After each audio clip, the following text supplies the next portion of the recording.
Mystery Theater.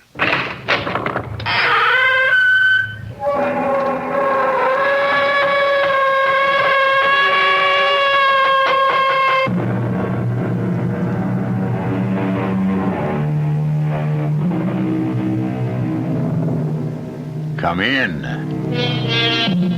Welcome. I'm E.G. Marshall. Welcome to the universe of the uncanny. We live on such a tiny surface of space and time and try so hard to shut out the mass that lies beyond. But when the whispers die out and the echoes cease, a force still fills the void that remains. Evil spirits, malignant and destructive, waiting in limbo to be summoned by the foolhardy.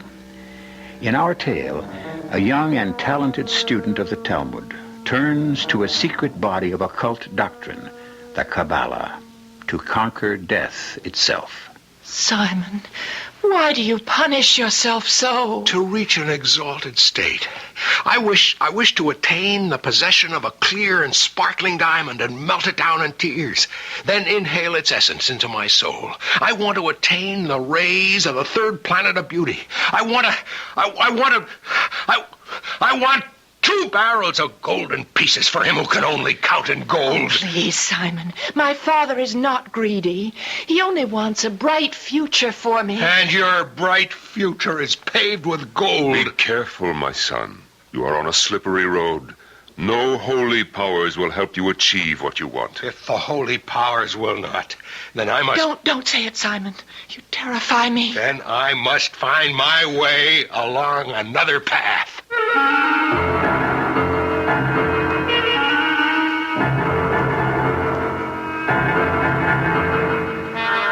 Our mystery drama, The Demon Spirit, was especially adapted from the classic S. Ansky play, The Dybbuk, for the Mystery Theater by Milt Wisoff, and stars Norman Rose and Mason Adams.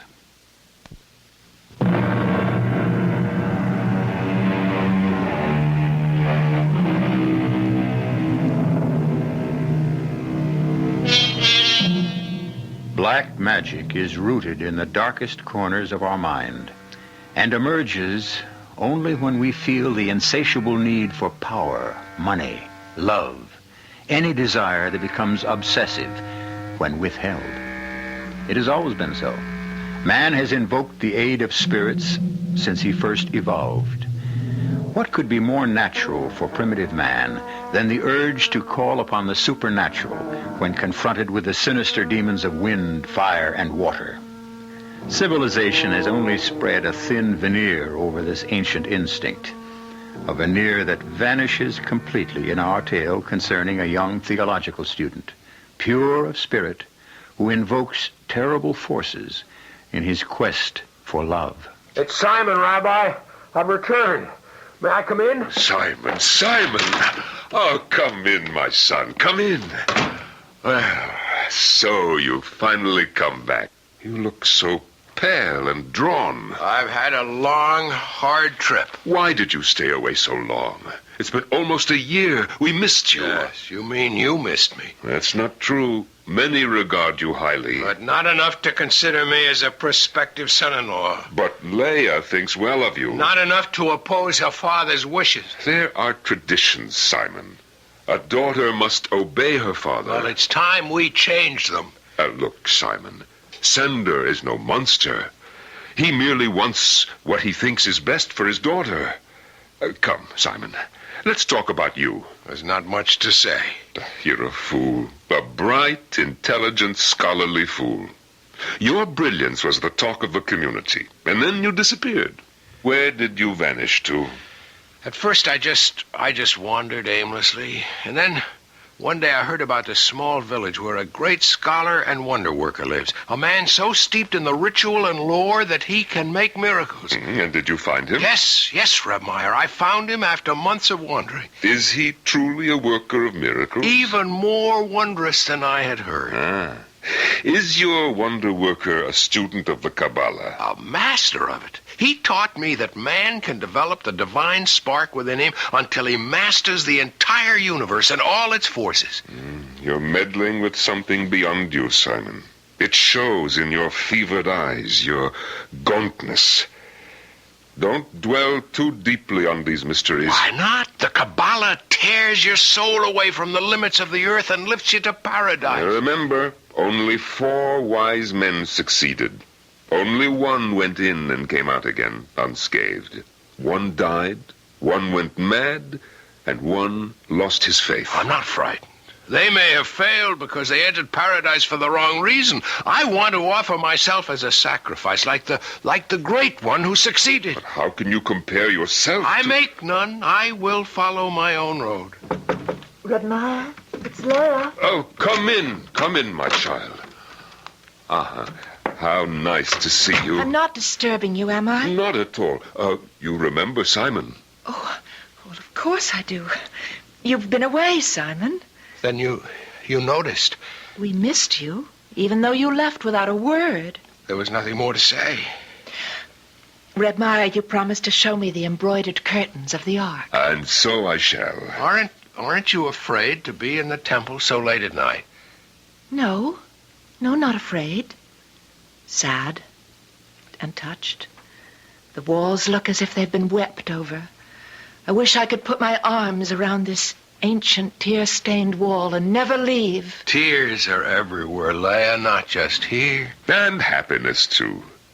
How does our Simon seem to you after his long absence? Pale. Have you been ill? Yes, but not of the body. But why do you punish yourself so? To reach an exalted state. I wish to attain the possession of a clear and sparkling diamond and melt it in my tears. Then inhale its essence into my soul. I want to attain the rays of the third planet of beauty. I want 2 barrels of golden pieces for him who can only count in gold. Please, Simon. My father's not a greedy man. He only wants a bright future for me. And your bright future is paved with gold. Be careful, my son. You're on a slippery road. No holy powers will help you achieve what you want. And if the holy powers will not, then I must... Don't say it, Simon. You terrify me. And I must find my way along another path.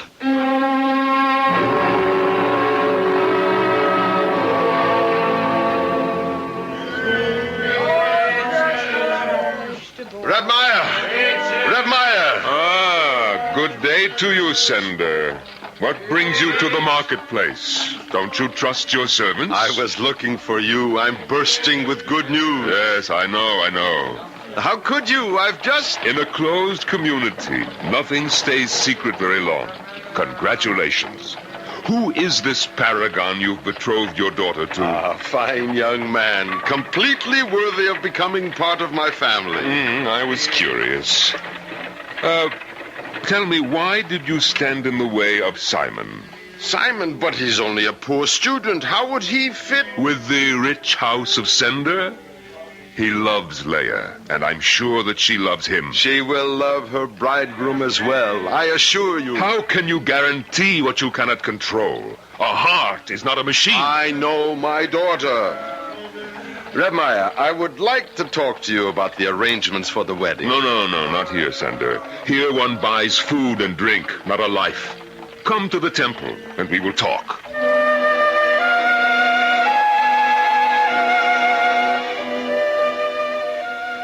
Simon, I have some food for you, and some news. Redmire, I'm not hungry. I'm afraid the news I have for you will It's not news to me. I was there with you at the market.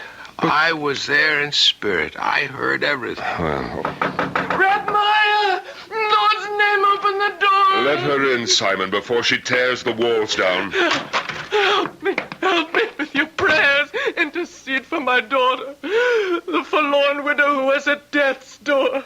Please, I beseech you, help me. We will Help pray me. and hope for the best. No, I need more than hope. I need help. And you shall have it. No, please, don't interfere, Simon. I must. Now, Take this diagram I've drawn, mark it out around your daughter's bed, the circle completely around, and the six-pointed star with the point toward her head. Slaughter a young fowl and touch her forehead with its freshly drawn blood. Stop! Stop that! I forbid What this! am I to do? He offers hope. I give you your daughter's life. Give me the diagram, Simon. I will follow you, and God bless you. Simon. Simon, I asked you not to interfere. You have gone too far. Not far enough. I still have a long way to go. But I am drawing nearer all the time. Watch, Remaya. This is the Lord of the gods, Lord of the universe, he whom the winds fear. Thee I invoke, the bornless one, thee that didst create the earth and the heavens, the night and the day. Thou art the truth and matter. Into the magic circle, power the hazel wand. Shroud me with a cloak of darkness. Simon, come back before it is too late. He has covered me with a raven's wings. He has whispered the unnameable to me. I am master of many arts and skills. The black arts. No, Remaya. When the curtain parts, all is visible, black and white alike. No, Simon. It is time to sleep now. I am tired. You must go now. I'm no longer welcome here. You are to me, my son. But not to this temple. Go now.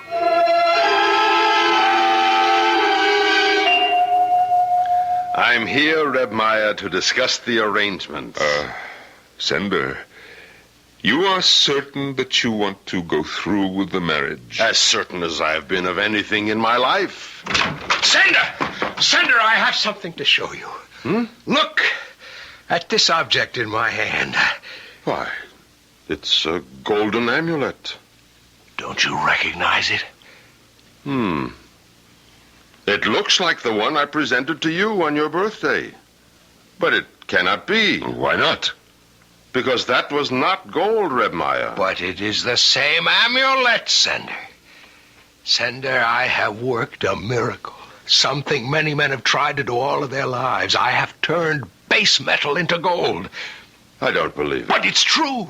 Give me any object and I will convert it to gold for you. Think of it. I can make you rich beyond your wildest dreams. I couldn't allow you. Please, Sender, take my offer. Please. All I want is Leia's hand in return. Impossible. I have given my word. Weigh your word against gold, No, Sender. I must weigh it against my daughter's happiness. And that is my concern above all. Thank you, Simon. I bear you no ill feelings, but my daughter will be married as soon as Reb Maya can make the arrangements. How can that be, Remaya? I've done everything. The fasting, I've worked with the word, the spells, the symbols, all in vain. What will be, Simon. Stay with me now. But what remains for me? What is there I can still do? Black Rider, fling back your hood. Demon and master, show me the way. I see. Thank you, the secret is revealed. I see you now. I see him, and I see... Oh, Simon, what is it? I have won. Remaya, I have won. The bride is mine.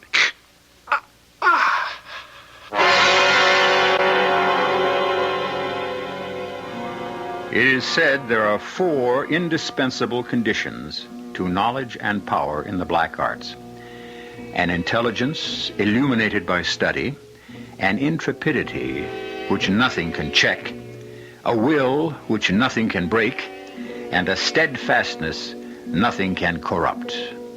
Simon, it seems, was master of all.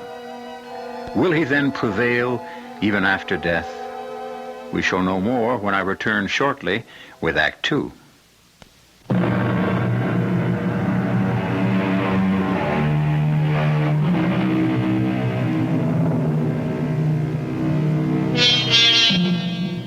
How can we explain the strength of superstition? Shall we ascribe it to the primitive, the ignorant? Then how can we explain the fact that British witch covens celebrated All Hallows Eve before tremendous crowds with rites involving the magic circle, the magic knife, weird incantations, and all the other trappings of the occult? Many believe the origin and development of superstition are rooted in fact, that it exists and makes itself known to us. Perhaps we can shed some light on the subject. Redmeyer, it's so hard for me to believe that he's gone. He is, my child. He's buried there. Poor Simon.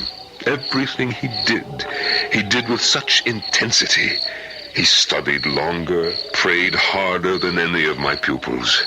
And his love? Was deeper than most. He died for it. I had a dream that I was wandering in the meadow when a storm arose, and I hid in a small hut until the rain stopped. It was very early morning, and the vapors rose over the fields. And as they swirled, they took shape. Redmeyer, it was Simon that appeared in my dream. He called to me, but I couldn't hear. And then he beckoned to me to follow him. But when I did, I awoke. It was a dream. Nothing more. We must leave here at once. Answer me, Redmeyer. Is Simon stronger than death? Is he still here? No, Leia. He is dead. You must remember that. He is dead and he will never come to life again. And you must live, my child. You must live with the living. Come now, let us go. I thought I heard him so clearly. We'll meet again, my bride, my beautiful Leia. No one can take you from me now.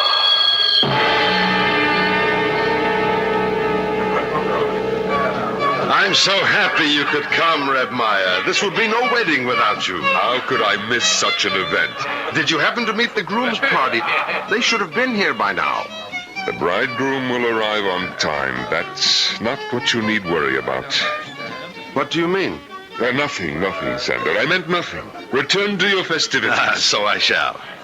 Everyone into the house. There are silver coins waiting for all of you there. Redmeyer, please stay with Leia until I return. I will be here. Leia, child, you're white as a sheet. Did they tire you with the dancing? Well, it was all so violent. My head swam. I grew faint, and then someone lifted me high in the air and carried me far, far away. Perhaps you should rest a while.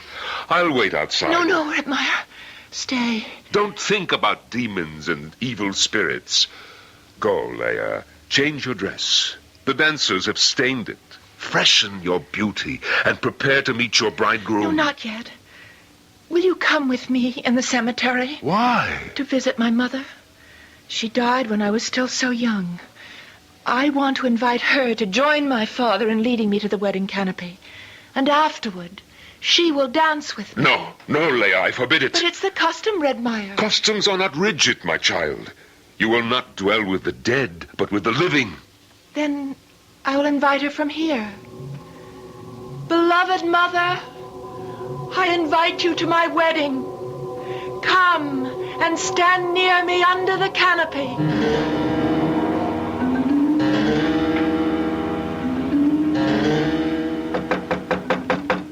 Who's there?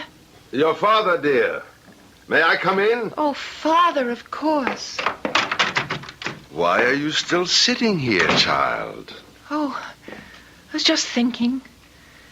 Grandmother says I must go to the graveyard. You have my permission. But Redmeyer says I should not go. He's an old man, set in his ways. Go, child. Go to your mother and shed your tears. May I invite her to the wedding? Of course. And your grandfather as well. And I would also like to invite someone who is not related. It is forbidden. If you invite a stranger, the other dead may take offense. He's not a stranger. In our house, he was like one of us. Shh. I think I hear. Yes, it is the wedding party. Your bridegroom, Menashe, he's arrived at But, last. Father, I wanted to Not ask... now, Leia. I must meet the wedding party. Hello. Wait there. I'm coming. Welcome, Menashe. How was the trip? Oh, we had a hard and bitter journey. We lost the road and wandered about the fields for a long time. Menashe, you're shivering. Are you cold? Yes, I felt this chill since I approached your town. Penetrates the marrow of my bones and fills me with an uncertain and unknown dread. What is it you fear? I don't know. Come, let's have a drink on your safe arrival. It will warm you and drive away the demons. Who is it? Open the door, Stender. What is she? What's happened? What is it, Rebmeyer? It's Leia. Bring her in. What? Put her on the couch. My baby.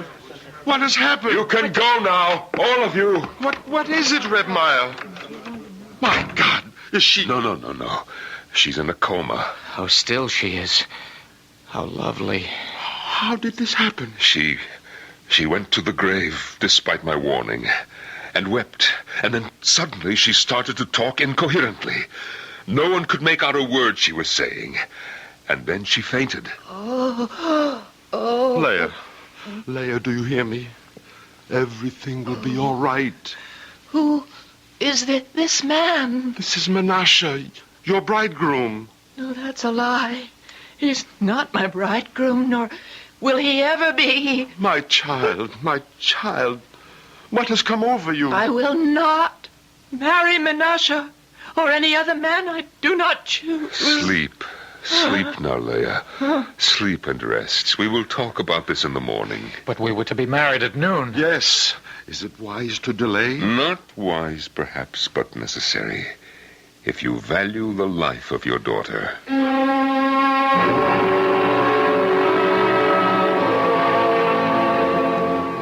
Where is the physician? He had to leave. There was no point in keeping him any longer. Did you do as I told you? Yes, I summoned the wise man of Bratislav. He will come, but it will be days before he's here. Leia, how do you feel? Oh, tired. I'm so tired. Where am I? Where you have always been, in your home. Turn down the lights. My eyes. I've been in dark places so long. You're back now. God be praised. It was so cold where I've been. You'll feel better now that you're with us again. I feel nothing, Father. Empty. Everything is so empty. I must go back again. Try to get out of bed, child. I have no place here. What's happening, Rebmeyer? Her voice. Leia, open your eyes. I cannot stay. Wake up, child. Listen to your father. You are not my father. You are not any part of me. Burning sulfur. I am filled with the smell of burning. Leia, in the name of God, Leia, come back. If I do, it will not be in that name.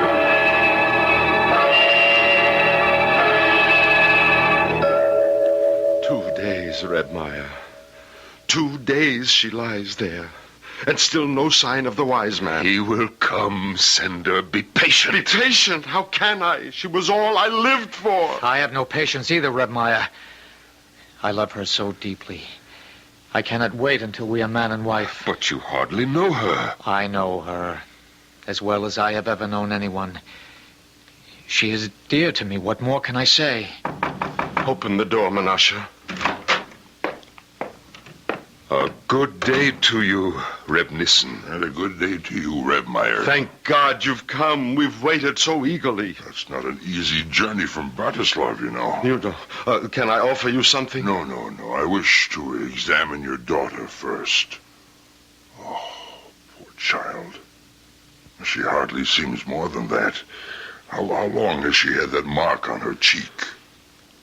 I have never noticed it. It seems more like a shadow. Yes, a dark shadow.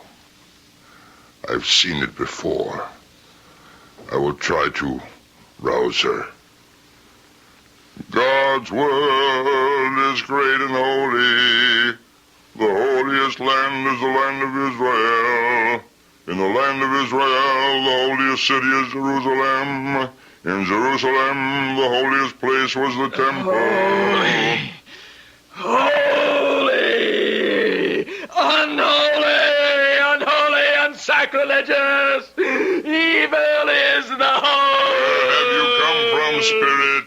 I have risen from repose to bring an end to all this. Who are you? I am Leah, daughter of Sender, beloved of Simon. Beloved of Menashe. Be quiet, Menashe. Do not interfere. Rest easy, Spirit. Hear me out. At the edge of the world stands a tall mountain, and on the mountain lies a great rock, and from the rock flows a clear spring. At the other edge of the world is its heart, and it gazes at the cool spring, and cannot have its fill of looking, but it cannot take the slightest step toward the spring. But I can't... You are awake, my child. Have I been sleeping? Yes, you have for several days. I feel so tired. I'm so tired. Is she all right? Yes, she sleeps naturally now. Oh, thank you, Reb Nissen. When she awakes, can we have the wedding ceremony? We must wait and see, Menashe. No, Reb Meyer. We must not wait. We must try the wedding as soon as possible. There is no time to lose. Help me, Father. I feel so weak. Of course, my darling. I should have known. Here, take my arm. Stand by me, Mother. It is such a difficult way for me. She is here with you, as are all who love you. Friends, it's time for the ceremony. There's your Menashe. Look at him. So tall, so handsome. Quicker, Father. We must hurry. As we stand under this canopy... I will not stand under it. Come, closer, Leah. No, I will not. Sender, usher her under. Ready the candles for the sleeping dead to wake till they are burnt down and spent. This is our final song until we return where we belong. Be still, my child. In the name of the King, our Lord, be still. Mount the steps carefully, for this place is chosen ground. 7 times we turn around within the magic circle. 7 times we turn about. Menashe, do you take this woman to be your wife? With all my heart. Leah, do you take this man for your husband? Never! Leah! Never! He is not my bridegroom! Reb Meyer, continue. Never! Holy bridegroom, protect me! Holy bridegroom, save me from this, I call upon you! Save me! Reb Meyer, pronounce them man and wife. Reb Meyer, you will never pronounce them man and wife. They do not belong with each other. Simon, is that you? Aye. It is Simon, Reb Meyer, come back for my destined bride, and I will never leave her again. You must not do this, Simon. Simon, what is happening here? Yes, Simon, my greedy friend. Simon, you murderer. You killed me, but you could not kill our love. Reb Nissen, my daughter. She's gone mad. No, Sender, not mad. She has been possessed by a dibuk, an evil spirit. Has control over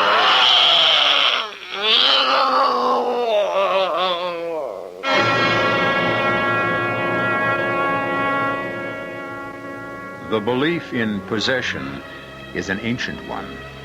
From the earliest times, men have been fascinated with the possibility that our earthly shell can be taken over by an alien form. And the horror of it haunts us, even today. How does a body become possessed? And how can we exorcise it? We shall find out when I return shortly with Act 3.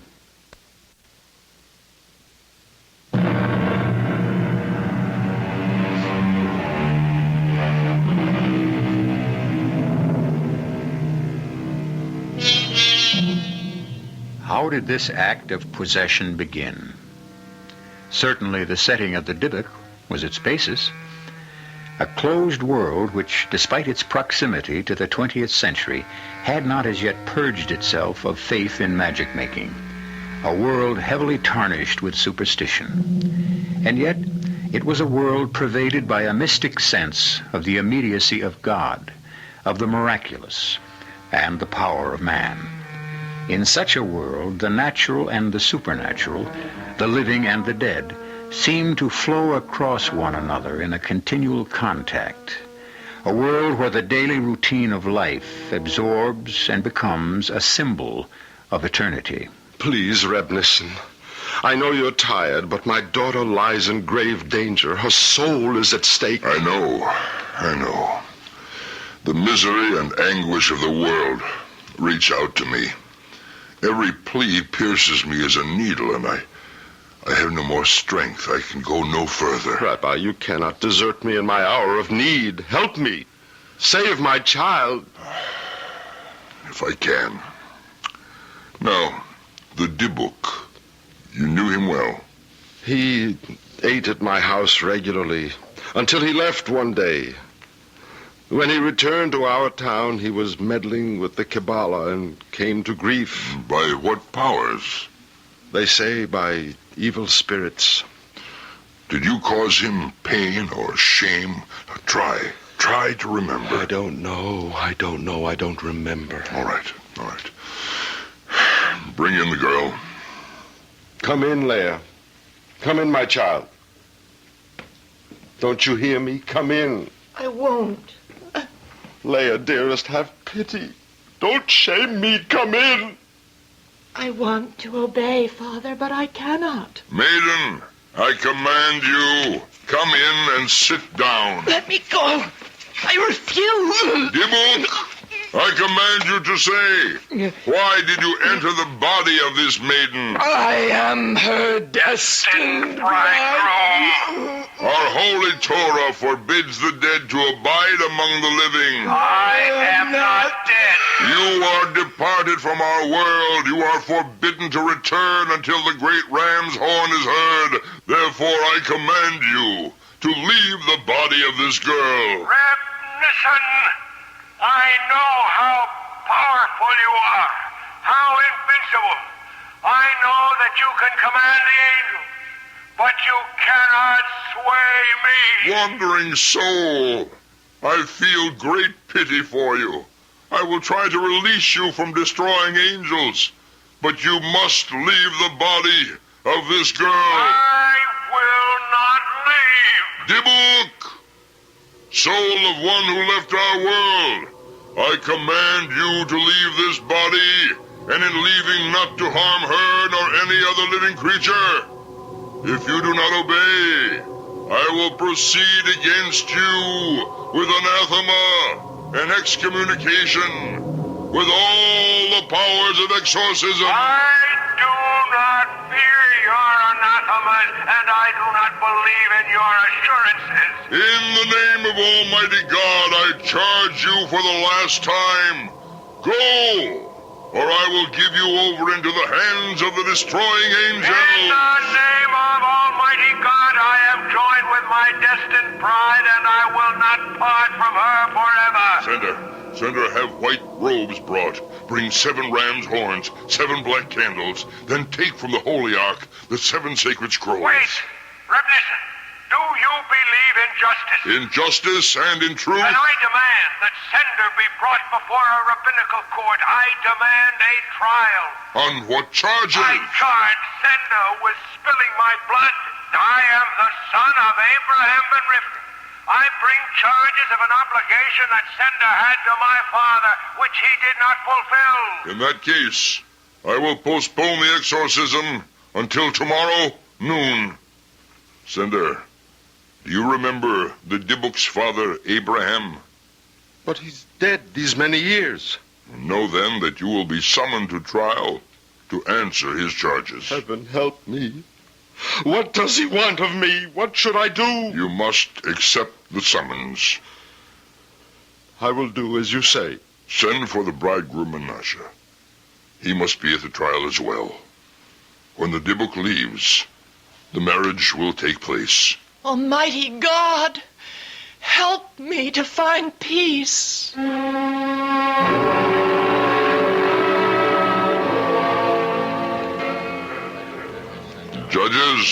Judges, sit beside me.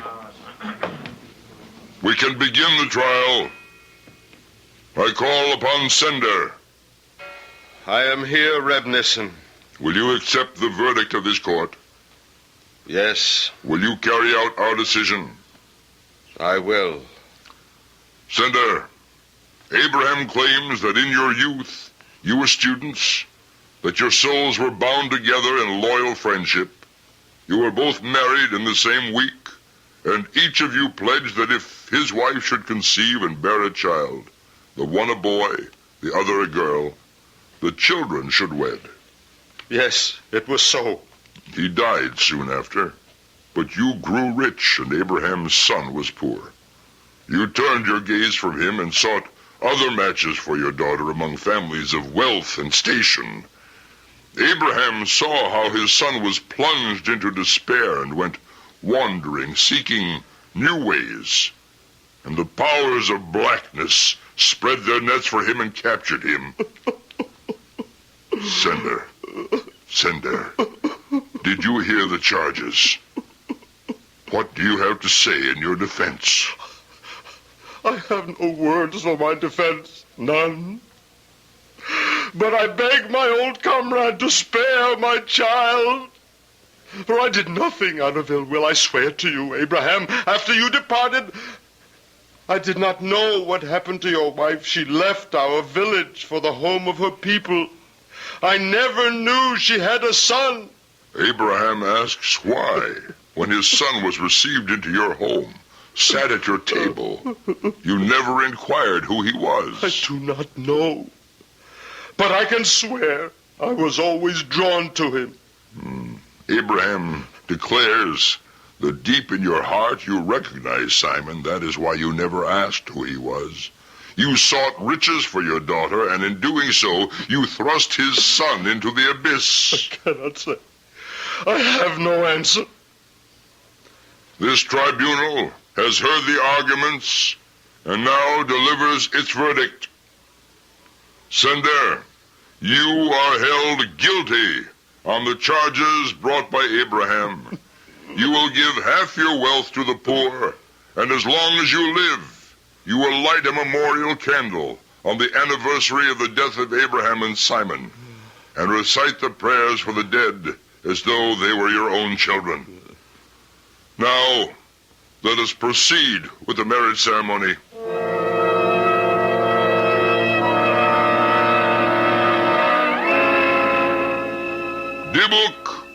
Dybbuk, in the name of this holy congregation and the great Sanhedrin of Jerusalem, I command you for the last time to depart. I will not leave. Members of the congregation, don your robes. Sender, distribute the 7 horns and the 7 scrolls. Yes. Stubborn spirit, since you are not humble unto our command, I give you over into the power of the higher spirits to expel you by force. Blow the ram's horns. Let me go. Do not drag me. I will not. I cannot leave. Since the higher powers cannot conquer you, I will give you over into the middle powers that are neither good nor evil. Let them, by whatever cruel means at their disposal, tear you out. Sound the horns. Angels and hosts, help me. And I declare you excommunicated from all of Israel by the sentence of the angels, by the decree of the saints. We anathemize, cut off, and curse you. The Lord blot out his name under heaven and set him apart. for destruction. Sound the horns.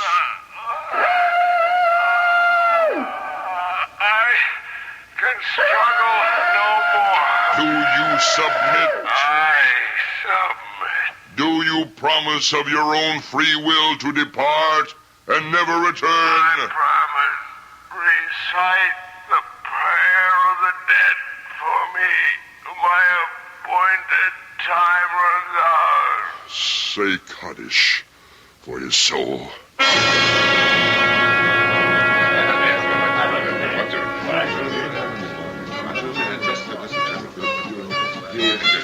Oh, Father. Oh, Father, I'm so sad. Help me. Do not be sad. Let your heart be light, and may holy cherubim cradle you in their wings. Do you hear? They're going to dance around the holy grave so that my dead mother may rejoice. Do not tremble, child. Do not be afraid. You are guarded by 60 giants with drawn swords. Our holy patriarchs protect you from evil. Leia. Simon, I hear your voice, but I cannot see you. A forbidden circle rings you round. Your voice sounds as sweet as the weeping of a violin on a silent night. Oh, who are you? I have forgotten. Only in your thoughts can I remember myself. I remember now. My heart was drawn to you as a bright star. On silent nights, I have shed sweet tears. And always in my dreams I saw... Oh, was it you? It was. Yes, I remember. Your hair was soft and it glistened as though with tears. Day and night I thought of you. Return to me, my bridegroom, my husband. I will carry you in death in my heart, and in my dreams we will rock our unborn babes. We will sew them clothes and sing them lullabies. The wedding procession has started, Leia. We must go. They come to lead me to the canopy with a stranger. Come to me, my bridegroom. Oh, I see you. A light upon the wall. The barrier is broken. Come to me. I am coming. A great light flows about me.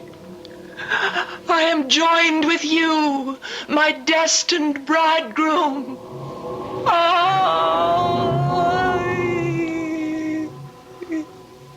Too late. Blessed be the true judge. May their poor souls find rest.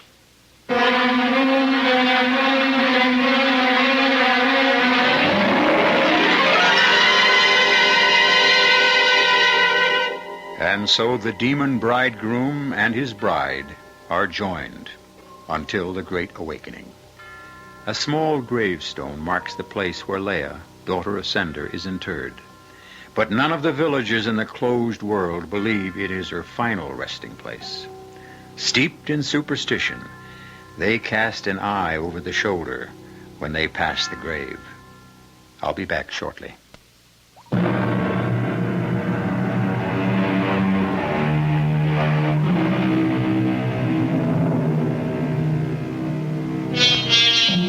We scoff at the supernatural, but not in the dark, when strange sounds echo. And even the most rational of us find more and more natural what was once deemed the supernatural. Minds have been linked across great separations of space without visible means of contact. If mental telepathy and magic shapes exist, why not other forces still branded as the supernatural? Our cast included Norman Rose, Mason Adams, Marion Seldes, Nat Poland, Joe Silver, and Jack Grimes. The entire production was under the direction of Hyman Brown. This is E.G. Marshall inviting you to return to our Mystery Theater for another adventure in the macabre. Until next time, Pleasant dreams.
Come in. Welcome. I'm E.G. Marshall. Won't you join me? It's dark and cozy inside here. The perfect place to curl up and listen to another tale of suspense and danger. This time, it's the story of a very unusual get-rich-quick scheme. But even though our story is educational and instructive, we don't want you to listen in the hopes of duplicating our hero's plan for instant wealth. You may find it difficult to begin where he begins, by dying a violent death. Because after that, what do you do for an encore? Jerry, this is crazy. You'll never get away with it. I am getting away with it. But they'll find out. No, they'll never catch on. And before I'm through, I'll be the richest dead man in the world.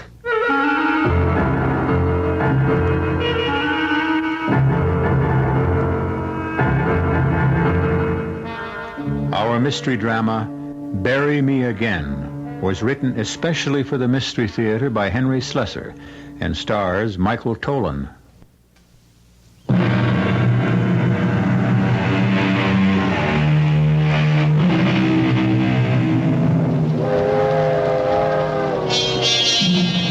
Some people think that the sound of a train whistle fading into the distance is probably the most melancholy sound in the world. But the people aboard those trains, which crisscross the country, can be melancholy too.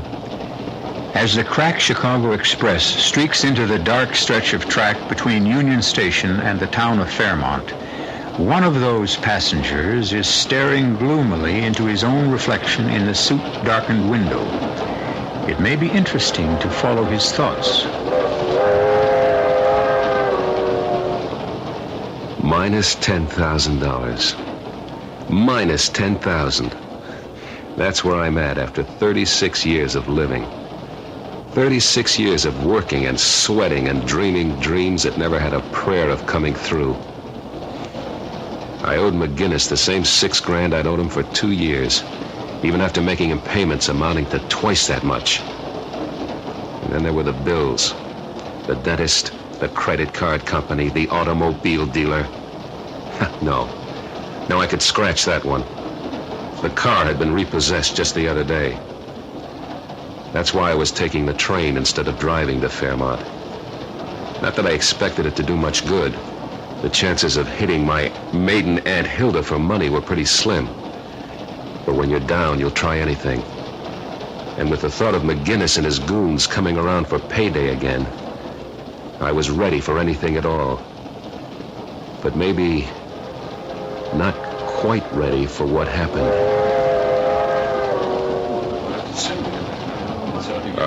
Pardon me, is this seat taken? No. It's all right. Sit down. Oh, thanks. You know, I haven't been in a dining car in years. I didn't know they still have them. Heck, some people don't know there are still trains running. I guess that's so. Everybody thinks in terms of flying these days. I don't like to fly myself. Heck, for most trips, you don't save any time anyway. By the time you get to and from the airport... Yeah, I suppose so. Yeah, you do a lot of traveling? Not if I can avoid it. Well, I can't, unfortunately. I'm one of those traveling salesmen you hear about. But you know something? I never met a farmer's daughter in my life. How do you get a drink here? I've been wondering that for the last 15 minutes. Well, it looks like you've got a drink. Oh, sure. That's my own private stock. I always carry a pint bottle with me on these long train trips just to break the monotony. Yeah. Come on, give me a water glass. Hey, that's very kind of you. My pleasure. Well, here's looking at you. Right. And here's to the farmer's daughter. Maybe you'll meet her this trip. Yeah. Just hope my wife doesn't find out.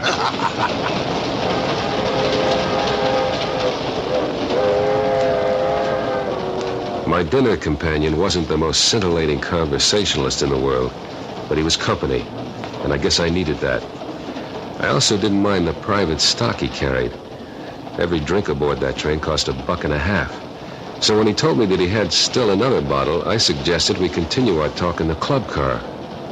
The only thing wrong was that he did all the talking, and the more he drank, the more he talked. Money, my friend. M-U-N-N-Y. That's the answer to the whole darn thing. You take my word for it. Somebody gives you that happiness baloney, you just walk away, pal. Walk away. You don't have to convince me, brother. I've already been convinced. Listen. You ever figure it out?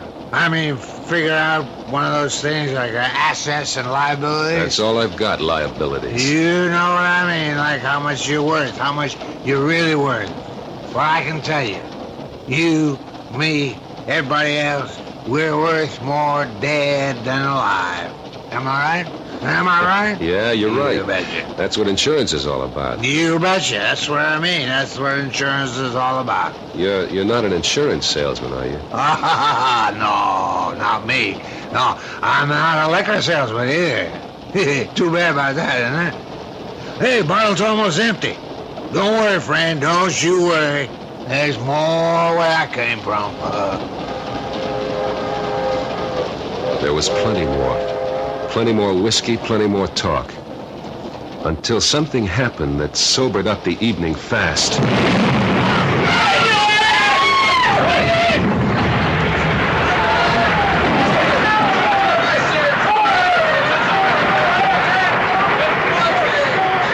I don't know how long I was unconscious. Judging from the things that were happening around me, it couldn't have been more than a few minutes after the crash. After the express had plowed into the freight train that had somehow been switched into its path. I felt lousy, but I was still in one piece. When the impact came, I fell against a leather sofa and it toppled over me. When the hard stuff came down, I had a built-in bomb shelter. Nobody else around me was so lucky. I saw the traveling salesman, and I knew he was never going to meet that farmer's daughter. Then, I saw something else. The money that peeked out of his wallet, still nice and green. I had the sense to grab the wallet before I crawled out of the overturned car. I stood up as soon as I felt cold air on my face. Within seconds after I left the wreck, the tiny fires that had been burning all around got together in one giant ball of flame.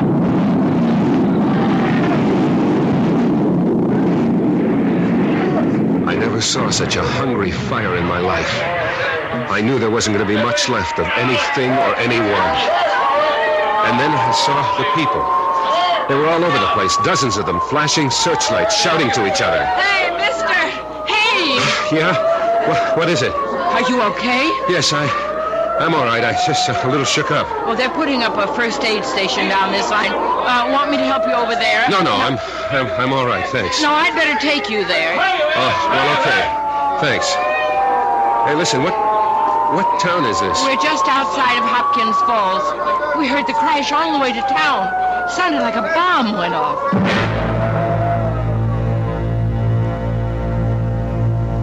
She took me to the first aid station, and a guy in a dirty white uniform helped me inside. What's your name?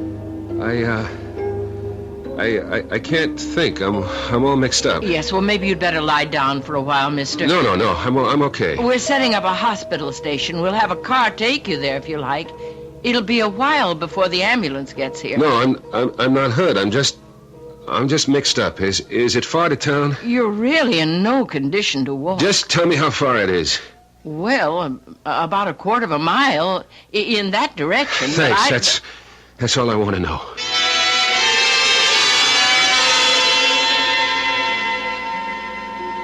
Well, Hopkins Falls wasn't much of a town. There were a bunch of frame houses leaning on each other for support. And the only electric sign in the place was the one I wanted.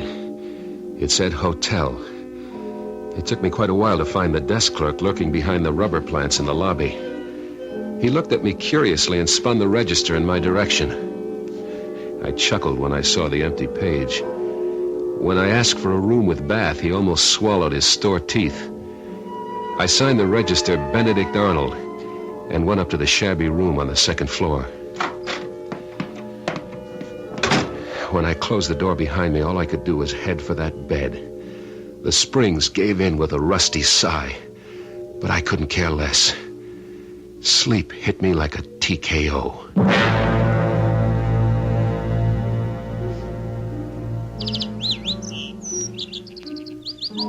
I woke up the next morning with a pain in my hip.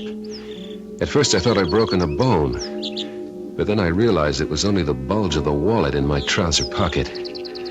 I counted the money. $110. It would be enough for a little while. Then I picked up the phone. Hello, this is Mr. Arnold, room 202. You got any room service in this place? Yeah, breakfast. Yeah, that's exactly what I want. Fried eggs, bacon, toast, coffee. Oh, how about the morning paper? The paper in yet? Any news about the wreck? Fine, good. Be sure to send that up, too.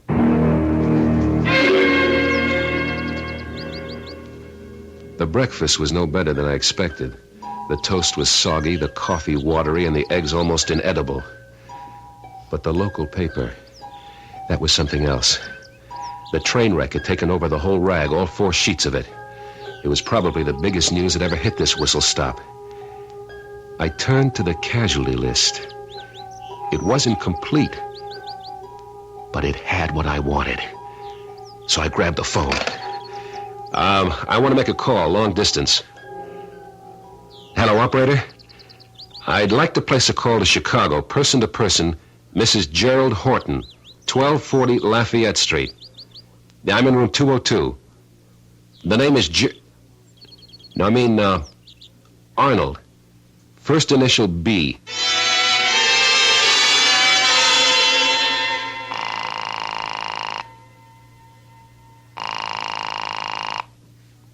Hello? Myrna? What? Is that you, Myrna? Who is this? Is anybody with you? It's Jerry. Jerry? Where are you calling from? A town called Hopkins Corner or something like that. Listen, are you alone? Well, yes, of course I'm alone. But why are you talking this way? Because this hotel has walls like tissue paper, that's why. Myrna, did you read about the wreck? The wreck? What are you talking about? The train, the Chicago train. It hit something, a stalled freight train. Dozens of people were killed. Oh, my God. Jerry, are you okay? Quiet. Yes, I'm okay. I got a little banged up. Nothing serious. Oh, thank God. But why aren't you in a hospital? I don't need a hospital. I told you I'm not hurt. I'm just dead. What? You heard me. I'm dead, honey. What are you talking about? Myrna, listen carefully. There's been a mistake out here. A big mistake. And we're going to make the most of it, understand? No. Well, listen and you will. They got me down on the local casualty list. They think I'm dead. Do you get what I'm saying? They've listed me as dead. But how can that be? Well, I must have helped it along a little. I switched wallets with a guy. His was fatter than mine, but he had no use for it anyway. But then the whole train caught fire. He must have been burned beyond recognition. But the wallet was okay. Why, that's awful. You'll have to tell them. No, I don't have to tell them a thing. Why should I? But what for? Myrna, listen. What's the only valuable thing we own? What? You know about the insurance policy? Yes. $75,000. $75,000. More money than we could save in a lifetime. But we can't collect it. Not if you're alive. I'm going to stay dead, Myrna. Understand? Jerry. You're going into mourning for me. Then you're going to get a check for $75,000 from the insurance company. You're going to slap that money into the bank. Then we're going to wait a while and leave town. But how? You and me and the money makes 3. Now do you get it? Jerry, that's illegal. What do you mean illegal? We're only ripping off an insurance company, honey. That's what I call fair game.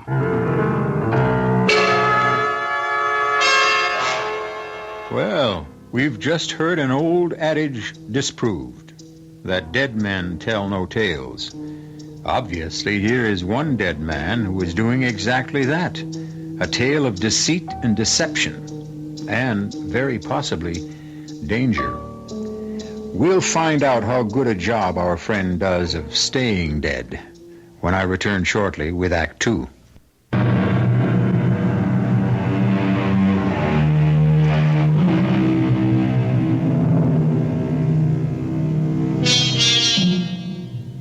Jerry Horton didn't get to see much of the town of Hopkins Falls.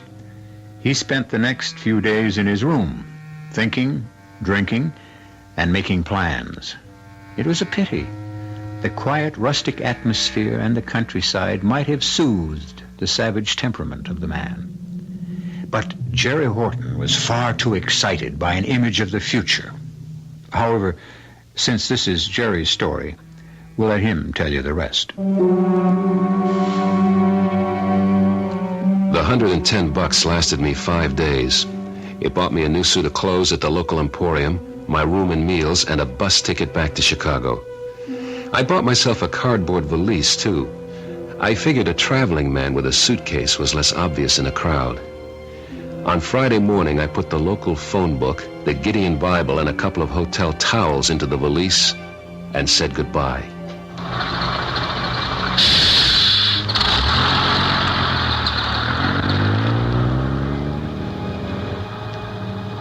It was a long bus ride, but it seemed short to me. I had all kinds of things to think about. Plans for spending that money. Thinking about McGinnis's face when I finally handed him the $6,000 I owed him, all in one neat bundle. Hey, that was an idea. I'd put it all in $1 bills and make him stay up half the night counting it. And if I know McGinnis, that's exactly what he would do. And then I was back in Chicago, ready to call good old Myrna. Hello? Myrna? Jerry! For God's sake, don't say my name. Oh, I'm sorry. Are you alone? Yes, I'm alone. Where are you? At the bus terminal. Oh, I've been so scared. You have no idea how scared I've been. What for? Well, I'm just so nervous about the whole thing. What's been happening? Well, they sent your body back. The funeral was Tuesday. Good. Great. Was it a nice crowd? Not too big. Sandy and Jane couldn't make it, but Dorothy and Tom were there, and Mother was going to fly in from L.A., but I told her not to bother. I mean, well, it seemed silly. You didn't tell her anything? Well, no, of course not. Do you think I'm crazy? Do you think I could tell her that it was some perfect stranger I was putting in the ground? Oh, Jerry, it was awful. I mean, we picked out that plot together and everything. I was going to be right next to you. Never mind that stuff. We've got more important things to worry about. Living things. Oh, what are you going to do now? I don't know yet. I'm broke. I don't even have enough money for a hotel room. But you can't come here. I know I can't come there, but I've got to eat. So you got to help me. Look, you put about $300 in an envelope and address it to John Nolan, care of the Montgomery Hotel.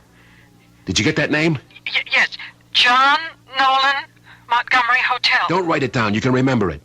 Yeah, John Nolan, care of the Montgomery. I'll check in there this morning. Don't try to reach me. That's just asking for trouble. You got it? But what if somebody recognizes you? Don't worry about it. You know the Montgomerys out of our class. Look, try and make it small bills, okay? No use attracting more attention than I have to. Okay? Yes. Okay. Oh, Jerry, I hope we're doing the right thing. You'll see how right it is when that money comes in, Myrna.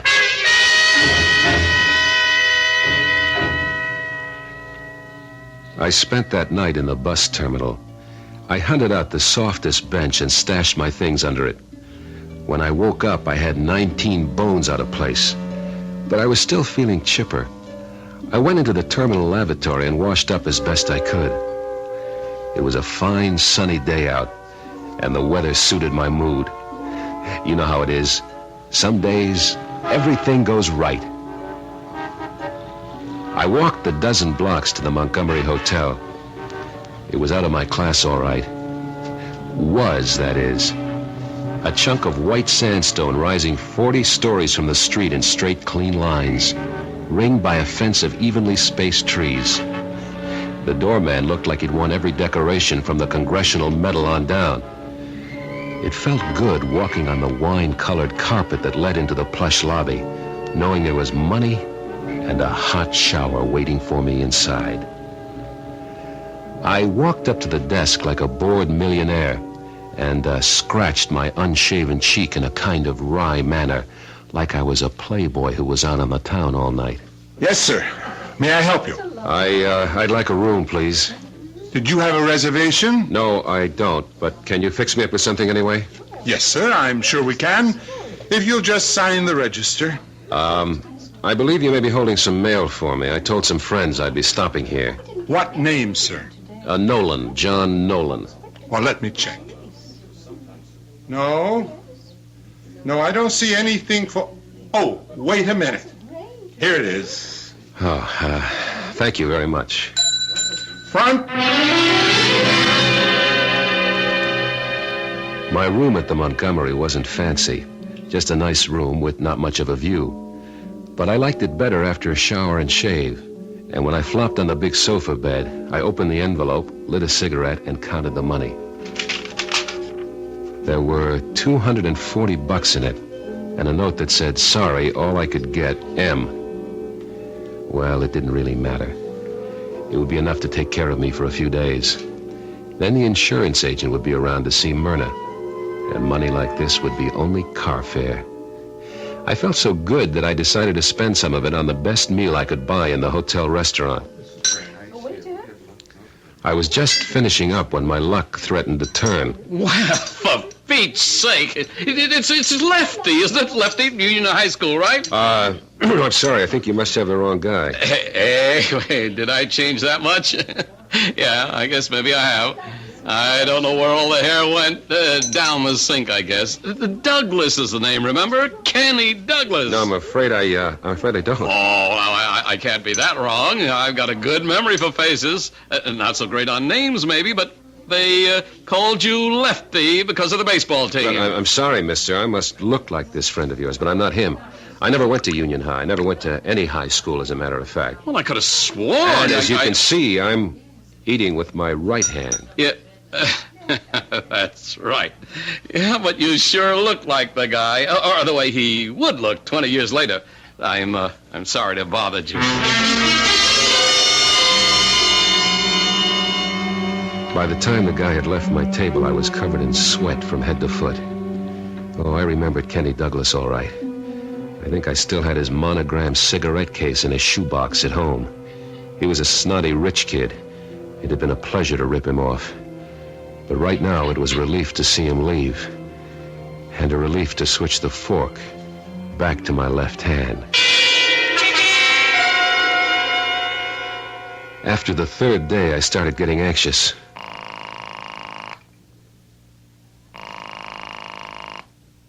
Hello? Myrna, it's Jerry. Can you talk? No, not right now. Some of the girls are over, you know. All right. Just be careful what you say.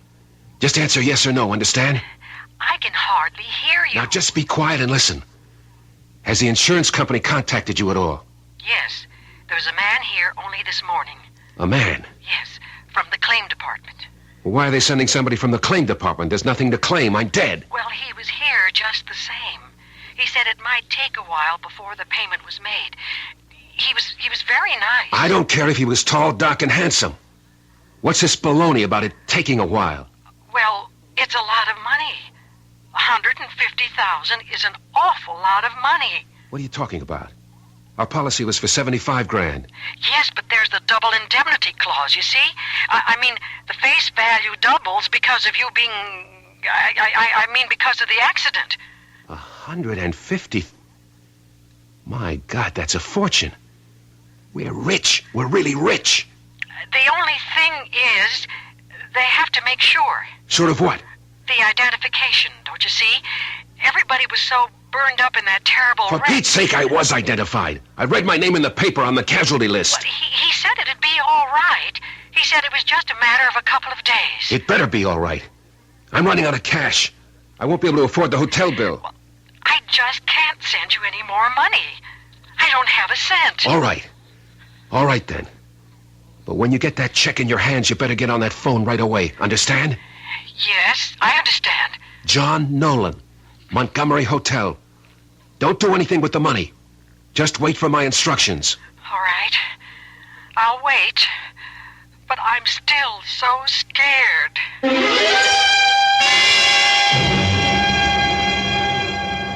$150,000. I couldn't believe it.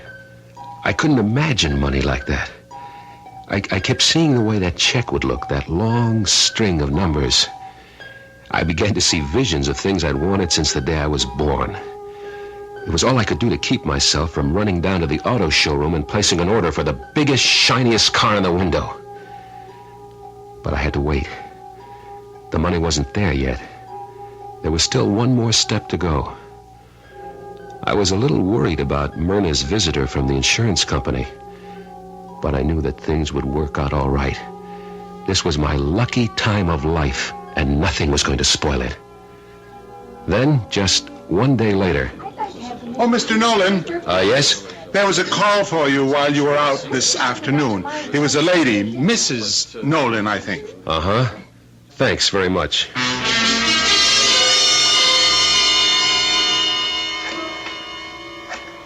My hands were shaking so bad that I could hardly dial Myrna's number.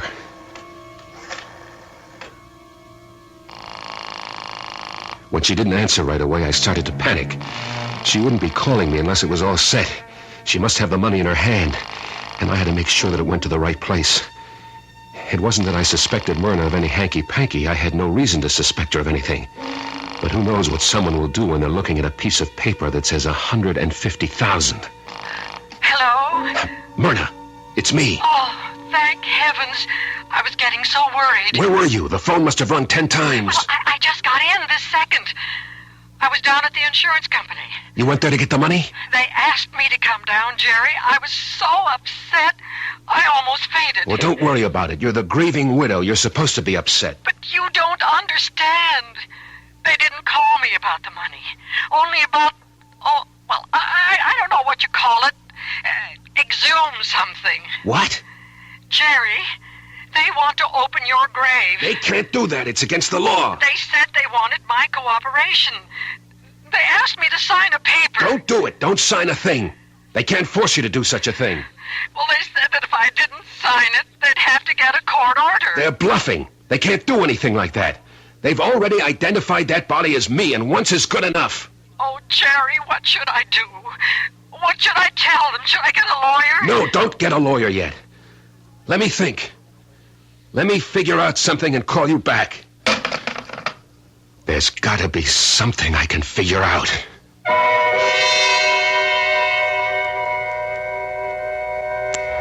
As Robert Burns once told us, the best laid plans of mice and men oft go astray. Even the plans of dead men, it seems. But I think we have a resourceful gentleman here who won't let a mere detail stand between him and his dream.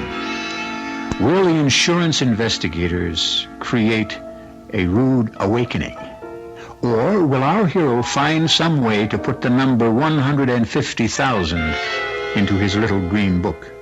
Just wait right there, and I'll return with the answers shortly in Act 3.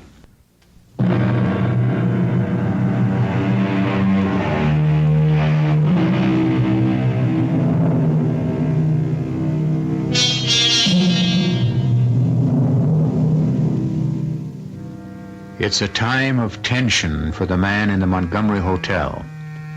Now every hour seems to stretch ahead interminably. The watch ticking on his wrist seems to have hands made of lead. But as he paces his hotel room, smoking endless cigarettes, downing pots of lukewarm hotel coffee, he seems to have arrived at no solution to his dilemma. And then...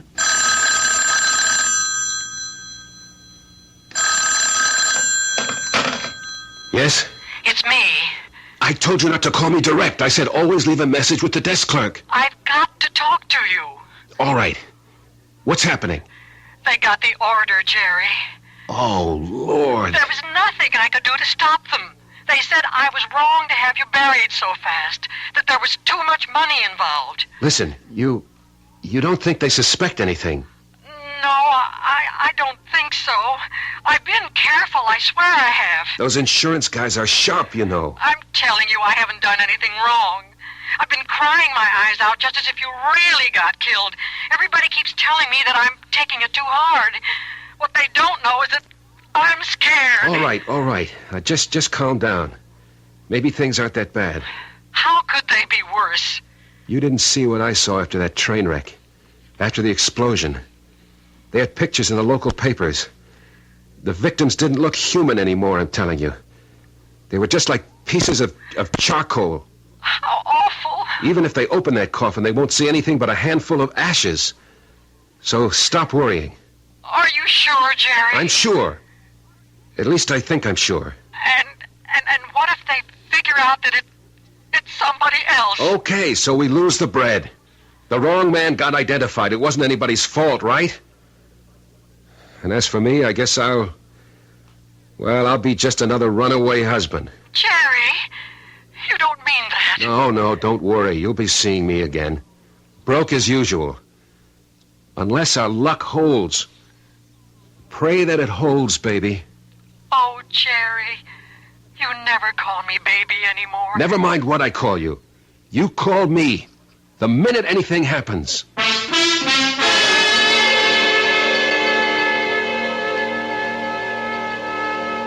The next couple of days were the worst of my life. There was nothing I could do but concentrate on that phone, stare at it, waiting for it to ring. After a while, I started yelling at it, ordering it to ring, like some kind of nut. But it stayed silent. It just stared back at me until I got so jumpy that I had to get out of the room. But I wasn't on the street for 5 minutes before I found myself heading back for the lobby and demanding to know if there'd been any calls for me. The answer was always no. And then, on the morning of the third day after Myrna's call, when I wasn't even thinking about the phone, it rang.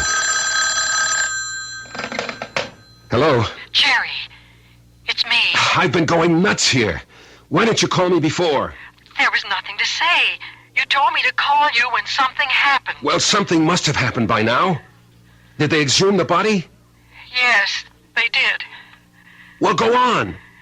Jerry, it was just like you said. I didn't see the body, but the insurance man told me about it. He said he felt awful describing it to me, but he thought I should be told.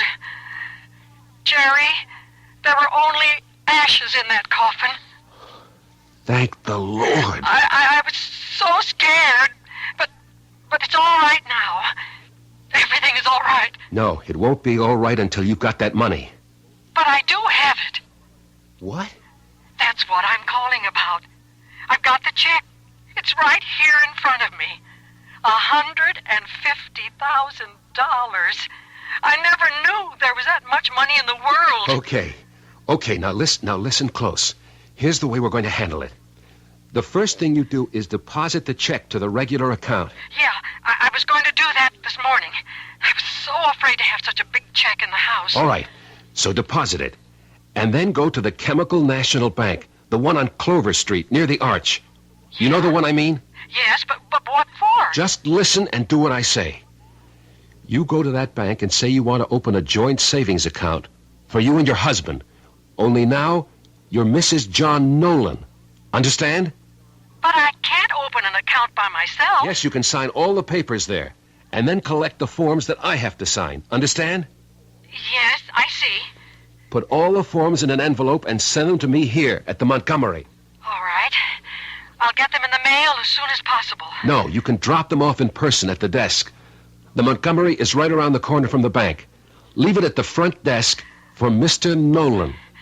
But I don't see how that'll work. Why don't I just cash the check? Shut up and listen to me. This is the safest way to handle it. Once you have the money deposited in our regular checking account, you can write a check for the whole amount to John Nolan. There. Now do you get it? You mean I deposit the money in the new account? That's just what I mean. And after that, well, I'll let you know the rest of the plan. Have you got it all straight? Yes, Jerry. I'll do just what you said.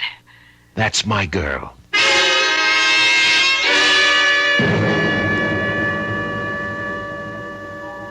It was cloud nine time. I felt like I was floating, like I was drunk on expensive champagne. And it wouldn't be too long before I was. I was mentally throwing out every shabby suit in my closet and replacing them with custom-made threads. I was so stuffed with dreams that the next few hours passed by in a pink haze.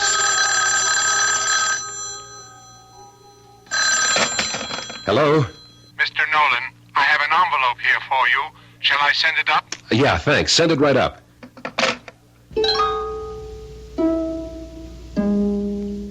Myrna had followed her instructions perfectly. I filled out the joint account application, signed John Nolan in a sweeping hand, and then took the forms to the Chemical National Bank myself. I wanted them to get a good look at me, because they were going to be seeing me again very soon. Getting cool again, isn't it? Yes. Looks like it'll be a short summer, doesn't it? Uh-huh. Now, let me see. How much are you depositing initially, Mr. Nolan? Well, my wife will be making the first deposit tomorrow morning. Uh-huh. It'll probably be a big one. See, we're buying a house, and so we're cashing in some stocks. Oh, I see. It's too bad we won't be leaving it in the account long enough to collect interest. I might have to withdraw most of it pretty quick. Well, easy come, easy go.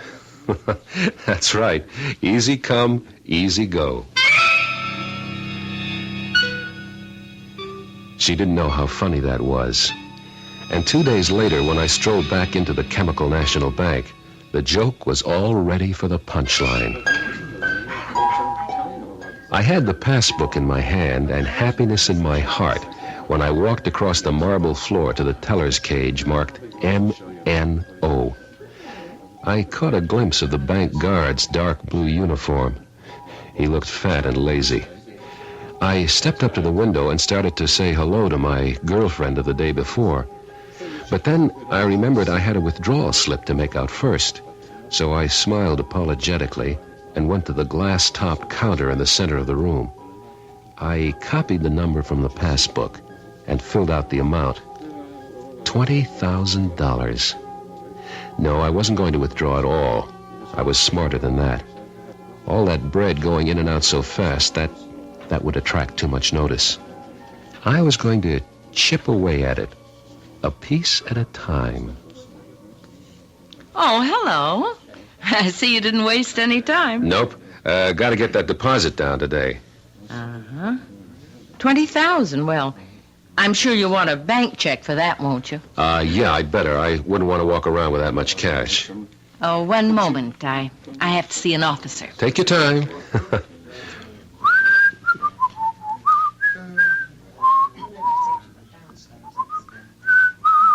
Mr. Nolan? Yes? I'm Bill Harkness, assistant manager. Would you mind stepping into my office a moment? What for? Oh, it's just a technical matter regarding your account. Why, what's the matter with my account? The money's on deposit, isn't it? It says so in my passbook. Oh, yes. Everything's in order. But you see, when any large withdrawal is made, we're required to fill out certain forms. Well, I never heard of anything like that. It won't take long, I promise you. Well, okay. This way, please. Now, if you'll sit right here, I'll have the form in just a moment. Well, I'd waited almost a month already for this, so I figured I could wait another few minutes.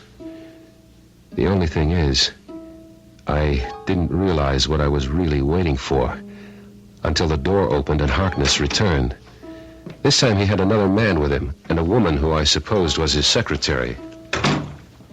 Sorry to have been so long, Mr. Nolan. Well, that's okay. Just let me get my check and get out of here. I've got things to do. What sort of things, Mr. Nolan? Oh, I didn't get your name. I'm Lieutenant Whalen. Police? Police?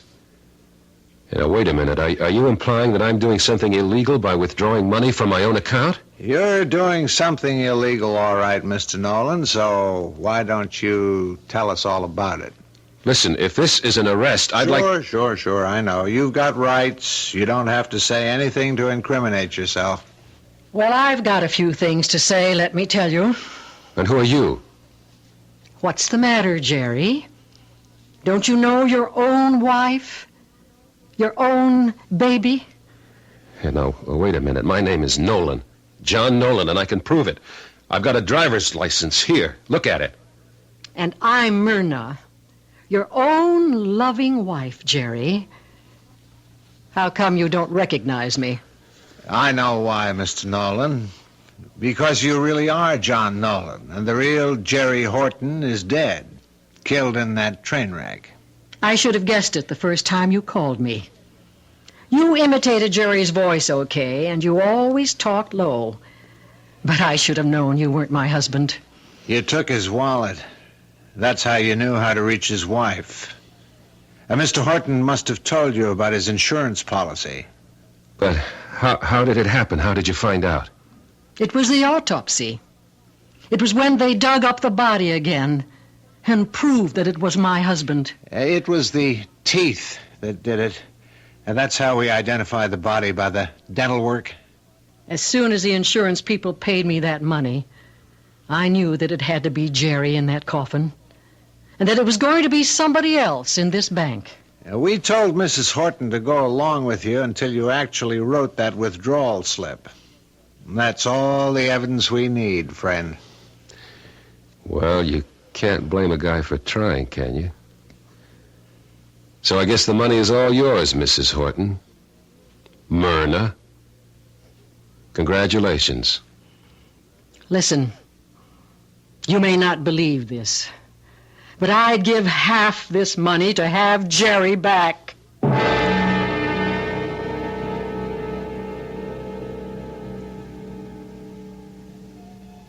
Of course, the moral of our story is that crime doesn't pay, even if the insurance companies do. And now you see why we don't recommend our hero's method of getting rich. Because now, Mr. Nolan is going to be going somewhere that boasts no champagne, no fancy cars, and very little change of wardrobe. I'll be back shortly.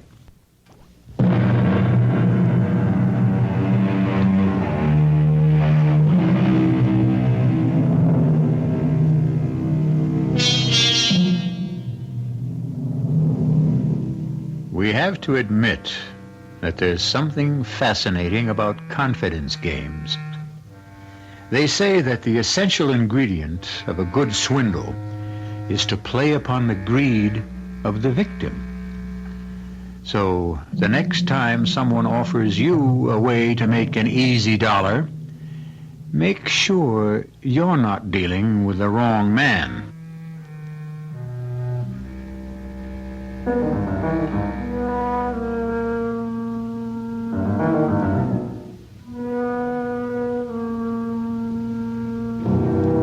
Our cast included Michael Tolan, Vicky Vola, Gilbert Mack, Mary Jane Higby, and Robert Dryden. The entire production was under the direction of Hyman Brown.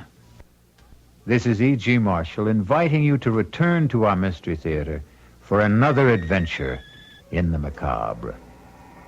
Until next time, pleasant dreams.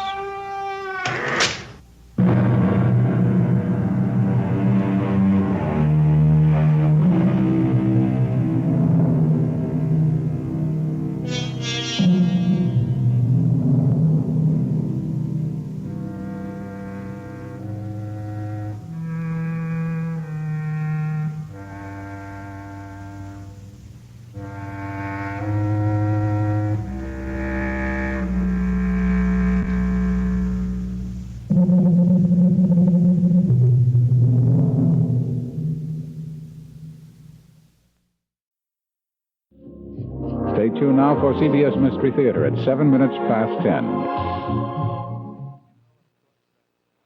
The CBS Radio Mystery Theater presents...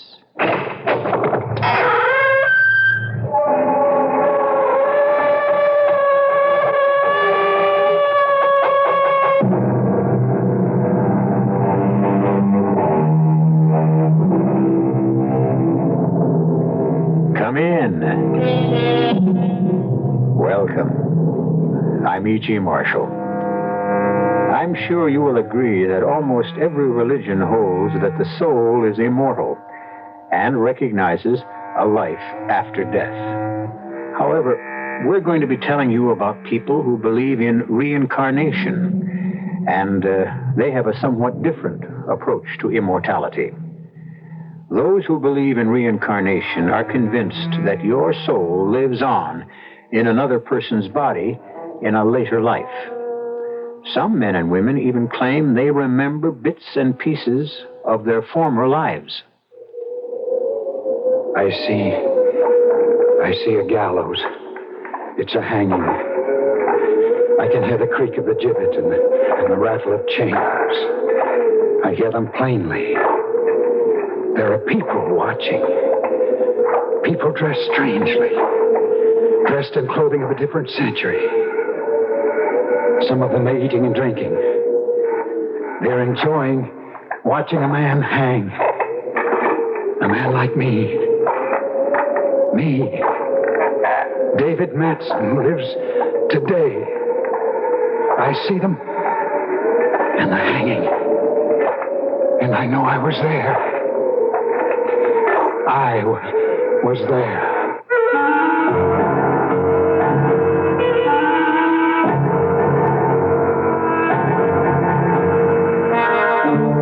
Our mystery drama, Terror on the Heath, was written especially for the Mystery Theater by Murray Burnett and stars Shepard Strudwick. It is sponsored in part by Contact, the 12-hour cold capsule, and Anheuser-Busch Incorporated, brewers of Budweiser. I'll be back shortly with Act One. Give your hand to a friend. Give your heart to your love. But give your cold to Contact. The sooner the better. The common cold is a rotten thing. You miss so much. Sneezing, drips, and congestion can drag you down. Then ask yourself the Contact question. 6 or 3 or 1. You'd need 6 cold tablets, 2 every 4 hours, or 3 ounces of Cold's liquid, 1 every 4 hours, or just 1 Contact for up to 12 hours continuous relief of those symptoms. That's daytime, then nighttime relief. Both the others have things for aches and fever, and the liquid, something for coughs. Not found in Contact 600 tiny time pills. Give your cold to Contact. 6 or 3 or 1. Take Contact. Only as directed. Who knows how to help you solve your shopping problems? Your Better Business Bureau knows. Oh, dear. All of this furniture is so beautiful. Look at this beautiful leather chair and this gorgeous oak table. And the prices are so low, I don't know which one to buy first. I'll help you, madam. But who are you? I'm the man from the Better Business Bureau. Listen carefully. New federal regulations require that furniture be properly labeled, describing what it's made of, plastic, wood, veneer, and so forth. Be sure to read the labels on the furniture. They'll help you. Oh, I see. Why, look, the label on this marble table says made of marble dust. No wonder it's cheaper. Oh, thank you for telling me. Think nothing of it, little lady. Just passing along another consumer tip from your Better Business Bureau.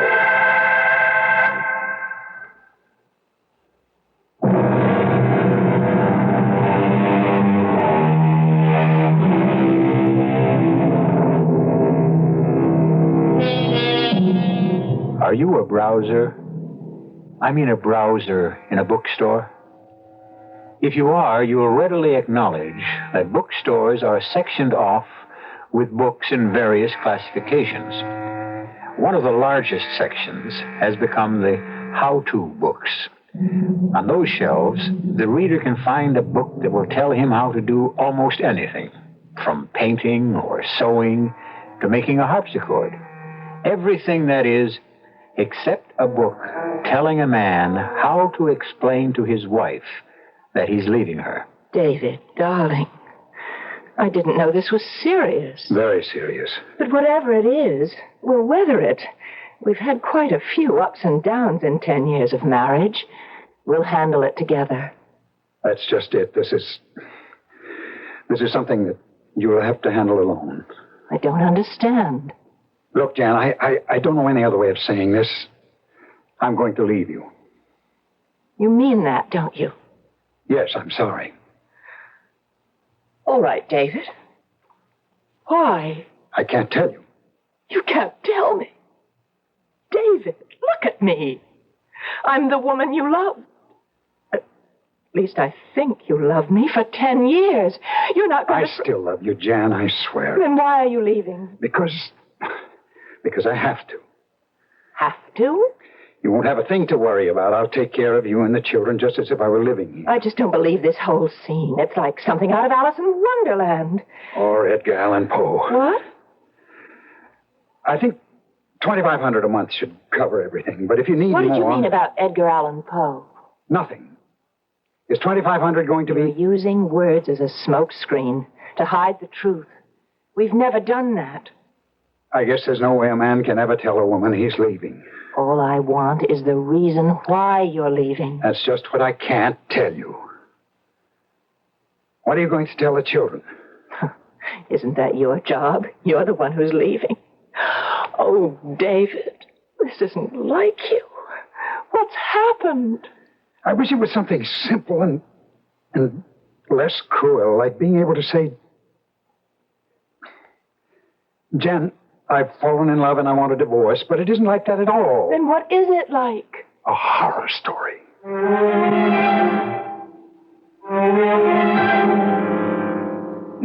No secretary's going to tell me that Dave Matson's not into me. He'll see me and he's going to... It's all right, Miss Manners. I'll see Mr. Hempstead. Come in, Lon. Oh, thanks. Now, what's this business about your leaving Jan all about? I suppose this couldn't be avoided. Why would you want to avoid me, your best friend? What is all this stuff about horror stories and Edgar Allan Poe? Oh, it's just a figure of speech. Oh, sure. Just enough to make you walk away from what I know was a good marriage. Thanks, Lon. And you're going to tell me why you're doing it. But only if you give me your solemn promise that you won't tell Jan or Cecily. But that's exactly... I know. That's exactly why you came. To find out and try to help. To tell Jan. But that's the one thing you can't do. Okay. You have my word. I'd like you to look at these photostatic copies of English newspapers of the 1850s. Are you kidding? Read them.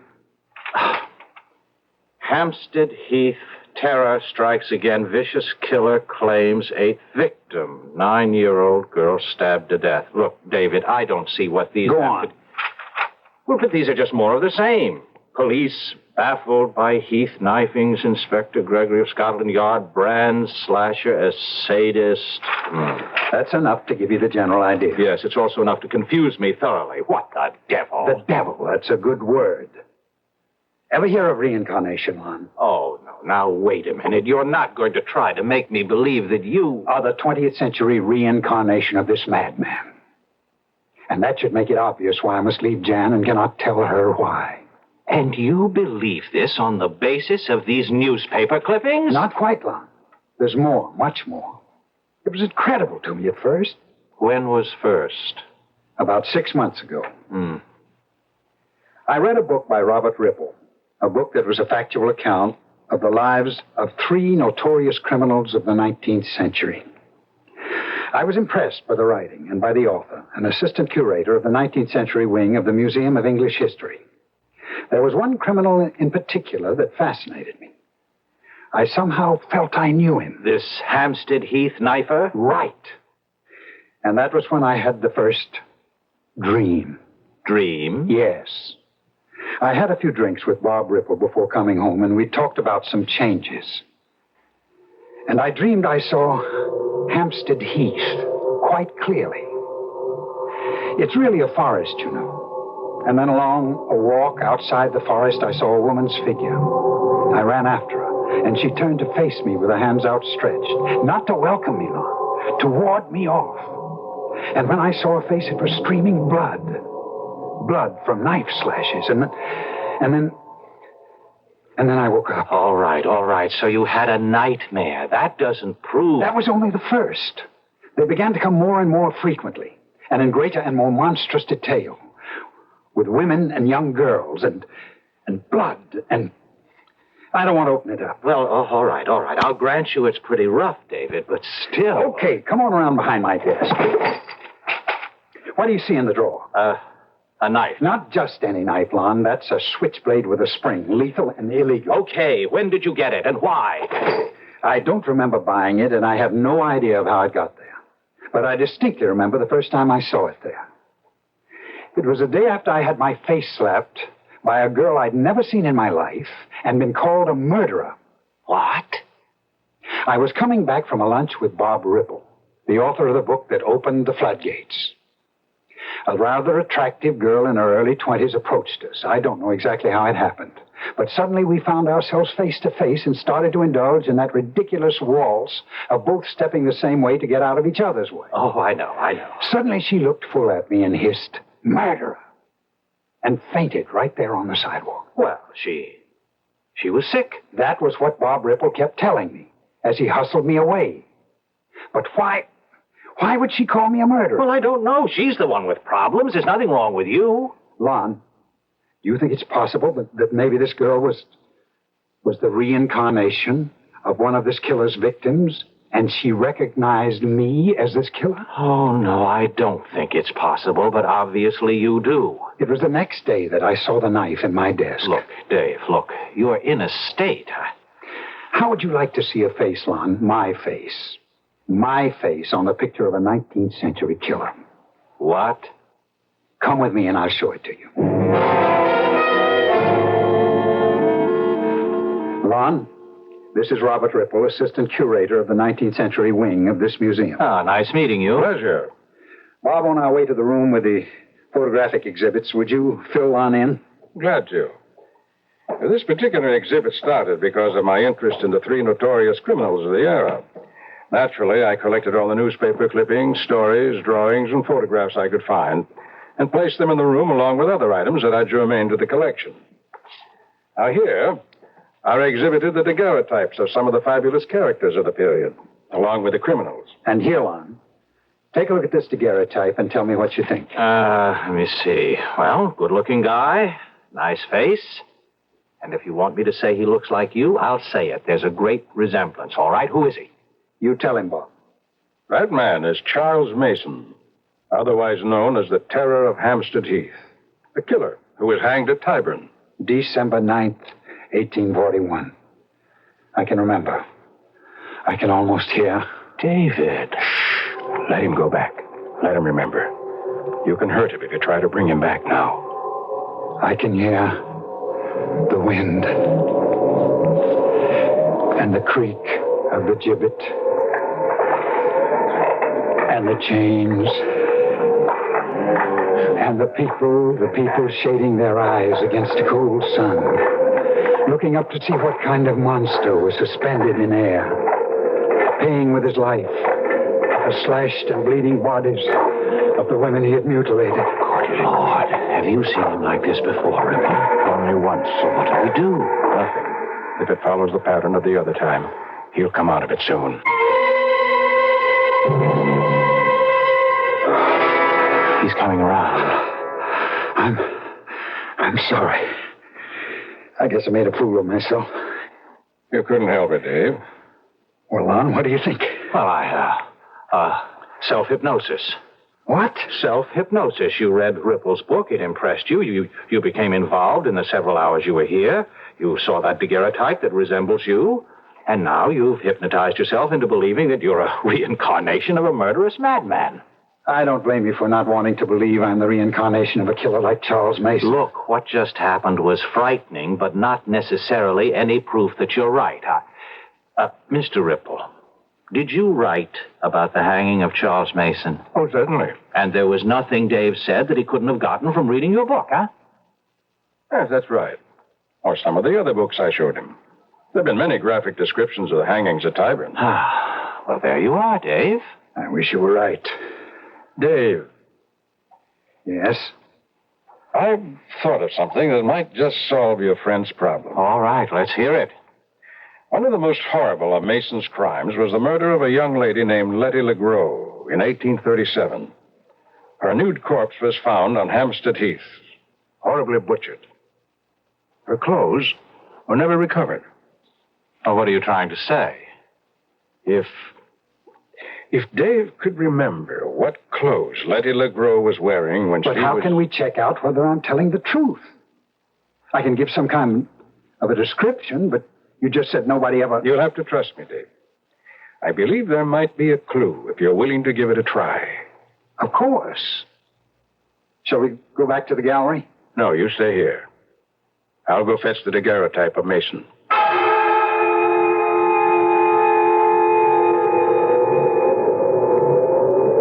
It's hard to see because there's a storm brewing. I see the leaves blowing and the trees bending.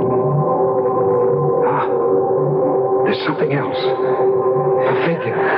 A woman. Oh, please. I mustn't slip or fall. He's following me. I know he's following. Oh, dear God. Help me. Help me. I see something glowing. A dress. Yes. It's a dress. A long dress.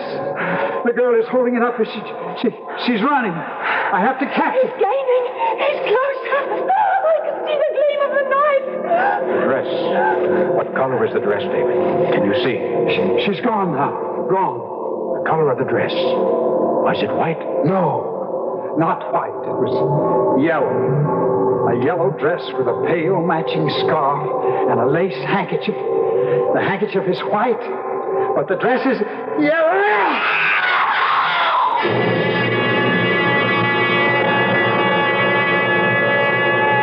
There have been some fairly convincing arguments on the side of reincarnations.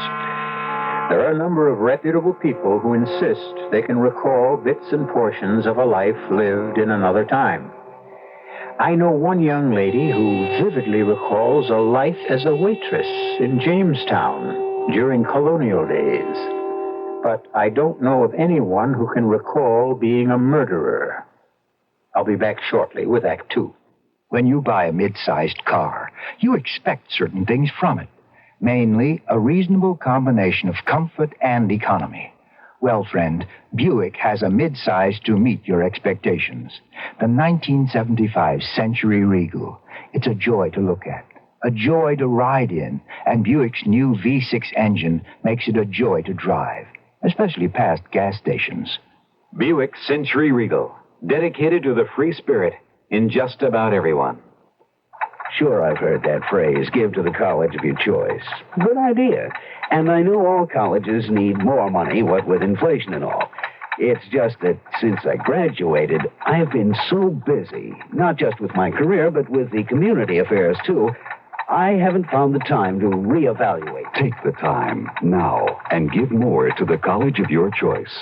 Now. A public service message of this station and the Advertising Council. Some people think we play ping pong all day. They're wrong. The USO isn't all fun and games. Today, the USO has millions of problems like this one in Germany. My family's going crazy living in a tiny apartment. Where can we live? Today's USO has millions of problems like this one in Asia. I'm hooked on drugs. Where can I get help? Or this problem in Athens. Our marriage is breaking up. Can you help us? Today's USO has little time for ping pong. We've got serious work to do. We've got lots of new problems here and overseas. The problems are big. How big? Well, if someone asks you, who needs the USO? Tell them, we do! We do! Over 5 million American military personnel and their families need today's USO. And because we get no government funds, we need all your support. Please give to USO through the United Way or local USO campaign.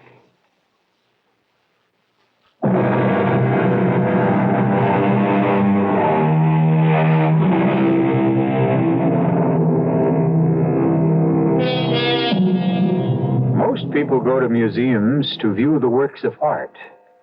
David Matson took his best friend, Lon Henderson, to a museum to prove to Henderson that he, Matson, was really the reincarnation of a monstrous killer of the 19th century named Charles Mason.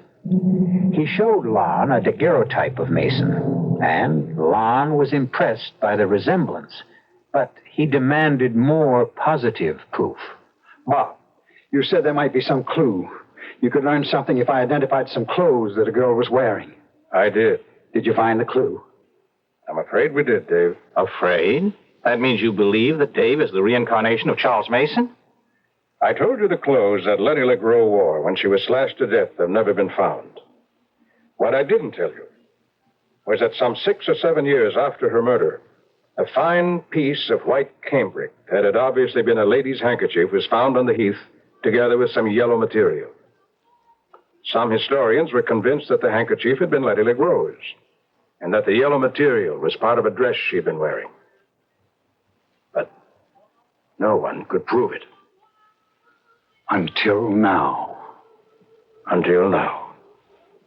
Until you just described a yellow dress and a white handkerchief.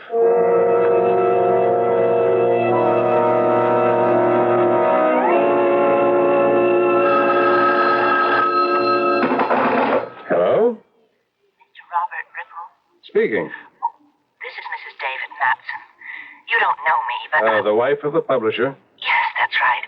I'd like to come and see you. What about? My husband. And the reason he left me. My dear Mrs. Matson, I find this conversation most strange. You, a perfect stranger, calling me to discuss your marital problems? Why in the world would you believe that I would be... I was told to call you. By whom? Lon Henderson. Well, I can't understand why Mr. Henderson referred you to me. Well, because he's our best friend. And I badgered him into distraction. He finally gave me your name as the one... He also has the information I have. That's all I want. Tell Mr. Henderson I find his putting you on to me cowardly. Oh, Mr. Ripple, please. I have no intention, Mrs. Matson, of seeing you or discussing your husband and his actions at any time, now or in the future.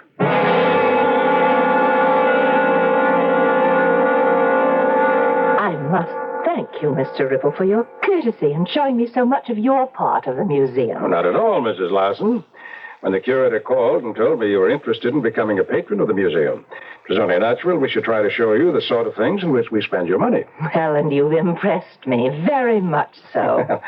If you don't think me impertinent, Mrs. Larson, how much so? Did you have any specific sum for a contribution in mind? Not precisely. I really need more information. Now, I must return to Boston later today, so... Well, I just want to thank you for making time for me in your busy schedule. Pleasure. Oh, wait. This picture... daguerreotype, Mrs. Larson. Well, whatever. Now, this man, he looks so familiar. Who is he? A notorious killer. A man named Charles Mason who was hanged in 1841. Now, if we could move on. Just a moment. Now, this may seem a somewhat strange request, but I would like this daguerreotype.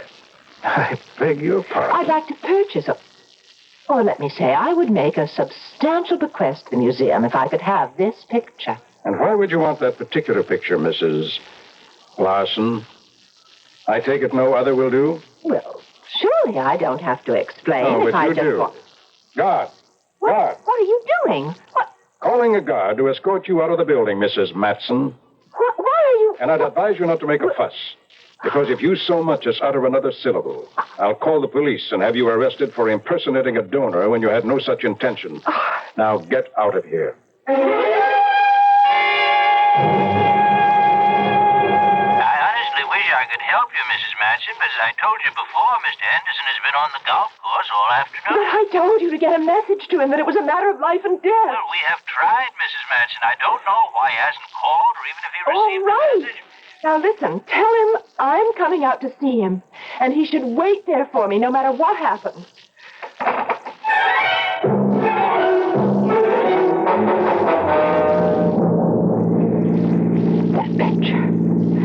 That picture.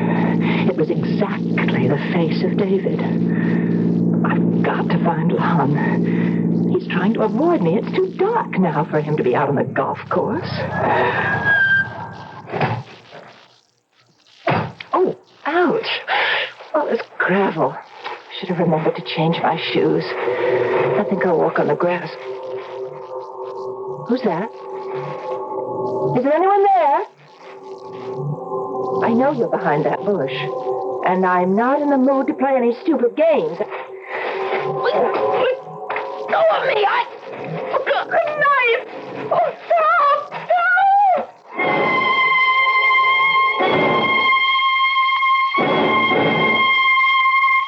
Oh, Jan, do you realize that guy could have killed you? I don't know. I don't know why he came at me.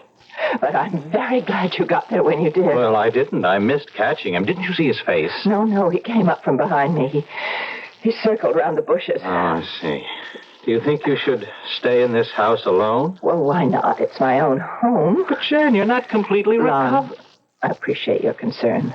They'd never have let me out of the emergency room at the hospital if they didn't think I was okay. The arm is bandaged. It doesn't bother me at all, but you do. Me? Why did you send me to Ripple? Oh. Jan, how much do you know about reincarnation? You mean the belief that your soul lives on in someone else's body after you die? Yes.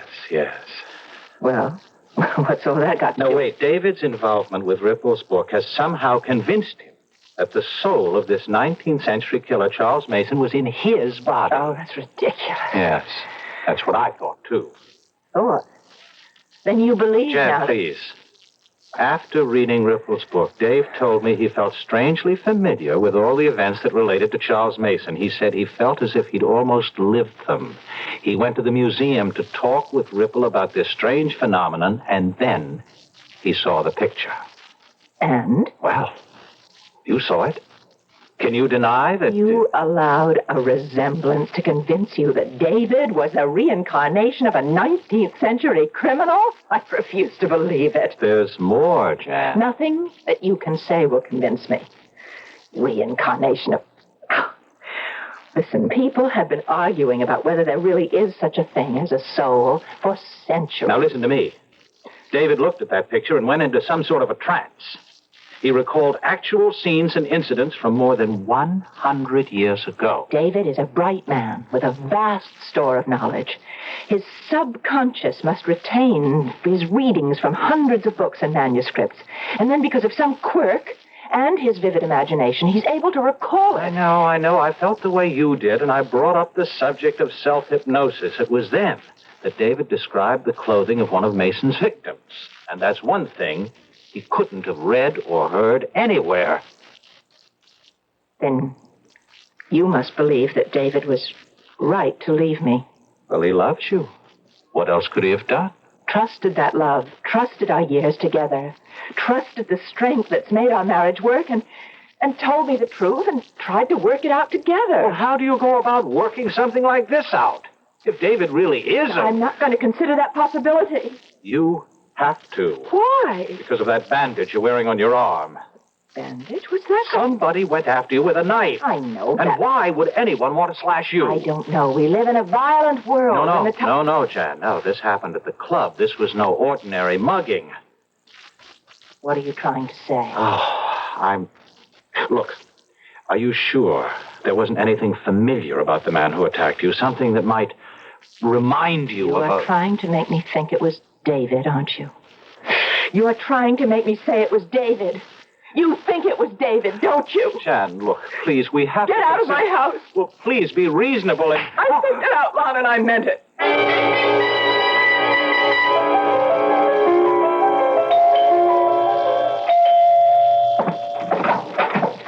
Oh, Lon. Oh, I'm so glad you came. Now, I apologize for my behavior the other night. There was no excuse. No. I forgive you, Jan. I understand. But what do you want from me now? To go with me to see Jason Beckwith and tell him everything you know about this strange delusion of David's. Jason Beckwith? He's a professor of Romance languages at the university, and he's also a highly regarded student of the occult. I shouldn't say student. He's an acknowledged authority. Jan, have you seen today's paper? No.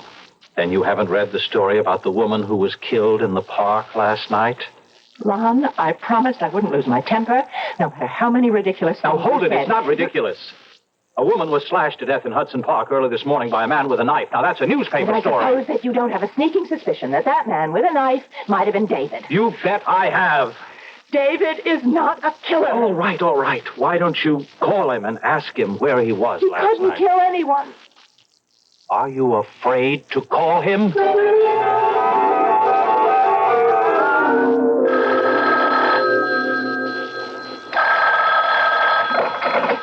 Hello? Oh, David, darling, how are you? Jan. Look, Jan, if you didn't get the check, I'm sorry, but I really have been bombed out for the past few days. I don't remember whether... What kind of talk is that? Look, Jan, I'm not the guy you knew. Don't you try to tell me who you are, David. You're talking to the girl who married you. You just don't know what you're up against. But I do. I do know.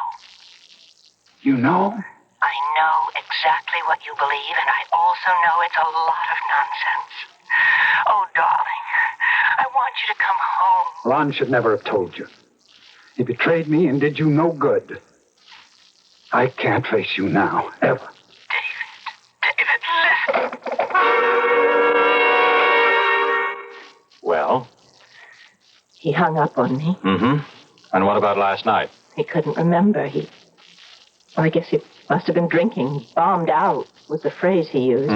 Which amounts to admitting that he doesn't have an alibi for last night. He doesn't need an alibi. David is not a criminal. He thinks he is? Well, he's getting a lot of support from some of his best friends. Jan, please believe I fought it. You weren't at the museum. You didn't see and hear what I said. And you haven't lived with David for 10 years. You think you can ever know David as I do? Oh, well, how can I answer that? Don't try. Just come along with me and keep the appointment with Professor Beckwith.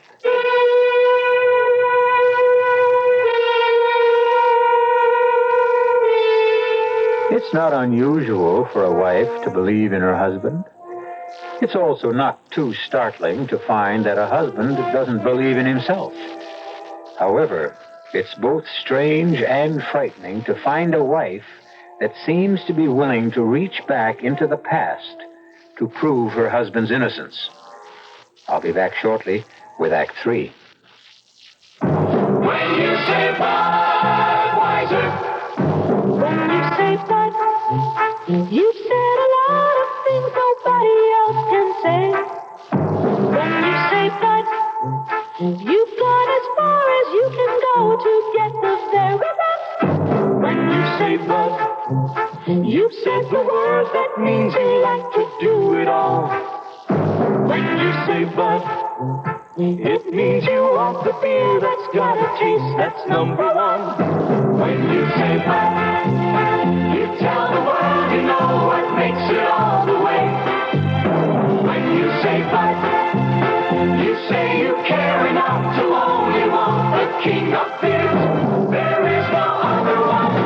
There's only something less. Because the king of beers is leading all the rest. When you say Budweiser, you've said it all. Anheuser-Busch, St. Louis.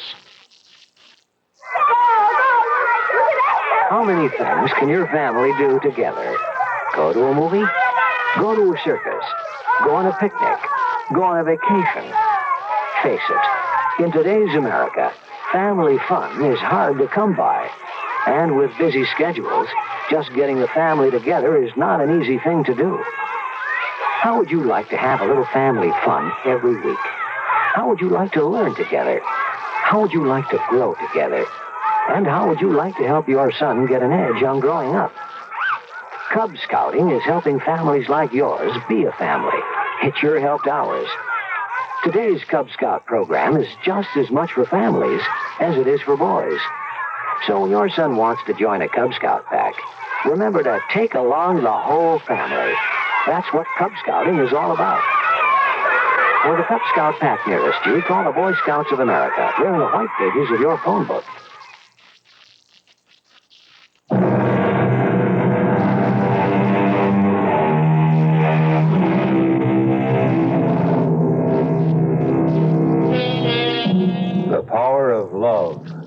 against the power of death. The power of good against evil. Most of us like to believe that good will triumph, but very few of us are ever asked to put our belief to the acid test. Janice is doing just that. She refuses to believe the evidence that her husband David is the reincarnation of a 19th century killer. And she and her husband's best friend have come to an appointment with an expert on reincarnation and the occult. Remarkable. Most interesting.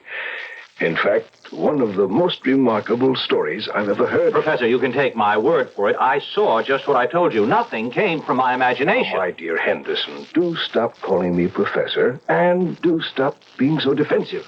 I know you told me the truth. You don't mean you believe David is a reincarnation of that killer? My dear Mrs. Matson. Jan.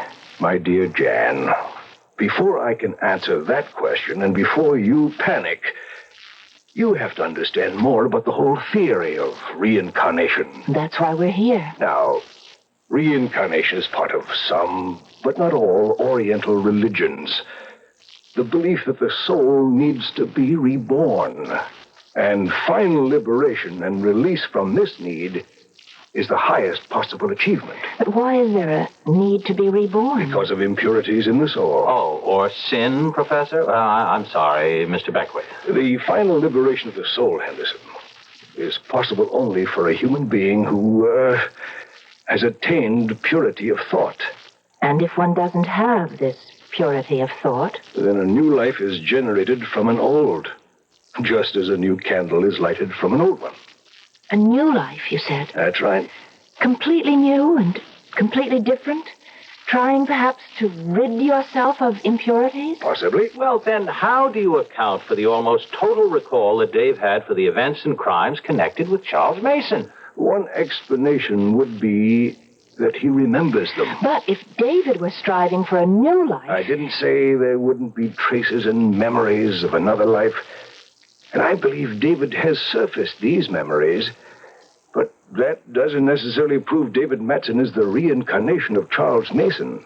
Well, how else could Dave have known about it? He could have experienced the things he recalled as a spectator. Oh, no way, Beckwith. I was in the museum and you weren't.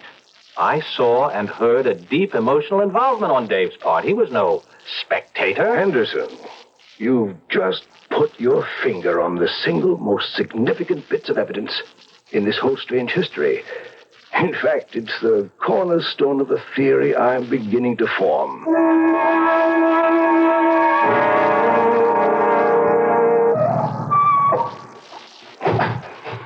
Come on, Lon. Now, look, I feel like a criminal. Now, don't be silly. But I'm setting David up. He thinks he's going to see me, and wait till you see the look he gives me when you walk into his office. Come on. Where are you going? We're going in the back way. Oh. If I pass the desk, the receptionist will phone David. Oh.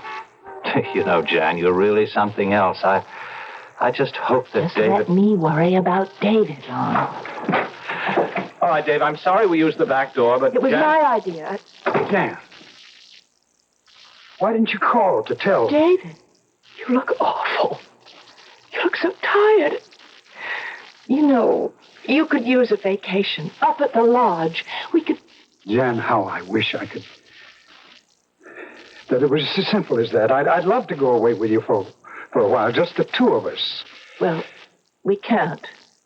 What? I thought... I mean, we've got some work to do first. Work? Yes, on your head. Now, listen. Lon, what is this? She's your wife, and she's great. And she has met with Professor Jason Beckwith, and he's agreed to work out an experiment. What kind of an experiment? Well, I think Jan had better explain it, since she's also going to be part of it.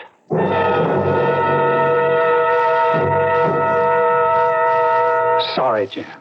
It sounds too risky. But, darling, I've told you, it's a controlled experiment. Who's controlling it? Beckwith? Yes, and Lon will be there, too. The plain truth, Jan, is that I'm afraid. Well, of course. And you're afraid to come home, and you're afraid to see me alone, and you're afraid to face the night. Is that the way you want to live for the rest of your life? I may have to. But don't you see? The experiment offers us a way out. I know you're not Charles Mason in any way. The way you say it, you almost make me believe it. Well, it's true. So trust me. Oh, I trust you. It's me I'm worried about. How's your arm? Oh, it's much better. You can see it's out of the sling. Police haven't found who attacked you yet. They're working on it. Now, when do you want me to arrange for this? You're badly hurt. No, it's just a surface cut. Now, listen, David, darling. Excuse me. I'll be back in a moment. I'm not feeling... David? I'll be with you in a minute, Jan. Ron, go after him. What? Go on, hurry. David. Oh, darling, don't. Put that gun down, Dave.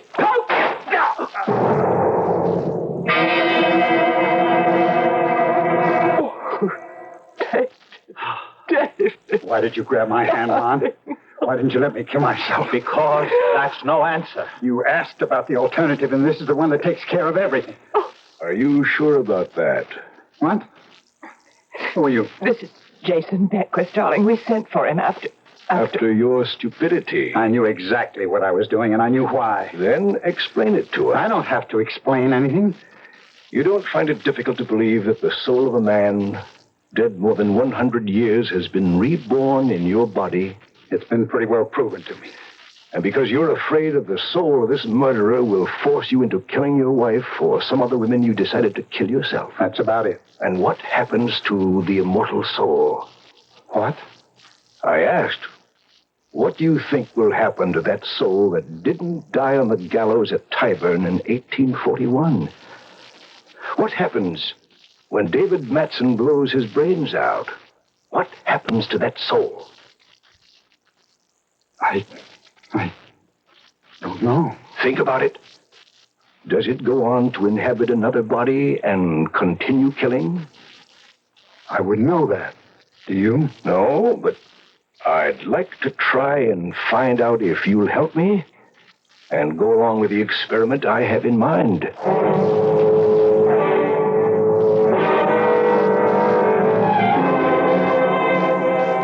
You want to go ahead with this, Dave? Yes. Okay. I'm under orders to inform you that this will be the last experiment into the past conducted on these premises. And the professor's briefed you on what we hope to accomplish here tonight? No, not completely. I assume it's a continuation of your trips into the past. With some additions, Mr. Ripple. Those marbles you have in that bag? Right. Interesting. I assume they're going to play some part in the proposed experiment. Oh, they are.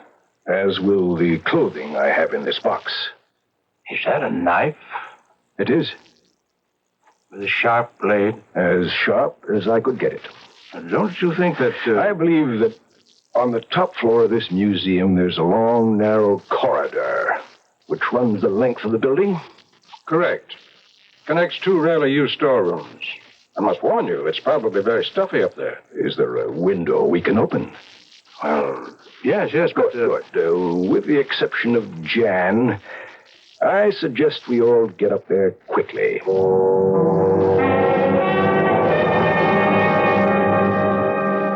Excellent, Mr. Ripple. A corridor just as you described it. And now the window's been opened, and we're all gathered here, ready to start. I thought Jan was... She told me she had to be part of the experiment. Oh, she'll be along later, David. There were some things we had to keep from you. Ripple, is there any way you could light this corridor better? It's fine the way it is. I'll move down the corridor. Can you see this? Something shining. The knife is quite visible to anyone with normal eyesight, Professor. Good. Now, Henderson, if you'll station yourself about halfway down the corridor and wait there. And don't touch the marbles. Oh, don't worry. Never was any good at shooting marbles, Beckwith. Why do you want me, Professor? As we agreed, wherever you think you'd serve the museum's interest best. I think I'll stay near you. Fine. Now, what we have is the corridor, perfect view, and along the corridor, gleaming knife. David, you stand on my right. Mr. Ripple, that puts you on my left. Mm-hmm. And we all agree the corridor is quite empty. Now, Mr. Ripple, may I have the daguerreotype? There you are. Thanks. Now, David, look closely at this face. The face of a man named Charles Mason. and David. As I drop the marbles one by one on the stone floor, they'll start to bounce. And bounce, back through the years. Listen to them bouncing. Bouncing down the long corridor of time. And the years slide by, alive with the echoes of the past. Do you see them, David? I see them and hear them. Shh, Ripple. I'm walking along near the top of the hill on the heath, and I see a single horseman. He's silhouetted for a moment against the moon. He comes riding, and he stops. He stops, and he hides so carefully in the bushes. Beckwith, for heaven's sake, what's happening? That's Ripple. He's under too. He thinks he's there. They stand stone still, the man and the horse. The bushes hide them. A lady, she's walking. She has a cape with a hood. I can't see her face. Jan, be careful. Pretty lace and pretty face are no help against sharp steel. No, it's Ripple. He's got the knife. He's down the corridor. Jan, look out! I've got him. You're not going to touch him. The window, Dave. Watch the window. Dave, there's a knife! Help! Behold me!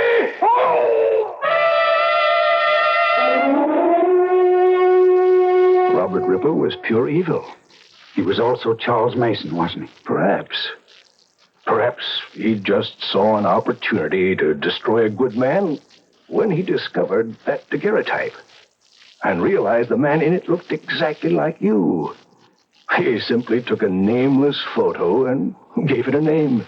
And gave me the horrors. But, Professor, isn't there any chance of finding out who the man in that picture really was? I'd like to know his real name. Oh, David, my darling. Let's just live in the 20th century. I admit it's difficult enough, but it's our very own.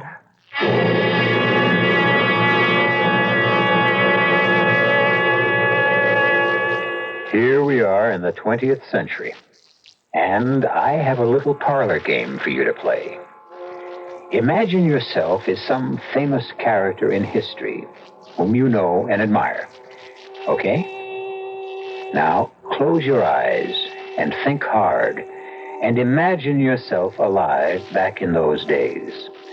And as you think, you may see some pictures in your mind that you've never seen before. Try it. I'll be back shortly. There's a fresh new spirit sweeping the land. A free spirit that demands good products. Products that satisfy your sense of good taste and desire for economy. But above all, products that perform. Buick has been touched by this spirit. And this year, our crisply designed, solidly built Buicks will bring joy even to the most demanding of free spirits. The 1975 Buicks, dedicated to the free spirit in just about everyone. Once upon a time, there came to pass a new law, and great changes came over the people. They were happy and busied themselves at work they enjoyed. They were kind to the earth, and it gave back to them. No one had to lock doors or put fences around their land. Everyone had enough to eat. The sick and the aged were cared for. The people stood proud and tall. In the land of make-believe, there were no poor. The Campaign for Human Development is working to make the same thing happen in our real world. Campaign for Human Development, United States Catholic Conference.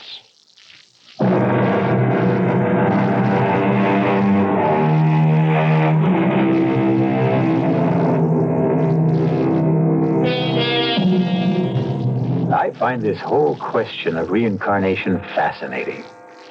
But there's an area that's not very well covered in the books and essays that have been written. And that is the question of animals and their souls. Do they possess souls? And indeed, do they return in some form as some other animal, or, which I don't like to believe, are those of us who sin greatly reduced to becoming animals before we can stop trying to be reborn. Our cast included Shepard Strudwick, Marion Seldes, William Redfield, Alon Clark, and Chris Gampel.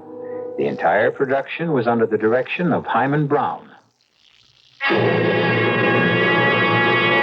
And now, a preview of our next tale. They are talking. But they're fine people, Mabel. It doesn't hurt us. Well, some of them even think your wings are fake. That you just stick them on that way. That you're really some kind of a nut. Well, let them think what they want. Eberhard, Yes, dear? sit down. Huh? Please. And I don't want you to get upset or excited or anything. Well, when did I ever get excited? And don't interrupt, please. I wouldn't think of it. Well, my patience is at an end, Eberhard. This cannot go on in one way or another. We've got to find a way to get rid of those awful wings. We can't possibly do that. Why can't we? They're embarrassing. They're expensive. They're useless. They're making us the butt of unfunny jokes from everyone in the neighborhood. And what's more, they're to get in the way, Eberhard. Eberhard Edwards, those wings must go.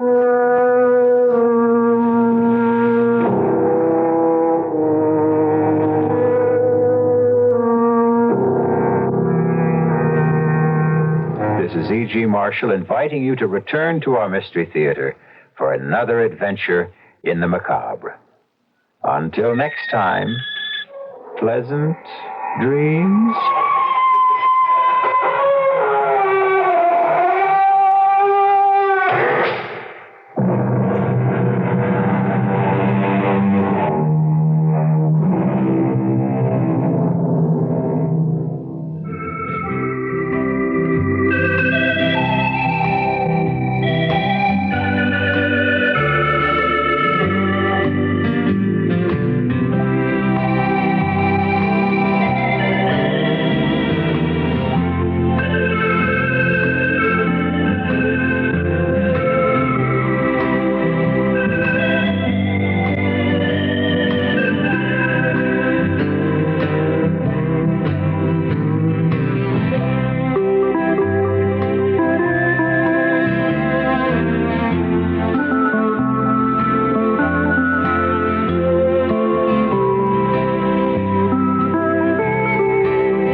Tuned for CBS Radio News in progress. Next on KIXI Seattle. Negotiation with Israel, but he might have to wait for a parallel negotiation to start between Israel and the Palestinians over the West Bank. What Kissinger learned after 2 long talks with Sadat was that Egypt is ready to proceed. Kissinger now knows, or at least he thinks he does, what's possible and what's realistic. A framework for negotiation is emerging, but Kissinger is not now pressing for a quick deal. He wants to talk with King Hussein, with Syria's President Sadat, and with the Israelis, and then let everyone consider the full implications of Rabat before proceeding to the next phase of negotiations. Probably in early December, when Kissinger may return to the Middle East once again. Marvin Kell, CBS News, Amman. I'll have more news in a moment.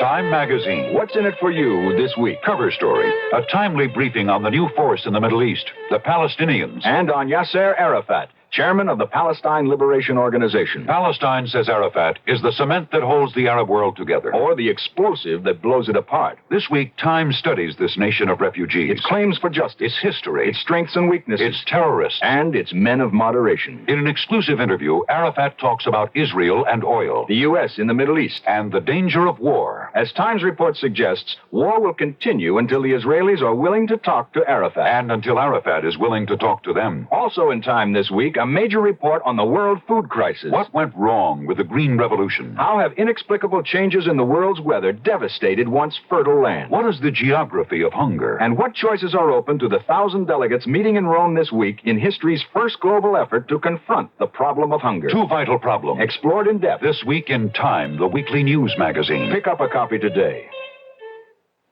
President Ford met on Wednesday with Senate Democratic leader Mansfield. Both leaders pledged to work toward cooperation between Congress and the White House following the Democrats' massive gains at the polls on Tuesday. Although the Democrats did manage to capture a two-thirds majority in the House, Mansfield did not claim the party achieved a veto-proof Congress. We never had a veto-proof Congress. It's an impossibility. What we hope we will be able to develop is an inflation-proof Congress, but it's something which neither the President nor the Congress can do alone, but which I hope we will do cooperatively, and we'll do our best. Mansfield received a list from President Ford, a list of pending bills on which the president wants action after the new Congress reconvenes later this month. The big Democratic gains in Congress could mean there will be little or no action on major and controversial proposals. Political observers feel major decisions on social and economic problems will be held off until the new and more liberal Congress convenes in January. Despite the big Democratic victories in Tuesday's elections, Treasury Secretary William Simon says there will be no basic changes in President Ford's economic proposals, including the proposed 5% surtax. Simon says Republican losses were not triggered by the state of the economy. Simon blamed what he termed the repugnance of the political system. More news after this word. If you enjoy wine with your meals, here's something you should know about wine before meals. Before, that's the time to think about some Dubonnet to drink before a meal, by day or night. It helps to whet your appetite. Before. It's the time before Dubonnet. Most wines go with your meals, but Dubonnet goes before. Think of it as an appetizer, a wine that helps to whet your appetite. Before lunch, before dinner at cocktail time, before whatever you've got cooking. Dubonnet before, made to make what comes after that much better. Dubonnet. It all started in France, of course.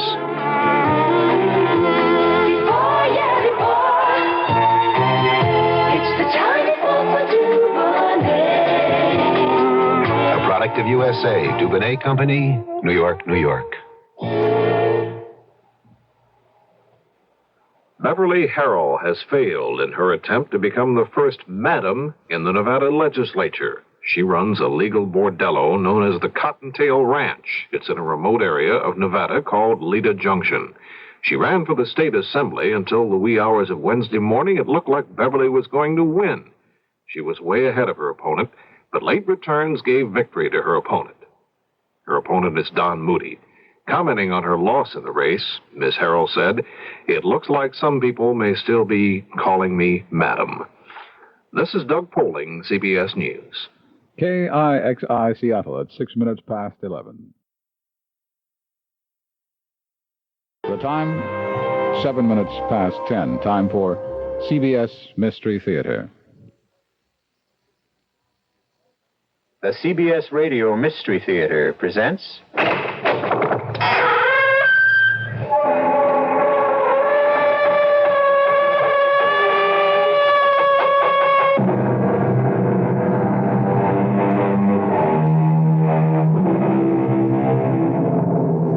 Come in. Welcome. I'm E.G. Marshall.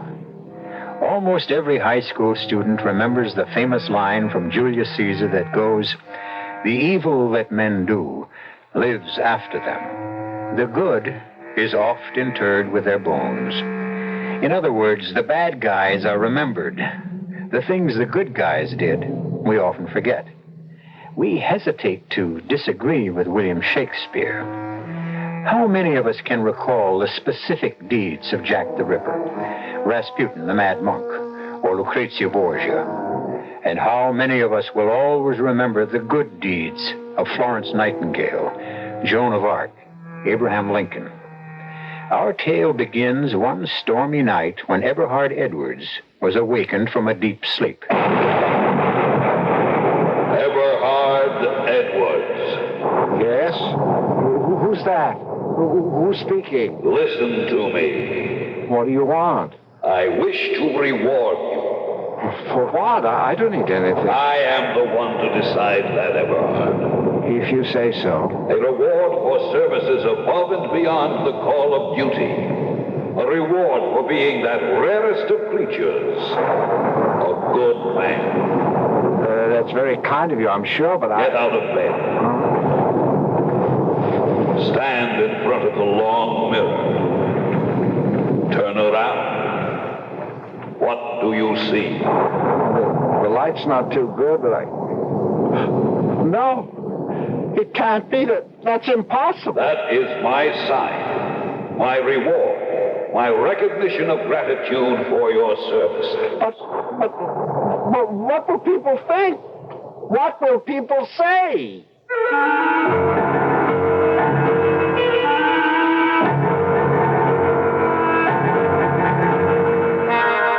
Our mystery drama, How Eberhard Won His Wings, was written especially for the Radio Mystery Theater by Arnold Moss and stars Hans Conried. It is sponsored in part by Buick Motor Division and Sign-Off, the sinus medicines. I'll be back shortly with Act One.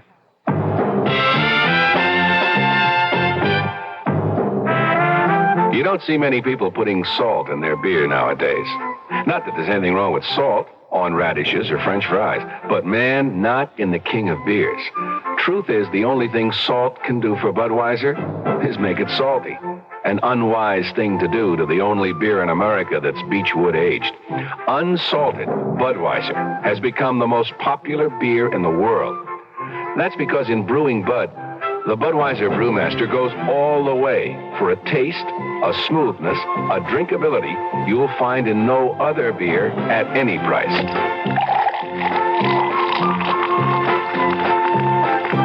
And something else you can take without a grain of salt.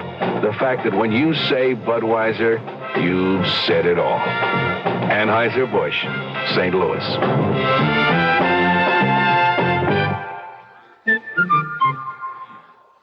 Who will cope with tomorrow for a brighter new day? There's one hope for tomorrow, the children of today. Who will live to inherit all we've done? Who will pay? Who will give love and share it? The children of today. We've got to save the children and save the world. Help them to grow to know that life is worth living. Save the children and teach the world to reach out with open arms and spread their love to others. Return to sanity. You can reach out to help a child. For information, write Save the Children, Box 120, Grand Central Station, New York.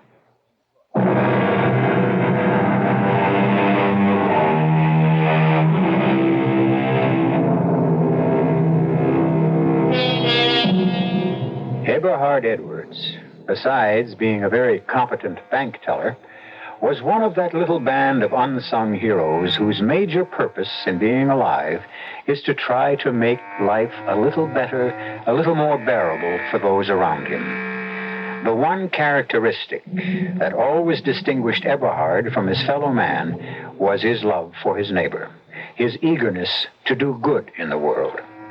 For example, There was the Sunday he and his wife Mabel were at the beach, and there was a cry for help. A man was drowning. Before the lifeguard could get down off his platform, Eberhard had dashed into the sea and made a daring rescue of the drowning man. What on earth were you thinking of? What made you do it, Eberhard? The poor man was drowning. He needed help. But not your help. You can't even swim. That's true, isn't it?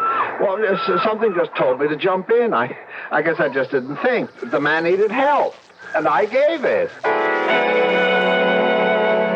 And there was the time with the blind, crippled beggar. Hey, mister, could you help out a fellow who's less fortunate than yourself? Have you got 50 cents, Mabel? 50 cents? Don't give him a penny. 50 cents? Now, what could I do with 50 cents? What do you need, my poor man? Well, I need some new clothes to keep me warm. My kids haven't had a decent meal in days. My wife is on the way to the hospital with another blessed event. And my sister-in-law... Not 1 cent, Eberhard. I'll give him $1. $1? Now, what could a person in my miserable circumstances begin to do with $1? 5? 5? 10? How about 20? Oh, 5, 10, 20. There you are, you poor man, and bet a lot. Oh, thank you, sir. You're a very considerate gentleman. Eberhard, why did you give that bum $20? Well, the poor fellow needed help. A new suit, food for his kids, his wife, he's got... Yeah, but the man's a crook. He's not blind. He's not crippled. He's not? No, the minute you gave him the money, he got up and walked away. So he did, didn't he? Oh, but it doesn't really matter. Oh, how can you say that? Well, even if he wasn't telling the whole truth, he needed the money more than we did. Eberhard, I know really? I know I'm right. Something, a voice inside me told me it was the right thing to do. And that's the way Eberhard Edwards lived his life. Yes, Eberhard was a good man. But life suddenly changed one day for the Edwards. The event altered the smooth course of their life forever. It began one night, in bed. Eberhard had had a hard day at the office. There are things that are right, and there are things that are wrong, and a man must do what he thinks is right. Oh, Eberhard, you're talking in your sleep again, and it's keeping me awake. Huh? Oh, what? Just turn over and go back to sleep. Of course, dear. I'm sorry. You can't always be sure. It doesn't matter. The main thing, do what you think is good. Good. Eberhard Edwards. Who's that? Who is it? I don't see anyone. Of course you don't. But you hear me, don't you? Yes, but who are you? What do you want? I have something I wish to give you. Shh, not so loud. You'll wake Mabel. Your wife cannot hear me. My words are for you alone. Really? Eberhard Edwards, you are a rare creature. An honest man. A virtuous man. A good man. There are so few of you left. I don't think I'd go so far as to say that. It was very kind of you, just the same. And I wish to reward you. Oh, I don't need anything to show. I am the one to decide that, Eberhard. If you say so, sir. Tomorrow, when you wake, you will see what you have been given as your reward for being a good man. Well, that's very kind of you, I'm sure, but the world needs more men like you, Eberhard. Keep up the good work. Now, go back to sleep.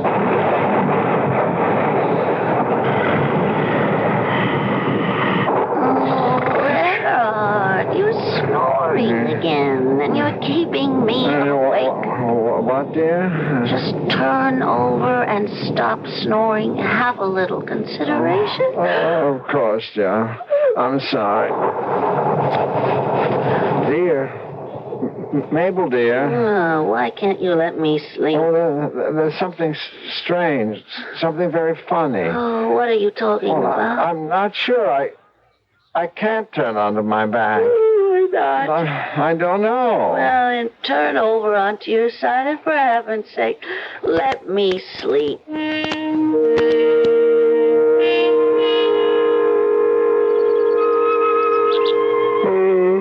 Good morning, dear. The storm's over. The sun's shining. The beautiful morning. Oh, you had a rough night, talking in your sleep, snoring. I'm sorry about that, dear. I think I was having some kind of a dream, kind of a nightmare. Oh, what about? Can you remember?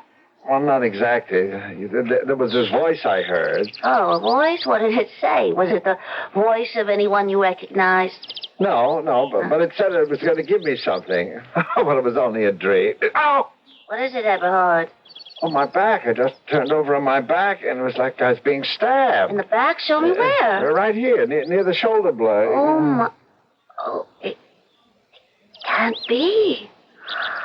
I won't believe it. What is it? What's wrong? Oh, Eberhard, you must be calm. Now, just control yourself. You mustn't get upset. Well, why should I be upset? Well, now, you're not going to work today, not until you've seen Dr. Reinheimer. What are you talking about? Get out of bed and look in the mirror. All right. I don't see anything out of it. Turn around and look at your back. Look at my... Oh. Good grief. What's wrong with me? Well, there are two growths coming right out of your shoulder blade. Well, what are they? What can they be? Well, I would say they look like a little pair of wings. Mabel, I think you're right.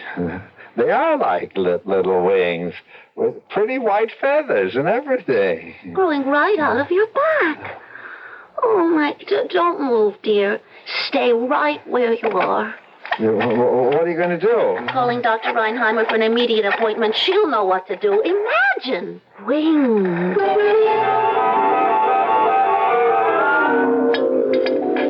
Mr. Edwards, I'm ready to give up. In the last 2 weeks, you have been given every examination known to modern medical science. Every one. And there are no answers. In over 20 years of practicing diagnostic medicine, I have never encountered a single case that even faintly resembles yours. Over 20 years. Mr. Edwards, you are a problem to medical science. Well, I'm sorry to be so much trouble. I guess it's just something I'll have to learn to live with. Oh, no, Mr. Edwards. We can't afford to give up. Science must be served. We must keep trying. I understand, I think. We're going to try to find out, Mr. Edwards, whether you're some sort of medical aberration. You mean some sort of freak? Well, you might call it that. Either some kind of medical aberration or... Yes, doctor, or? Or some kind of miracle. You mean they're not some malformation? Those little things are really wings? Well, we're not 100% sure yet, but if they are... And my colleagues and I are almost ready to admit that they are, in fact, wings. Then that would make me... Yes, Mr. Edwards. It would make you an angel.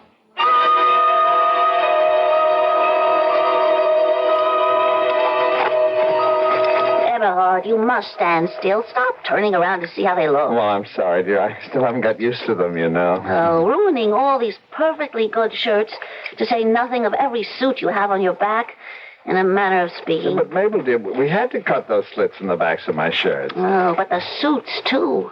Including the black mohair, it's my favorite, and you've only had it 6 years. Well, it'll just take a little getting used to, dear. Oh, it's costing us a lot more money. But you can't expect me to ride in the subway with all those crowds. They could get bruised. They lose their nice white feathers. But a taxi to and from work every day. Yeah, I know, dear, I know.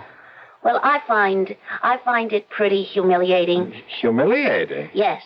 Just this morning at the supermarket checkout counter, that fresh little redhead kid dared to say, "We have a special this week on birdseed, Mrs. Edwards. 5 pounds for only 79 cents. Imagine." Oh, that was only his little joke. Well, and the neighbors themselves, Eberhard, they are talking. They are talking. But they're fine people, Mabel. It doesn't hurt us. Well, some of them even think your wings are fake. That you just stick them on that way.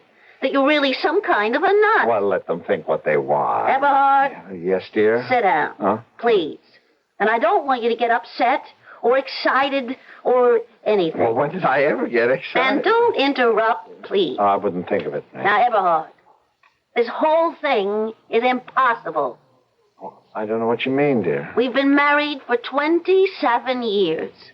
I've been a good wife. Well, haven't I? Oh, yes, Mabel. Yes, a very, very good wife. Yes, and there's been times when I've had to be a very patient one. You agree with that? The patience of Job. Well, my patience is at an end, Eberhard. This cannot go on any longer. Well, I don't understand. I asked you not to interrupt. Oh, I'm sorry, dear. Now, in one way or another, we've got to find a way to get rid of those awful wigs. We can't possibly do that. Why can't we? They're embarrassing.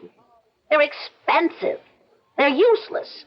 They're making us the butt of unfunny jokes from everyone in the neighborhood, and what's more, they're getting in the way, Eberhard. Eberhard Edwards, those wings must go.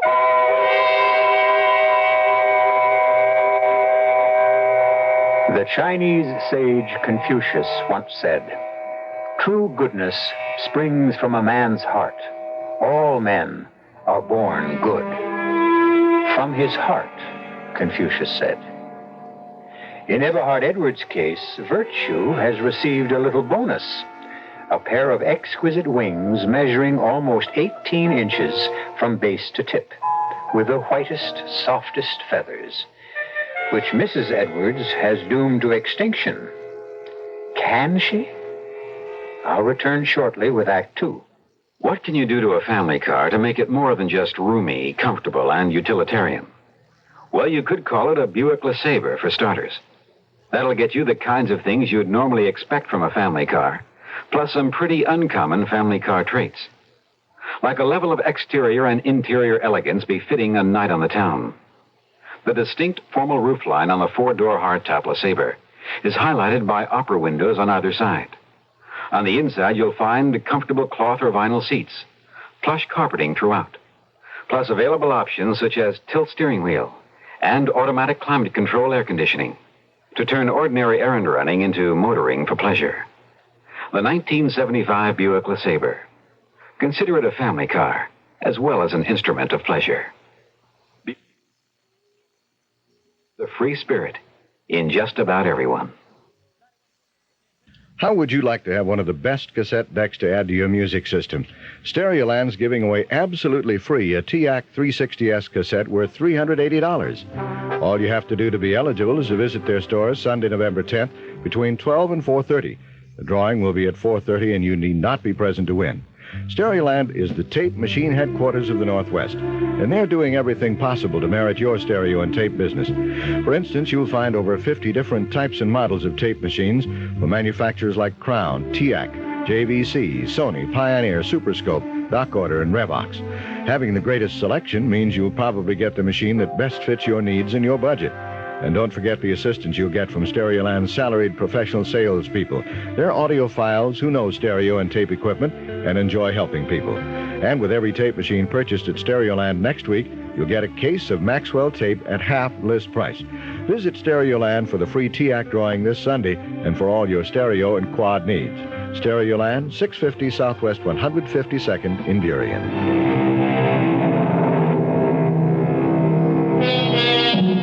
In heaven, an angel is no one in particular. Heaven is overflowing with angels.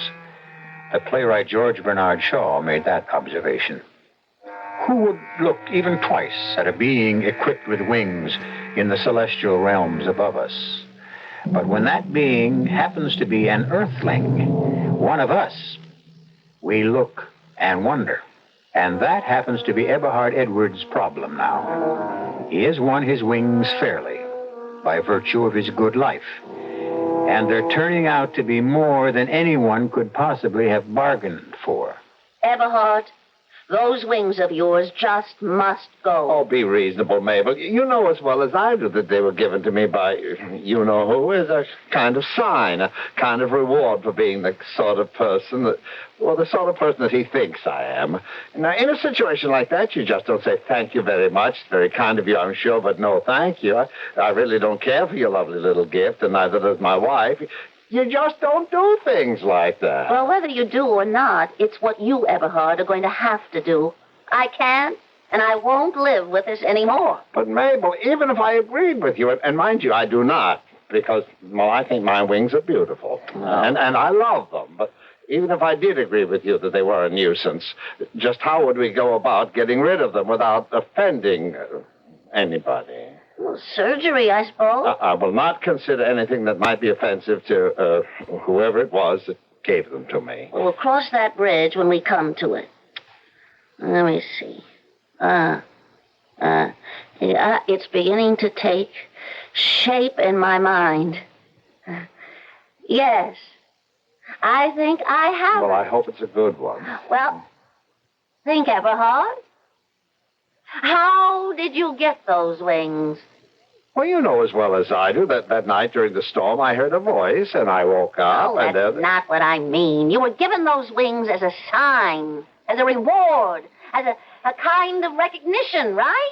Well, I wouldn't go so far as to say As a recognition of the fact that you are considered to be a good man.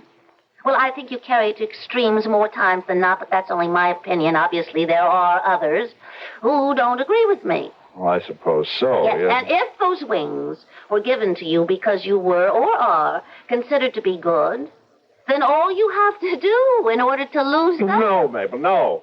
Don't even suggest it. Well, you've just got to learn to be bad. To be a sinner. Mabel, what are you saying? I could no sooner commit a sin than I could jump over the... Well, sometimes we surprise ourselves. To sin? Well, I wouldn't know how. Where would a person begin? Well, like anything else, I suppose. The first thing to do is to get a list somewhere of what is considered to be a sin. A list? Yeah, I have it, Eberhard. I have it. The seven deadly sins. Mabel, do you know what you're saying? Well, the 7 deadly sins, of course. How obvious. Well, what's obvious? Let me find out what the 7 deadly sins are. Then all you have to do is to commit a couple of them, and you'll see how quick you'll shed those feathery things of yours. You really think so, dear? Yes, I'm sure of it. Now, what are the 7 deadly sins? Get the dictionary. You can look it up under sins, 7, or deadly. Put it here on the table, sweetheart. Now, let's try deadly. D-C-D-A-D-E-R. Here we are. Deadly. Deadly sins, also called 7 deadly. Well, what does it say? A couple of things, and then it does list them. Write these down. Oh, yes. Okay? Pride. Pride. Covetousness. What's that? I don't know exactly. Just write it down. We'll find out later. Covetousness. Anger. Mm-hmm. Gluttony. Envy. Sloth. That makes 6. And lust. I beg your pardon? L-U-S-T. Lust. And that's the whole list. 7 deadly sins. What am I supposed to do with them? Do? You commit them. Some of them, anyway. Mabel, I could. You know that I just could. It'd go against everything in which Well, why don't we begin with pride? Now, that shouldn't be too difficult. You just take on a proud attitude at the bank. That's where you can start. If it'll help, I'll run up a pretty black cape on the sewing machine. It'll help hide those things for the time being. A cape at the bank. And act with pride. You've just been promoted after 27 years to chief teller. Isn't that something to be proud of? Well, I know, dear, but... Well, you'll walk differently. Eberhard, you'll strut, not walk, like a peacock. Head high, nose in the air, looking down on everybody. But, Mabel, I couldn't. I You'll just have couldn't. to learn, Eberhard. First thing tomorrow morning, you show all of them at the bank what pride really is. And it'll work, I'm sure. What's the old saying? Pride goeth something or other. Your pride goeth before a fall. Exactly. But in your case, your pride will go before the fall of those dreadful rings. Right off your back.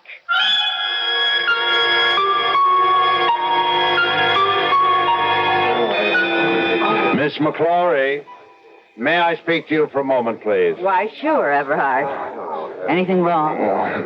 In the first place, Miss McClory, I would like you to address me from now on as Mr. Edwards. But you've always asked me to call you Eberhard. You're kidding. I definitely am not, as you call it, kidding. Okay, if that's what you want, Mr. Edwards. And another thing, I would be much happier if in the future you would wear blouses with a slightly higher neckline. Now, in all the time I've worked at this bank, nobody In my has position ever... as head teller, I strongly urge that from now on you dress and comport yourself with a little more dignity, a little more subtlety, and if I may say so, with a little less obvious emphasis on the nature of your sex. Eberhard Edwards, what are you trying to do? You stand out. You're different. And in my capacity as head teller... I'm different. I stand out. You're certainly one to say that with that silly cape you take. Well, it does not advertise my features the way your blouse does. You just listen to me, Eberhard Edwards. I happen to be very proud of being a woman. I have, as you well know, never flaunted my femininity, nor have I ever hidden behind it. But I am proud of it. Well, maybe that's your trouble, pride. Pride my foot. Now, you just go back to being your own sweet self, the Eberhard Edwards we all know and love so well. You don't understand. I understand one thing. The way you're trying to act, it doesn't suit you. It's not you. You're sweet. You're generous. You are not overbearing. You're considerate. You really wouldn't want to hurt my feelings about my blouses or my walk or anything else. Am I right? Miss McClory, Edna May. Yes, Mr. Edna. Do go back to calling me Eberhard, please.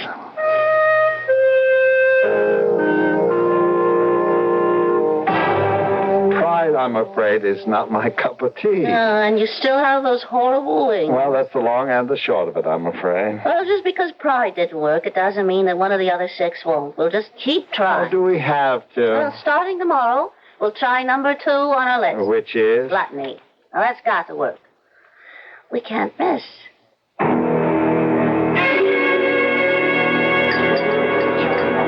Monsieur is certain he would not like to remove his cape before dining? It's one of my, what do you call it, idiosyncrasies. Of course, monsieur.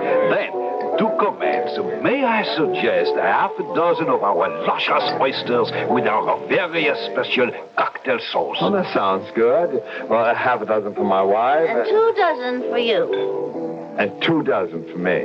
But, of course, monsieur. For the fish course. No soup?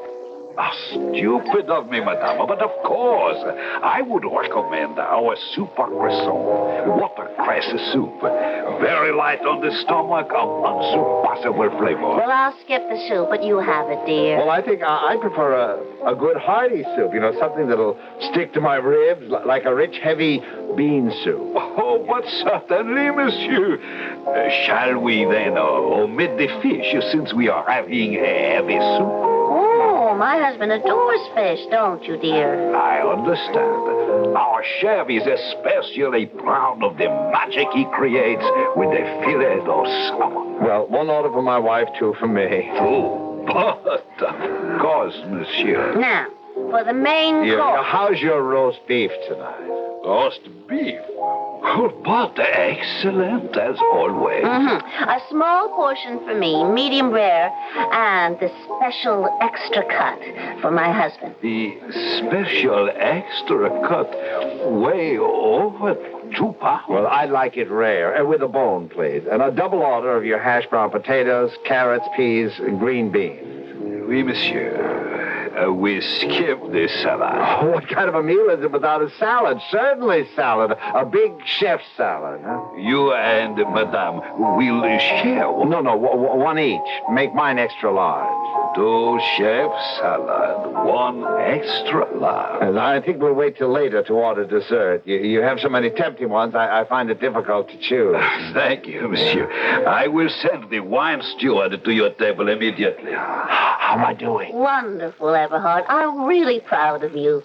But it's not just enough to order. To be a glutton, you have to eat what you order. Oh, don't worry. I can handle it if my wings must go. Madame, your oysters. Half a dozen for madame. And for monsieur, 2 dozen.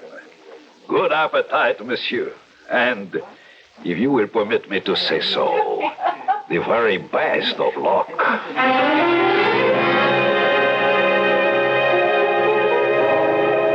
You're doing just fine, dear. Keep it up. Those wings should begin to shrink any minute now.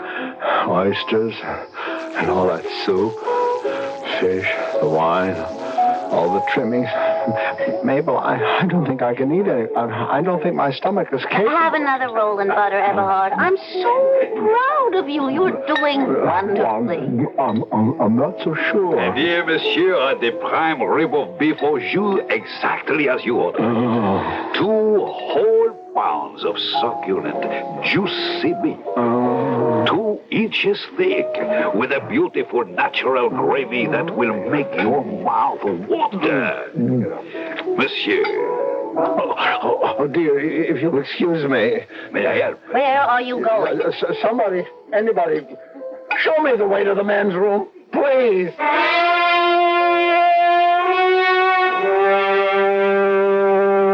Just keep the thermometer in your mouth a few more seconds. Everything's gonna be fine. I'm sorry I let you down, dear. I meant well. Yeah, I know, dear.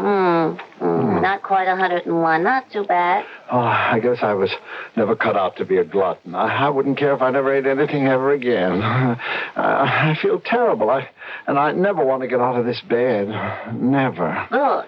Because that's the next of the 7 sins. Idleness. Laziness. Just doing nothing. The one they call sloth.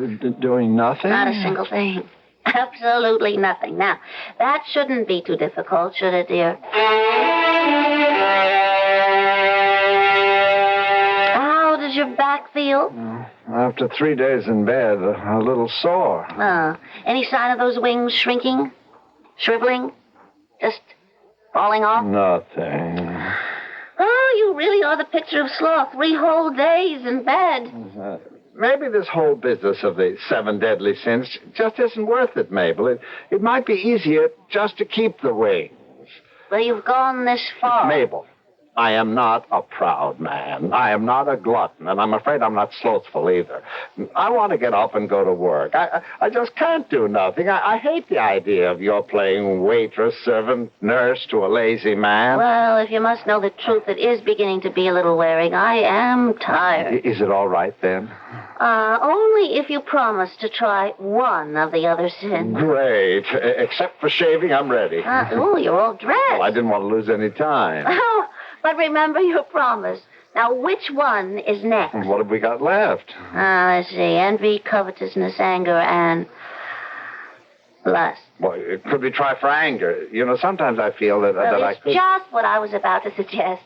And this time we won't fail. I have a plan.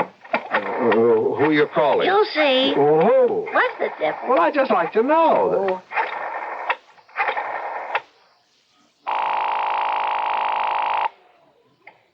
Hello? Who's that calling? Mr. Charnislav? Vladimir Charnislav? Himself, in person? Oh, well, this is Mabel Edwards. You may not remember me. Absolutely correct. I don't. Well, I worked with you a few years back, Hartford. Connecticut? Of course. I remember the voice. The young lady who was so young-looking, so pretty, and already so untalented. Oh, you always had your little jokes, Mr. Charnislav. What can I do for you? Well, if I could come to see you, I have a little problem, and I'm sure you'd be able to help. Could I have one small hint? Well, it would take too long to explain. Would you be free any time this afternoon, say 3 o'clock? You have my address? I do. And thank you so much. We'll be there promptly at 3. We? Yes, Eberhard and I, my husband. Till 3 then. Bye-bye. What was that all about? What does Vladimir, whatever his name is, have to do with what you call my little problem? Trust me, Eberhard. This time I know we're on the right path. Vladimir Charnislav is a genius. If anyone can help, it'll be Vladimir and the Charnislav method.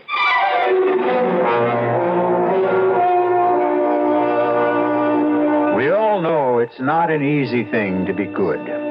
Temptation keeps rearing its lovely head every minute. It's only the very strong who can wholly resist. But Eberhard Edwards is finding out that for him, It's just as difficult to be bad. I'll be back shortly with Act 3. I want that sinus medicine. Headache tablets? No, sinus medicine. Sinus tablets. Helps the headache and the pressure. Oh, you mean sign-off. Exactly. Headache pain is one thing. A sinus headache is something else. Sometimes your whole face can seem to throb with pain. You want relief. Take Sign-Off tablets. SINEOFF, the sinus medicine that gives you a full dose of pure aspirin plus a sinus drainer. Sign-Off, the sinus medicine that helps relieve sinus pain while you drain. And Sign-Off doesn't stop there. Have you tried Sign-Off Sinus Spray, the fastest known form of sinus congestion relief? It works in seconds. That's Sign-Off Sinus Spray. When sinus flares up, use Sign-Off tablets and spray only as directed. SINEOFF. Sign-Off. Exactly. Sign-Off, the sinus medicines in the bright red box. Here's a medical puzzle.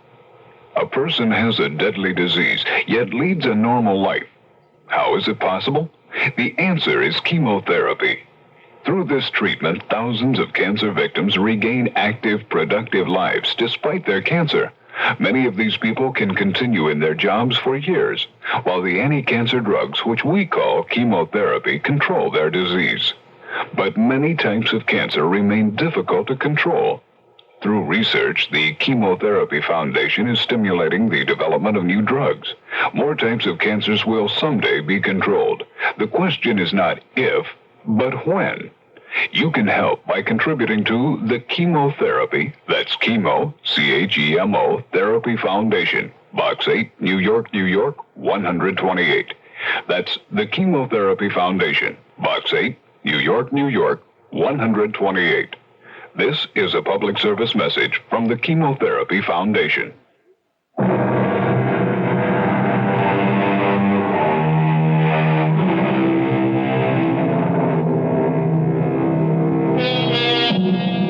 There was a popular song many years ago that went, "A good man is hard to find." And we won't argue the point. It's true. But suppose that good man or woman were you. What would you do if some power chose to grant you a beautiful pair of wings? Live with them and enjoy them? Or try, inoffensively, of course, to shed them? Eberhard Edwards is doing his best to lose his, but so far with very little success. Mr. Chanislav, Mabel says you're a genius. That's quite true. Well, we want you to teach him how to be angry. Angry? That's all? Yeah, but really angry. From, like you used to tell us, from the pit of the stomach. My wife has the idea, Mr. Chanislav, that if you can teach me how to be angry, not pretend to be angry, but really genuinely furious, it would help me to lose something that I've been trying to get rid of. Your inhibitions, no? Well, that and a little bit more. Yes, I understand. Very well. We begin. First, would you kindly remove that cape you're wearing? Oh, he couldn't do that, Mr. Chanislav.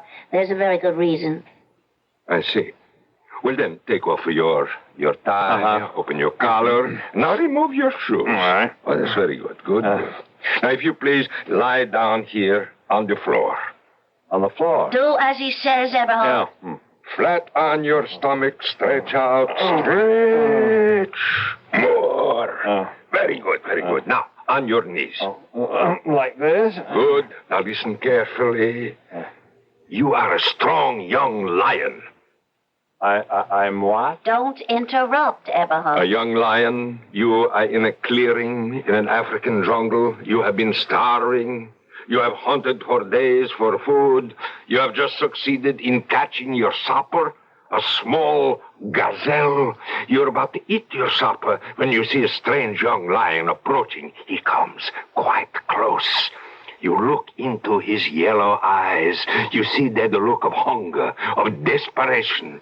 He reaches out one huge paw to take away from you your dinner.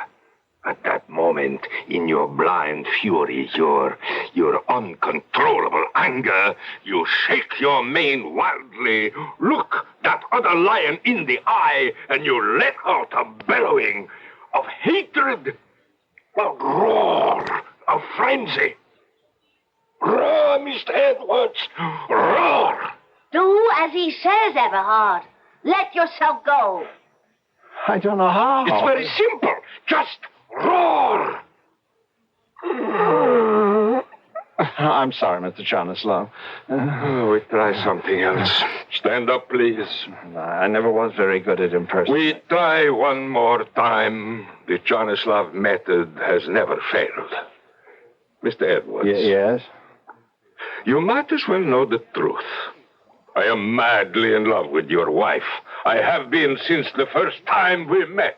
I love her, and I am man enough to hold on to her. But you, Mr. Edwards, you are nothing. And to show my scorn for you, this. Oh, you hit me. Right in the face. You like to make something of it? You poor man, to be so carried away by your emotions that you... Well, what are you going to do about it, Eberhard? What else is there to do? Poor Mr. Chanislav. I turn the other cheek. Strike me again, if you like. Huh? Oh, I give up. For the first time, my method has failed. Leave my studio, both of you. Well, what you said about yourself and my wife... It wasn't true, of course. It was part of the method. Oh, I hope you'll excuse me for everything. I just find it impossible to get angry, mad at anybody or anything. I'm sorry I let you down.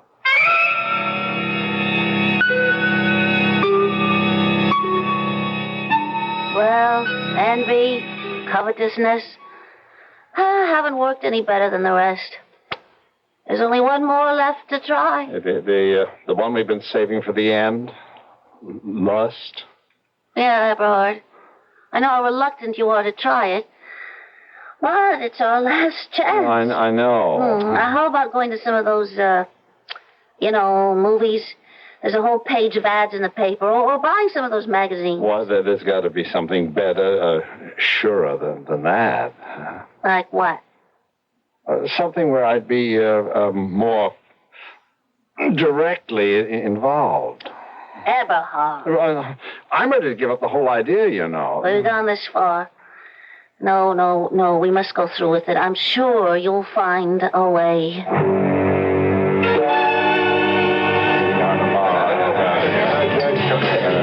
Bartender, I'll have another. Fill her up. Ginger ale. Hi, honey. Are you enjoying yourself? Yes, indeed. Well, what's your line, honey? My line? What do you do for a living? Well, I'm a banker. Oh, you don't say. That's very interesting.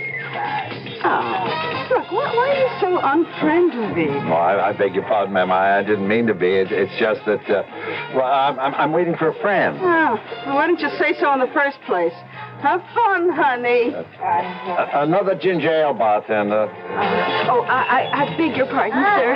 Is this stool taken? Oh, no, ma'am, it's not. Do you mind? Not at all, young lady. Thank you, sir. You come here often? Oh, first time. It's begun to rain. I thought I'd come in here and wait till it stopped. Oh, I see. Would you allow me to buy you a drink? Oh, I don't drink. What's your line? What do you do for a living? A social worker. Is that interesting? Well, there are so many people in the world who need help, who need a little cheering up now and then. You know what I mean? Boy, I certainly do. Then that's a lovely idea. Who do you work for? Strictly for myself.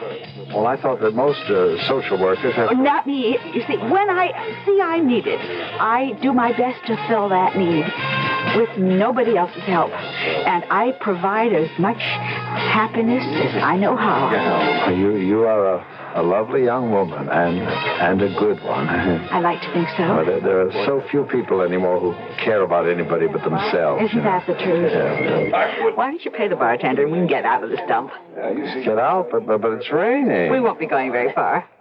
You mean... But you said that you were a social... Look, honey, we're both grown up. I'm a big girl. You're a big boy. What do you say, honey? if I understand you correctly, and I think I do, it's past my bedtime, and Mabel, my wife, won't know what's happened to me. What I'm trying to say is that I know what you're trying to say. Good night, baby. Pleasant dreams. Go home to Mama and feather your nest. Feather How did you know?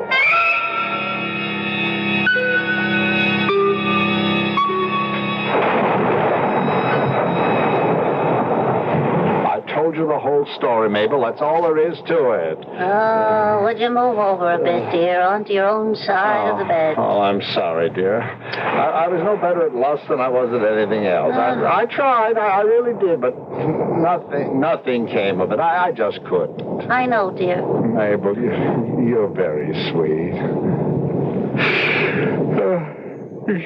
Good night, dear. Good night. Eberhard Edwards. You? Again? Do you hear me? Oh, yes, indeed. What, if I may ask, have you come to see me about this time? The little matter of your wings. Well, I meant no offense, believe me. In trying to lose them, I was just... Well, you see, they were beginning to be... I understand very well, Eberhard. You are a very good man. I am going to do something for you. You are? To show my special appreciation. You will no longer be troubled by your wings. Thank God. Thank you. Watch. No. I can hardly believe it. Mabel, wake up. My wings, look. Oh, well, you're talking and you see... No, look, Mabel, no wings. They're gone. Oh, isn't that... What do you call that? What? Around your head. That circle of light. Eberhard, you've been given a halo.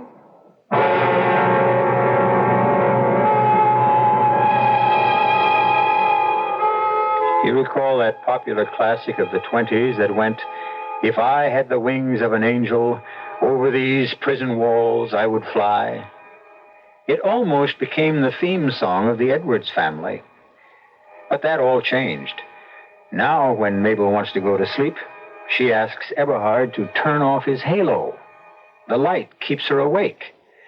But, alas, Eberhard can't do that. And in the hope that something will happen, his bedside reading each night has become Rudyard Kipling's The Light That Failed. I'll be back shortly. Young I may be, but still I'm a man. Just turned 18 and I'll do what I can to find me a place where I can be me. Get ready for life and be free as the sea. Where do I go from here? Oh, where do I go from here? I finished school, but what lies ahead?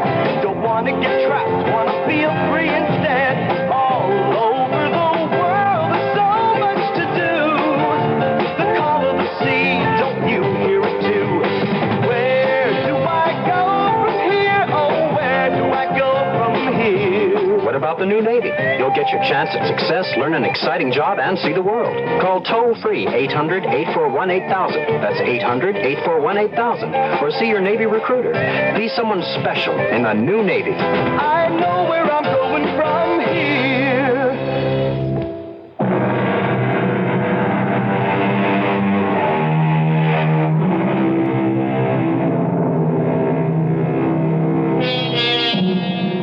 The fable you've been listening to had no gore, no vampires, no mad scientists, no men from Mars. Just a simple little tale that says, in this slightly imperfect planet we inhabit, there might be a chance that some latter-day Diogenes, who spent his life looking for an honest man, might just find him in the home of Eberhard Edwards. Our cast included Hans Conried, Marion Haley, Jackson Beck, Bryna Rayburn, Martha Greenhouse, and Arnold Moss. The entire production was under the direction of Hyman Brown. And now, a preview of our next tale. Well, Mrs. Desmond, I'm sorry you did not heed my warning. Oh, no, please don't come back. I've not been away. But I don't want to talk to you. It was bad enough that you upset me, but you had no right to bother my son. It was you who interfered, Mrs. Desmond. You and your husband. You spoiled it all. I was trying to save your son before this happened. Nothing has happened, Mrs. Probush, and I won't let you alarm me anymore. But you are alarmed, Mrs. Desmond, and well you might be. Why did you let him go? See, they are already out of sight. And if you don't act quickly, you'll never see either your husband or your son again. Radio Mystery Theater was sponsored in part by Anheuser-Busch Incorporated, brewers of Budweiser. This is E.G. Marshall inviting you to return to our Mystery Theater for another adventure in the macabre. How would you like to have one of the best cassette decks to add to your music system? Stereoland's giving away absolutely free a TIAC 360S cassette worth $380. All you have to do to be eligible is to visit their stores Sunday, November 10th between 12 and 4:30.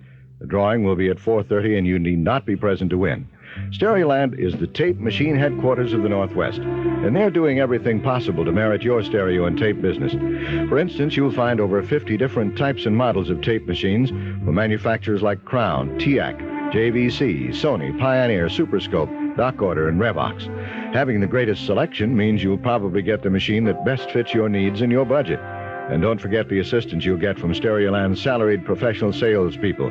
They're audiophiles who know stereo and tape equipment and enjoy helping people. And with every tape machine purchased at Stereoland next week, you'll get a case of Maxwell tape at half list price.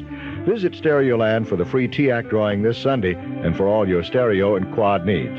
Stereoland, 650 Southwest 152nd in Burien.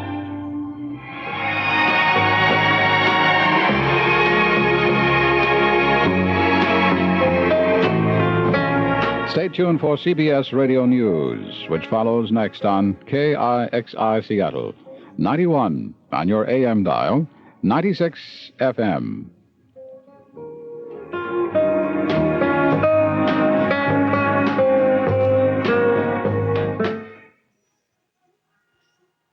Time 11 p.m.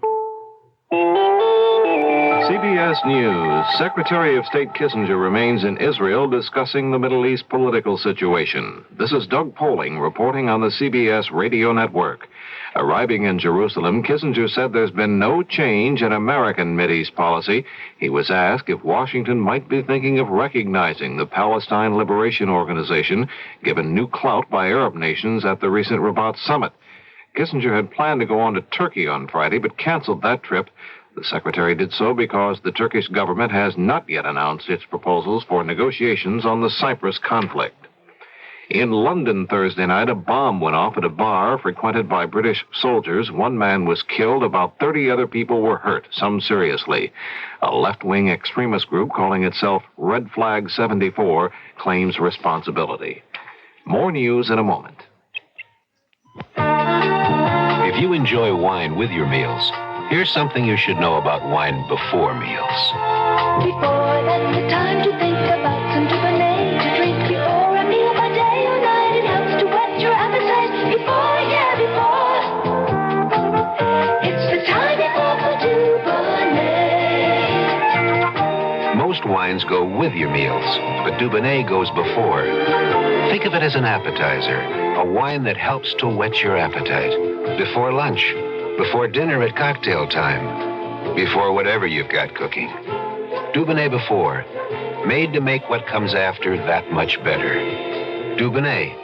It all started in France, of course. Before.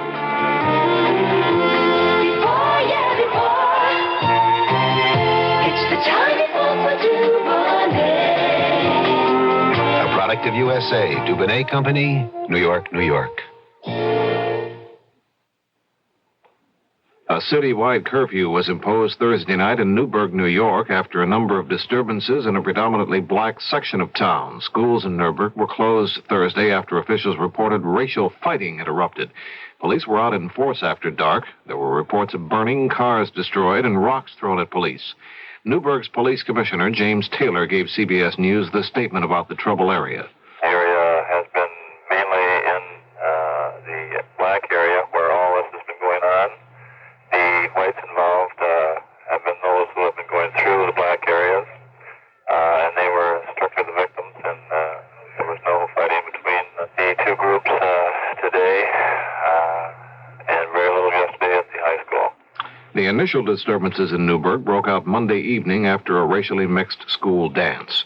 The American Medical Association now says it may abandon its opposition to compulsory national health insurance.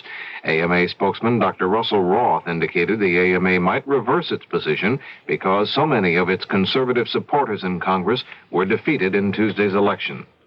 The Democrats traditionally get the support of big labor, but this year, one labor leader is taking aim at some leading Democrats in Congress. Nelson Benton reports. AFL-CIO President George Meany accused two top Democratic senators of playing politics on the issue of wage price controls. Specifically mentioning Majority Leader Mike Mansfield and Minnesota's Hubert Humphrey, Meany said if they were sincere, they would introduce legislation for equitable controls.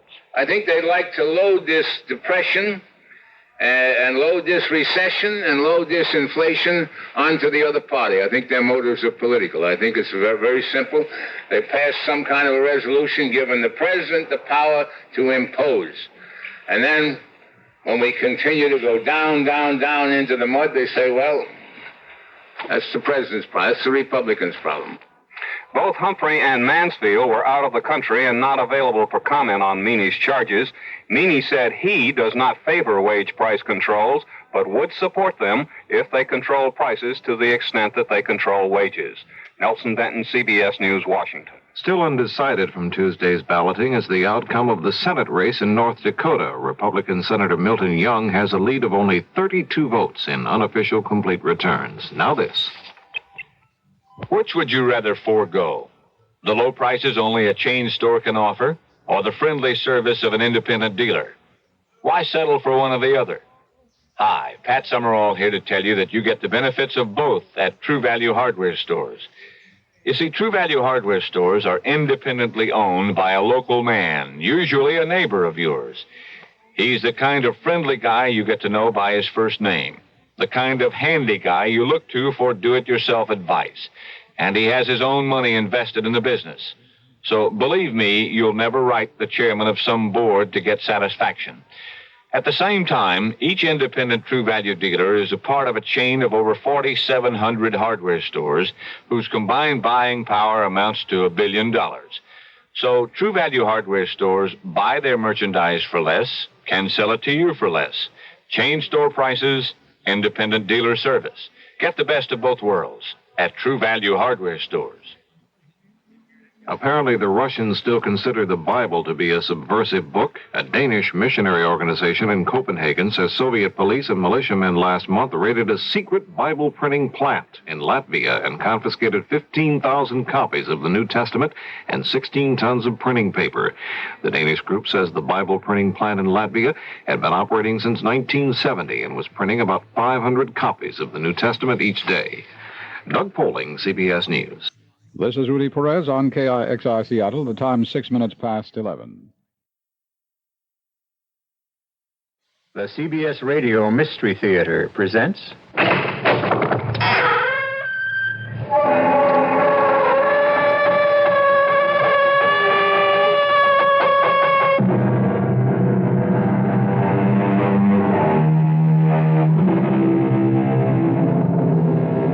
Come in.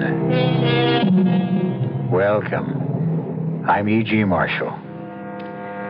She is an incredibly imposing figure, Queen Liliolani, last of a pure line of Polynesian royalty, save for the handsome son she faces, nearly eye level to eye level, although Dani Makihini is well over 6 feet. Always a woman of Amazonian proportions, middle age has blown her to gargantuan size and girth. And her anger and emotion is as monumental as the rest of her. Marry a Howley? I'd as soon see you dead. Oh, come on, Mother. It's the 20th century, and Hawaii is a state, not a monarchy. The Polynesian and the American Indian are two of a kind. Two civilizations pirated, their lands raped and stolen, their countries plundered, and their people sold into virtual slavery. You should be running for the Senate. I should be making powder and cleaning my gun. For of all the Haoles on this island, the most repressive, imperialist, surrogate king is Carter Bradley, and my son will marry his daughter only over my dead body. Mother, I've never seen you like this. You're always so reasonable. You are betrothed to Taormina. We haven't really seen each other for over 7 years. She's more like a little sister to me. I know more than you do, my son. For all your doctor's knowledge, I beg you not to tempt fate. The gods have been angry enough for years, and my inner senses tell me what you plan will bring a great auai down upon us. I see a raging disaster already set in being that no human being can stop.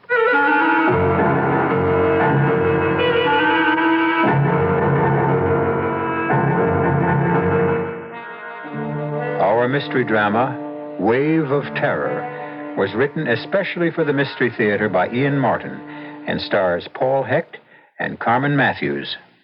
It is sponsored in part by Anheuser-Busch Incorporated, Brewers of Budweiser, and Buick Motor Division. I'll be back shortly with Act One. What can you do to a family car to make it more than just roomy, comfortable, and utilitarian? Well, you could call it a Buick LeSabre, for starters. That'll get you the kinds of things you'd normally expect from a family car, plus some pretty uncommon family car traits.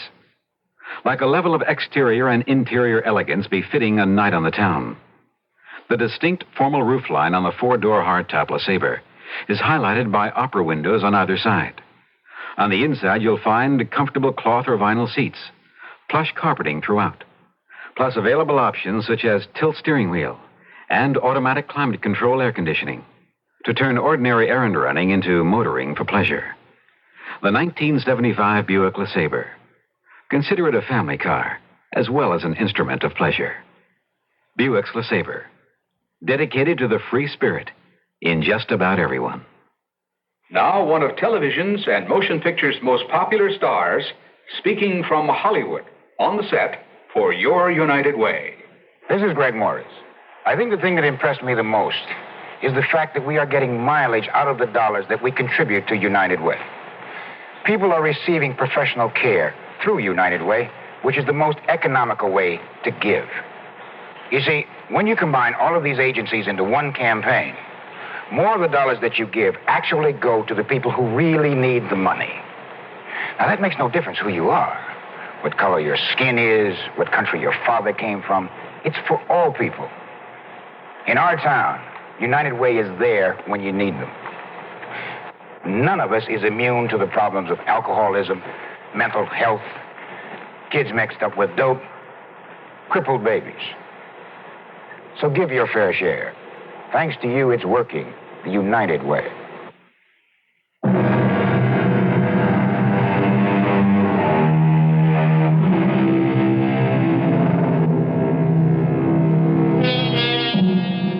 When she mentioned disaster, Queen Liliolani could not have sensed the extent of the Holocaust, which was to change so many lives.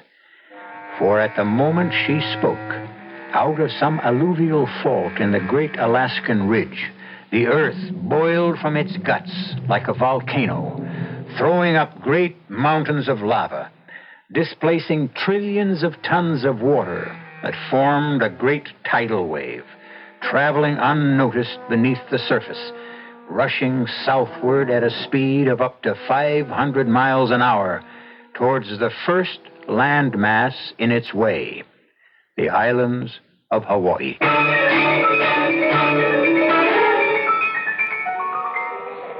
2 days earlier, Danny Makahini and Liz Bradley had gotten off the plane from the States at Hilo Airport. Danny, tall, nut brown. Liz, a blue-eyed, sun-bronzed, typical California girl. God and goddess, with a special shine, the shine of love.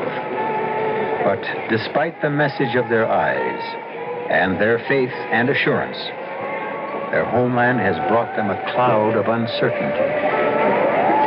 I'll manage somehow, Danny. Dad's tough, but I can usually break him down. Yeah, so is Mother. I wish I felt as sure of her. She has a genius for getting her own way. It's a habit of royalty, and we're both children of royalty. Only yours is for real. So is yours. Mine is just tradition, but yours is force majeure.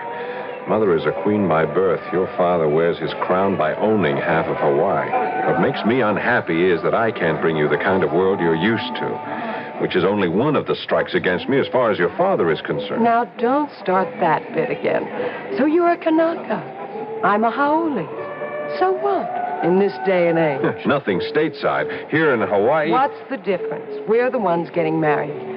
Supposing they don't give us their blessing. It's up to you and me, isn't it? Oh, honey, of course, except...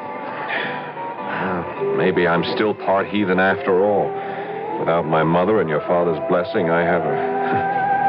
Now, for all my liberal arts education and medical school, I still can't explain it with anything but a Hawaiian Polynesian word. I have a mea mea. That's just plain superstition. No, it's an uneasy feeling. But if it has an explanation, it goes away. Big difference. Welcome home. Darling, we're borrowing trouble. Let's just go home and face up to our parents, and maybe there won't be anything. I only want to make it as easy for them as it is for us. I love you. And I love you. It's as simple as that. So just kiss me a short goodbye, you big worrywart. When did I have to be asked? What is it? First rift in the loot. Your ex-rival, Dr. Peter Hughes, is heading straight for us. How'd he get through customs? The Bradley name. The key that opens all doors. Funny Dad isn't with him. He's probably too busy reigning. What? Isn't that what a king does all day? Aloha, Elizabeth. Danny. Aloha, Pete. What's the matter with Dad? Not a thing. Then why isn't he here to meet me? Well, he got tied up in some business. Am I such a bad substitute? Of course not. I had the feeling I was something of a letdown. By the way, Danny, Queen Liliolani and that exquisite intended of yours, Taormina, are waiting for you outside. Oh, I'd better make tracks. Mother doesn't like to be kept waiting. And I'd better get Elizabeth into the helicopter. Mr. Bradley is a little impatient himself. Will I be hearing from you tomorrow, Liz? I hope tonight.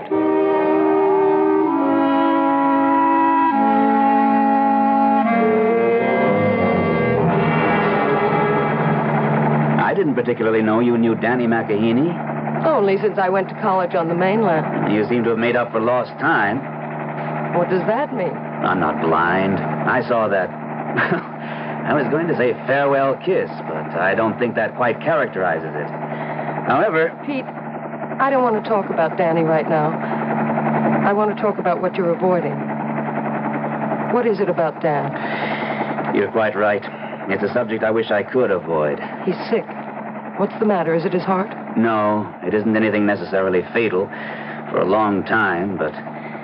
But what? Well, I would give anything not to be a doctor, or have been one these past few months. Because I have known that magnificent body was letting him down. It's only a shell now. What do you mean? Don't let him know I told you, but it can't be hidden much longer. Your father has Parkinson's disease. Oh, my God. Does that mean he's going to die? With care, what medication we know has some results. Under normal conditions, no. But there are plenty of symptoms, none of which your father is going to be able to bear. What symptoms? In your father's case, mostly muscular. Trembling of the hands, dropping things unconsciously. A rigidity which will inevitably cut down on his normally superactive lifestyle. A marked decrease in his muscular control. Oh, no. Oh, that can't happen to Dad.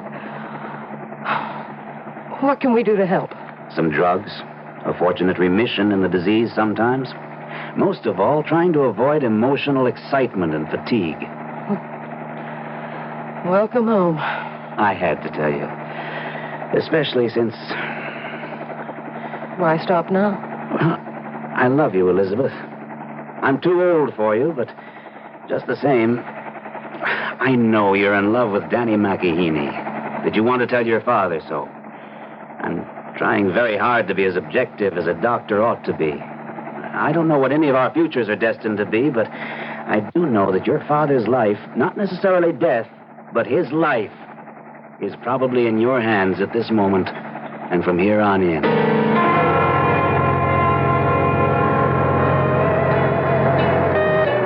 What's the matter? Don't like me anymore? I love you, Tal, Danny. as a little sister. I always have, and I always will. But you know the meaning of luau tonight. Yes, Taormina, and I am ashamed. Please.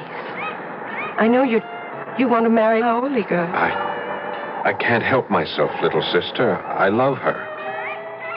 The Queen will never allow you. I need Carter Bradley's consent more than I do my own mother's. And if you do not get it? And to hell with the past. We will buy our own future. And nothing and no one can stop us. Elizabeth! Daddy! You can't know how good it is to see you. By damn, you're more beautiful than ever, and you look just like your mother. Dad, what are you doing? I'm stealing a page from Pete's book, but I think I deserve it because you look so like Beth did when I married her. I'm going to carry you over the threshold back home again. Dad, you shouldn't. Why not? Well, I'm not such a little girl anymore. Oh, nonsense. Light as a feather, which is just what you are. The proudest feather I wear in my cap.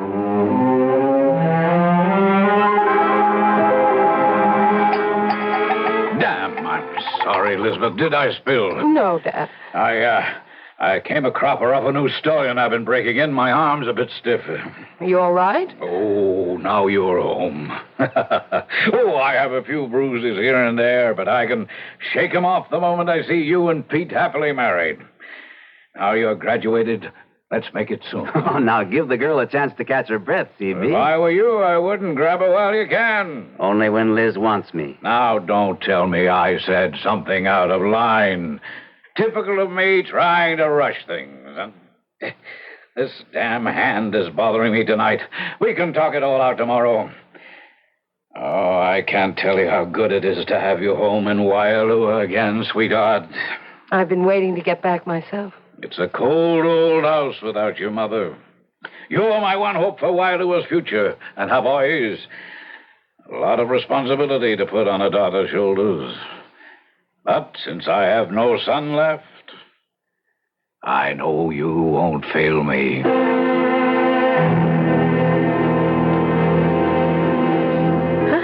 So this is where you've been hiding out, young lovers. Danny, you should not have stolen Taormina away from the feast. I was the one to need to speak to Danny alone. Thanks, Tal, but I can't speak for myself. There are too many words in the world. Let us just thank the gods for what little we have. We are a dying race, my son, but still a proud one. You and Tau can keep us alive. And I thank Oro and Tane and Taora that the moment is almost here. Almost here? You are a doctor now. Now, the wedding ceremony need wait no longer. I have set it for the full moon, the night after tomorrow. Mother, Taormina and I will not be wed. Tao, is this your wish? No, but Don't stammer, girl. Answer me. I will answer you, Mother.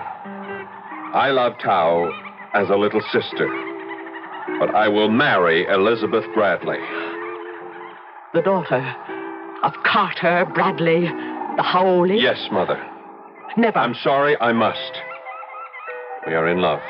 He won't let you. How can he stop us? Then I will. If I have to call on all the ancient gods... Oh, please, Mother, I no longer believe in magic, alui, or any superstitious curse that could harm me or Liz. No curse or any magic to harm the girl. I have no power for that or second sight. But I tell you this. If you marry this Howley girl, if you tie your life to Carter Bradley's daughter, you end my life. My death will be on your head and hers. I can smell it in the wind. If you insist, in the words of the missionary, you will reap the whirlwind.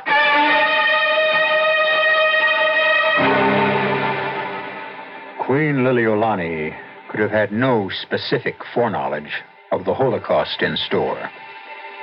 Carter Bradley, absolute monarch, whose magnificent physique is betraying him, and whose weakness will lead him back to old sins. None of our characters can yet know the cataclysm of nature which is to affect their lives. I shall return shortly with Act Two.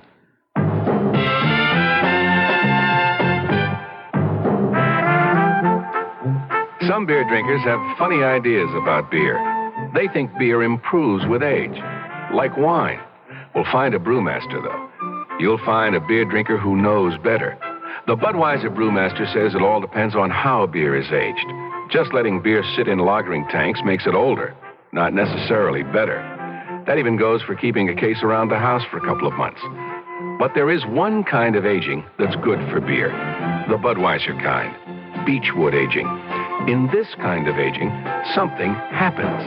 It lets all the flavor of the choicest hops and best barley malt that go into Budweiser get through to you. Sure, it takes more time and trouble to brew Budweiser that way, but brewing beer right does make a difference. Anheuser-Busch, St. Louis.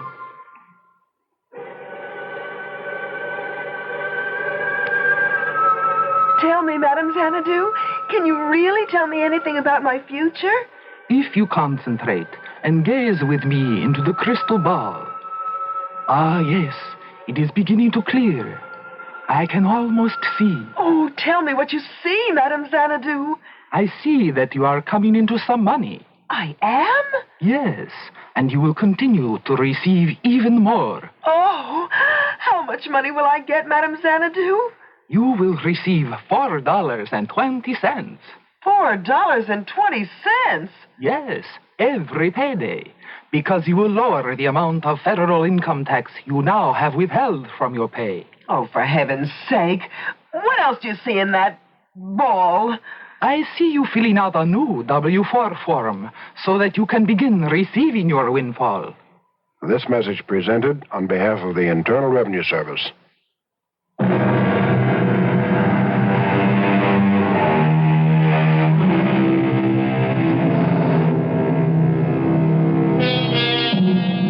The great shelf of sub-ocean land that lies off the Aleutian chain of islands is still intact. It is some 48 hours still before the titanic undersea explosion will rend it asunder and create a wave that will rise towering to 90 feet, 20 to 30 feet above the great mansion at Wailua, which spreads along the coral cliffs looking northward to the vast Pacific and the coming terror. On the lanai, facing away from the ocean, Carter is just finishing breakfast as Liz joins him. Well, now it seems more like home again. Morning, Elizabeth, dear. Morning, Dad. You know, I've been sitting here snorting, as impatient as the old war horse I am. But I couldn't wait. I've finished breakfast. I'll ring for yours. No, Dad, please. What's the matter, Princess? You don't feel well? I wish you wouldn't call me that. What? Princess. Well, it's my old name for you, and I always called you. You don't feel well. I'm tired, Dad. Long trip, changing time. Well, you should have slept longer. How about some coffee? No, thanks. Juice? Nothing for the moment. We have things to talk about. Well, of course we have, but I sort of thought we'd keep that for lunch, huh? I mean, Pete will be here, and don't you think he ought to be part of it? No, Dad, I don't. Oh, I don't think that's so fair, Princess. No. All right, if you prefer it, Elizabeth. Why I can't use the old name? It doesn't fit me, Dad. It's not what I am. On these islands, and particularly this one, it's what you are, at the very least. If we were to ride to Mauna Kea, way up to the top, you could turn and look north, east, west, and south, and every bit of land you saw would be yours. will be someday. Are you so sure, Dad? I own it. It's mine, along with a few other things. When I'm gone, whose else would it be except yours? And Pete's? I don't really know. I'm not sure it's that important to me. What would happen if I didn't marry Pete? Didn't? What are you talking about? Would the Bradley Ranch still be mine? And all that goes with it if I didn't? Who else would you marry?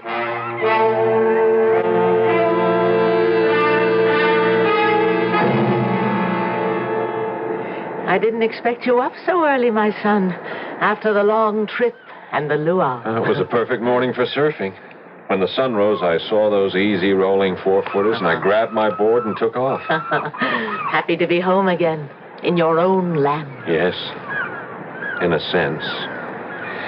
Cutting across those waves out there gave me back not only my sense of balance, but just my own plain good sense. I'm happy to hear that. Then today, we don't quarrel. That's up to you. My doubts are all gone. I would hope that you tell me you are talking about Taormina. Yes, in part. Yes, you will marry her. Mother, listen to me. I know your pride in race, in bloodline, your struggle to make sure that it won't die. But when I left Hawaii to go to UCLA, I was 18. Tao was 10, 11 years old. We made the promises, we took the vows, but Tao was too young to know what was involved. I believed then, as you do still, that our heritage and our race must be preserved, but I don't any longer. You are a Polynesian prince. No, I am a citizen of the world, Mother. A doctor. Race, creed, color, nationalism, nothing matters to me but that the human body is one and the same thing. The body made strong or weak by exercise and usage, the brain the same, by education or lack of it. So you will not marry Taormina? No. You think Carter Bradley will share your views, accept you as his son-in-law? I don't know. I'll find that out today. But if he doesn't? We are both of age, Mother. He can't stop us. I wouldn't be too sure of that. And what about me? I want you to meet Liz, Mother. I think you'll change your mind. I will meet her. But I shall not change my mind. And what will you do then? Meet her first before we come to that decision. When? Look, I'll take the Jeep into town and call her. Then I'll drive to Waialua, get her, and bring her back. You're wasting your time. I hope not. Because I love you. And I want you to love her, too. I'll be back by mid-afternoon. Great Tane, help me. Help me make my son see that our race, shamed and despoiled and dying out, must have new life bred into it. Only Makahini and Taormina can do it. She is a princess in her own right. Help me, Tane. Help me. Or the smell of doom that comes to me on the wind from the north will come to pass.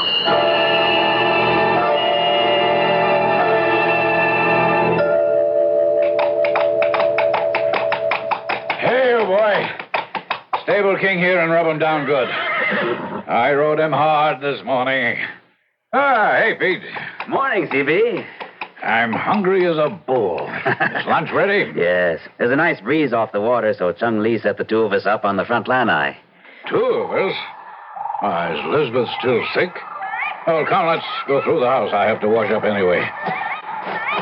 Where is she? Upstairs? No, she left quite a bit before I got here. What do you mean, sick? Oh, she was feeling a little off her feet at breakfast. Left to go where? Oh, Danny Makahini came by and picked her up. Liz said she'd be back in the late afternoon. Danny Makahini? Queen Liliolani's son? Yes. Oh, I thought he was at medical school on the mainland. He was. He's graduated. He came back on the same plane with Liz yesterday. Didn't even know she knew him. But I don't like this about Elizabeth. Is it serious? In its own way. I was going to let her tell you herself. But maybe as your doctor, it's better if I do it instead. Oh, come on, man. Come on. Get it out. What is it? Well, let's sit down for a minute. I want to remind you of your condition and that flying off the handle and losing your temper is the worst thing you can do. Oh, you pill peddlers, you're all prophets of doom. Well, if you take the pills I provide, you might put yours off a good deal longer. Now, sit down. All right, but don't try to change the subject. I want to know why Elizabeth went chasing off with Makahini. Did they go surfing? Not exactly. Damn my eyebrows, you're a calm enough lover, Pete. Your fiancée goes herring off with another man her first day back home, even if he is just a Kanaka beach boy, and you just let her go. First, she left before I got here. Second, he is not a Kanaka beach boy. He's a colleague of mine, a doctor of medicine. And lastly, Elizabeth is not my fiancée anymore. What? How do you know? Where did you find that out? Yesterday, when I brought her home. You turned my daughter down? No, I should have, really, in the first place. I'm far too old for her. Oh, rubbish. Well, I'm not marrying her, CB. And you're not fooling me one bit, Pete. You're still as much in love with Elizabeth as you have always been. I smell a rat, and I'll bet it's Makahini. Is that it? Is that it? Where did they go? To see the Queen. I imagine to ask her blessing. To get married? My daughter and a beach boy? Now, stop talking about Danny like that. And don't get all worked up. It's bad for you. Oh, I won't get worked up. First of all, because it's just not going to happen. There'll be no marriage between them, because if she doesn't stop it, I will. By God, if he has much as dares... It's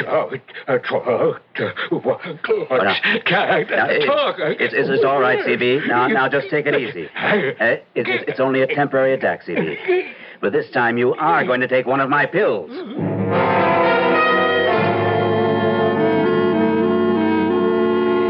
I'm sorry, my dear. You're a lovely girl. And I can hardly blame Danny. But marriage between you is quite impossible. Mother, I haven't finished. There are reasons beyond reasons why it can never be. Your blood is not our blood. Danny is already betrothed to Princess Taormina. The gods are already angered and cannot be angered anymore. For God's sakes, Mother, it's the 20th century. And you are as intelligent and well-read and educated as any woman I know. Stop acting like some old ignorant witch. I am acting as I must, because within me are ancient chords which sing of death and certain doom for two people. Queen Liliolani, I respect your point of view. Do you respect your father's? Yes, but I will give you the same answer as I would give him. I love Danny. I'm over 20. Danny is 25. There is no way either of you can stop us. I'd rather it wouldn't be like that. But Danny and I have agreed. She's quite right, Mother. We'd give anything to have both you and Mr. Bradley with us, but if you're not... I cannot give my consent. I can only warn you, if you persist, it will end in death and disaster. I have nothing more to say. I am going to pray for all of us.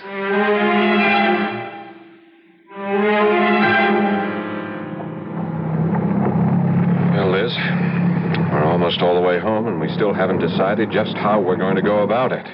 I know, Danny. It's just... I don't think we can rush it. Not right now, because of Dad. If you want to back out, I'm not holding you to anything. Oh, darling. Darling, don't do that. Honey, I hate to get long-winded or go chucking my medical knowledge around, but Parkinson's, I mean, it can and almost always is a long, long process. He's going to need me. I mean, really need me for the first time in his life. It's a life that could last another 20 years. Are you asking me to wait that long? No. No. Because there are other... Oh, Danny, I'm so tired, and I just can't think, and we're home. Give me till tomorrow, at least. Sure, of course, darling. It's only, well, I'm under some pressures of my own, and if I can't have you, well, I won't break my mother's heart, or Tao's, and tomorrow night is their night. I'll talk to Dad tonight. If I can't convince him, we'll be on our own. Why not let me do it? I'm the one seeking your hand, if not your fortune. I mean, it's up to me. All right, if you... What is it?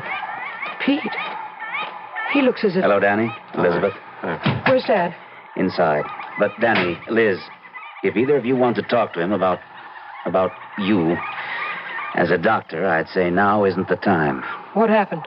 I made a judgment. I thought maybe I'd better tell him about you, too. Did Liz tell you about his... Yeah. Did anything serious happen? No, Danny. MD to MD, you know how it can go. Yeah. He got a bit emotional and suffered some speech impairment. He's all right now, but I wouldn't advise any further. Yeah, quite right.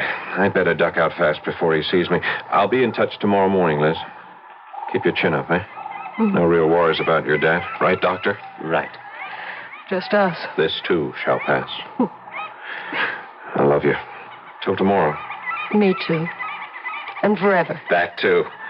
Aloha.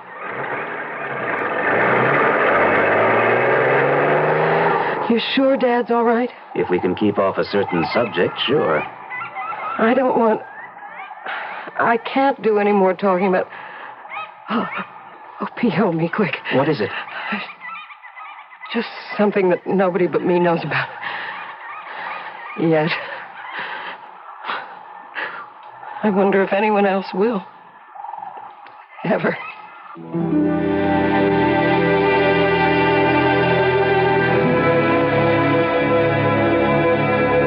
What new factor could enter a hoped-for marriage which already appears to have everything against it? And what is the meaning of Liz's cryptic statement, expressing a knowledge that only she has and no one else may ever know?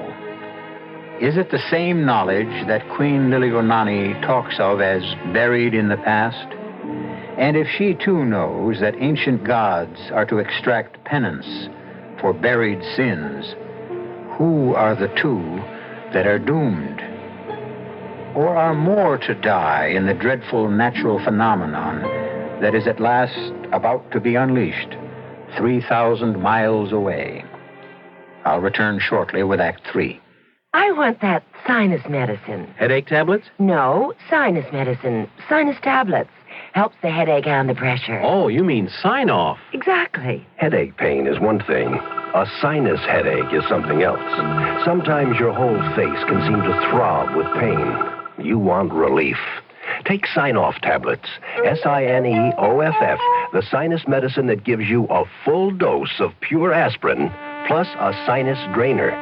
Sign-Off, the sinus medicine that helps relieve sinus pain while you drain. And Sign-Off doesn't stop there. Have you tried Sign-Off Sinus Spray, the fastest known form of sinus congestion relief? It works in seconds. That's Sign-Off Sinus Spray. When sinus flares up, use Sign-Off tablets and spray only as directed. SINEOFF. Sign off. Exactly. Sign-Off, the sinus medicines in the bright red box. Who will cope with tomorrow for a brighter new day? There's one hope for tomorrow, the children of today. Who will live to inherit all we've done? Who will pay? Who will give love and share it? The children of today. We've got to save the children and save the world. Help them to grow to know that life is worth living. Save the children and teach the world to reach out with open arms and spread their love to others. Return to sanity. You can reach out to help a child. For information, write Save the Children, Box 120, Grand Central Station, New York.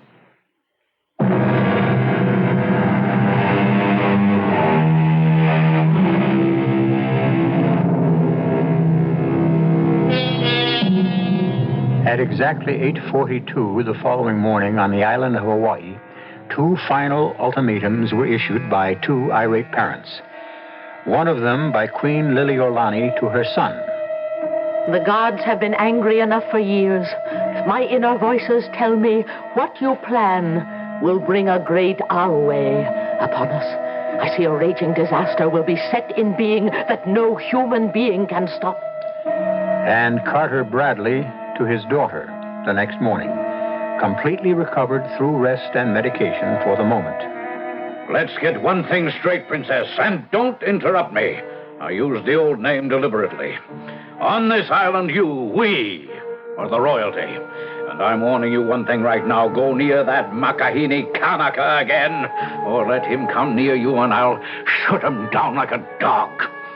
I mean that, Princess, as God is my witness. No one or nothing can stop me from doing as I want on this island. Whether it was sheer coincidence or whether gods, ancient or contemporary, took offense, this was the moment the titanic explosion occurred, hurling trillions upon trillions of tons of water at breakneck speed above the ocean bed. Within 6 hours, it would hit the north shore of the island of Hawaii head on. Whether guided by sheer accident or supernatural design, the devastation it would leave in its wake would be, to say the least, supernatural. Dad, you can't be serious. Oh, but I am. You couldn't do this to me. I'm doing it for you. But I love Danny. Childish romance. If you don't marry Pete, I'll leave everything to him. I don't need anything. Danny can support me. I can work. You'll never marry him. Why are you so set against him? It should be obvious enough. Nobody could be that prejudiced, that bigoted. And to make sure if he comes near here or you again, I will shoot him on sight.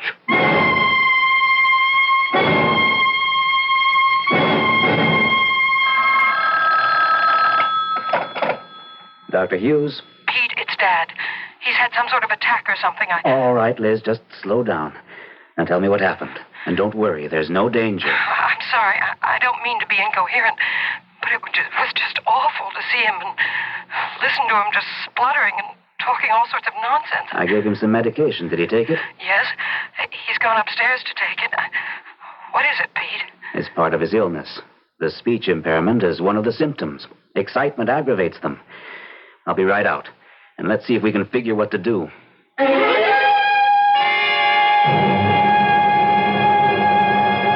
I've given him a sedative that'll keep him quiet for a couple of hours. Problem 1 out of the way, temporarily. Now for problem 2. You. There isn't any problem about me. I've got to tell Danny we're through. I can't marry Danny. And what about the child? The child? You know? Yes. But how? When I'm not even sure myself. When I gave you the sedative yesterday, I took some blood. There's no doubt about it, Liz. You're pregnant. Oh, Lord. Now what am I going to do? You're going to get in the car with me and drive to Tupapahu. If anything can change Queen Liliolani's mind, it's the child. So you are already carrying Danny's child? And you think that will alter things? I'm the one who hoped it would. I won't give up Danny's baby. That's one part of him no one can take from me. You have courage, little Laoli. More courage than I had. I wouldn't say that. You know what a difference there is.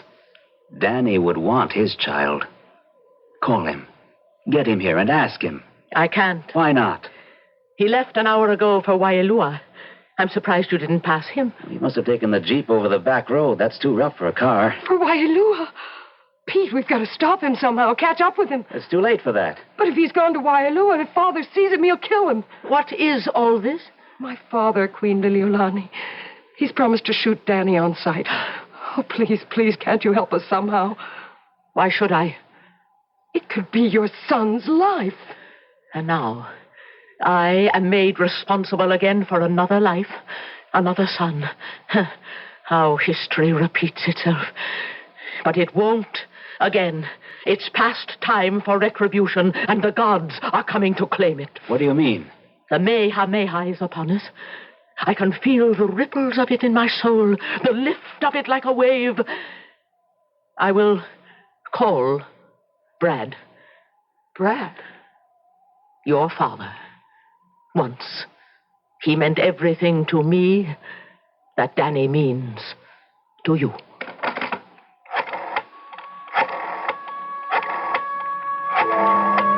At the moment the Queen lifted the phone, A tanker plowing across the North Pacific, lifted ever so slightly on a 5-inch surface swell. That was the only sign of the gargantuan tsunami, the dreadful tidal wave which swept by at the speed of sound, hurtling toward the north shore of Hawaii. There, its monstrous energy would pile up the waters to a height of over 80 feet, driving inland till its force was spent, to be sucked back with such diabolic speed that it would carry away everything in its path. Yes? Brad. It's Lil. Lil? For Pete's sake. How many years? 12, 13. You sound just the same. I don't look it. How are you, Brad?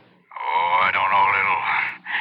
I'm not the man I once was. You'll never change. Certainly not for me. I want to ask you one favor. Now, Lil, if it's about our children, Brad, have I ever asked one from you before? No, Lord knows you haven't. It's a matter of life or death. Will you meet me at the grotto? If you ask me, how can I refuse? If we both leave this minute, we should arrive in about an hour and a half. All right, there.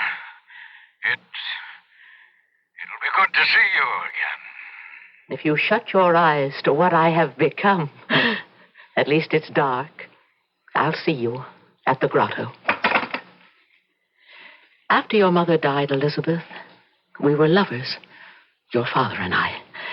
I carried a child of his in my womb. But we were ridden with pride of race, each for his own, and it drove us apart. We could never be married. And the child? Well, I thought it was not meant for me to bear a child of mixed race. I said goodbye to your father, and there, in that grotto, in our temple of love, I aborted and destroyed our child. I offended the gods. Listen to me, little Aole princess. You will have your father's blessing, as you have mine. Remember that. Love my boy. Take care of him. Bear his child. Then Aurora will be with us again. Say goodbye to Danny for me.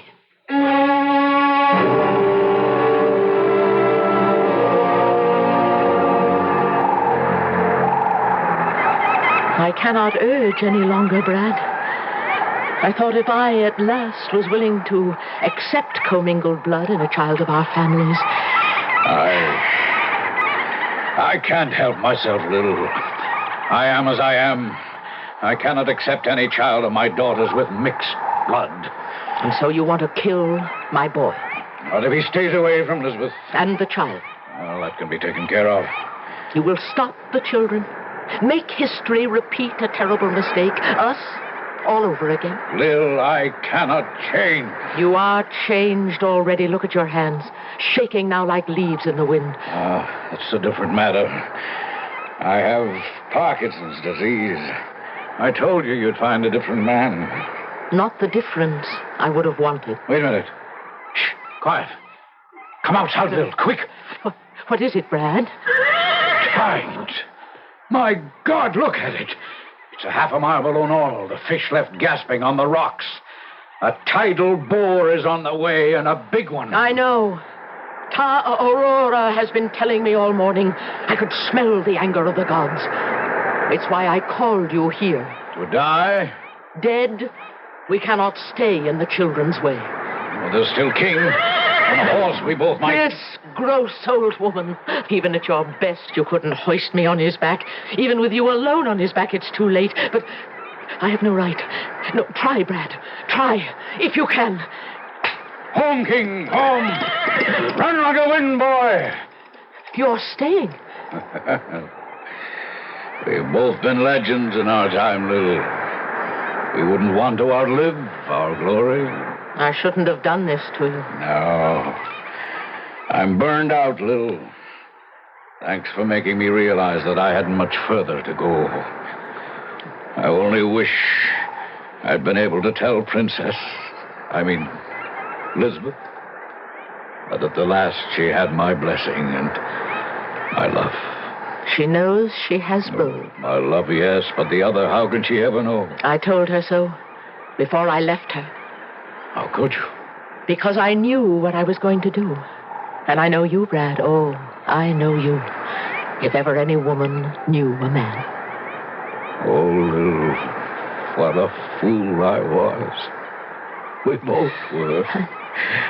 But how good to have you back at last.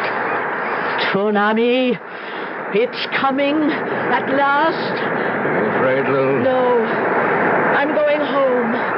Back to where my roots are. In the sea, to the south. Taoro. The sea god will guide me safe. And you, Brad. I go with you as I should have all those years ago. But you're shaking. That's what the wave will free me from. The shame of being less than a man. It's all right, Lou. It's as it should be. We couldn't have each other in life. We'll stand together forever in death. Aloha.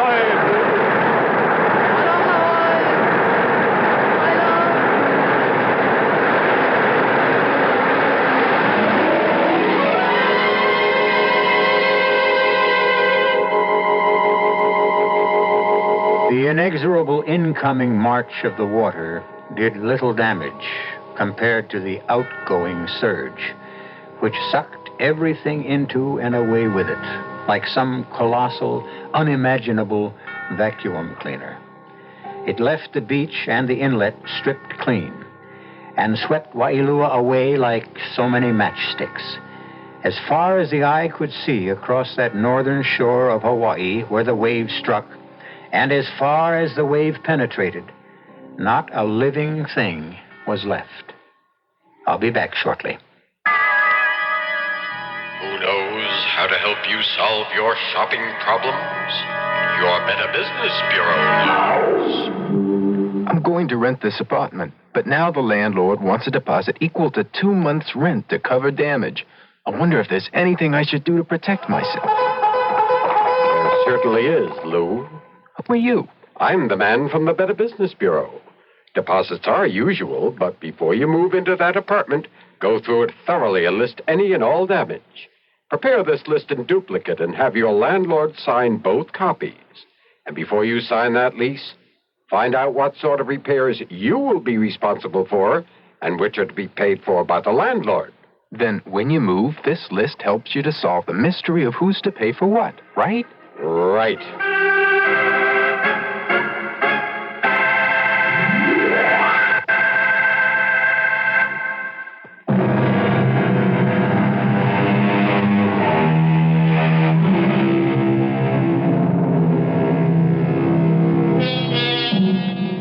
Danny and Liz were married very quietly. There was no formal funeral either for Queen Liliolani or Carter Bradley. Only a memorial service. 2 dynasties were finished, ended, and melded in the 2 young people who never took their loving eyes from each other during the simple wedding service. The close was an exchange between bride and groom in Hawaiian. Aloha. Aloha means hello. Aloha means goodbye. But most of all, it means I love you. For this, after all the terror and Holocaust, turns out to be just that, a love story. Our cast included Paul Hecht, Carmen Matthews, Suzanne Grossman, Gordon Gould, Ian Martin. The entire production was under the direction of Hyman Brown. And now, a preview of our next tale. I'll always remember how she looked. She was almost pretty when she had that shy smile on her face. But would it be murder? If all I did was help her to kill herself? She had this insane affinity for a lethally poisonous snake. Sooner or later, she would release him from his cage in the mad delusion that he was her dear friend. Would it be murder? No. It isn't murder. Look at him. This enormous monster coiled in his cage, sleeping. No one had seen me enter this house of crawling, murderous creatures. Here on the side is the latch. Radio Mystery Theater was sponsored in part by Sign-Off, the sinus medicines. This is E.G. Marshall inviting you to return to our Mystery Theater for another adventure in the macabre. Until next time, pleasant dreams.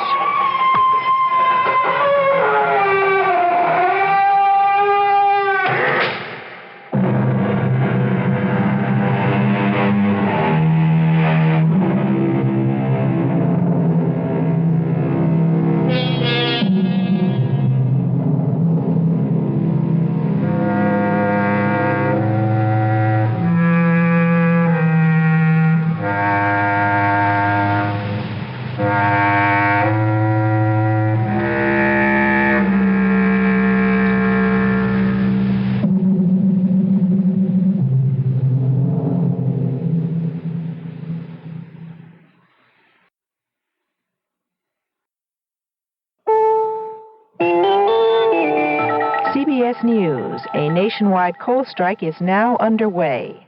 I'm Ann Crosman reporting on the CBS radio network. 120,000 members of the United Mine Workers went out on strike at 1 minute past midnight after their current contract expired. UMW President Arnold Miller said that the miners, quote, would not be bludgeoned into accepting an inadequate contract because of public pressure. Labor Secretary Peter Brennan indicated Monday night that the government would not invoke the Taft-Hartley Act, which would send the miners back to work, until the union had the opportunity to vote on a proposed settlement. Contract talks are scheduled to resume in the morning. They went on yesterday until an hour before the strike. Miller says he was disappointed that more progress was not being made.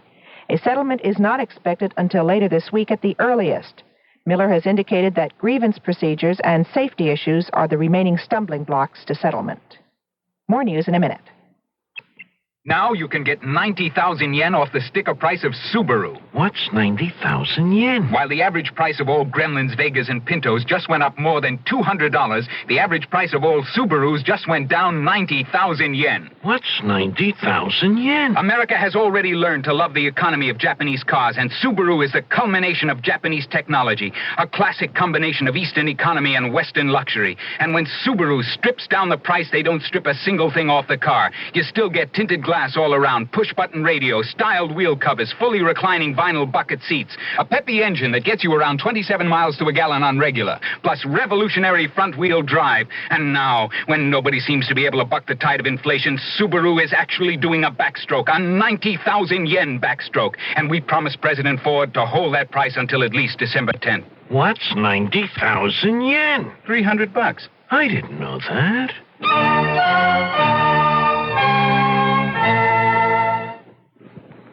The man President Ford nominated to head the Federal Energy Administration has withdrawn his name from consideration.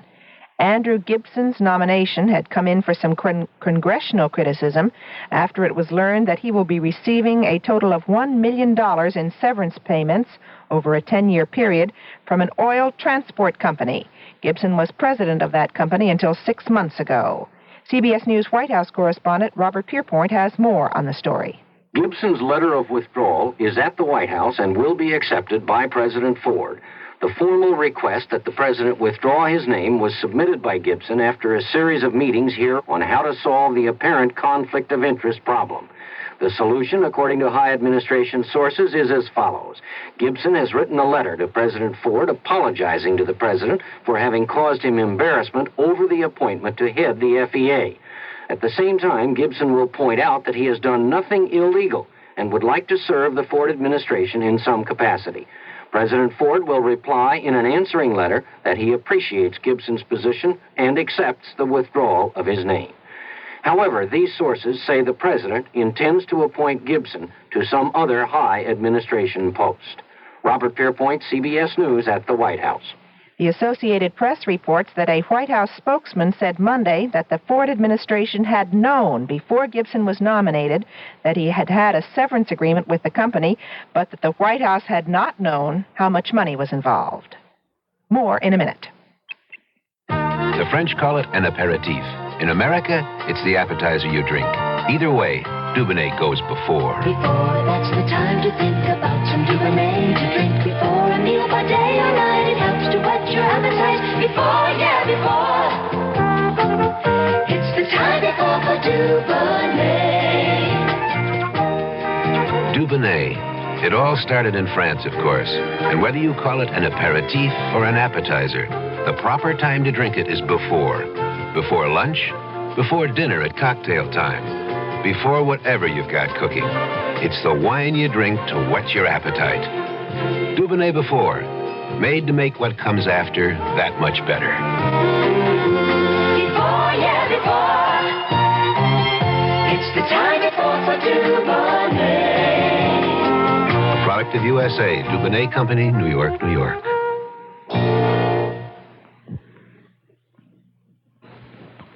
A meeting of foreign ministers of the Organization of American States continues in Quito, Ecuador, but the main topic of debate may never reach a formal vote. Frank Manitzis reports. Closed-door sessions between Latin American foreign ministers and Deputy Secretary of State Robert Ingersoll failed to produce an acceptable compromise to end the economic and diplomatic blockade of Cuba. 13 votes were assured on 2 early proposals, but the United States said it would abstain, tantamount to a no vote because a 2/3 majority vote is needed. A yes vote by the United States would have been approved. Nancy are returning to the U.S. on Saturday. The secretary arrived in Tunis Friday night to brief President. The CBS Radio Mystery Theater presents...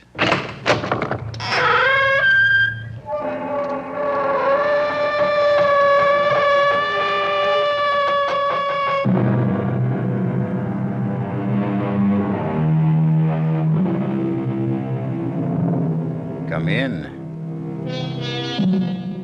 Welcome. I'm E.G. Marshall, your companion on these journeys we take to the outer boundaries of the unknown. Perhaps the greatest unknown of all is not what exists out there in the nether regions of distant space, but that which beats constantly inside each of us, the human heart. The human heart. It's both a tangible physical organ and also a mysterious, incomprehensible force. Yes, it's the brain that weighs, assays, analyzes, but in the end, it is the heart that decides. And each of us may be surprised by the decision of his heart, because the heart has its own reasons. What is it, darling? Wild animals, Edna. Wild animals, and poisonous snakes in particular, make me nervous. Darling, he's safely behind that glass cage. Isn't he beautiful? Such elegance. He is a symphony in beauty. And death. I dare say. Would you like to pet him? Would I like to pet him? Why on earth would I like to pet a 15-foot poisonous snake? Because he's a charmer. And I can tell by the way he looks at you that he likes you. What are you doing? You're opening that glass cage. I'm letting him out. Why? Because he wants to play with you. No. No! Let me out of here! Let me out!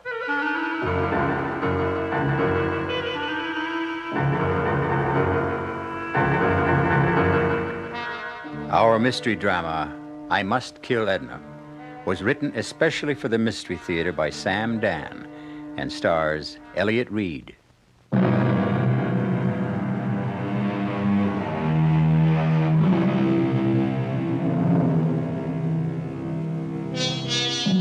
We are commanded by laws, both human and divine, to tell the truth.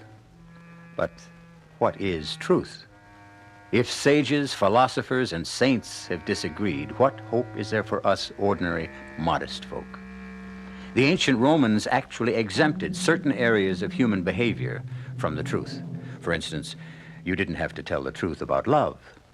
And a famous saying of the times was, "The gods laugh at the lies of lovers." And talking about love, we now arrive at that delicate balance of falsehood and truth, from which is drawn all of love's nourishment and sustenance, and to a consideration of Chester Masefield, a lover par excellence.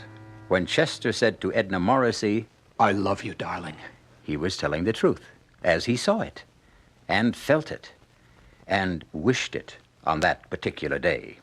But let the story tell itself. You must listen to me, Edna. Darling. Yes, darling, my darling Edna. Chester. No, don't tell me to stop. Be sensible. Why? Why should I be sensible? Because... Why should I be sensible? Why be prejudiced against me? Who else in this mad world is sensible? Chester, please be serious. My darling Edna. Ah, you live in a universe filled with fools and madmen. Oh, Chester. No, you must permit me my say. But a marriage between you and me, it's impossible. Why? We've been through it. Why? All. I'm older. This match was arranged in heaven. I need an older woman. You need a younger man. I don't need a man who will... How do you know? You never had one. I had to say that, Edna. Why? It isn't true. I've been married. To whom? To a dried-up, decrepit, doddering Chester. He was a soul of goodness. The spirit of generosity. I'll give him all that. But he wasn't much good for a woman. Certain things are more important than the fleeting physical attraction. Darling Edna, you can say what you like, and you can like what you say, but it's a life. We human beings were made for one thing and one thing only, and that's love. Oh. Everything else merely fills the rest of the time. Oh, Chester, can't you ever be serious? I'm always serious. I'm tending to the serious business of life, which is love. You're the frivolous one, frittering away your time with all sorts of ridiculous projects. Oh. I believe you call them good works. Surely even you must be aware that there are people who are starving. Ah, but I'm wise to you, darling. I know why you engage in these frenetic philanthropies. Do you? You're only trying to whitewash your father. My father was kind and good. To you. To you alone in all the world, but he sweated and swindled and stole his fortune from the poor, from the helpless, Chester, from the ignorant. That's a vicious... Now, careful, don't say lie. But that was a long time ago, and nobody cares. No one remembers. You don't have to give it back. Oh, Chester, what am I going to do with you? Marry me. But it simply doesn't make sense. Darling, please stop objecting so much. Come here. Oh, Chester. You see, my darling, nothing, but nothing could ever be more important than this. Do you agree? I'm not sure. Let's try it again.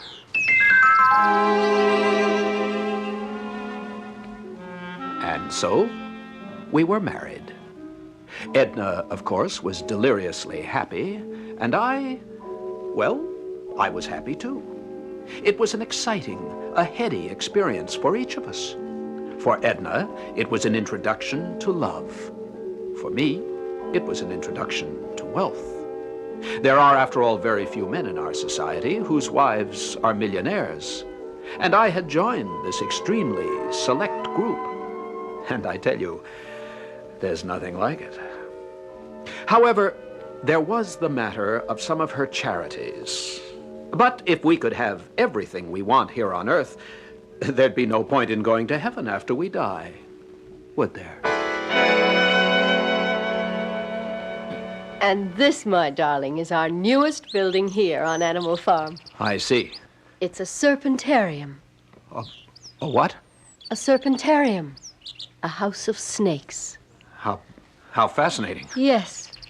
Poor, maligned, and misunderstood creatures. Come, would you like to see them?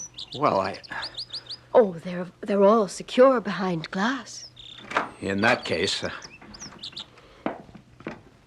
These are called pit vipers. That's because they have that indentation between the eye and the nose. Fascinating. These are all rattlesnakes and copperheads. Charming creatures. They are. Lovely, graceful, elegant. And yet mankind will soon exterminate them completely. Now, darling, is that bad? Oh, my dear, you're such a barbarian. I love them. They're beautiful, cool, and pleasant to the touch. My dear, you don't touch them. I've been told that they won't harm you Yes? if there is neither hate nor fear in your heart. Is it all right if I never touch them? Oh, Chester, darling. I know you're laughing at me. I'm doing no such thing. I believe everything you're telling me. You lie so beautifully. You think I'm a nut. And all these activities of mine. Oh, I approve of them completely. They bore you stiff. No. As a matter of fact... I didn't marry you in the hope of changing you. Why don't you drive to town today? Have lunch at your club. Do something you like. And you'll come back refreshed.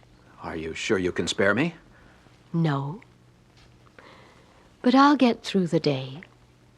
Somehow. Chester Macefield. Why, it's Fred. I thought you'd given up the club for good. I've been in the country these past few months. Join me for lunch? Of course. I understand congratulations are in order. Thank you. Here, she's a lovely woman. Thank you again. And money doesn't hurt either. That is a low blow. There are no low blows among old friends, only bitter truths. She's 50, and in what we could consider the soft September of her beauty. I'm 40, and I've decided to retire. From what? From love. From love? Precisely. Well, how does one retire Ever from since love? I found out that we were boys and they were girls, love has been my occupation, my preoccupation, my profession. Other men would say, I'm a doctor, I'm a lawyer, a banker, but I would say, I'm a lover. Well, I suppose you were at that. Now I realize that love simply does not exist. It's a snare, a delusion, a swindle. This from you, Chester the lover? The oasis of love is merely a mirage. I will no longer pursue it. But it was always a lie, a lovely lie. Well, since love doesn't exist, I've decided to settle for happiness. You sound as if the two are mutually exclusive. Perhaps they are. Mr. Caswell? Oh, my goodness, I had forgotten all about you. The doorman said you'd be in the dining room, and I said, well, I don't know if I should really interrupt Mr. Caswell when he's discussing important business. Have you had your lunch? Well, An aspiring young actress should never turn down a meal. Even if you had lunch, eat again. You may be out of luck tomorrow. Oh, really, Mr. Caswell? You're so kind. Yes, I know. Chester, this is Sue Ellen Quackenbush. Mr. Macefield, Sue Ellen. Hello, Sue Ellen. Are you a theatrical producer, too, Mr. Macefield? No, he can't do you any good at all. Turn it off, Sue Ellen. Oh, isn't he terrible, Mr. Macefield? Her father saved my life before she was born, a couple of wars ago. Now this one wants to be an actress, so he sends her to see me. For old time's sake, can I do something? Well, he did save your life. Still, it's too much to ask in return. But you are a famous producer, Fred. Oh, what am I going to do with you, Sue Ellen? She's a lovely child, but she can't act for beans. I'm not a child. I'm 23. Let's order lunch. Now, what would you like, Sue Ellen? Well, what is this? Beef bourguignon. Did I pronounce that right? I took a year of French in high school. She looked up from the menu as she spoke, and her eyes met mine. And the very words I had spoken but a few moments before exploded in my brain. That sudden, stabbing shock of recognition when the heart is fatally, but oh so sweetly, wounded by a woman's glance. Is this how it happens? Have I been stabbed finally and at length and for the first time in my life by a provincial schoolgirl struggling with French words on a menu? And la soupe onion avec croutons and fromage and the calf au lait.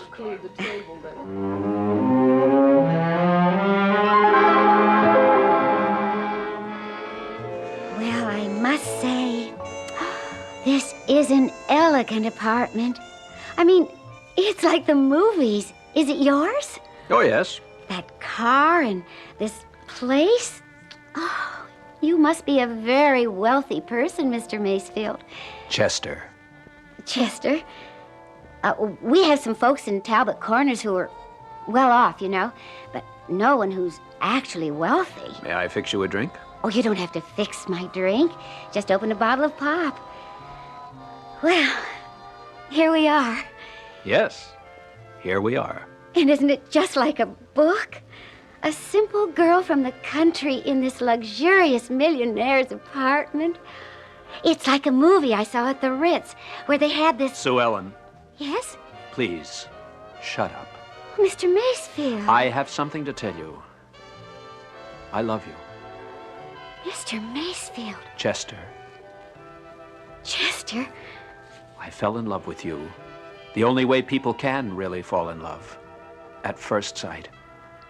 Sue Ellen, please, now say something. Why? I don't know what to say. Look at me. They'd never believe it back home. Sue Ellen at a loss for words. But this is, well, I know. It's crazy. I'm twice your age. But it's just... Don't say it's impossible. Well, no, it's It's just... what? I just don't know what it is.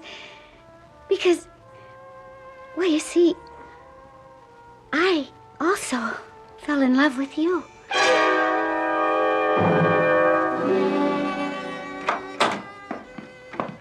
Hello, darling. Am I late for dinner? No, dear. As master of this house, dinner must wait your pleasure. I'm starved. Say, did I see Hallowell's car on the road? Yes, I'm sure you did. What was he doing here? I wanted to sign over some property to you. Oh, now, darling. Oh, not very much, just some income. So that you don't have to ask me for money. I think it must be embarrassing for a man. Oh, darling, I don't think it's right for you to... Nonsense. Tell me, did anything interesting happen to you in town? No. It was a rather dull, boring, prosaic day. After all, I wasn't with you.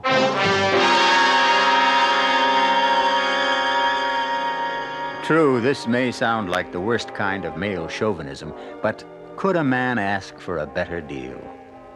A young girl for excitement and romance? A mature woman for stability and financial independence? Sounds great. Looks good. But the problem with a structure of this kind is that the foundations rest on quicksand. Something will have to give when I return shortly with Act Two.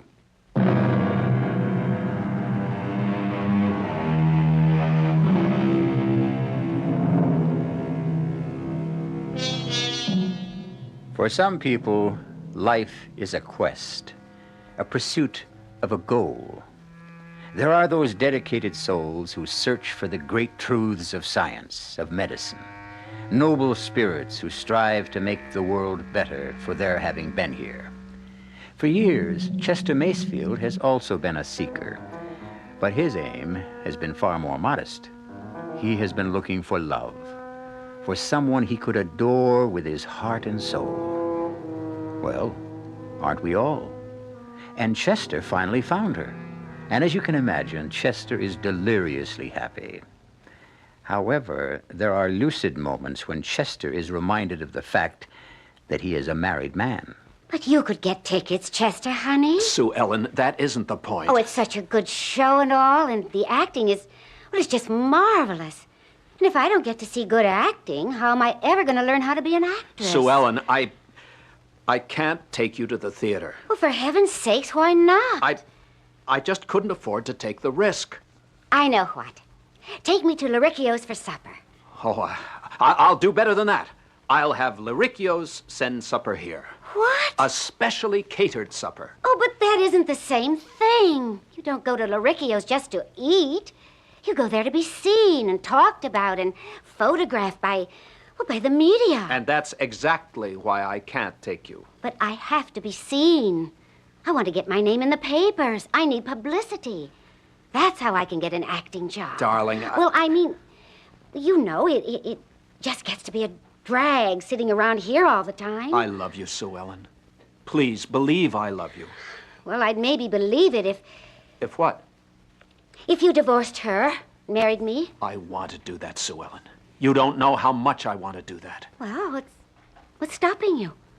If I left Edna, I wouldn't have a nickel. Oh, it's her money. Yes. Well, what are you going to do, Chester, honey? I don't know. But I know this. I simply can't do without you. I know, Chester, honey. I know. You'll think of something.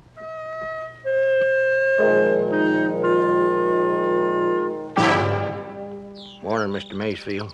Oh, good morning, Arnold. Have you seen Mrs. Macefield? Yes, sir. She's over at the, over at Snake House. Yes, thank you. Yes, sir. Sure goes for them snakes. I mean, I've been working for that woman, it must be 20 years now. I never seen nothing like this. What do you mean, Arnold? Well, I guess she found what she's been aching to support all her life. A true underdog. Genuine loser. Somebody nobody loves. That's a snake, hands down. Well, as you know, my wife is a most tender-hearted woman. Oh, she's a saint. I bless her. But What's that? Well, I think you should talk to her. About what? Well, how could I put this? There's a big rattler. Well, they do come large, some of them, but he's just overgrown. Well, what about him? He ain't getting bit by a rattler, no peckneck, but it don't necessarily have to be fatal. You follow this? I can't say that I do. Well, on the other hand, this ugly critter's got fangs at least twice the normal length. You know, one chew out of them and... But what does this have to do with... She's taking a fancy to this varmint. She says to me, oh, Arnold, he's so beautiful. If only I could pet him. So, well, maybe you better talk to her. Maybe I'd better. You know, after all, she's the only woman.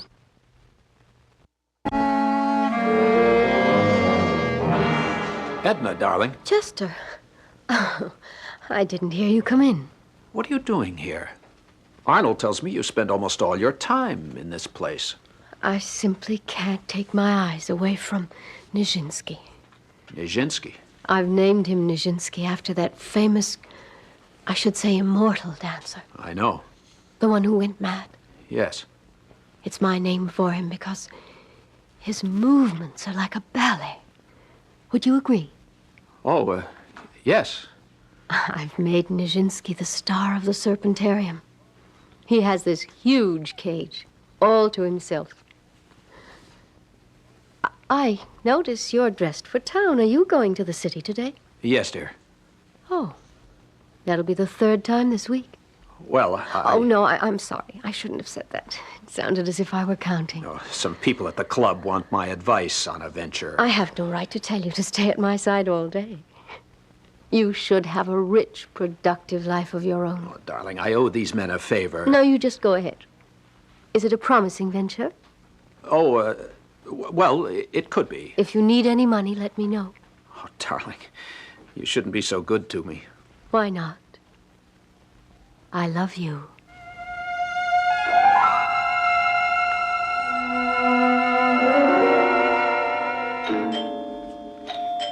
Come in, Angel. It's open. Darling. Oh, it's you, Chester. Well, of course, Chester. Oh, that's a stunning outfit. You didn't have to get all dressed up for me. Well, I couldn't very well call you at your home now. Could I? I mean, what could I have said? Why would you call me? Well, to tell you that I couldn't see you tonight. What do you mean you couldn't see me? Hey, baby, it's the man himself. Oh. Perry Wilson, I would like you to meet Mr. Chester Macefield. Oh, how do you do, sir? How do you do? Perry Wilson is the son of Angus Wilson, who's my dad's dearest, closest friend back home in Talbot Corners. Well, Perry and his mother and Dad are here in town, and they want me to have dinner with them at the hotel. Sort of like old times at home. Isn't that right, Perry? Oh, yeah, dinner, and, afterwards we're going to play bridge. That's right. But you can't be my partner, Perry. You always get so mad when I forget which is Trump.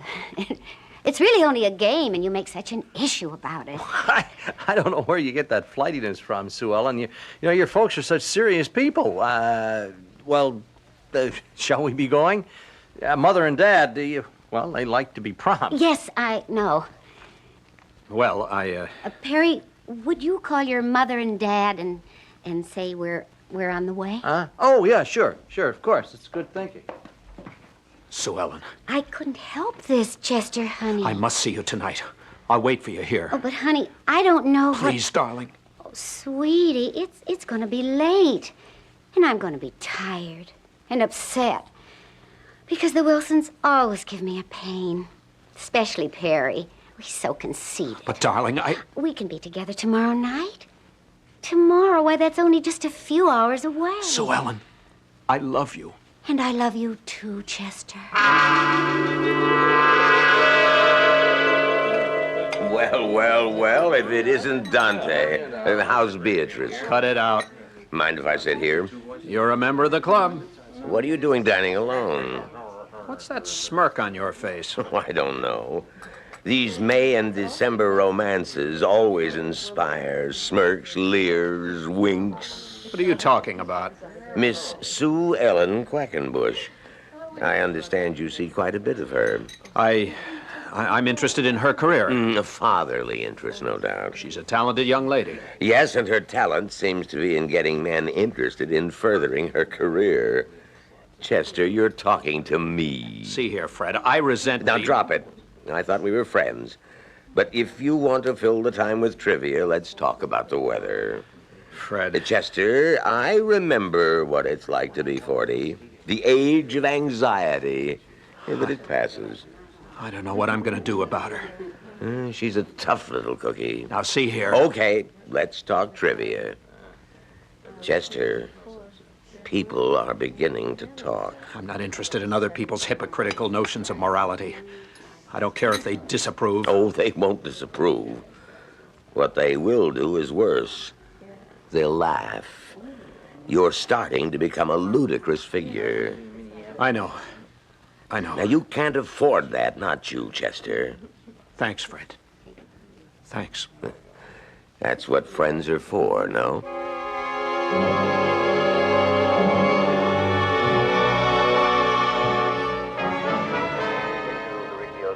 Darling? Chester, I thought you were staying in town. Oh, a change in plan. Oh, what happened? Let me turn off the television. No, leave it on.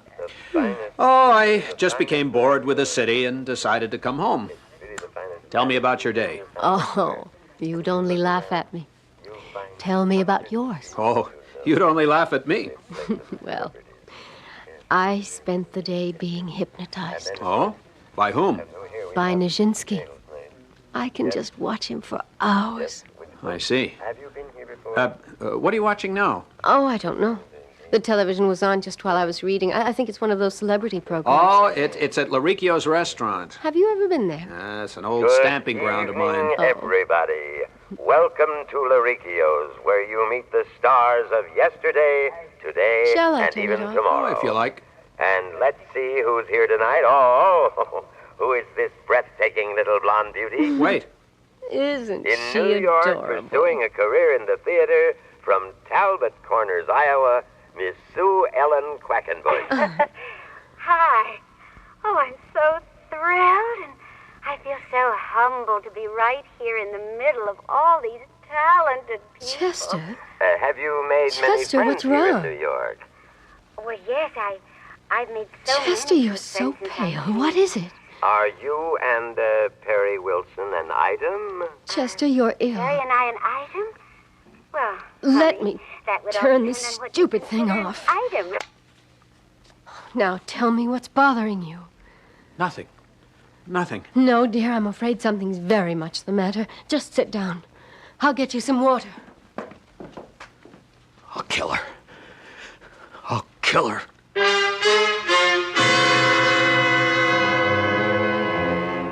They say there's no fool like an old fool, but still Chester Macefield isn't that old.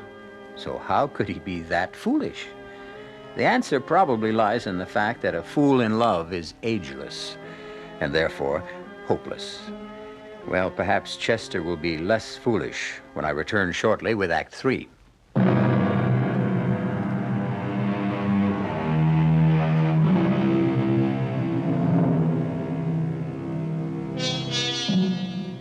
Chester Macefield is speeding into the city with blood in his eye and a .32 caliber pistol in his pocket. Chester Macefield, a man of the world, has been betrayed by a woman, a slip of a girl, barely out of her teens. But she has wounded him, not just in his heart, which after all can recover, but in his vanity, which can never be the same. Chester! You lied to me, Sue Ellen. You lied to me. Now, Chester, honey, I don't have the vaguest notion what you're talking about. I'm so thrilled, and I feel so humbled to be in the midst of all these talented people. Oh, that? Yes, that. Well, honey, just what do you think you can do about it? I can kill you. Chester, put that gun away. Back home, everybody has a gun, and we have all kinds of accidents. I'm gonna kill you, Sue Ellen. Why? Why? Because you lied to me. And who says I can't lie to you? What am I supposed to do while you're at home making love to your wife? How am I supposed to feel? What am I supposed to think?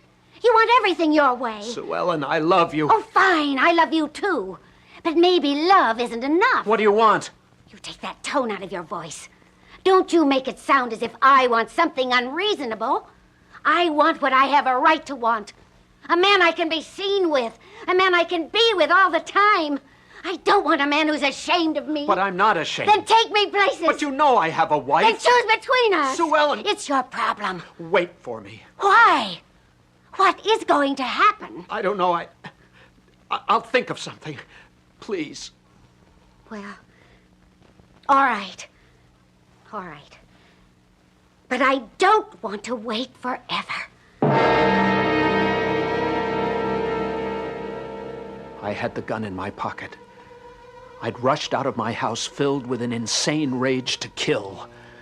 But the moment I saw her, heard her voice, touched her hand, I knew I couldn't. I knew I couldn't kill her. And yet, if I wanted Sue Ellen, I would have to kill Edna. Because, and it sounds so mercenary and mundane, but without Edna's money, I knew that I could never have Sue Ellen. But kill? How do you kill? Murder. Ending the life of another human being. Forever. I couldn't murder Edna. I couldn't. I wouldn't. And yet, as long as Edna lived, I would be forced to do without Sue Ellen. And for me, that would be worse than death. Edna? Ah, good morning, darling. I suppose it's true. What's true? What Arnold tells me, that you spend so much of your time here in the Serpentarium. Oh, I'm just fascinated by Nijinsky. I think we're beginning to communicate. You are? I think what he's trying to tell me is, please don't be afraid. I mean you no harm. Let us be friends. He says that? Well, no, he doesn't say that in so many words. It's the thought that he's trying to communicate. I see. And he is succeeding. Is he? How can you tell? Because each day I become less and less afraid. Oh? And one day, I just know, I'll walk in here and Nijinsky and I will look at each other and smile. And all the fear will be gone from my heart. And I'll be able to say to Nijinsky, come, old friend, why don't we go walking together? You mean you'll actually let him out of his cage? His prison. Why not? He is being shut up there because of the evil that's in my heart, not in his. Well... It'll be the greatest challenge of my life, the test of how I really feel.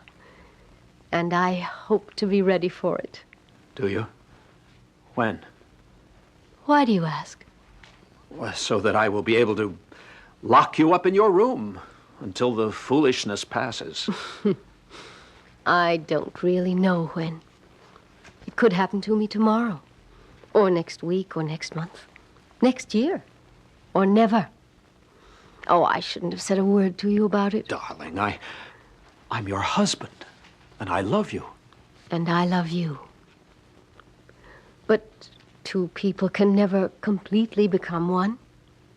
There's always a tiny secret place in the heart that, well, that's my tiny secret place.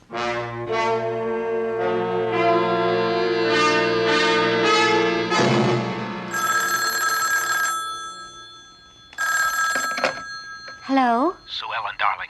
Oh, it's you. Is that the chump? It's the chump. Sue Ellen, darling. Well, where are you? I'm at home. Oh, you're at home. That's nice. What have you got to say to me? Hang up on him. He pays the rent, remember? I just wanted to tell you, things will be looking up very soon. That's what you said last night. I know. And the night before? Perry, you stop that now. You and I will be married very soon, darling. Have you asked her for a divorce? No, but But what? I've got something better planned. What could be better? Now, just be patient. How long am I supposed to be patient? Just a little while longer. And what do I do in the meanwhile? Sit around all alone every night? Perry, you're terrible. Sue Ellen, I love you. I need you. Soon, I'll be able to give you everything your heart has ever desired. Tell me you love me. Honey, you know I love you. I have to know that. I have to be sure of that. And now I see what I have to do. Goodbye, darling. I'll be with you soon. Very soon. And I'll be free. Chester? He hung up. Well, let's see, baby. Where were we? Darling, would you mind terribly if I went into the city this evening? Of course not, dear. It's these same people at the club. You know, the ones I told you about. Oh, yes. For some reason, I can't imagine why, they seem to think I have a knowledge of land values. Well, Chester, you are a very capable person. Oh. Well, this thing may run late, so don't wait up for me. I will. I always feel, well, incomplete unless you're in the house with me. I'll always remember how she looked. She was almost pretty when she had that shy smile on her face. But would it be murder?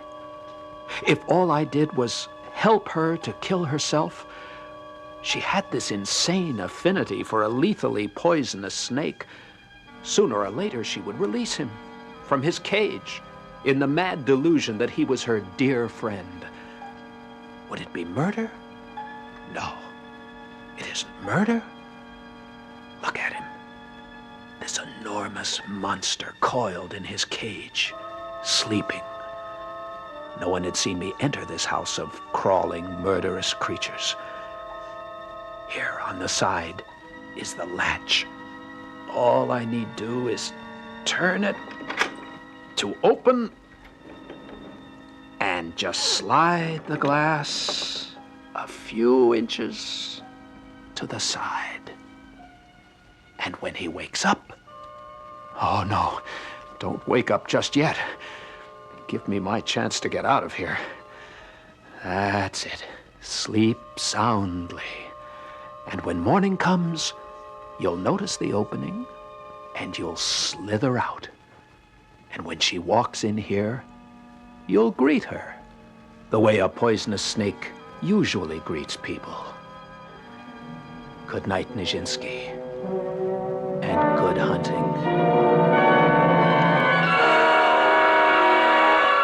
Honey? Mm-hmm. Maybe I better leave? Why, sugar? Well, maybe, well, you know, the chump. Oh, the chump never shows up unless he calls first. And you know something? I'm getting sick and tired of Mr. Chester Macefield. Well, darling, let's not be hasty. You know, you don't look a gift horse in the mouth. Yes, well. This horse is kind of old and lame. Hey, what's that? Does he have a key? Oh, my goodness!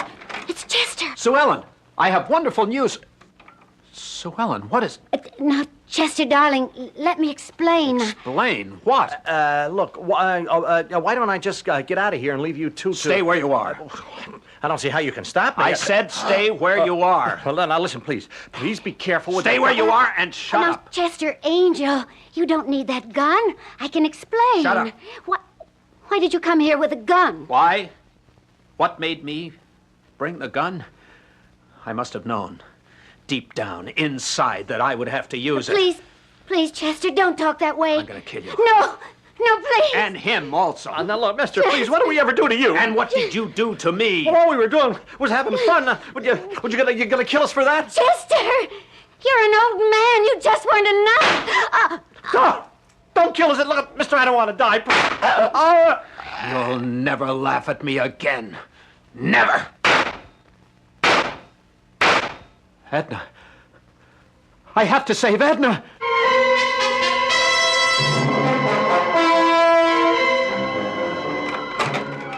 Maybe he's still asleep. Maybe he's still in his cage. I'll just slide the glass closed again and lock the... He's out. I'll have to kill him. No. Empty. Keep away from me. Keep away. I can't move. Why can't I move? Keep away. No!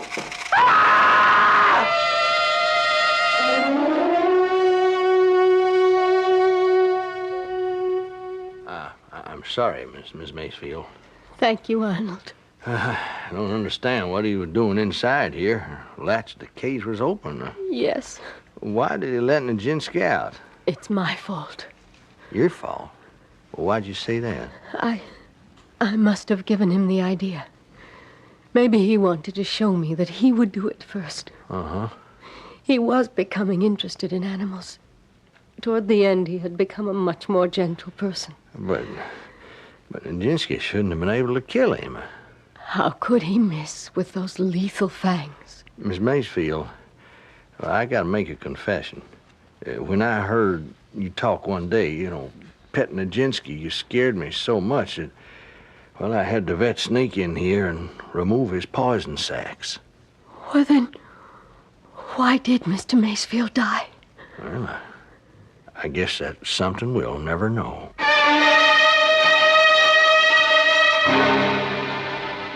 But we know. Chester Macefield died because, in so many cases, fear itself is more than enough, especially when it's aided by a guilty conscience. As William F. Cody, better known as Buffalo Bill, used to say, if a man is scared enough of a gun, you can kill him with a blank cartridge.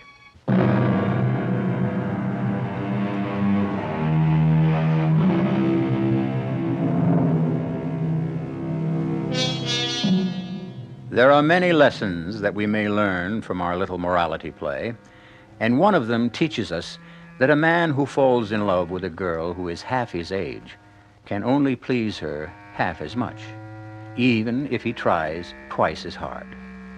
However, we realize the futility of trying to give advice in these matters of the heart. The only meaningful advice we can give you is to tune in again. Our cast included Elliot Reed, Joan Loring, Leon Janney, E.V. Juster, and Earl Hammond. The entire production was under the direction of Hyman Brown. This is E.G. Marshall inviting you to return to our Mystery Theater for another adventure in the macabre. Until next time, pleasant dreams.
The time, 7 minutes past 10. The CBS Radio Mystery Theater presents...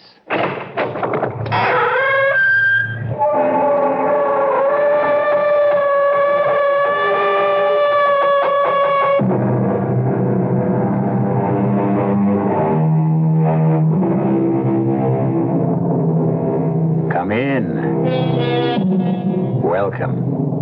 I'm E.G. Marshall. And I'm ready, if you are, for another mysterious voyage through the shadowy mist of imagination. You ask, what is the world? And most people will answer, the Earth, the universe. But isn't it true that for most people, the real world is a certain house on a definite street in a particular town? And for most people, doesn't the real world consist of perhaps, say, 50 or 100 or so faces? And isn't everything and everyone else just a name in a newspaper? An image on a screen? A voice speaking from a small box? Close your eyes. Stop up your ears. And there is no world. I have something to tell you, Harry. Yes? You have just become the most powerful man in the world. Me? Yes, you. You, Harry Cohen. You have just become more powerful than any dictator, king, or czar. Mightier than any general, emperor, or president. Are you sure you feel all right? Listen, and that terrible storm outside. Yes? You can end it by saying just one word. Say yes, and the storm will be over. You can't be serious. Try it. Say yes, and see what happens. All right. No, not all right. Yes. Yes. What did I do? What did I do?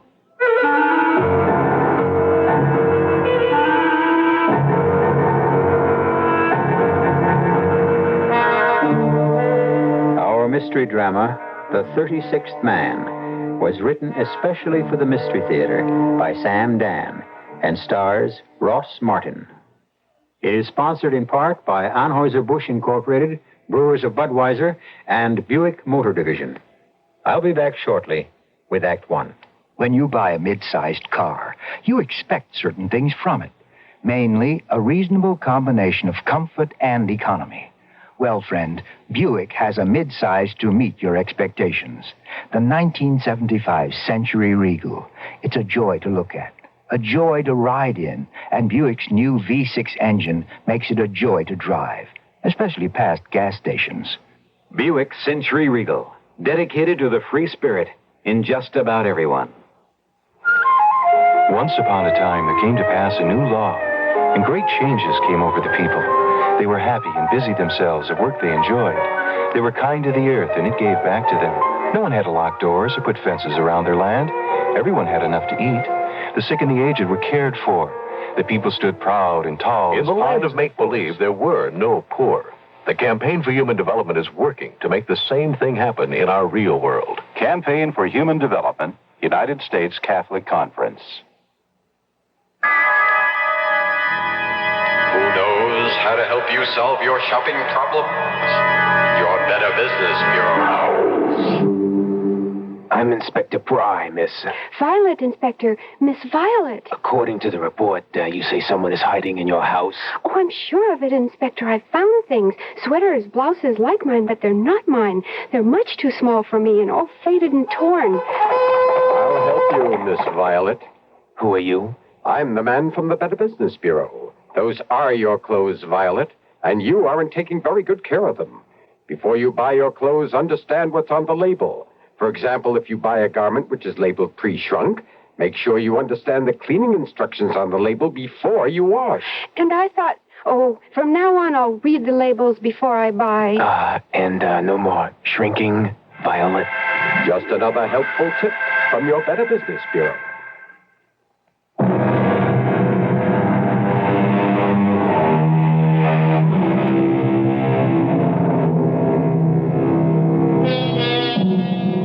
sometimes when we are particularly appalled by the flagrant evil, the unspeakable inhumanity, and the dark ignorance that seems to engulf us constantly, we may ask ourselves, why does the Lord permit this most imperfect planet to exist? Why?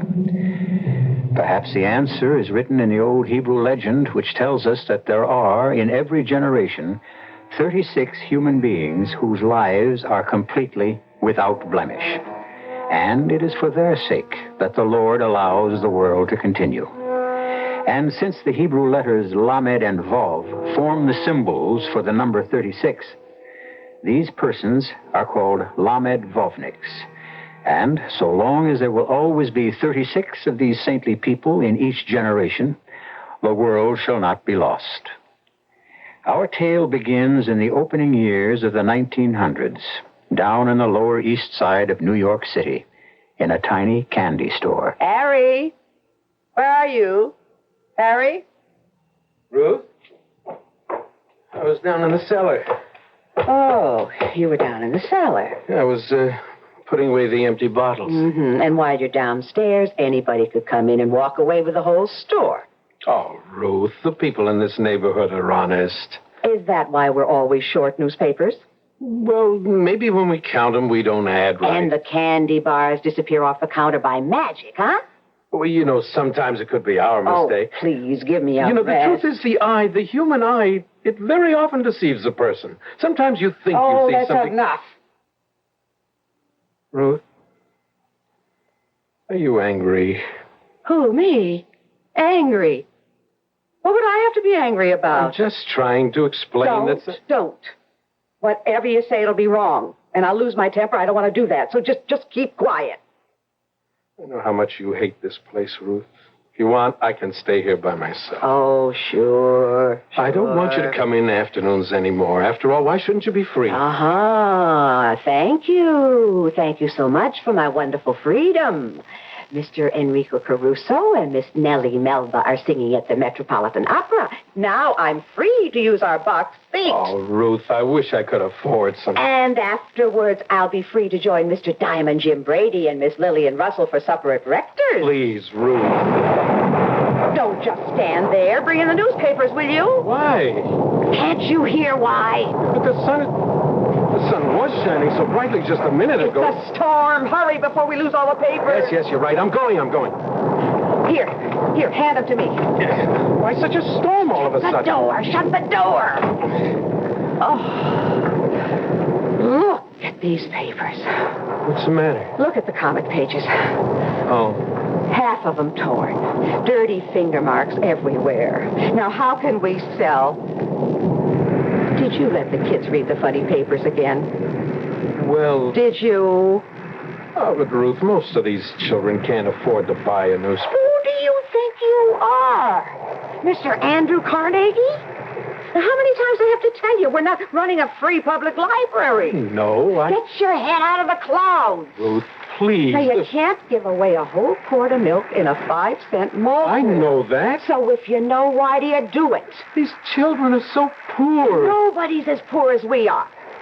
A kid shouldn't grow up without a piece of candy now and then, a toy, a funny paper. What? If you could only hear how the kids laugh when they look at the funny pages. Where do you get this from, this sickness? They're so happy you don't even notice how thin, how scrawny they are. Craziness. It doesn't run in your family. Your brothers are sensible. They're rich, important. Ruth, everything will be all right. Pick the lemon. You'll see. Where are you going? In the back. To look through the bills. I don't know why. There's no money to pay them. Yeah. It isn't easy, is it? No. Oh, I'm sorry. I didn't hear anyone come in. Hello, Harry. You say my name as if you know me. I've been looking for you, Harry. Why would anybody be looking for me? After all, who am I? It's been such a long trip, and I'm so tired. Wait here, please, sit down. Huh? Can I offer you a little something? Milk or something? Let me look at you, Harry. You're very pale. You're trembling. Mister, are you sick? Let me see if what they said about you is true. There's a doctor just up the block. I think it's true. He doesn't charge much. If you don't have enough money, maybe I can help, all right? I'm very old, Harry. My time is up. Oh, what kind of talk? I'll take you to this doctor. But I can't. I can't leave this world until I find somebody to take my place. Do you understand? Poor old man. What's troubling you? Harry, just tell me, assure me, that you'll always be just the way you are right now. Tell me, you must. Will you take my place? See, who are you? Harry, you have to chew the fat with every old bum that walks in. The syrup jars have to be washed. Yes, Ruth, I'll do it. And you, Mr. Bum, this is no flop house. On your way. Oh. Who are you? I'm one of the 36. The 36? There must always be 36 of us, or the world is lost, comes to an end. You sit here. It'll only take a minute. I'll get the doctor. Each of us, before he dies, must name the man to succeed him. I choose you. Here, first, you drink this, huh? You look very... Do you accept? You must try to be calm. Because I'm dying and I have no successor. The world is ending. Here and now, the world is ending. Oh, no. Everything's all right. I tell you, the world is ending. Look outside. Have you ever seen a storm like this? Have you?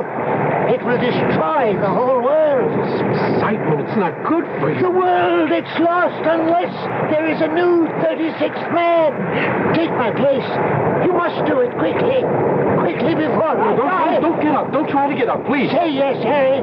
Say yes. And suddenly there's an end to thunder and lightning, the wind. Suddenly, every cloud will disappear. A bright sun will shine in a peaceful heaven. Just rest. I'll try to... Say yes. Only you can save the world. Say yes. Me save the world? Yes, you. Only you can save the world. Harry, say yes. Harry. Yes, all right, yes. All right now? Yes. Now it's all right. Listen. I don't hear anything. That's right. You don't hear. The storm that was sent to destroy the world stopped in its tracks because of you. Stopped because you just became the 36th man. Fine. Now, let me take you to the doctor. You must always be 36. And you must never change. Before I die, I have the power to grant my successor one request. Ask for anything. Ask. What? What do you really want in this world? Oh, I would want for people to have enough. No. This must be for yourself. What would you really want? What I'd really want, if it could somehow be arranged, it would be wonderful. If my wife, Ruth, well, if she just understood me a little better. Is it all right to ask for that? That's all you want? That's really all I want. Then one day she shall. One day, when you least expect it, she will suddenly understand you. Now, goodbye, Harry. I must leave. Oh, but look at you. You can't even walk. One need not be able to walk in order to leave this world. Here, lean on me. Ruth, quick, help me. Ruth. Goodbye. Lamed Vovnik. Goodbye.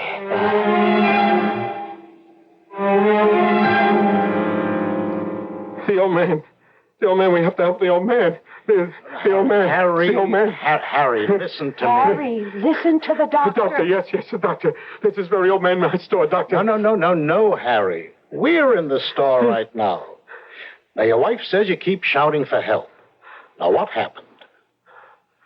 There was an old man here. What old man?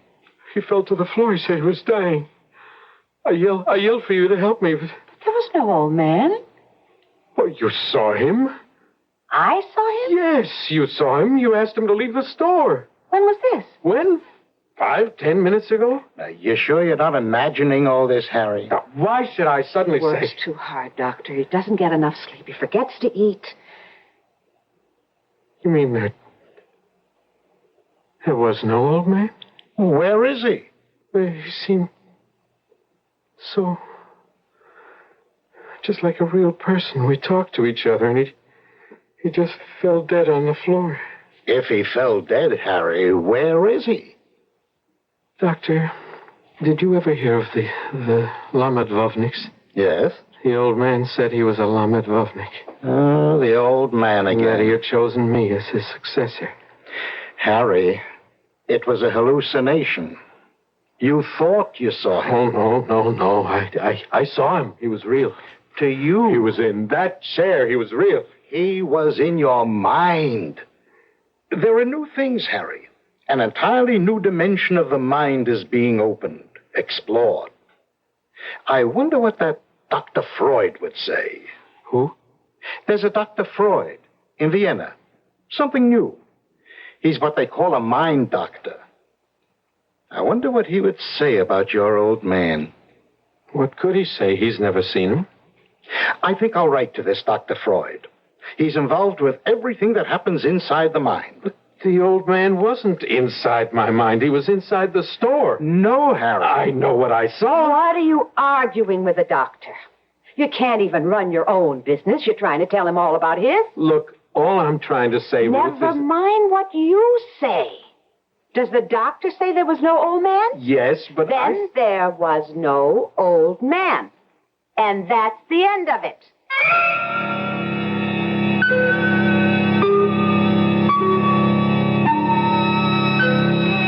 Oh, she can say that. But you and I, we know that isn't the end of it.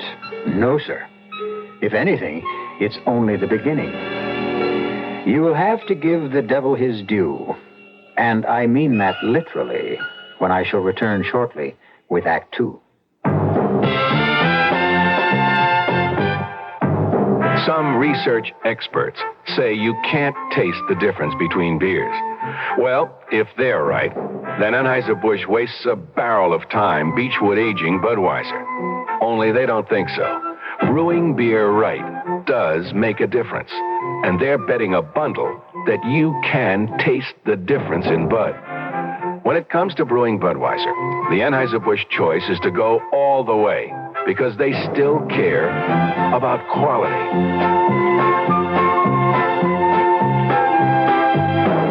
Look at it this way. If the Bud people have a choice between what some experts say and what beer drinkers say, well, you'd better believe they'll go with you beer drinkers every time. When you say Budweiser, you've said it all. Anheuser-Busch, St. Louis.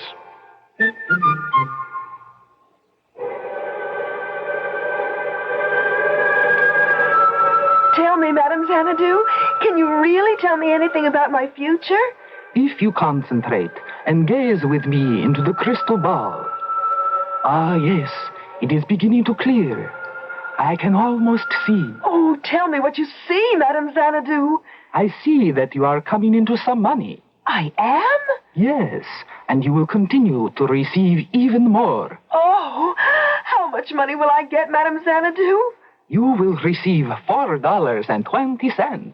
$4.20? Yes, every payday, because you will lower the amount of federal income tax you now have withheld from your pay. Oh, for heaven's sake. What else do you see in that ball? I see you filling out a new W-4 form so that you can begin receiving your windfall. This message presented on behalf of the Internal Revenue Service.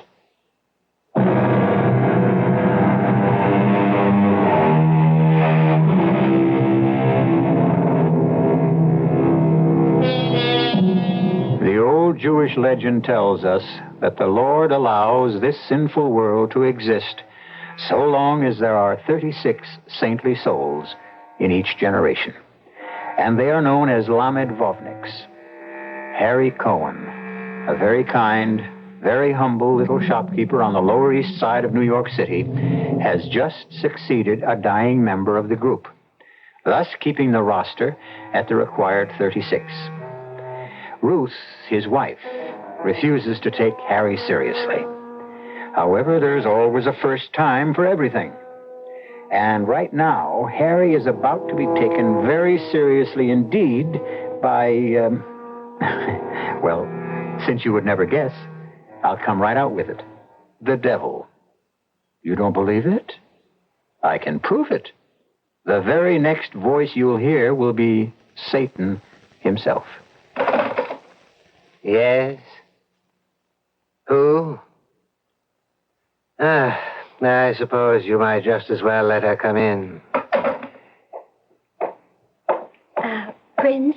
Don't use that irritating title. Well, I can't very well call you the king of the universe. You're only the prince of darkness. So far.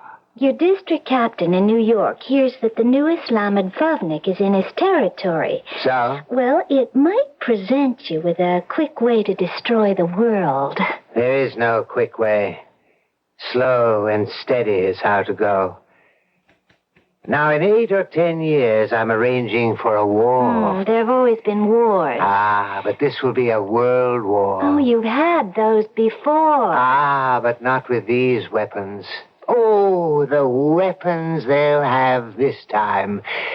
Now, in about a year, there's going to be an invention called the aeroplane.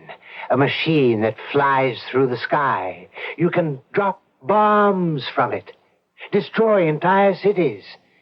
I'm going to let them invent weapons so awful that one man will be able to... That's always been your problem. What problem? You're gadget happy. Now, I have a simple plan whereby you can destroy the world this very afternoon. You have? The newest Lamed Vovnik. Yes. Just help him fall from grace, as it were. Impossible. No one has ever been able to get a Lamed Vovnik. You never asked me to help. Your specialty is wasted. They're mostly elderly men. Long ago, they abandoned the pursuit of earthly pleasure.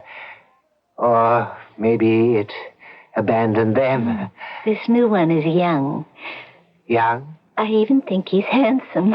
Oh, well. This places everything in a brand new perspective. Are you seducing anybody important these days? Oh, a couple of kings, a few presidents, some generals. Let's go after this one. What's his name again? Harry. Harry Cohen.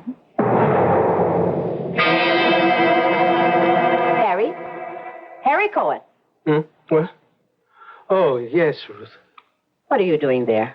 Oh, I was just reading a book. Oh, that's wonderful. Oh, yes, Ruth, it is wonderful. It's a book about bees. Mm-hmm. Bees. This is a new affliction. Shows how bees talk to each other. Bees talk by the way they dance around each other. You may just think it's aimless, buzzing around without rhyme or reason, but every motion means something. And while you've got your nose buried in that book, anybody can come in and walk off with the whole story. Oh, no, Ruth. I was watching. Listen. I have to go see my brother. Oh. All right. Say hello to him from me. Oh, no. The very mention of your name gives him indigestion. Now, just tell me, can I trust you not to give away the store while I'm gone? Oh, Ruth. No. Don't answer. I'll just have to pray for a miracle. Ruth.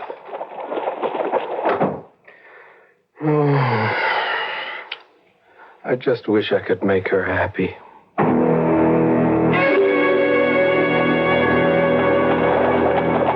There it is, Lilith, my dear. The shop of Harry Cohen. You gonna hang around for the kill, Prince? I still say you're not going about it in the right way. tell you what you do, Prince. You go get yourself an umbrella. 'Cause in 5 minutes, there's gonna be the biggest storm in the history of the world. I hope so.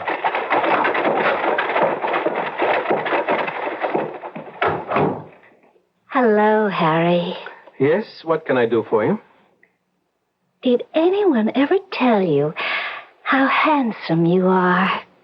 No. Well, you just listen to Mama, Harry, baby. Well, they never told me because it isn't true. I mean, why should people tell me I'm handsome? As my father used to say, his face is not his fortune. You just come here, Harry, honey. Listen, I'm afraid I don't know your name. Lily, honey. Lily. Mm-hmm. I don't have very much money. Money? No. Oh, sweetie, who said anything about money? But maybe I can help you. Help me? Yes. If you need a few dollars so that you can... So that you can... So I can what? So that you can... Quit. Quit? Quit this terrible life you lead. Oh, just wait a minute, Harry. Lily, I don't judge people. After all, which person has the right? All we can do is help one another, right? I mean, say, who do you think you're talking to? I know who I'm talking to. A child of misfortune, a child of sorrow. Oh, now listen, But it's Harry. not your fault. Something tells me it's not your fault. Harry, just... Maybe you didn't have parents. Harry, relax. Maybe there was no one to love you, no one to teach you. Oh, why not enjoy life, Harry? Yes, exactly. Life is so short. What better way to enjoy it than by helping another human being? Harry, we could have such a good time, you and me. Here. A few dollars. It's not much, but it's all I have. You take it. Harry, you're not listening. First, wash all the paint and powder off your face, and then buy yourself some nice clothes and get yourself a job. A job? There's a factory right down the street. They make shirtwaists. Harry, let me explain They something. always need girls. Harry, that's not what I It had will change in mind. your whole life. You'll feel better. No. Here, take the money. Get a new start. No. Are you afraid to break with the past? Foolish girl. The good Lord is so filled with love, with forgiveness. Oh, let me out of here. Let me out of here. Well, I don't see a cloud in the sky. That man isn't human. Ah, but he is. And that's why we will do this my way. Now get rid of those clothes. Get an old black dress. Black? A torn black shawl. Put some white in your hair, some lines in your face. You'll be a poor widow lady. Oh, but I... And make sure that butter doesn't melt in your mouth. Oh, but Prince... And don't call me Prince.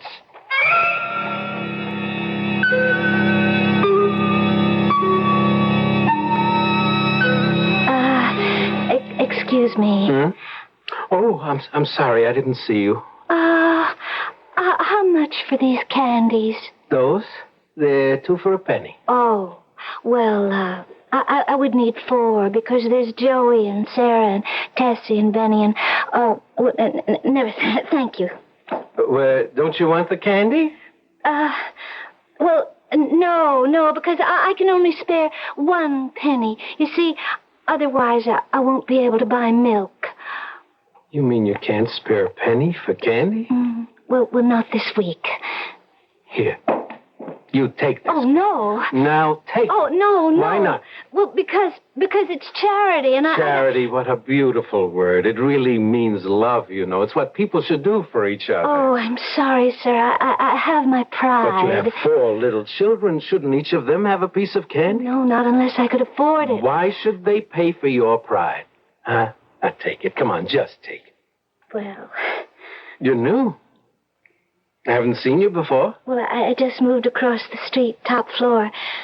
Oh, what's that book on the counter? It looks familiar. Oh, do you read? Well, no, my husband did, before he died.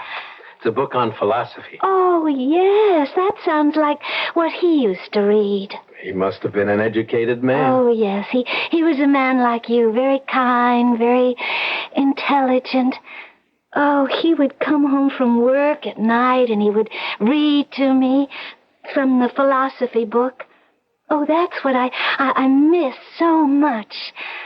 Well, bye. Goodbye. Where's the record for the syrup? I forgot to keep it. Ruth, What do you do all day that you can't keep the simplest figures? I said I was sorry. I'll try to do better. Those books. That's what you're busy with, this junk. No, Ruth, now that's Garbage, not junk. garbage, nonsense. In any of these books, is there even one word that can tell you how to make $1? Ruth, it is written, man does not live by bread alone. I'll make a bargain with you, Mr. Philosopher. You live on books, and I'll live on bread, and we'll see who lives longest. Look, let me read you something beautiful from philosophy. Here, listen to this. No. You listen. You go home. You eat your supper. You go to sleep. Because 6 o'clock tomorrow morning, you have to be here to open the store. Oh, but Ruth, I just want to read this to you. All I want in this life is a little peace and quiet. This is such a beautiful thought. I have to share it with somebody. Leave me alone, will you, please? I share too much with you as it is.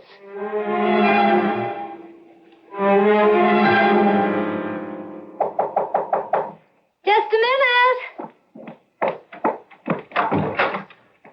Good evening. Oh, well, good evening. I brought a bottle of milk for your children. Oh, you're so kind. Well, it's nothing. Oh, it's everything. And there's this paragraph in a book of philosophy that I'd like to read to you. Oh, well. Won't you come in? Won't you come in? Never did so devious a spider speak such honeyed words to so an unsuspecting a fly. And the battle is on. The ceaseless, the eternal battle between the forces of good and evil. I'll be back shortly with Act 3. There is a fresh new spirit sweeping the land. A free spirit that demands good products. Products that satisfy your sense of good taste and desire for economy. But above all, products that perform. Buick has been touched by this spirit. And this year, our crisply designed, solidly built Buicks will bring joy even to the most demanding of free spirits. The 1975 Buicks, dedicated to the free spirit in just about everyone. Oh, boy, do I have a headache.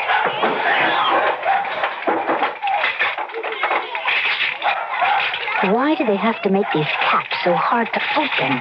For a very good reason. Children open things that they shouldn't. That's why we have safety packaging. For the life of your child, you can live with a little inconvenience.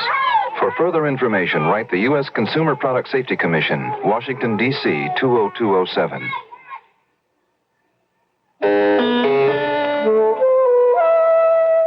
The strangest thing happened last night when I was walking home from work. It was almost dark.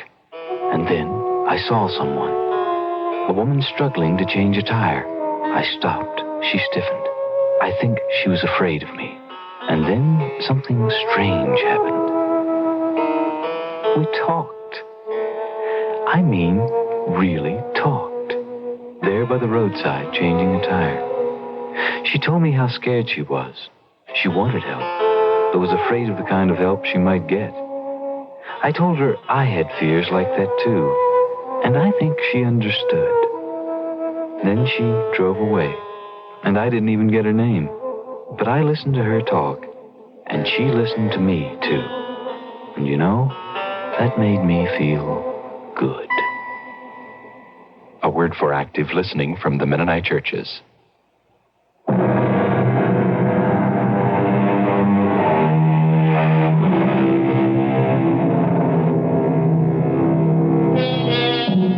You know, of course, that the old Jewish legend tells that the Lord allows this sinful world to continue only because in each generation there are 36 saintly souls called Lamed Vovniks. Should there ever be one less than this required number, the world will be immediately destroyed. Satan, unfortunately, is also aware of the situation, and he has sent Lilith, the seductress, to work her evil charms. The fate of the world hangs on the outcome of the next scene. Won't you, come in? Oh, thank you. My children are asleep. And now, thanks to you, they will have milk tomorrow morning. Oh, please, say no more about it. I came across this passage in a book, and I just thought you might like to hear it. Oh, yes. Oh, yes. This is what I miss most, just talking, having my husband read to me, explain to me. Your wife, she must be a fortunate woman to have a man like you. Well... To have a philosopher, a sage for a husband. To live with wisdom every day. Oh, well, it was just this passage that I came across. It says, "It is truth that turns a hovel into a palace, that makes a youth handsome and a maiden fair, that transforms all the base metal within us into pure and shining gold." Yes, and there is more than the truth we know. There is the truth we feel, the truth that beats in our hearts. Yes. The truth that pounds in our pulse. It's a little bit close in here, isn't it? Harry, there is this truth between you and me. I think I'd better go. Are you afraid? No. I just should have been home a long time ago. Where is home, Harry? What is home? Well, I live... oh, look, it's starting to rain. Home is where the truth abides. Rain? The moon was shining so brightly before. Oh, don't deny the truth, Harry. Such a rain. All of a sudden, where did it come from? Poor Harry. Bold enough to speak the truth, but too timid to live it. Why are you afraid, Harry? I'm not afraid. Then obey the command of your heart, your senses. What do they command you to do? You're so beautiful. Well, then why are you afraid of me? Didn't the poet say beauty is truth? Yes. Come to me, Harry, and learn the truth. Yes. No, I see you now. I know who you are. No! Harry! I know where the rain is coming from. I'll stop it! Harry, you come back here! Harry, come back! Well, another brilliant performance that gets us nowhere, my dear. I give up. He's all yours. Yes, Lily. He's all mine. He doesn't know that yet. But soon he will be all mine. I wish you luck. Not luck. Skill. If you really want a man, you work on his wife. And she has a brother, a wealthy brother. And tonight, he will have a dream.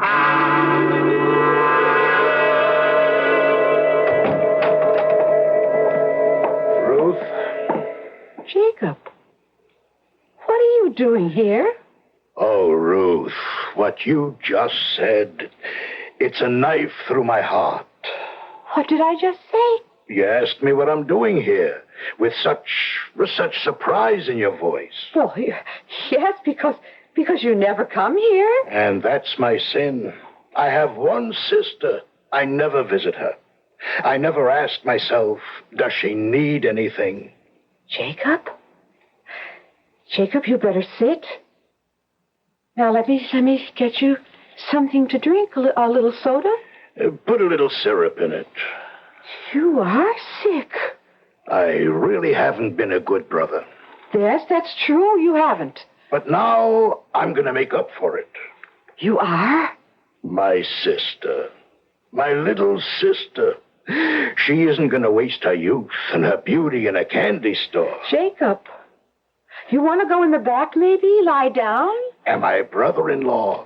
Such a splendid person, a man with a heart of gold. That's true. And a brain. Such a brain. I'm getting old.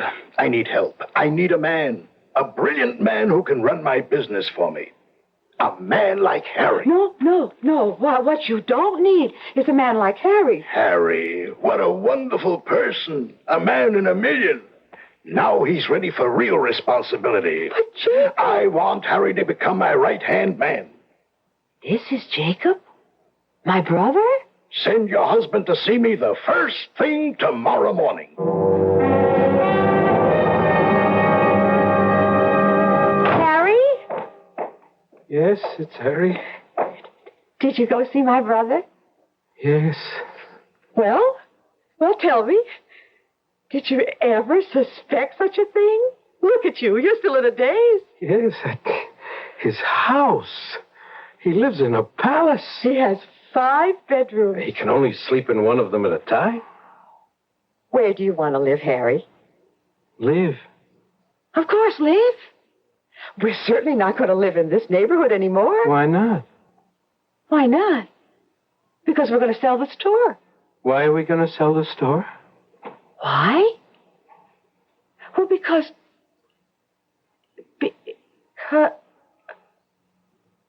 Harry, what did you and Jacob talk about? We talked about a job, and he... And what happened? What happened? Well, the way it ended, he threw me out of the house. What? He lost his temper. What did you do? I didn't do anything. What did you say? I didn't say anything. You know Jacob. He has a very strong temper. Harry, tell me. Everything. Start at the beginning. Well, when I got there, he was already angry. Why? Because I was late.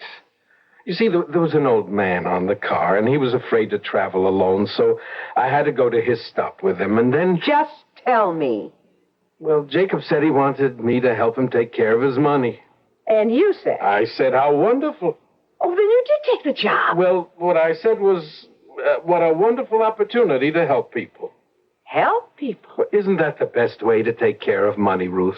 Feed people who are hungry, clothe people, send an orphan child to school. I can see where we're going. He laughed. He thought it was a joke. Can you imagine? He said, money isn't something you give to people. Money is something you take from people. Harry. He wanted me to learn about money by starting to collect rent. You? And if a person couldn't pay, to put him out. No, now. You wouldn't have to. No, I said I couldn't. And then he wanted me to work in his store. Well, that's better. Better, Ruth. He cheats people. How dare you say that about He charges too much. He doesn't give them right weight. So, you're not taking the job. Please, Ruth, please. Please, Ruth. Now she won't talk to me for a whole week. Hello, Harry. Oh, hello, Doctor. How are you feeling, Harry? See any more Lamed-Vovniks lately? Oh, no, please, Doctor. I don't feel so good right now, huh? Oh, what's wrong? Oh, an argument with my wife. That's what I came to see you about. I got a letter from this specialist in Vienna. An answer from this Dr. Freud. Very interesting. Yes? Now, why do you believe you became a Lamed-Vovnik? Why do I believe? I know. The old man was here. The storm. He died. Harry, you needed it. I needed it? You manufactured it for your own self-esteem. What does that mean? It means you realize deep inside that you failed your wife. I failed her? All the things she wants, she can't have. Clothes, theater parties, money. Those things, they're not important. Not to you, but they mean so much to Ruth. Isn't it more important to help one's neighbor? And so, to give importance to yourself, to convince yourself that what you're doing is right, you make it appear that if you stop letting people walk all over you, then the world will come to an end. But that isn't what I'm doing. It could look that way to somebody else. Besides, Harry, what makes you so sure you're the one who's right?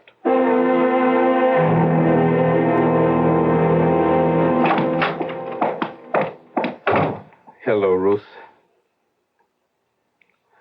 Ruth, please talk to me. Ruth? Why are you handing me this piece of paper? Oh, I see. Harry? Harry, I will not talk to you until you go to work for my brother and take your head out of the clouds. All right, Ruth? I'm going. What? Tomorrow morning, I'm going. Harry, you don't mean it? Yes, I mean it. Oh, Harry. Oh, we'll be so happy. Keep saying, who am I to judge? And yet I judge constantly. Where's it written that I, Harry Cohn, must starve on a crust, freeze in a cellar? No, I've spent the first part of my life giving. I'll spend the rest of it taking. Harry, what's the matter with you? Nothing's the matter. No, you won't fool me. The world isn't ending. Harry, what's the matter with your face? My face. It's so hard. Why do you look so mean? I don't like that look. I've stopped fooling myself, that's all. What arrogance. To think I'm one of the Lord's chosen. Rage and howl, I don't believe you. The world will go on. What are you saying? I won't wait until tomorrow. I'll go to him now. The sooner the better. He's a fool. He thinks he knows how to make money. He knows how to sweat pennies from the poor. I'll teach him tricks he never dreamed of. Harry, no. No, what? You want money, furs, jewels? An emperor's wife will be a bigger woman beside you. Don't go. You think I'm afraid of that storm? Let's go, me. Let's go. Don't go. I don't want you to go. You what? I don't like you this way. I don't want you this way. Oh, Harry. Why do I make you so miserable? Ruth. Why do I want to change you? I love you. Just the way you are. Just the way you are. Yes, Harry. One day, when you least expect it, she will understand you. Your wife will understand you. You're the sweetest person in the whole world. I don't care if you're not rich, if you're not important. I love you. Oh, look, it's such a nice night. Go upstairs. Get some rest. Because you look tired. Yes, Ruth. I am tired. You look it, Harry. So tired. You look as if the whole world is resting on your shoulders.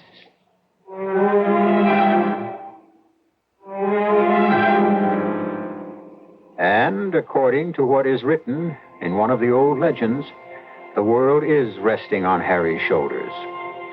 As an additional thought, if a sudden storm should upset the weatherman's predictions for a beautiful day, remember, some one of 36 people may be having a momentary lapse, because, after all, even the saintliest of humans still are human. I'll be back shortly. Give your hand to a friend. Give your heart to your love. But give your cold to contact. The sooner the better. The common cold is a rotten thing. You miss so much. Sneezing, drips, and congestion can drag you down. Then ask yourself the contact question. 6 or 3 or 1. You'd need 6 cold tablets, 2 every 4 hours, or 3 ounces of Cold's liquid, 1 every 4 hours, or just 1 contact for up to 12 hours continuous relief of those symptoms. That's daytime, then nighttime relief. Both the others have things for aches and fever, and the liquid, something for coughs. Not found in Contact 600 tiny type pills. Give your cold to contact. 6 or 3 or 1. Take Contact. Only as directed.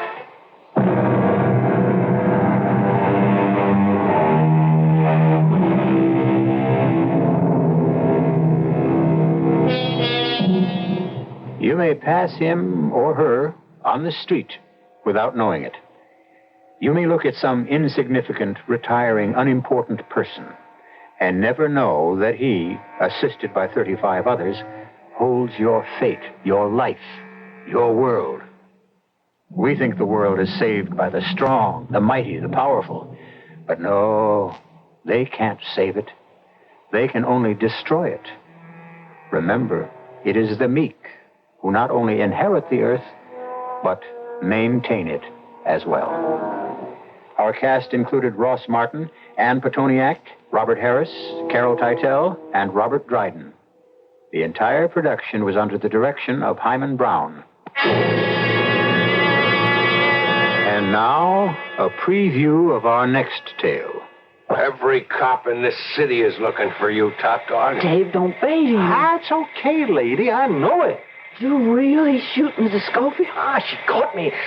Caught me going through her apartment. To shoot an old woman in cold blood? Well, she seen me, didn't she? No. Listen, baby. I'm a 3-time loser. Now, I got nothing to lose. But that poor little thing... Gosh.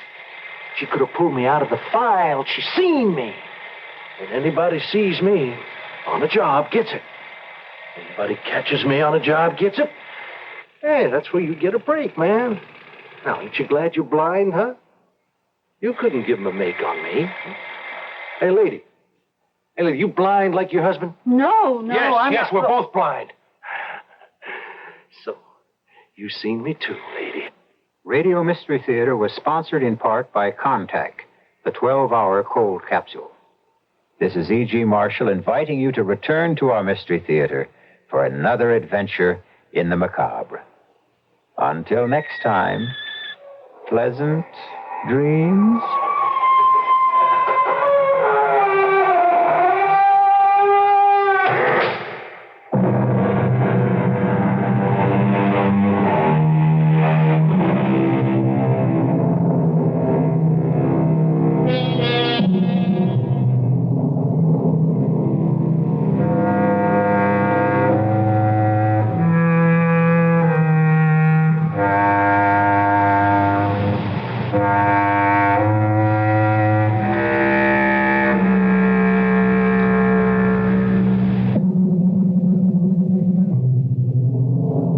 Weatherman says considerable night and morning fog and low clouds through Saturday for Seattle, Tacoma, Bellevue, Everett, and vicinity. There will be some partial afternoon clearing both days.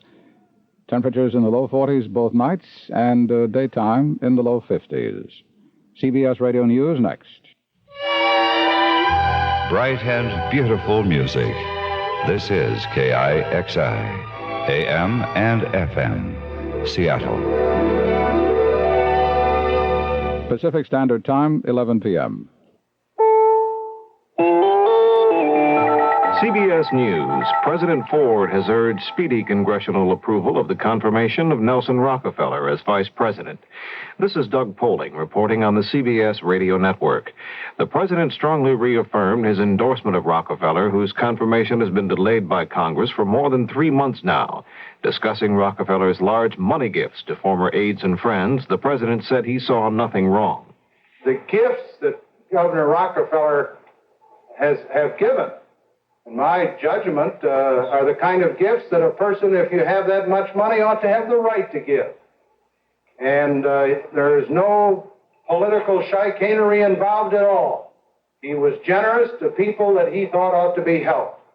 The president was answering questions put to him by newsmen Thursday night. Mr. Ford appeared before the convention of the Society of Professional Journalists, Sigma Delta Chi. On other topics, President Ford ruled out a return to wage and price controls. He said he is not considering an increase in the gasoline tax. President Ford also said he made a mistake in nominating Andrew Gibson to head the Federal Energy Office. Gibson withdrew after word got out that he has a long-term financial deal with an oil transporting firm. More news in a moment. Now you can get 90,000 yen off the sticker price of Subaru. What's 90,000 yen? While the average price of all Gremlins, Vegas, and Pintos just went up more than $200, the average price of all Subarus just went down 90,000 yen. What's 90,000 yen? America has already learned to love the economy of Japanese cars, and Subaru is the culmination of Japanese technology, a classic combination of Eastern economy and Western luxury. And when Subaru strips down the price, they don't strip a single thing off the car. You still get tinted glass, glass all around, push-button radio, styled wheel covers, fully reclining vinyl bucket seats, a peppy engine that gets you around 27 miles to a gallon on regular, plus revolutionary front-wheel drive. And now, when nobody seems to be able to buck the tide of inflation, Subaru is actually doing a backstroke, a 90,000 yen backstroke. And we promised President Ford to hold that price until at least December 10th. What's 90,000 yen? $300. I didn't know that.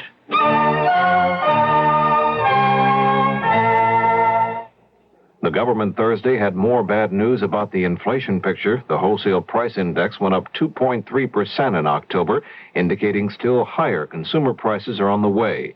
There are other indications the situation remains gloomy. Mitchell Krause has a report. As if the October wholesale price report wasn't bad enough, a new survey by Dun & Bradstreet says that November wholesale food prices hit a new record high for the second week in a row. The private financial group's index, which surveys 31 raw foodstuffs and meat, is now running over 7% above last year at the same time.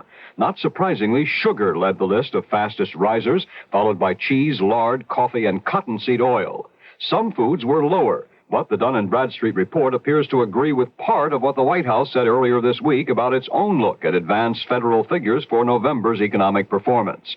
Presidential spokesman Ron Nessen said, when this month is over, it's likely to show that the nation is slipping into a recession, but with the unusual accompaniment of continued high prices. However, administration spokesmen continue to predict an easing of the inflation rate by early 75, if not sooner, something the latest wholesale price increases make increasingly unlikely. Mitchell Krause, CBS News, New York. The Agriculture Department says it will liberalize requirements for food stamp recipients starting January 1st. Families will be allowed to earn $13 a month more and still be eligible for the stamps, and the monthly benefits will be increased by $4 for a family of 4. Government figures show that increase has already been eaten up by inflation. In a speech in Chicago Thursday night, Secretary of State Kissinger announced a proposed plan for oil-consuming nations to protect themselves against perils of big oil price increases. Among the suggestions, Kissinger called on the major oil-using countries to cut their imports by 3 million barrels a day. At least one person was injured Thursday night in explosions inside 2 adult movie theaters in downtown Chicago. Police said a bomb was found inside a 3rd movie house. Now this. Most appetizers you eat, but there's one appetizer you drink. Dubonnet. Before that's the time to think about some Dubonnet to drink. Before a meal by day or night, it helps to whet your appetite. Before, it's the time before for Dubonnet. Think of Dubonnet as an appetizer. It's the wine you drink before meals, before lunch, before dinner at cocktail time, before whatever you've got cooking. It helps to whet your appetite, whether you serve it straight, on the rocks, with a twist, or soda. Dubonnet before makes what comes after that much better. Dubonnet. It all started in France, of course. Before.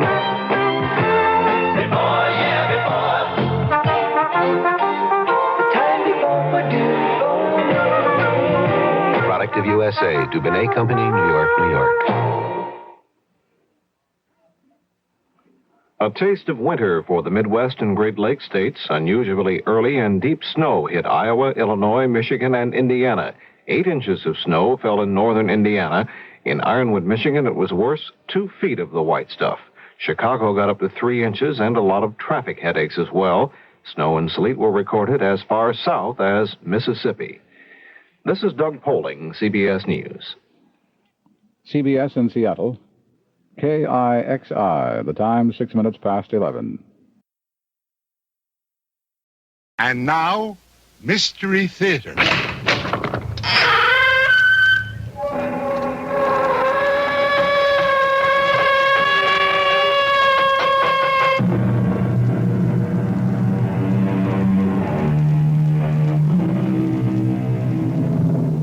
Come in. Welcome. I'm E.G. Marshall. Won't you join me in the exploration of the rich resources of your own imagination?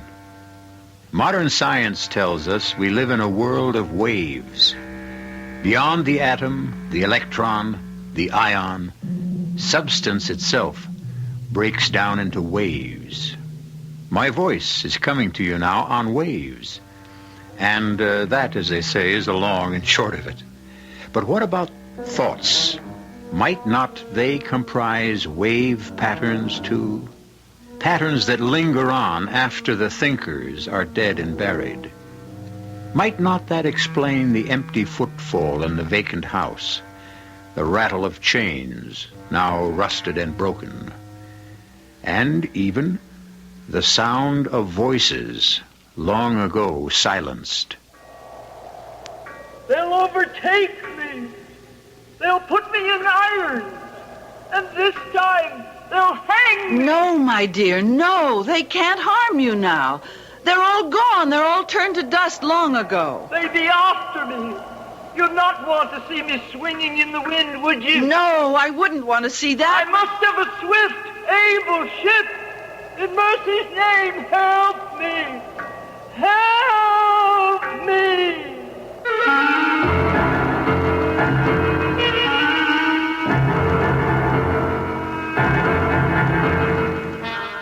Our mystery drama, The Strange Voyage of the Lady D, was written especially for the Mystery Theater by Mary Jane Higby and stars Paul Hecht and Augusta Dabney.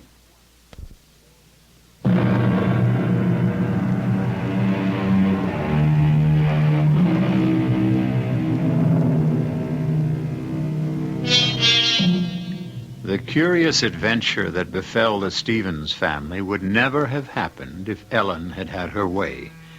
But Ellen was a realist, her husband Richard a romantic. And when did realism ever hold the line against the subtle persuasions of romance? It all began during a visit to one of those cruise-ridden, sun-drenched islands in the Caribbean. A friendly family disagreement was in progress, an old story. It's been going on now for 6 years. It's the one at the end of the dock, Ellen. There. Isn't she beautiful? Mm-hmm. It's very nice. But you promised her, Richard, no more boats. Well, not until Susie's at least 16 years old. We'll never see a buy like this again. They're practically giving it away. Well, then there's something wrong with it. It's got dry rot. Not this ship. Come on, step aboard, Ellen. Richard, why do you start these things? You know we're not in the market for a boat. Oh, but this is such a jewel. Wait till you see the cabin. Plenty of headroom. A beautiful galley. Can I go aboard? Can I want to see. Oh, all right. But just one quick look. And be careful of your dress, Susie. Here, let me help you, Susie. There you are. Now, just look at this afterdeck. She's all white oak and cedar. And she's a motor sailor. You know, a lot better than an auxiliary engine. You can run just as well under power as under sail. There are 2 50-gallon fuel tanks below deck. Mama, look at this kitchen down here. There's even an oven. Really? Is there an oven? Of course. The ship is a real home. Ellen, what do you say we take a short run?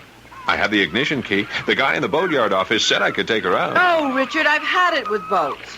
And anyway, the question's academic. Even if we bought it, we couldn't get it back to the States. We could sail it. Are you out of your mind? It's hundreds of miles. She has an enormous cruising range. What with the engine and sail, we just watch the weather predictions very carefully. Well, come on, Susie. We're going to get off now. Richard, you take the keys back to the boatyard man. And I'll get the car and bring it down as far as I can. I'll pick you up at the gate. Daddy? Yeah? I want to take a ride in it. Can I tomorrow, Daddy? Can I? Can I? What, dear? Can we go both for a boat ride tomorrow? I don't know. Depends on your mother. Oh, I wish we could buy the boat. Don't you? Daddy? Don't you? Don't I what? Wish we could buy the boat? Yeah, well, that part's all taken care of. I already bought it. The only problem now is how to break the news to your mother.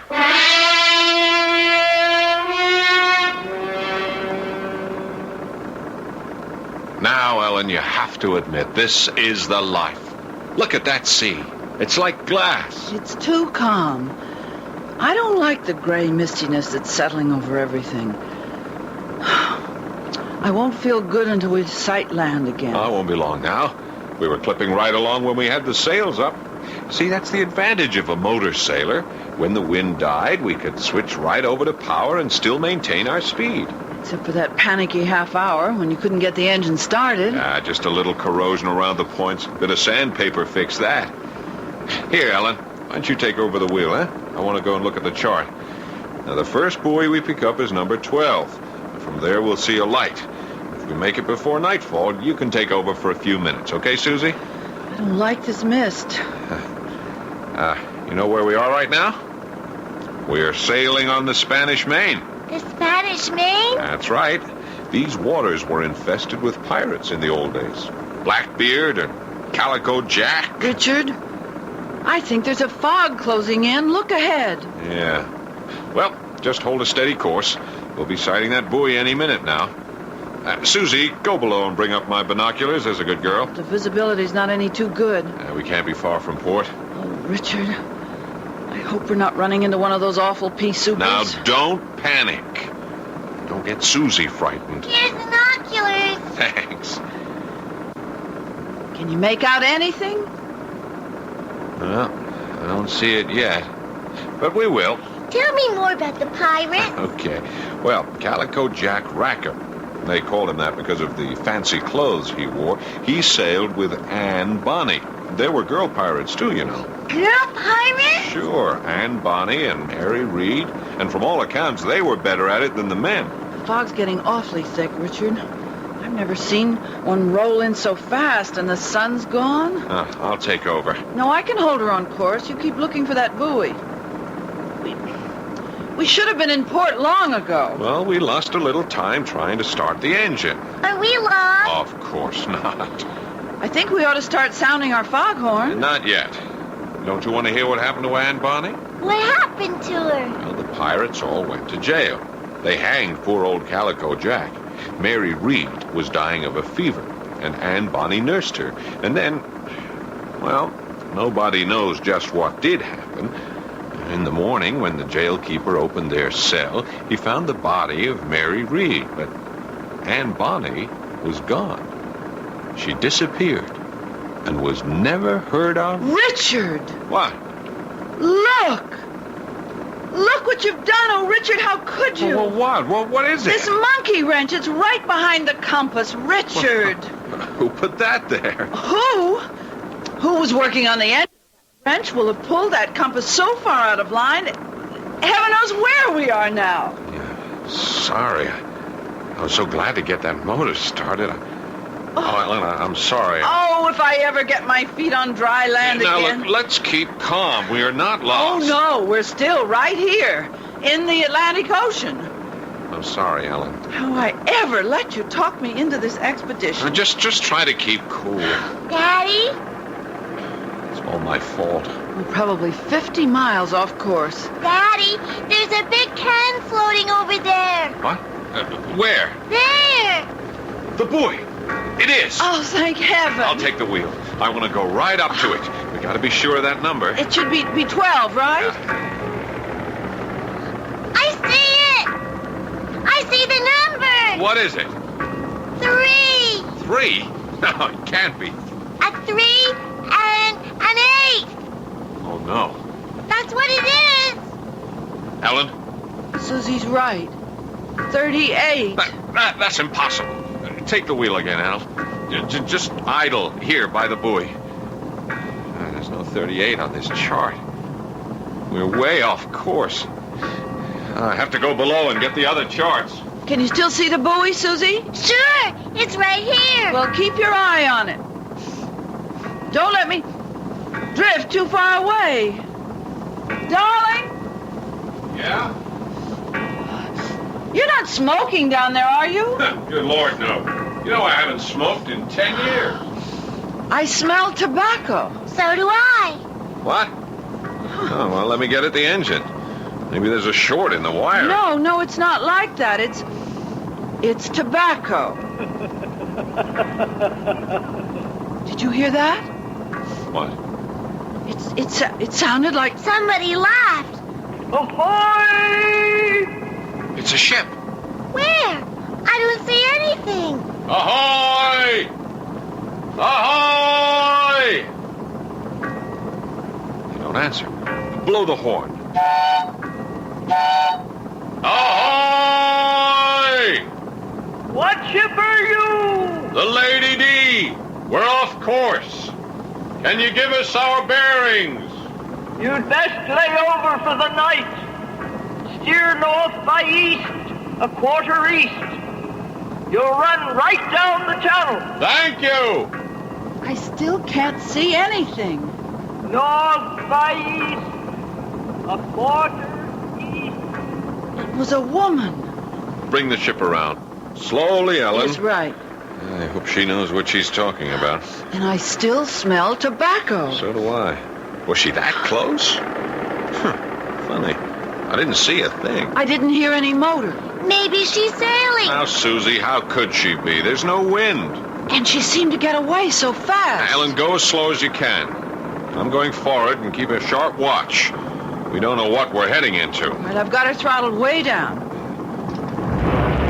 Hey! Ouch! What are we hitting? Quick, put her into reverse! Reverse! Put her into reverse. Maybe we can back off. Now, here, let me try. That's no use. Oh, we've gone aground. Yes, and we're stuck fast.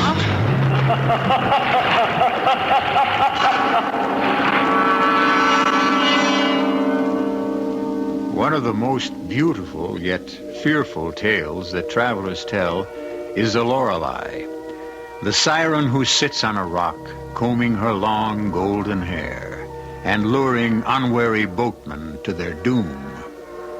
But a siren who smokes tobacco? We'll learn more of this unusual temptress when we return shortly with Act 2.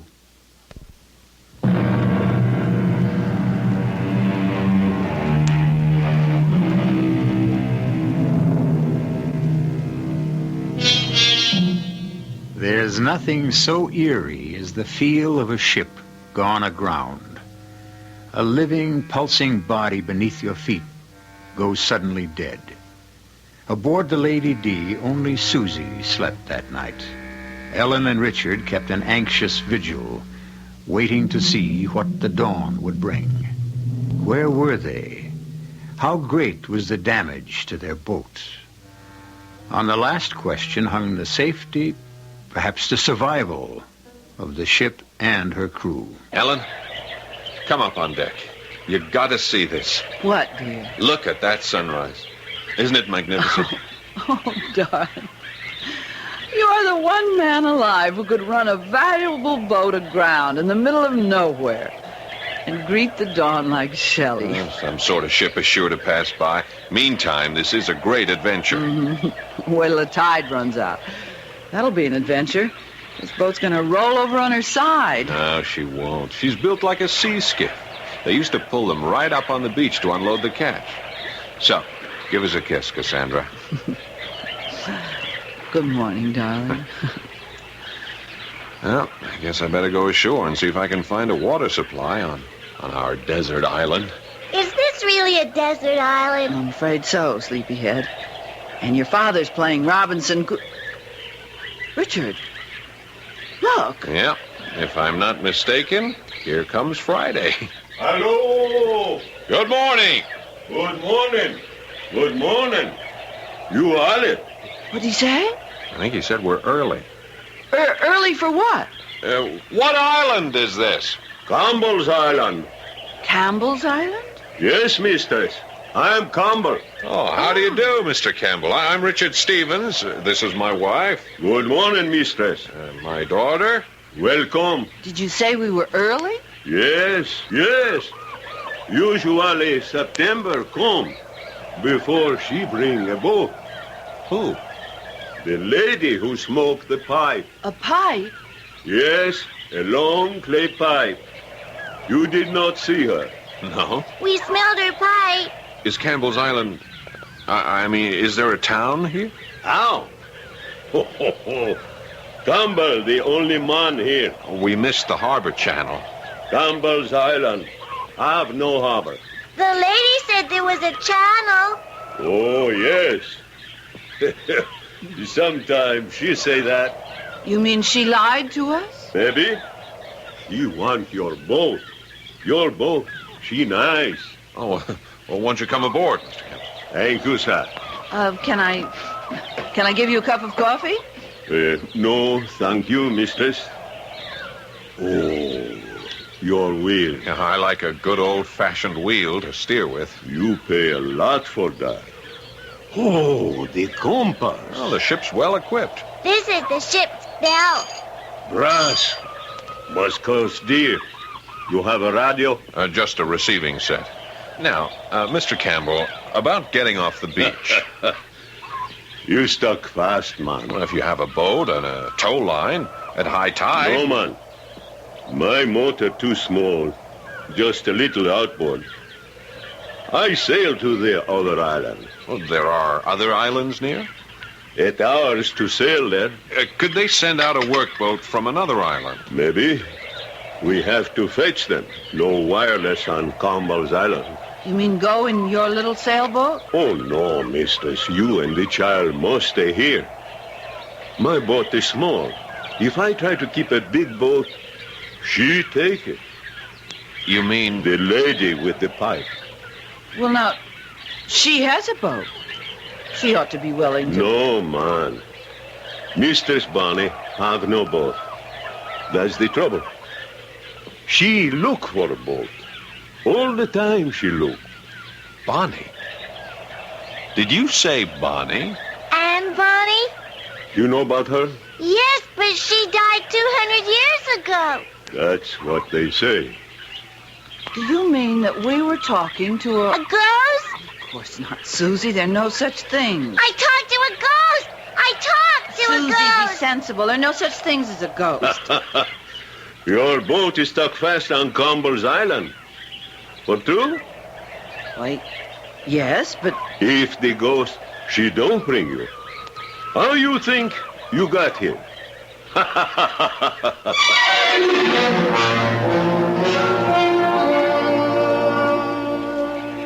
Mr. Campbell and Susie are certainly getting along together. Look at them striding ahead of us. He's striding, she's trotting. What a big, powerful man he is. And his skin, like ebony. Yeah. How old do you think he is? Well, I don't know. 40? Well, I'm eager to see his boat. Listen, I hate to think of your starting out all alone with him. I have to go for help. But why can't he go by himself? Oh, I don't know. He doesn't seem willing to do that. Did you notice the way he examined our boat equipment? Yeah, like he was taking inventory. Yeah, but what do they call those people who lure ships to their doom by putting out beacon lights? Wreckers. Yeah. You think he's a wrecker? The thought crossed my mind. Oh, but we did hear a woman's voice. Now, look, there could be two explanations for that. Either there is a woman on this island, in spite of what Campbell says, or he's a ventriloquist. Look, Ellen, look down there. Why, it's a castle. A ruin. A burned-out ruin. How in the world on this desert island? I know what that is. I've seen those burnt mansions before. This was a plantation in the slave days. When the slaves rebelled, they burned the house to the ground. Half of it is still standing. Yeah. And now the house and the island have found a new master.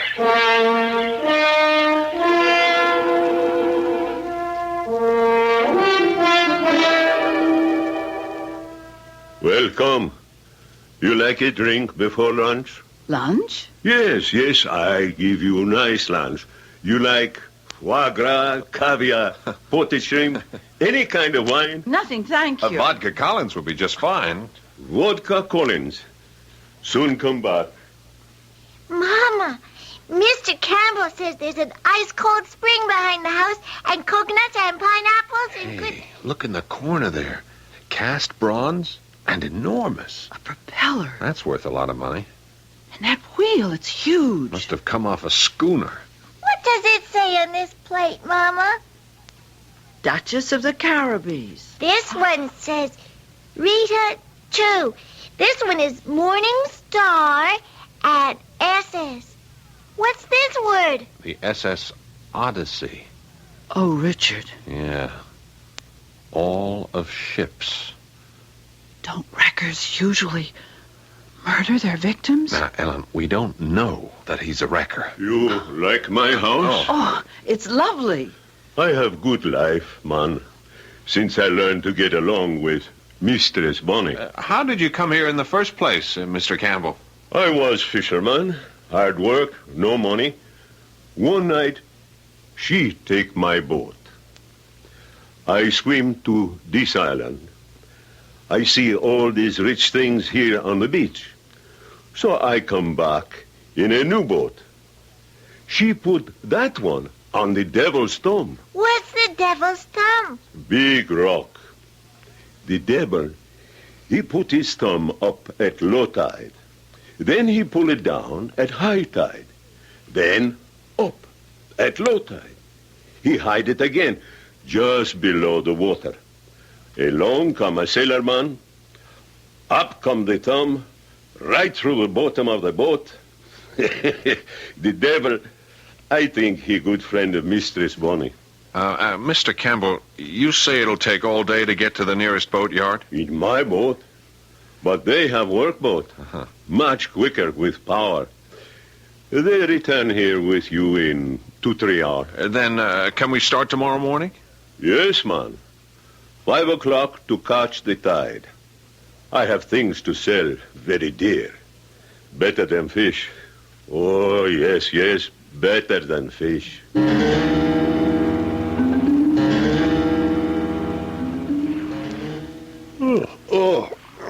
It feels good to stretch out. I'm exhausted. I was certainly glad to get back to our boat. Yeah. I'm afraid I'm too nervous to sleep, though. I dread the thought of our separating tomorrow. When I think of you, all by yourself on the sea with that giant of a man, I'm so frightened. Why won't he go alone to get help? That would be perfectly normal, wouldn't it? Unless there's a price on his head. Richard? Richard? Oh, Richard, are you... Oh, Richard.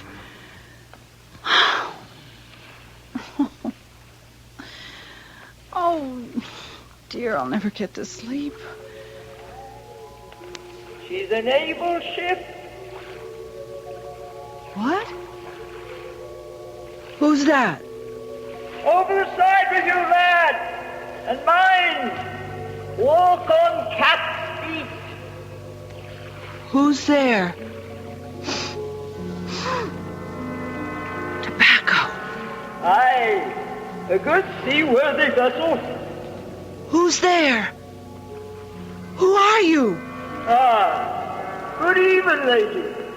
I'm just admiring your ship. May I come aboard? There's somebody with you. I heard you talking. Aye, but they all ran at the sound of your voice. Men, a craven lot. Jack Rackham was the same. But Mary Reed stood beside me. We held off the king's men till our pistols were empty, and they boarded and knocked the cutlasses out of our hands. Mary died in prison, poor soul. She was with child. But that was days ago. Days? It was more than that. Perhaps. I've lost count of time. Will you join me in a pipe? No, thanks. A fine, soothing thing to sit on a ship's deck and blow rings at the moon. I've never seen such perfect smoke rings. Ghosts. Ghosts? Aye. The ghosts of wedding rings. I should have warned. Calico Jack calls him that. A captivating man was Jack with his black, gypsy wild curls. They hanged him nonetheless. I stayed till Mary breathed her last, and then... And then? What happened? Not all the king's men could ever find out. But come, what will you take for your ship? She's not for sale. Come, I must have a ship. They be after me. You'd not want to see poor Angie swing in the wind like Calico Jack, would you? No, I wouldn't want to see that, but they can't harm you now. They're gone. All turned to dust long ago. They'll put me in irons! No, my dear, no. I must have a ship. Listen, I have something worth hundreds of ships. I'll trade it now for this miserable little craft. What is it? Rackham and I, we sailed with Blackbeard once.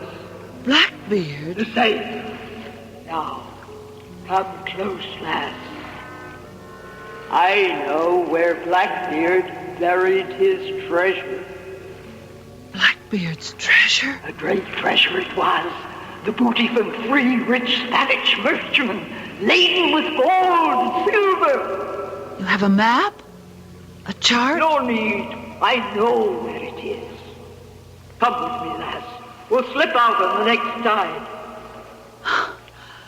Aren't you forgetting that you drove us aground last night? A good storm will set you afloat. Campbell says the big storms don't come till September. Aye, but sometimes they do. We'll see to that. So, it's a bargain. You'll sail with me? No, I can't. You'd abandon me then, betray me? No, but I must have a fast ship. They be after me. They'll overtake me, and this time they'll hang me. In mercy's name, lass, help me. I can't. There's a great gulf between us, Anne. You're a dream, a figment. And when I wake up, I'll still be here, but you'll be gone. I can't help you because you're nothing. You're nothing but a dream. Anne? Where are you? Come back! Come back!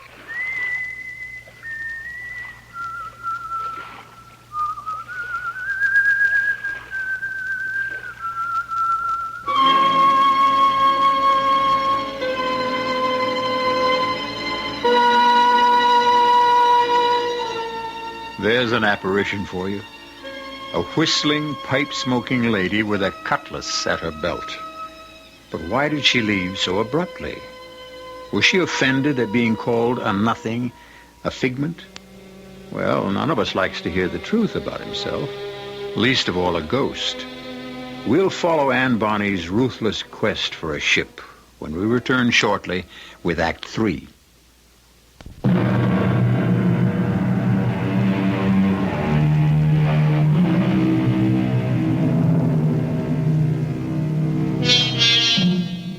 A spectral lady bent on seizing a ship, or a laughing West Indian intent only on gathering up the spoils.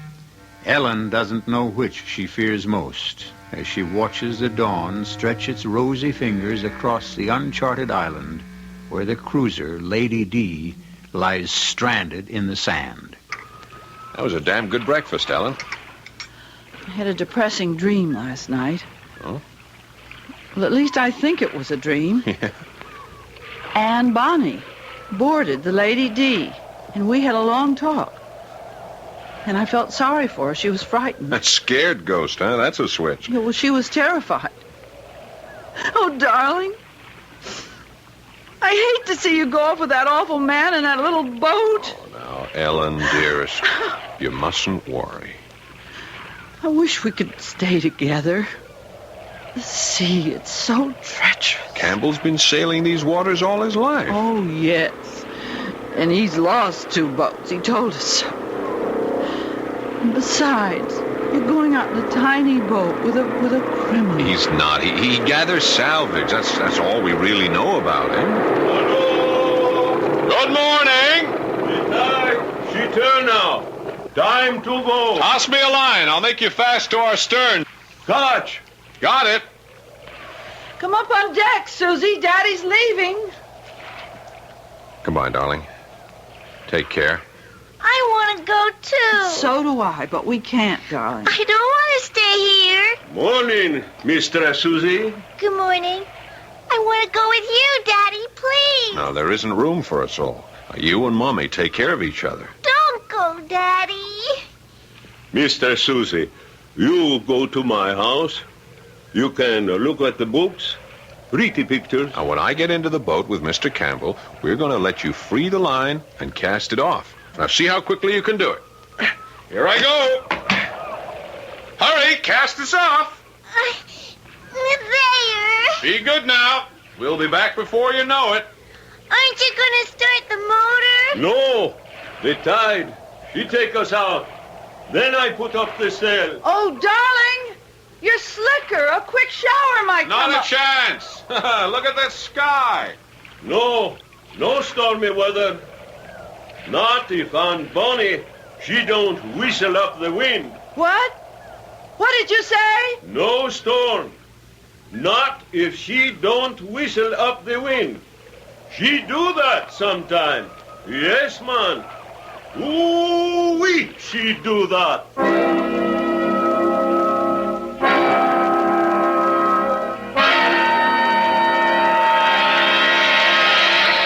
We've stayed too long in Campbell's house, Susie. We should be getting back to the Lady D. It's still raining. I thought it was one of those quick little tropical showers, but just look out there. The water's all ruffled. Whitecaps. I'm hungry. Let's go back to the Lady D. We'll be soaked. I'll tell you what let's do. Why don't I go back alone and get your raincoat? No, darling. It doesn't matter if I get wet. I'm in my bathing suit. No, Susie, no. You always say no.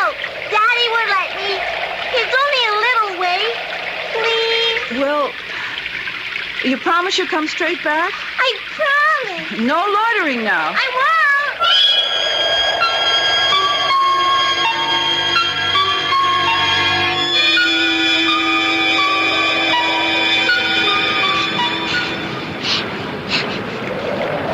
Hello! Ahoy there! Where are you? Hello! I can't see you. Where are you? Yeah, up here on the deck of your ship. Oh, Well, look smart. Come aboard. There's work to do. are you a real lady? Or are you... Step lively. A full great tide is coming. Ship will float free soon. Oh, I'll go get my mom. No time for that. The wind's offshore and the tides are making. Mama will know what to do. Are you frightened? Will you run away and leave your ship to flounder? Oh, I'm not scared, but You'll have to step smartly to save her. I don't know how. Come aboard. I'm going to get my mama's raincoat. I promise. See there? What? She's floating free. But this great tide will drive her further up on the beach. Daddy put out an anchor on the beach. The waves will carry her up over the anchor and dash her to pieces on those rocks up there. Oh, no. But you could save her if you weren't afraid. I'm not scared. Then, up to the mainsail, lass. I can't put up the sails. I'm not big enough. Ah, that's a pity. The ship is lost. Lost. But I can start the engine. Can you not? Sure, anybody could do that. You just turn that little key there. She starts right off. She's saved. Start her up. I can't lift that big anchor, though. Cast it off. Cast it off. Better to lose an anchor than a ship. Daddy says you always start the engine first. Aye, aye. Captain.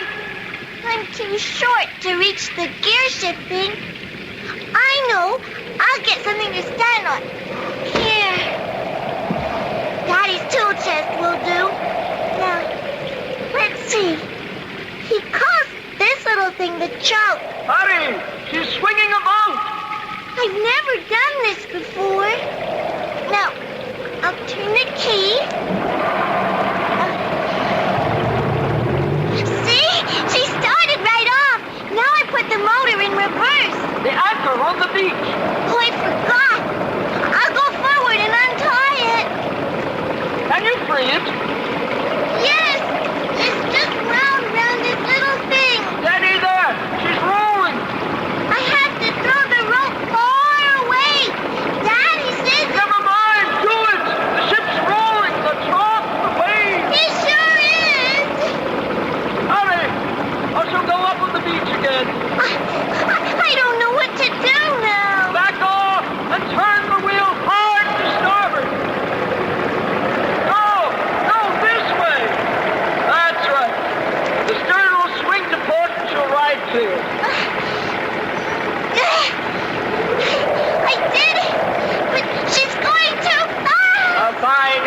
will you be? She's in deeper water now. Straighten her out, head out to sea. Hard to port! The wheel's so big. There. That's better. We're not rowing so much. Where shall I go? Right out to sea. Oh, no. I don't want to go way out there. If you don't, you'll go around again. I don't want to go out the ocean. I'm scared. Run around the island and drop your anchor on the other side. She can lie in the sea. I left the anchor on the beach. Have you rowed? No, just a little tiny one with a rowboat. Ah, pity. Well, go around the island. I'm trying. I can't. Something's the matter. Look! What's the matter with the wheel? It's just spinning around. It's all loose. Oh, lass! I greatly fear. Yes, the rubber cable broke. You'll not be able to pilot her now. What shall I do? We're caught in the fast currents. We'll be swept out to sea. There's nothing for it. The ship is doomed. She's lost. Lost. And I must find another. There's my mommy on the beach. Mommy! Susie, what in heaven's name are you doing? Come back! Come back! I can't steer it. It's broken. Miss Bonnie, what shall I do? Miss Bonnie, where are you? Susie, come back! Mommy, I'm scared. Mommy!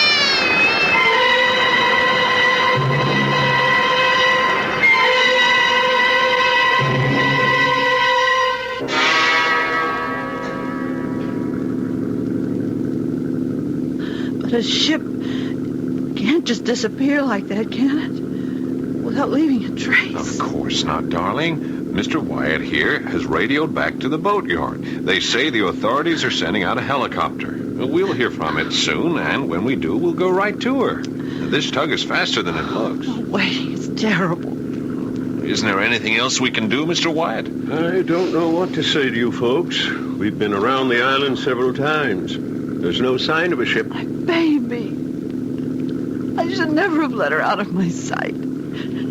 I had no idea she'd try to start the engine. Ellen, darling, don't. We'll find her. She was only gone from the house just about 10 minutes. I set out right after her. I know, dearest. And then when I got to the beach, the boat was out a little way from the shore. And Susie was standing on the deck crying. And the boat was just drifting away. It went around that point of land out there. And I ran to the other side of the island. But I never saw it again. Oh, dearest, please, don't cry. There was just nothing I could do until you came back in the tugboat. I know. We'll find her. I wish that man Campbell was here. He knows these waters. Why didn't he come back with you? He dropped me at the public dock and took off like a shot. The police have had him in for questioning several times.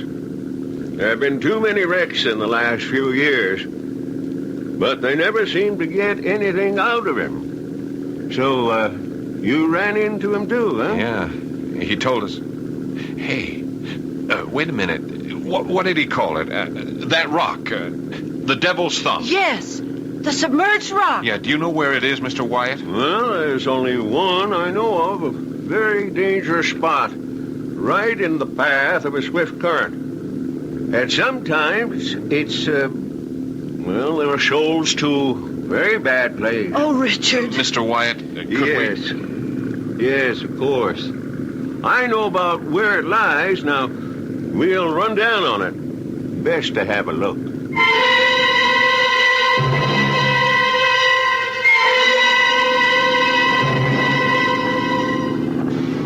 This is the tugboat Swallow calling Coastal Police Launch. Tug Swallow to Police Launch. Come in, please. Over. Police Launch to Swallow. I read you. Over. That's good. I can hardly hear you, but it doesn't matter. We've located the missing cruiser, Lady D. Over. Is the child okay? Over. Yeah, it's a miracle. The kid was alone on board. She managed to drop a small anchor onto a submerged sandbar near the Devil's Thumb. I have the boat in tow, and we're heading back to port. Over. Glad to hear it. Over. Right. Over and out. Well, Susie, you're quite a sailor. But how did you know that sandbar was there? You couldn't see it. The lady told me. The lady with the pipe. The lady? She's not a real lady. She's a ghost.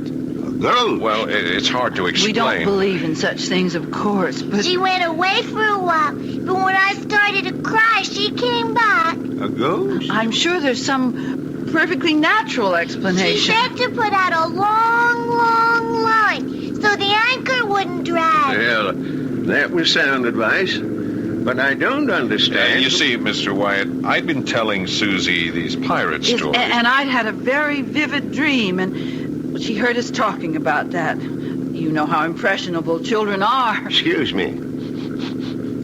Do you smell something burning? Something burning? Yeah, smells like tobacco. Richard. Mr. Wyatt, don't you think we better get both these boats back into harbor just as fast as we can?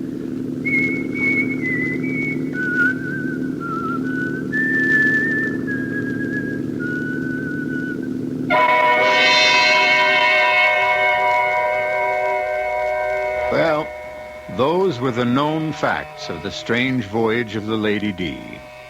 To this day, Susie insists she talked to a ghost. Ellen believes it was a startling example of the power of the imagination. And Richard has been reading up on the dematerialized nature of modern physics. And he wonders if somewhere in space there exists a vast psychological viewing screen picking up impressions from other times, and through which it was the fate of the Lady D to pass. I'll be back shortly.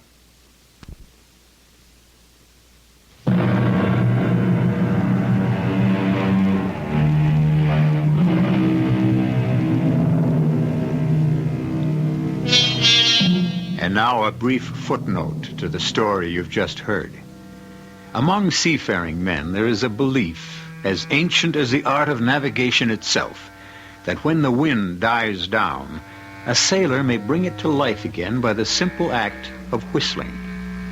The mystery concerning the fate of Anne Bonny, as well as her life of piracy with Calico Jack, Mary Read, and the nefarious Blackbeard, is not legend.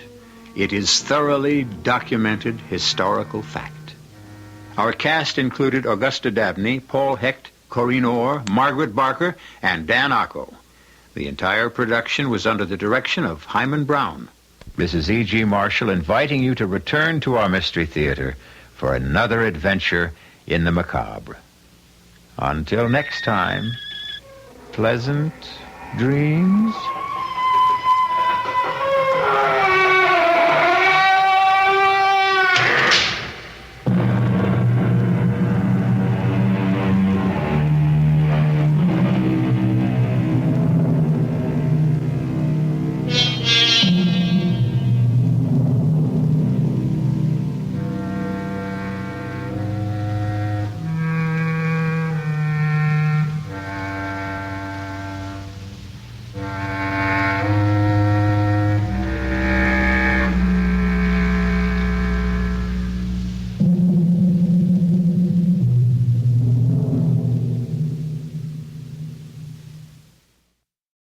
And now, Mystery Theater.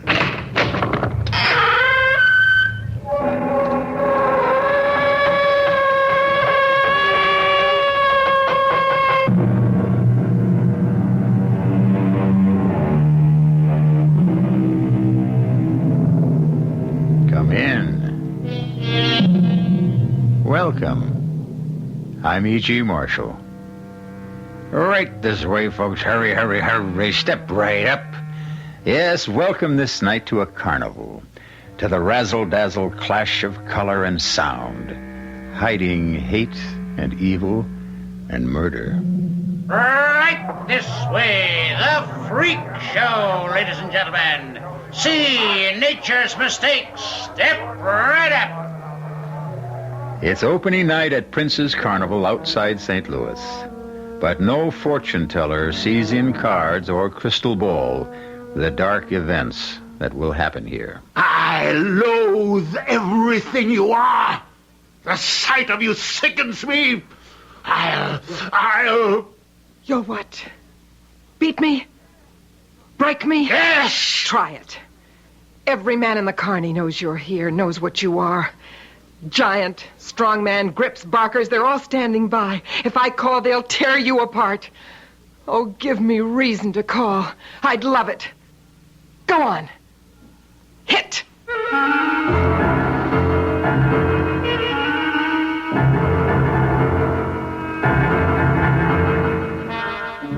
Our suspense drama, Tattooed for Murder, was written especially for the Mystery Theater by Nancy Moore and stars Terry Keane and Stefan Schnabel.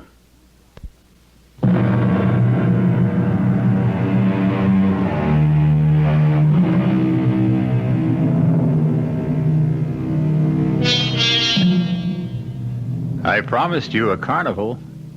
I'll keep that promise. But be warned that I do not promise a spun sugar candy time. On the contrary. First, we must go back 3 years. That summer, St. Louis papers carried a story that was milked for all it was worth. It was worth a great deal. Headlines. Otto Kramer's daughter missing. Heiress disappears. Erica Kramer not found. Foul play suspected. That was 3 years ago. Today, a mansion outside the city has a bronze plaque fixed to iron gates. Otto Kramer, no admittance. Due perhaps to the disappearance of a daughter of this house, no one is welcomed beyond its gates. Inside alone on this fateful morning, another daughter, Katrin, age 16, a few minutes ago said goodbye to her father as he left for his bank. She now starts upstairs to clean. In spite of his wealth, Kramer keeps no servants, obeying his own dictate, no admittance. Suddenly, Katrin is startled by a frightening sound. Only the doorbell. But no one comes here unless her father is present, and seldom then. Would Papa want her to answer? Katrin thinks not, is certain not. The ringing persists. But suddenly the sound no longer seems frightening. Instead, a merry summons, the world at her door. She flies down the stairs, but as her hand turns the doorknob, hope vanishes. No one has come to see her. No one ever will. Papa forbids it. Papa's word is law, is iron. Katrin? Oh, don't you know me, Kate? Erica! Oh, Erica! Oh, little sister. I can't believe it. I thought you were dead. No, I'm real. I'm here. I'm back, and I'm certainly not dead. Oh, I've dreamed of this 1,000 times. Oh, so have I, little Kate. Dreamed and planned. But come inside. Hurry. I don't want to be seen. Oh, does that mean you'll go away again? Oh, Erica, don't. Please don't. We'll talk about that in a minute. First, I have to look at this house, this prison I broke out of. Nothing's changed. Cold and ugly. No, I don't want to look at it. Let me look at my little Kate. Oh, Erica, where have you been? Oh, you are so pretty now. You're sweet, sweet 16. Doesn't matter about me. Tell me where you've been all these 3 years. You matter more than anything. Oh, does Papa ever let you out of this house? Well, sometimes he takes me driving, and sometimes to church. Papa, in church? And the rest of the time, what do you do? Have you forgotten what it's like here? Oh, Kate, how could I? But then there were two of us. We could at least talk to each other. Who do you talk to now? No one. No tutor anymore? Not since I was 16. Not one single friend? No fun at all? Never mind. I know the answer. And Papa's made you into this pitiful little mouse. Oh, please don't talk about me anymore. Tell me where you went. Guess. Oh, but we did guess. Papa and I and the police. Oh, and the smartest private detective in all of St. Louis. All that money squandered for nothing. Where were you? And why won't you tell me? All right, little one. Hang on tight. I was in the last place on earth Papa would dream a daughter of his could be. Where? In a carnival. You're teasing. It's a joke. Yes, a beautiful, wonderful joke. But the joke's on Papa. A Kramer daughter, part of a carny. Remember the summer I disappeared, the carnival 2 miles away? Uh-huh. Remember how we could hear the music sometimes? Oh, yes, I do remember. You said it was a merry-go-round. One afternoon, I sneaked off to see it. I couldn't tell you, honey. I was 19 and grown, but you were only 13. It would have scared you. Papa would know it. He would sense it, and he'd pry the story out of you. No. Yes, baby. All right. Well, maybe then. But not now. Not anymore. So, after I saw everything at the carny, bold as brass, I went to see the owner, Jody Prince. I told him about this concentration camp. I said I wanted to be in his carnival. He liked my looks. He said he could use me in one of his shows, and he'd sign me on. The next week, when Prince's carnival left St. Louis, I left with it. Out of this house of death, into a carnival that was life. My sister? In a carnival?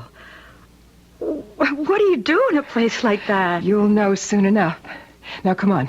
Let's pack your bag. I'm taking you with me, and you'll never come back to this jail again. Taking me? Never come... Me? Why else would I be here? Take this chance. Baby, did you think I'd forgotten you? But you never wrote. You never phoned. Katie, you must have known I didn't dare. Papa would have all mail forwarded to the bank, have the phone tapped, or what friends did we have to send a message by? I had to wait till the carny came back to St. Louis. But all these years I have planned for this day. The day Papa would lose you, too. So come on, let's pack your bag. I can't go. I can't do that. Kate, please don't be afraid. You'll be as safe in the carny as I've been. He won't look for you there any more than he looked for me. Anyway, you will stay out of sight until we leave town. No, you don't understand. I have to take care of Papa. He's getting old. He has a very bad heart condition. Kate, you have given him 16 years of your life, and what has he given you? He's locked you in this prison, made you a servant, beat you. He hasn't beaten me once since you went away. I don't believe that. It's true, never. Well, then you never crossed him. I did. Mama did. And we both paid for it, Kate. Mama died of it. I ran away from it. And you're so beaten down he doesn't even need to use that walking stick. Papa and I get along. Maybe not like other people, but we've made a life. The only life I know. Why did you have to come and bring another? Go away so I can forget you ever came. All right, Katie. Please. Katie, please, look. This is too sudden. This is too new. Papa owns you, owns every thought. You need time for thoughts of your own. Now, I'll go away. Until tomorrow. Today and tonight, think about the carny with me. I will go everywhere, see everything. It's like merry-go-round music, honey. Think of it like that. A merry-go-round? Mm-hmm. And you won't tell Papa I was here. Oh, no. Katie, promise. Nothing in the whole world could make me tell him. Tomorrow morning I'll come again. And by then you'll change your mind. Tomorrow my little sister and I will go back to the carny together.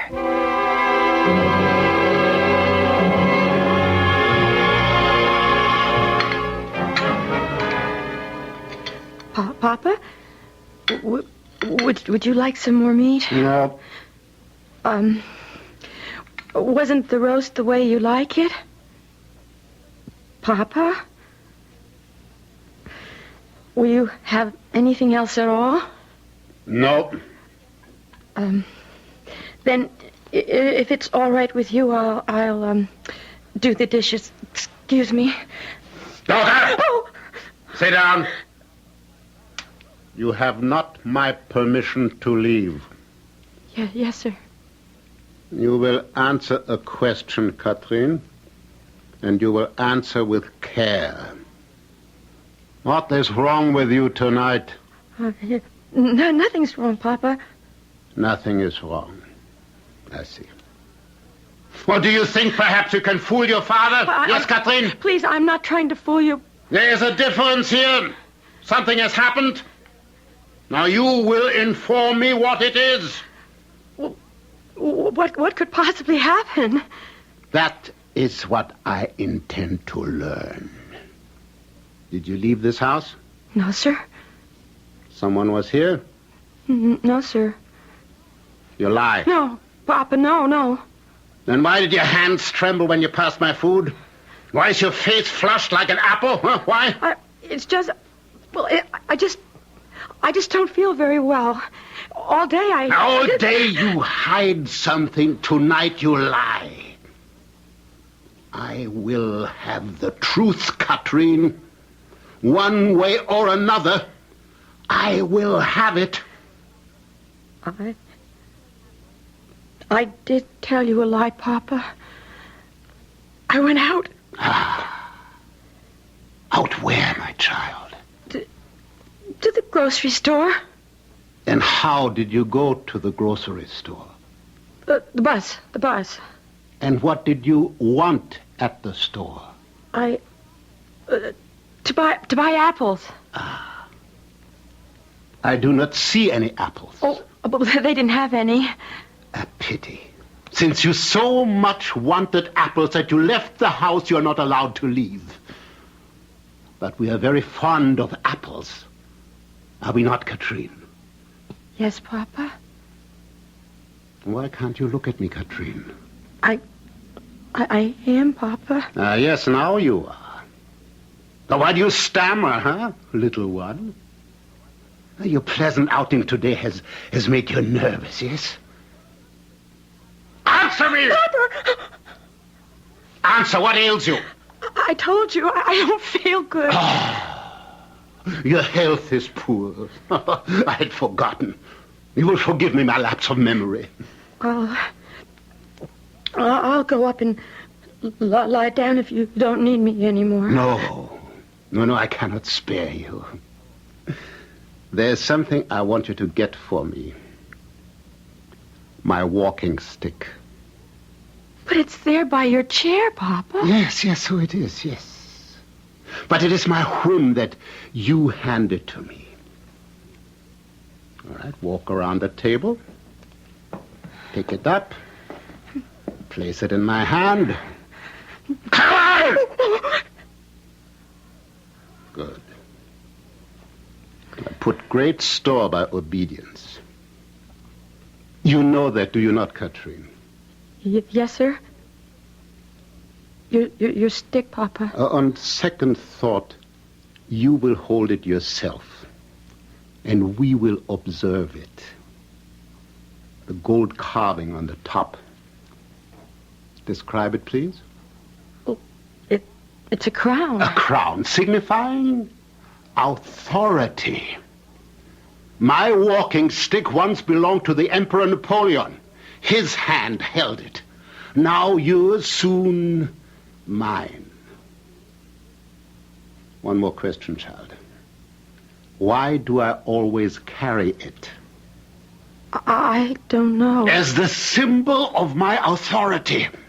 And when that authority is questioned, is in doubt, the walking stick of Napoleon removes that doubt. You follow me? Yes, sir. Alas, your sister's disobedience in the past compelled me to use it. But not on you, never. And I trust I never will. Shall we test you? I don't know what you mean, Papa. I think you do. Who was here today, my little Catherine? No one, Papa. No one was here. Only me all day, except when I went for the apples. No one.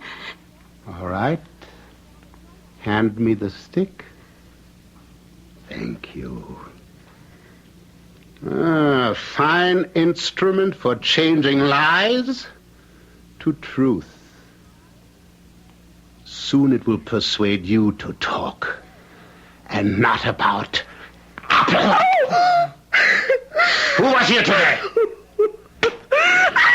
Now will you answer? Yes. Ah, splendid. Who was here with my little girl? Who? Erica! 1 hour later, Otto Kramer stalks down the thronging chaos of the carnival midway. Fury mounts to the bursting point as again and again he asks the same question.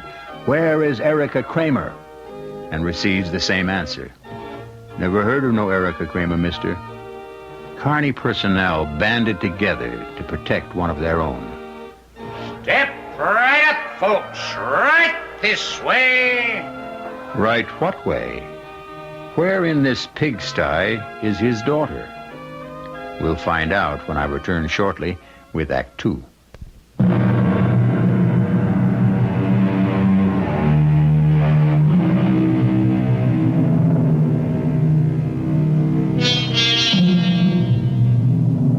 Otto Kramer glares with revulsion at the freak tent barker ballying the treasures within.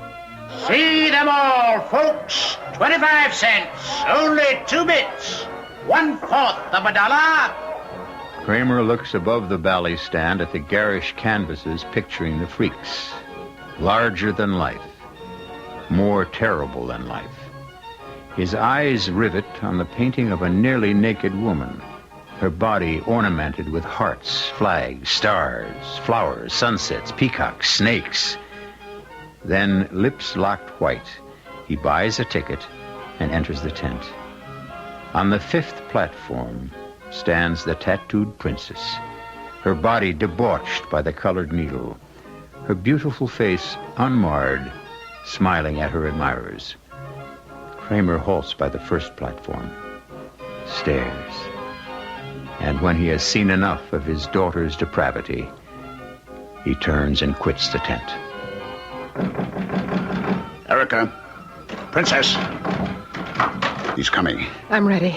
Stay back of my wagon, Jody. Stay out of sight. I ought to be in here with you. Your father's got a heavy walking stick.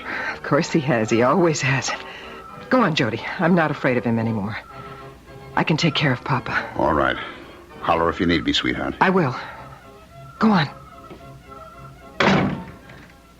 Oh, hurry, Papa. Hurry, hurry, hurry. Show about to begin.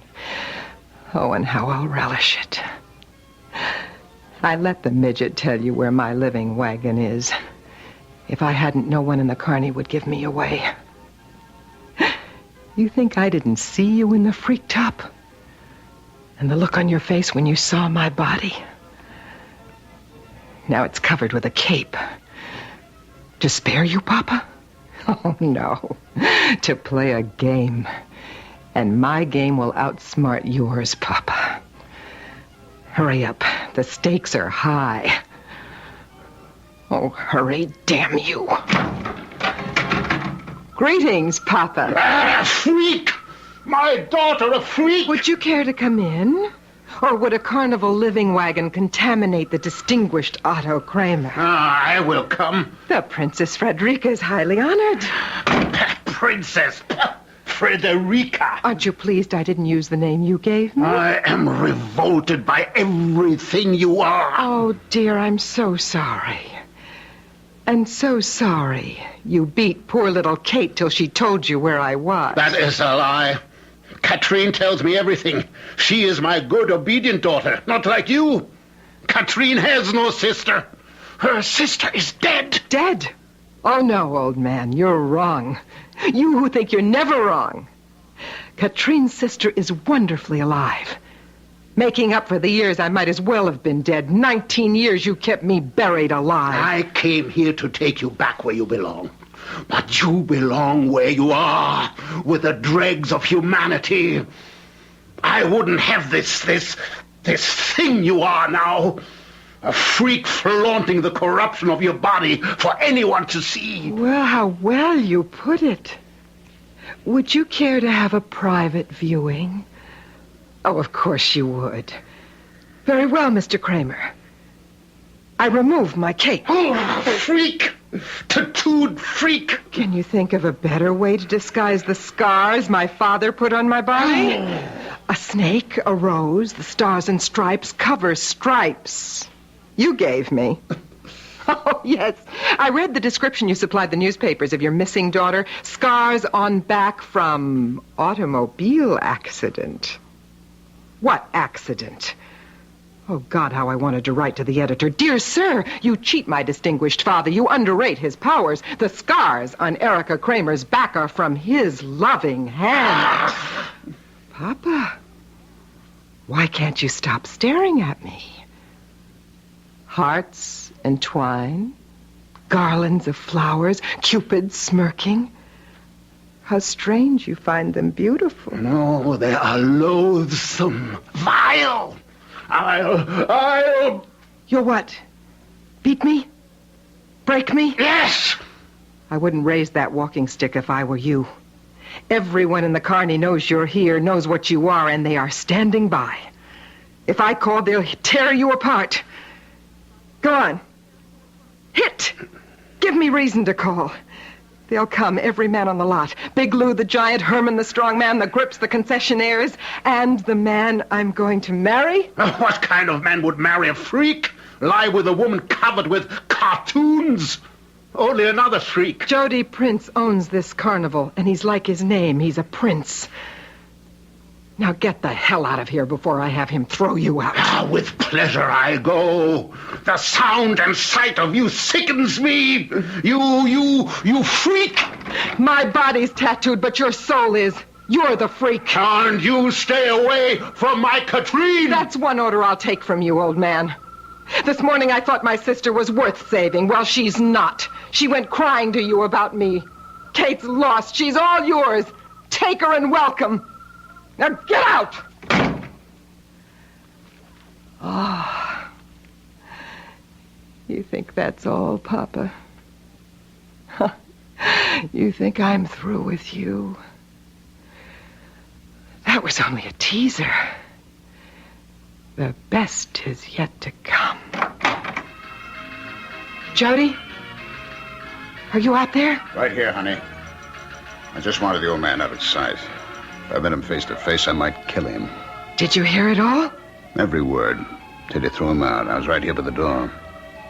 Beautiful. Oh, it took me 22 years to win, but I have won, Jody. I have won. Yes. But there's something I don't understand. You said you were through with Kate. I lied. I had to. I had to make him think I wouldn't try to see her again. If he thought I'd be back, he'd have Kate guarded and I couldn't get to her tomorrow. Oh, baby, he's no dummy. He probably knows you lied and why. Anyhow, he won't take a chance. She'll be guarded, all right? Count on it. Then I'll get to her another way. How? I've got it all figured. I'm enough of my father's daughter, so nothing can stop me now.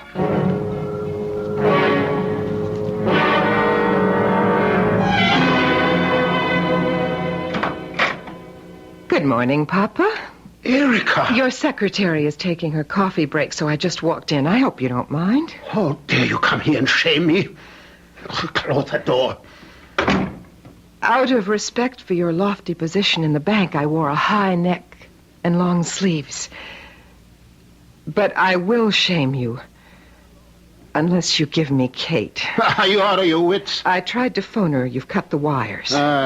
Telephone is merely out of order. Very unfortunate. I went to the house. You've hired a thug to keep me out. A friend, a house guest. A jailer guarding the gates. He will protect Katrine from undesirable associations. She suffered that indignity yesterday. It will not happen again. Unless you give me Kate, I will drag your name through the law courts.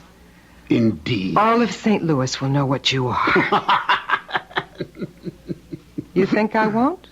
I dare say your folly would go to that extreme, yes. But what judge or jury would take the word of a cheap carnival tramp. Your word against Otto Kramer's. Who would believe a freak whose body is a monstrosity? Oh, they'll believe me when I show them what the pious Otto Kramer did to that body. Leave this office. Go where you belong. To Freak Tent.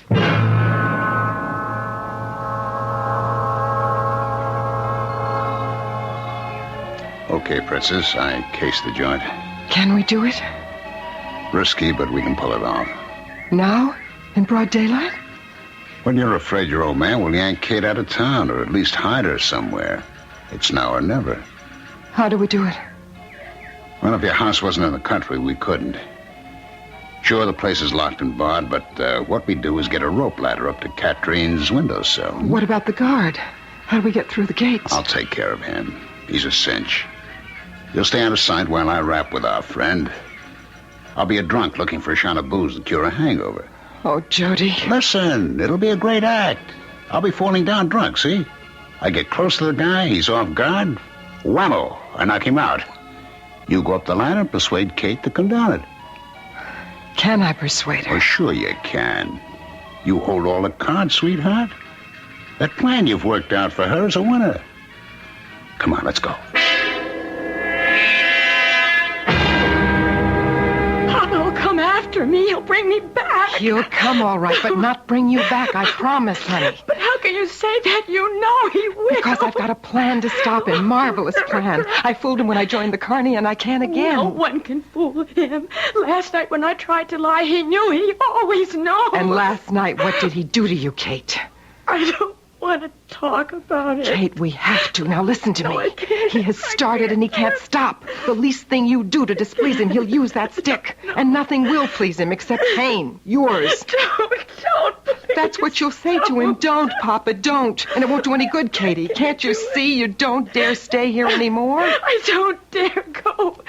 When you went to the carnival, he didn't know where you were. He couldn't bring you back. With me, he'll know, and he will bring me back. Little sister, please trust me. I tell you, my plan will work, but we need all day to get ready. Now stop crying. I can't. Listen to the plan.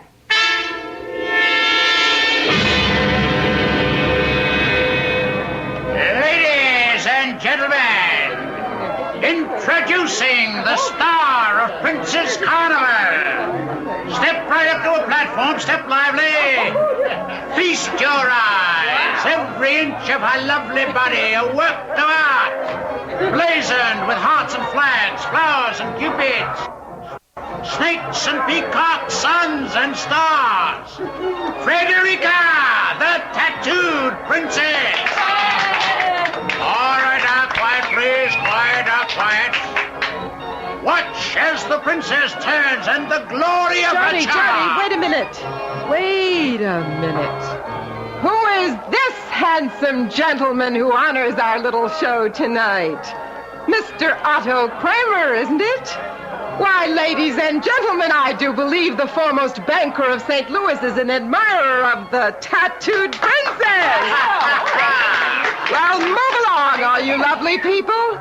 Come back to see me later. Right now, dear Mr. Kramer wants to talk privately to his princess. And bankers always get their money's worth. All right, across the tent, ladies and gentlemen. Teeny the midget craves your company. All right, step lively. Right this way, right this way. Good evening, Papa. How generous of you to patronize the freak show a second time. Where is Katrine? And how clever of you to know that she's with me. What have you done with her? I've taken her out of bondage. Answer me! I answered. I'll ruin you for this. I'll have this carnival blasted off the map. Just how do you propose to do that, Mr. Kramer? Well, show me a carnival that isn't breaking the law. Underage performers, harboring criminals, white slavery, and now kidnapping. Katrine left of her own free will. She is 16, not of age. That is kidnapping. Oh, dear, dear. I never thought of that. So why haven't you called the police? What, and humiliate her? Make this vileness public? No, I call them after I take her away from here tonight. Now, where is she? You think you can keep her from me? I've no intention of keeping her from you. You can see her at midnight, after the last show. I'll see her now! You'll see her when I say you can see her. Midnight. 4 hours from now. Right here in this tent. Don't try to find her. She's hidden and protected. Until then, I recommend the House of Horrors. You'll feel right at home.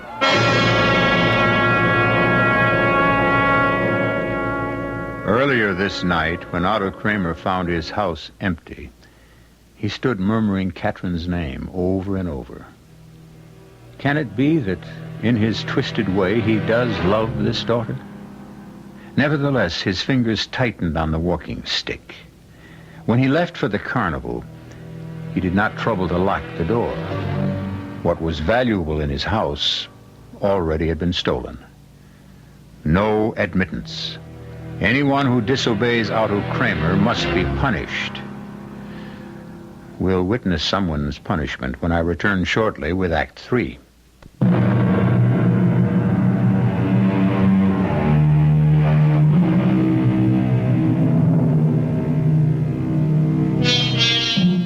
Midnight. The carnival toys are silent, closed down. The midway is emptying of customers, departing with bright balloons and cheap prizes won in games of chance.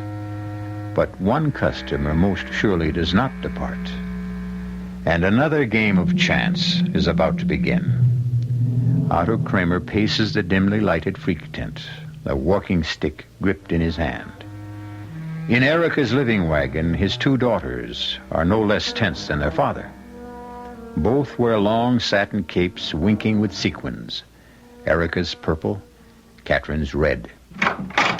You 2 beautiful dolls ready? Oh, Jody, will it work? Easy, Princess, easy. It'll work. It can't. Oh, I never should have come. Oh, now quit it, both of you. If Papa takes Kate back... It'll be worse than it was before. Will you cut it out? All those promises I made her. What was I thinking of? You know, I never saw you like this before. My girl has a nerve of 10 people, ain't scared of nothing. That's when I take chances for myself. This is for Kate. Maybe I'll hurt her instead of help. And maybe you'll give her the world by the tail. Erica, why didn't you ask the fortune teller if we should do this? Oh, for Pete's sake. Carlotta can't even predict that the sun will rise. And we can't predict Papa. Oh, I wish I hadn't come. Now, you won't say that when it's all over, honey. It's like spinning the wheel of fortune. Will it stop on Kate's number? The odds are terrible against her, Jody. I'll give you big odds. One gets you 20, the wheel spins her number. It won't. I know it won't. Oh, now, damn it. We spent all day getting ready for this caper. Here it is time for the big performance. You're both a mess. All right, you want to call it off? Let your old man win hands down? Is that what you want? No. No, never. Just the sound of the words makes me sick. Thank you for saying them. Put my head back together. All right, Kate. I promise you, all over again, Papa won't want you anymore. He won't take you back. Now believe it. I will. I have to. Now can we please just get it over with? That's more like it. All right, you all set, Kate? Remember everything you're supposed to do and say now. Every single thing we rehearsed. If I can just go through with it. My money's on you, kid. You're your sister's sister. Oh, I hope I can remember the part about the wings. I like that part. Let's just run over a couple of things. Princess, when you go into that tent alone, you keep the old man standing right by the entrance. Don't let him too near Kate, huh? I know. If he moves toward her, step in between if you have to. Don't worry. Kate waits about 2 minutes, then makes her entrance. Oh, it'll be the longest 2 minutes in the world. Well, that's why you wait till I say when. I don't want you jumping the gun. And remember, you're the one that stays close to the entrance. I will. And all the time, I'll be right outside. Ready or not, Papa, here we come.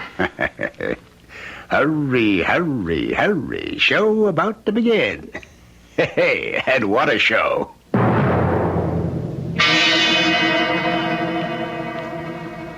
So sorry I kept you waiting, Papa. Where is Katrine? She'll be along. What new trick is this now? Such a suspicious mind, Papa. You kept me here cooling my heels while you had her spirited away. But it will do you no good. You will be arrested for kidnapping and forced by the police to tell me where Catherine is. Simmer down, Papa. None of that will be necessary. Kate is just primping a little. She wants to be pretty for you. Hello, Papa. Ah, Catherine, you will come home with me this minute and take off that cape. But such a pretty cape, Papa. Red satin and sequins. Oh, your sister's cheap finery. Take it off at once. Dear Papa, you sound like a customer at a burlesque show. But I warn you, if Kate takes off the cape, you may not like what you see. She's wearing what I wear in my act. A G-string. Oh, Catherine, you would not.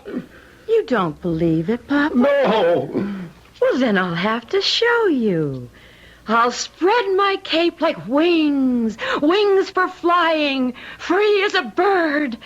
And you can see if I'm as pretty as Erica. There. Look. Oh, my God. Take a good look, Papa. Katrine. Yes. Not you. Yes, Katrine tattooed like me. Tattooed all. No. Two tattooed daughters. What a proud father. Aren't the roses and sunsets pretty? The flags and the hearts. Put down that cane. I'll break her in two for this. Kate, run. Get out. Go to my wagon. I'll finish with Papa. I'm sorry you don't like it, Papa. Jody, go with Kate. Oh, you. Put down the cane. You won't break me in two either. Kate and I have broken you. Oh, Katrine. Katrine tattooed. Katrine as repulsive as you find me. Can you ever bear to look at her again? No. Since you don't want her anymore, then she can live with me. So that is your game. I see now. I see. Want her? No. So go home to your empty house, and I wish you joy in it. I do not want her, but I will have her. What? I will have my daughter. You'll take her back the way she is now. I will take her, and the rest of her life she will be locked away. She's a freak, and freaks should be hidden from the world. You can't. You can't. A freak? That is what you have made of your sister. Made ugly what was beautiful. I hope that you are satisfied. That you are said. Papa! Papa? Medicine. Pocket. Your heart. Kate said you had a heart condition. Pocket. Medicine. Oh, it's a bad attack, isn't it, Papa? That's very bad. Erica. What a shame, because I didn't quite understand what you were saying before you fell down in the sawdust like that. I think you were saying you hope I'm satisfied? Please. Oh, Papa, I'm satisfied. I'm very satisfied. That medicine in your pocket, you have to take that to live, don't you? Erica! Jody, stay outside. I'm coming out. You stay there. Oh, and Papa, you stay there. As if you could do anything else. I'll be back. Don't you worry. I'll be back. You all right, Princess? Oh, yes. Yes, Jody. You go back to Kate. You go back. What's the matter with you? Nothing's the matter. I'm saying goodbye to Papa, that's all. Go on, Jody. Katie needs you. I don't. I don't like the way you sound. You think this is easy? The hardest thing I ever did in my life, but I have to do it alone. Now, will you go? All right. Now go. Can I do it? Can I? Papa? Erica, medicine. Yes, I understand. You need it to live. Oh, yes, Papa, I understand that, too. But I I don't know that, do I? Nobody ever told me. Oh, Papa, did you ever let Kate and me live? Did you ever give us what we needed? Now, hear this, Papa. If you still have time to wonder how I can do what I will do, I learned it from you, Papa. How could I possibly live with viciousness and evil and hate for 19 years and not have some of it come off on me? Medicine! Hurry! Oh, hurry. Yes, I'll hurry and tell Katie you're letting her stay. With your blessing. It is your blessing. Because you have to die so Kate can live. Goodbye, Papa. Goodbye, Papa. Erika.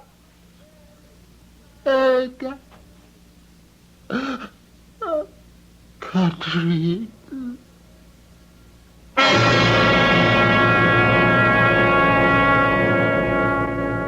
Tell me again. Say it again. Papa doesn't want me. He doesn't want you. you. He won't take me away. No, he won't take you away, now or ever. He doesn't want me all tattooed. He doesn't want you. And you're sure he's gone? Yes. He is gone. Poor Papa. He didn't like my sunsets and flags and roses and hearts. Or truth, or decency, or kindness. Erica, what's the matter with you? You don't sound a bit happy. I am, of course I am, little Kate. It's just that I don't like sunsets and flags and roses either. Not on you. Come on, let's wash all those pictures off. Oh, what if Papa had come close to me? What if he'd seen they were only painted on? How could he, Kate? All his life, Papa never saw anything but evil and ugliness. Come on, Katie. Soap, water, a scrub brush, and my little sister is as good as new.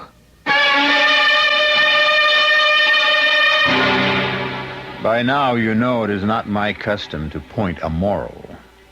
But allow me, just this once. Thank you. The moral is this. Erica spoke a profound truth. You cannot live with viciousness and evil and hate and not have some of it come off on you. I'll be back shortly.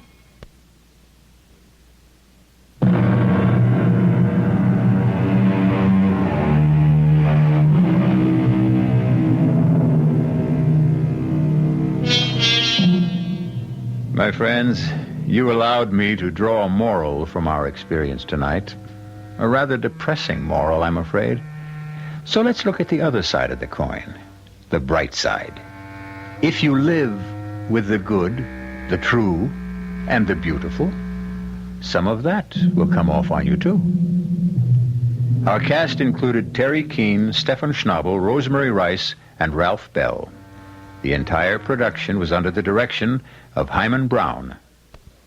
This is E.G. Marshall inviting you to return to our Mystery Theater for another adventure in the macabre. Until next time, pleasant dreams.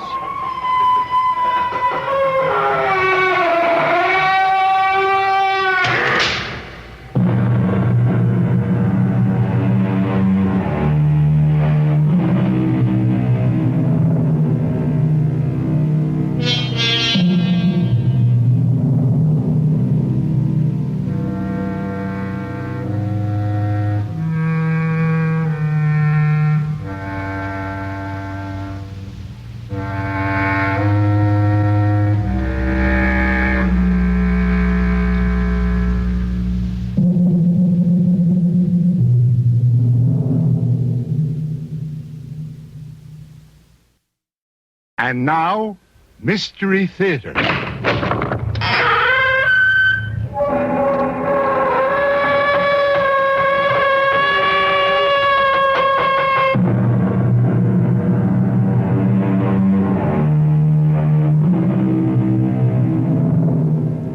Come in.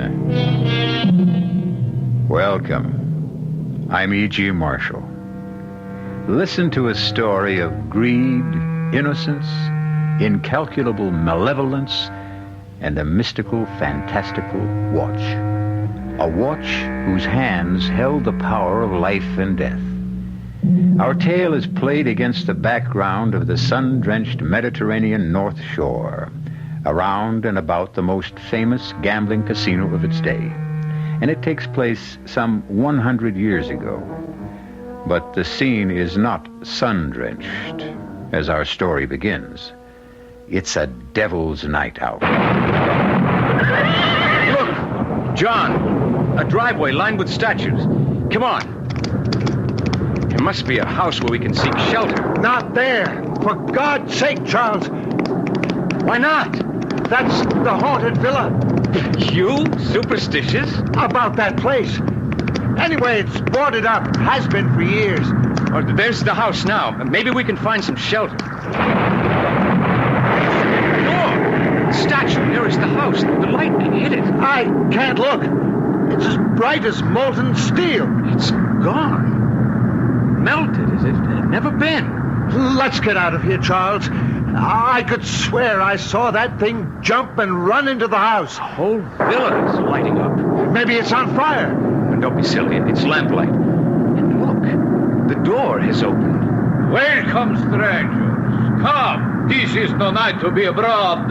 Welcome to the Villa Desespoir, the house of despair.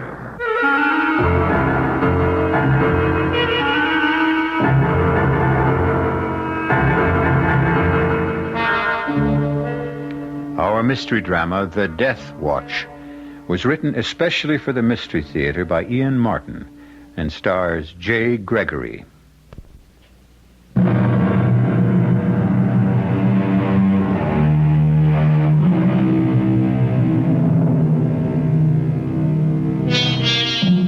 A black night, a witch's night, orchestrated with a drum of teeming rain. The wind, a wail of violins, the crash of thunder, a choir of cymbals, and the sudden rebirth of a long-dead house, menacingly named the Villa Desespoir, the Castle of Despair. Surely the perfect setting for the strange and terrifying story I shall leave Charles Fleming to tell you in his own words.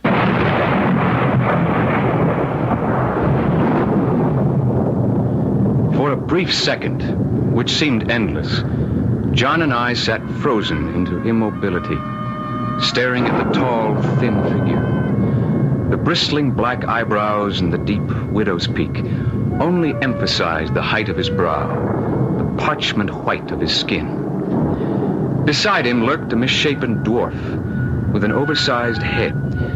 Every instinct told me to turn and run, but every external feeling cried out for shelter. Come, gentlemen. Kadrash will see to your horses. Kadrash! I will tend the fire. It is well lit by now. I've got a funny feeling about this, Charles. So have I. But we're armed, and the horses need rest more than we do. You said it was still at least an hour's ride. In this weather. But I don't like his looks. No question. Watch it. The man wants to take the horses. Don't expect any answers from Kadrash, gentlemen. He is a deaf mute. But you can trust horses to him. They will never have gentler or more loving care. Well, come in out of this bone-chilling rain. You are most kind to offer us hospitality. On a night like tonight, it is no more than human decency.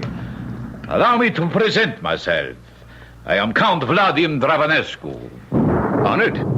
I am Charles Fleming, and this is my good friend, Dr. John Potter. Now, shall we go in the petit salon, or how do you say in English, a parlor? We have started a fire. Yes, I must apologize for the smoke. I have just arrived myself, as you can see, and the wood is as wet as all of us.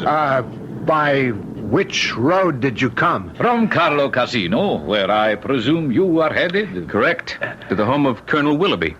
Ah, the countryman of yours with the exquisite daughter. Parbleu, one of you must be the lucky man who is affianced to her. Well, not I, Count. Charles is the one. So. You are the fortunate man. You've lived in these parts long, Count Dravanescu? Oh, scarcely. As you can tell from my name, I'm Romanian. Oh, I visited here many years ago. Now, as soon as Catrash returns, I can offer you something to eat. Well, that's kind of you, but I think if the weather will let up, we'll press on to Carlo Casino. Naturally, you are anxious to rejoin your bride-to-be. But from the looks of things, it will be some time till that will happen. In the meantime, you will make your home in Carlo Casino, Dr. Potter? No. I have a cabana here for the summer months only because I am both an inveterate sun worshipper and gambler. Ah, a kindred spirit. Then while we are waiting, shall the three of us pass the time by seeing which Lady Luck will smile upon? Why not, Charles? It's 2-1. Then what shall it be? Cards, dice, dominoes? Name your choice. A shilling limit on bets? Fine. No side bets. The friendliest of games.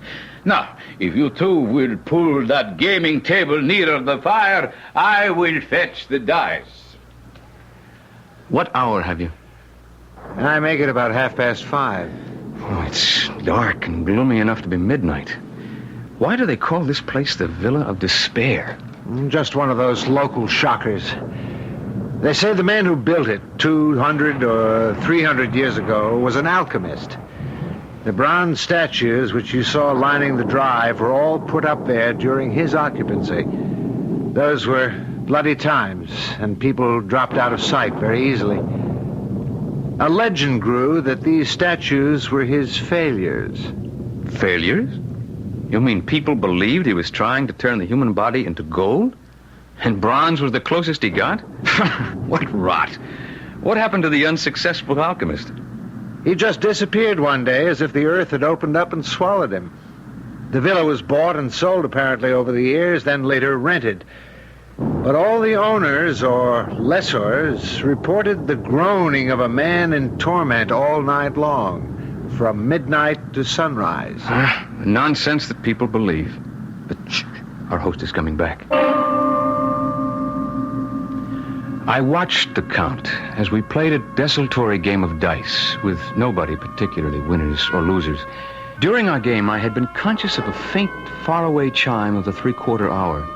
And now, suddenly, I was hearing it again. With a start, he removed from his vest pocket the most beautiful watch I have ever seen. The case made of chased gold set with precious gems. 6 o'clock. My little friend reminds me he must be wound.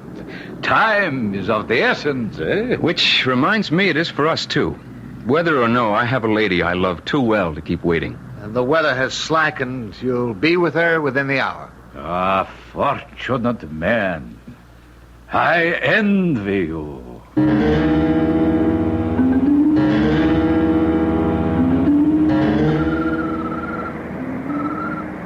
Oh, my darling, my blessed darling Charles.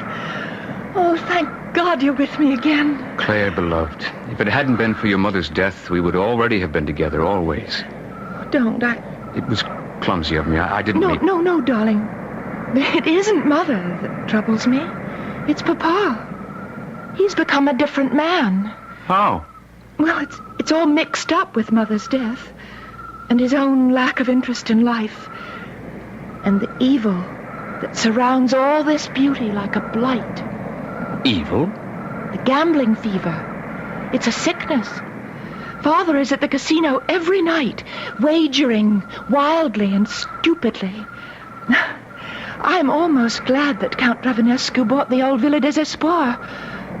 Although I must admit, the place and the owner give me the creeps. Yes. For all his charm, there's something uncanny about him. But why are you glad? Well, the Count and Papa play chess. That's scarcely a gambling game. And probably now that the weather has cleared, Papa will be off right after dinner to the Count's villa. Oh, Charles, I've got so much to tell you. Oh, well, I guess for now we'd better go back and join Papa for the meal. Charles, kiss me first. Do I have to be asked? Oh, I hope never. But these days I have such a strange, chill foreboding in me. I need to be sure of your love so desperately.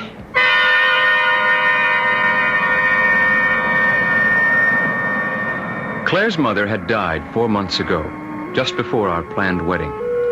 Naturally, it had to be postponed. And it was not surprising that Mr. Willoughby, plagued by the rheumatism and now the loss of his wife, had fled to the Mediterranean to try to recuperate. What was shocking and ominous for Claire's and my happiness was what I watched in the following weeks. Claire's father had become a compulsive, obsessive gambler.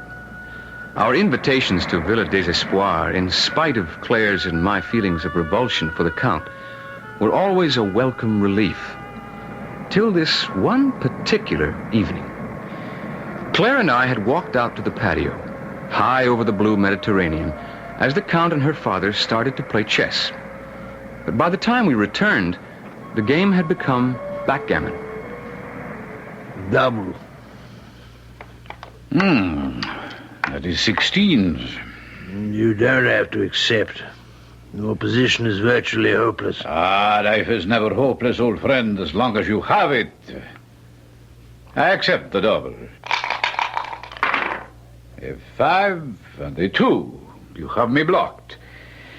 Perhaps I was a fool to accept the double. What does it matter? It's only a game, as I said. My dice. On the pair of 5s I just rolled, I must double again. 32, and the odds are insuperable. I would have to be superhuman to win. Wouldn't I? I doubt if even the Lord's help could bring you through. Will you concede? I suppose I haven't mentioned yet that I am a mathematician and a recognized, although amateur, manipulator of cards. I am also an expert on odds under any circumstances. And what I watched happen to my future father-in-law in that simple game of backgammon was beyond all possibility or chance. Double 6s, and that clears the board for me. What bad luck.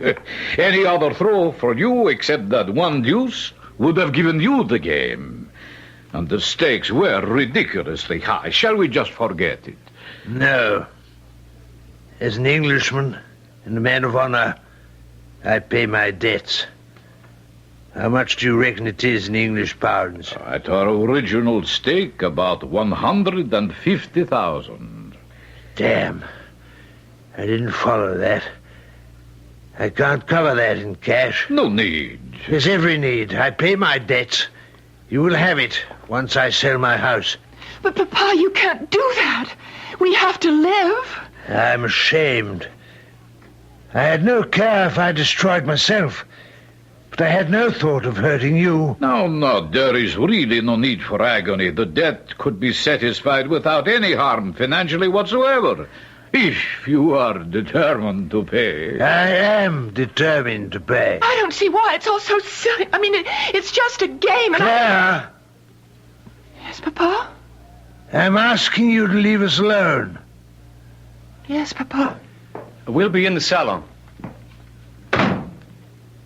Now, sir, what is your proposition? You have only one possession I covet, sir. Your daughter. I think I can make her far more happy than an untried boy with no established future. If you would give me her hand, or the opportunity to court her openly, why then, it would be I who were completely in your debt.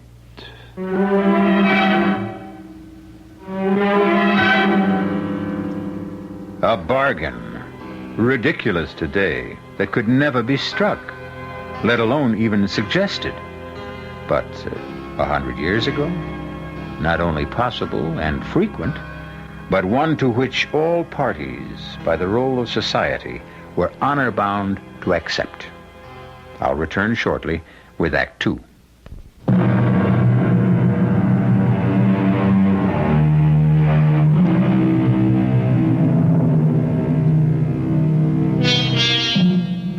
Of course, it's incredible to us today that less than a century ago, parents owned their children almost as slaves, and the children accepted that fact, especially if they happened to be girls.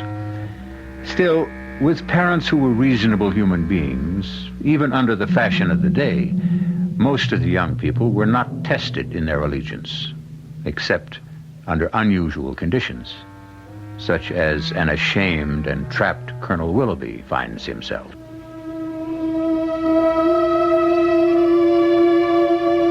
For obvious reasons, I was not present when the Colonel told Claire of his bargain with the Count. Had I been, none of the rest of this story might have happened. I won't, Papa. I won't. You can't make me. You don't have to pay this debt. The Count himself told you. It's a matter of honor. Well, I don't think it's that at all. Charles thinks that the Count cheated you. You can't cheat at backgammon, my dear. Yes, you can if... Well, what did Charles call it? If you switch the dice. Now, even if he could have changed his, as far ahead as I was, it was impossible for him to win without any bad luck with my dice. But Charles says that he could have palmed your dice. Charles says. What does he know about it? Well, he just graduated the head of his College of Mathematics. Yeah, to be a teacher. A poor enough living at best. But enough. I must pay him the money. Well, sell the house. But don't sell me, Papa. I have to think of your future. The Count is well born, rich. No. He is a much-traveled, brilliant man who can introduce you to a life of ease and comfort. I don't want a life of ease and comfort. I want a life of love and happiness. Oh, no, Papa. No, there's no way that you can make me. Hush, Claire, beloved. I intend to honor my debt. I can do no less. That means I can leave you no dowry.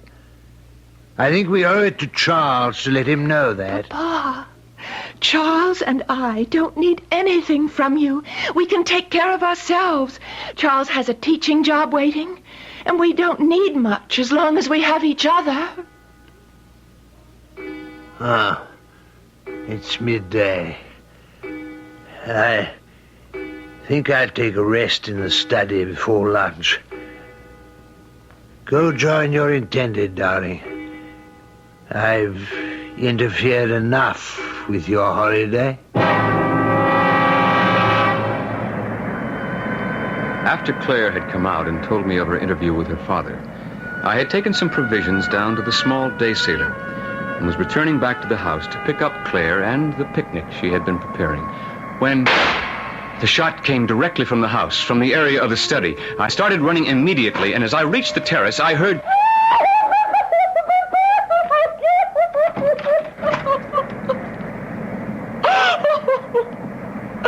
Papa, speak to me. No, speak. No. What happened? He shot himself. Let me see, Claire. No, I'm afraid to. Is he? No. His pulse is still quite strong. And he's breathing. Yes. Don't let him move till I get a doctor. No. Thank God John isn't far off. Here, use my handkerchief and my scarf to stem the blood. Yes. Use pressure. I will. Try to keep him from bleeding any more than you can. Just hurry.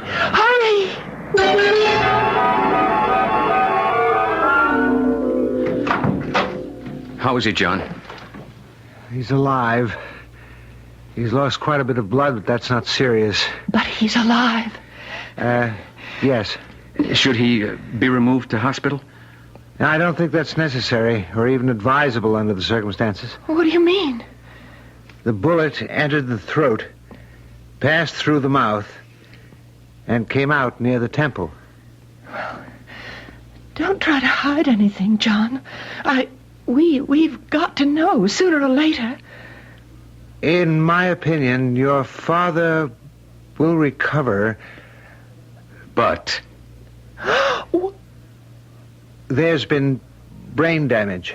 Oh. Not unlike an apoplectic stroke. I'd be less than honest if I didn't tell you there'll be a high degree of paralysis in the left side at the least.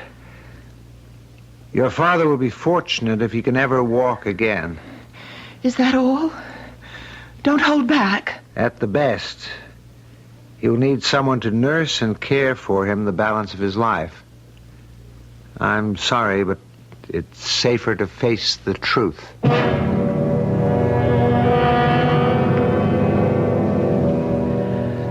I know John. He's my closest friend. And I thought he was being cautious. But he was telling the exact truth. It was soon enough obvious that Colonel Willoughby would be a helpless invalid for the rest of his life. And to care and house him, there seemed only one normal solution. There just isn't any other way out, Charles. Papa has other debts. The house is heavily mortgaged, and even its sale won't help much. Papa is going to need the kind of care that you and I can't provide for him. I'd argue that. And for sure, there's one thing. You are not going to marry the Count. What else can I do? Although he can't find any way to say it, Papa feels that he's made a marriage contract. I don't understand. I never will. Your father brought all this on himself. Well, he is my father, and I can't abandon him. I'm writing this, my darling, because I am not brave enough to tell you in person. I have signed a marriage contract with the Count that will provide for my father's care for the rest of his life. For 20 years, he has taken care of me. I cannot shirk my responsibilities to offer him the same in return. I am sending this to you by John's hand. Please, for both our sakes, let it be goodbye, for there is nothing left for us but tears. But oh, I love you so, and always will.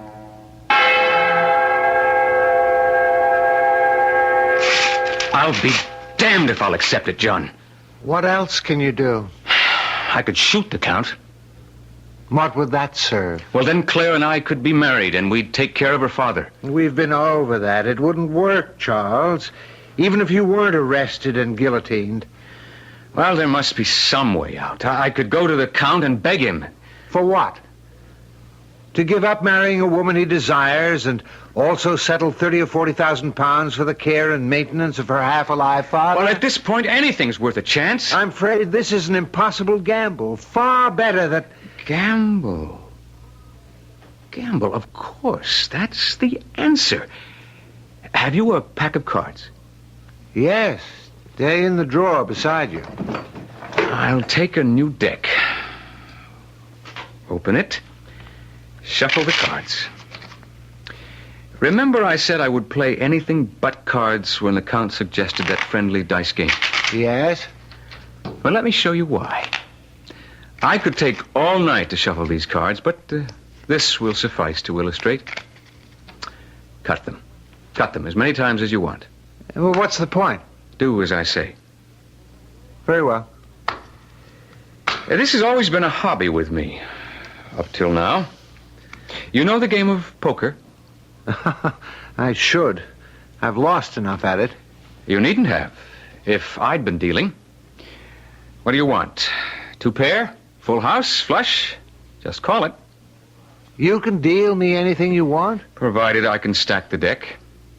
But that's cheating. What did you think the Count was doing in the backgammon game he won that ruined the Colonel? Can you prove it? Only by playing his game. I couldn't guess his mechanical means, and he won't be able to guess mine.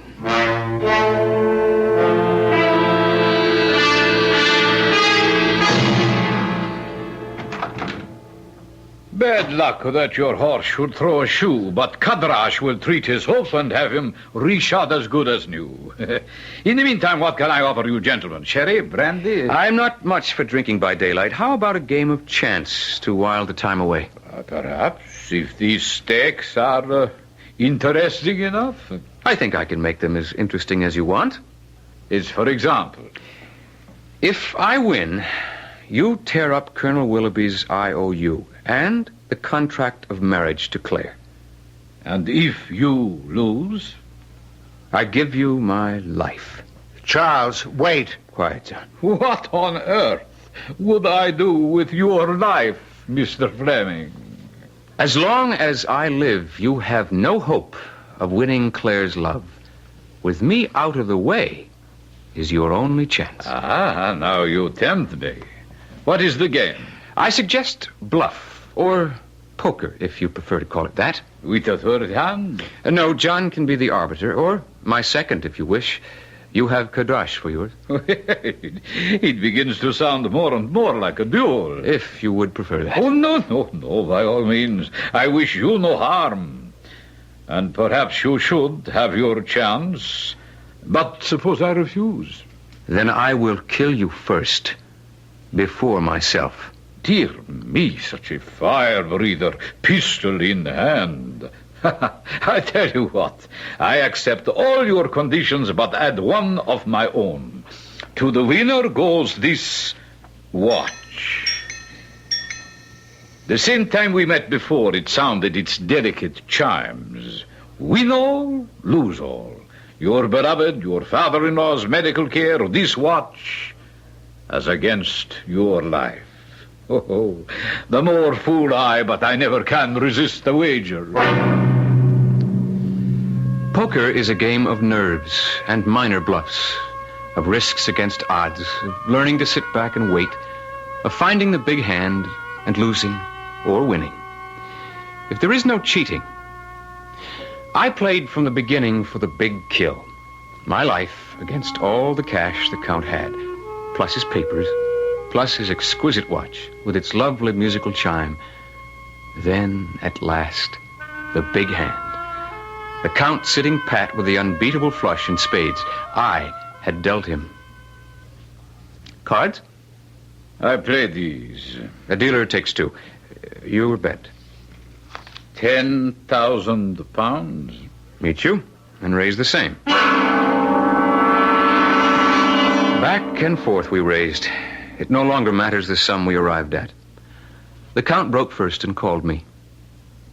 Diamond flush, royal. By the devil. You had the nerve to draw two cards to that against my straight flush, 9 to king? I was gambling for my life. So you win, then. You have your girl, your freedom to marry, and the watch. I don't want to accept this. No, you must. That is the game as it is played. But I must wind it. How stupid of me. It is no longer my duty. You wind it, sir. Is that necessary at the moment? Since you own it, decide for yourself. Open the back. I opened it. Like all those old hunter watches, after you bent back the rear flange, the works were still covered by a second gold door. On this one were engraved the words, "Wind me at 6, or before the sun sets, or by 12 that same day, your own sun sets." Which of us is loser or winner, Mr. Fleming, eh? You have your girl, but have a care for your life.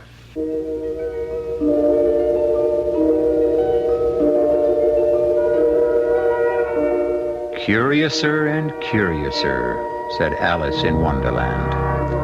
Stranger and stranger, we can say, as this story turns and twists. Who is Count Drevanescu really? Does the watch have some magic power, or is superstition enough to create that power in the lovely jeweled watch with its golden hands? I'll return shortly with Act 3.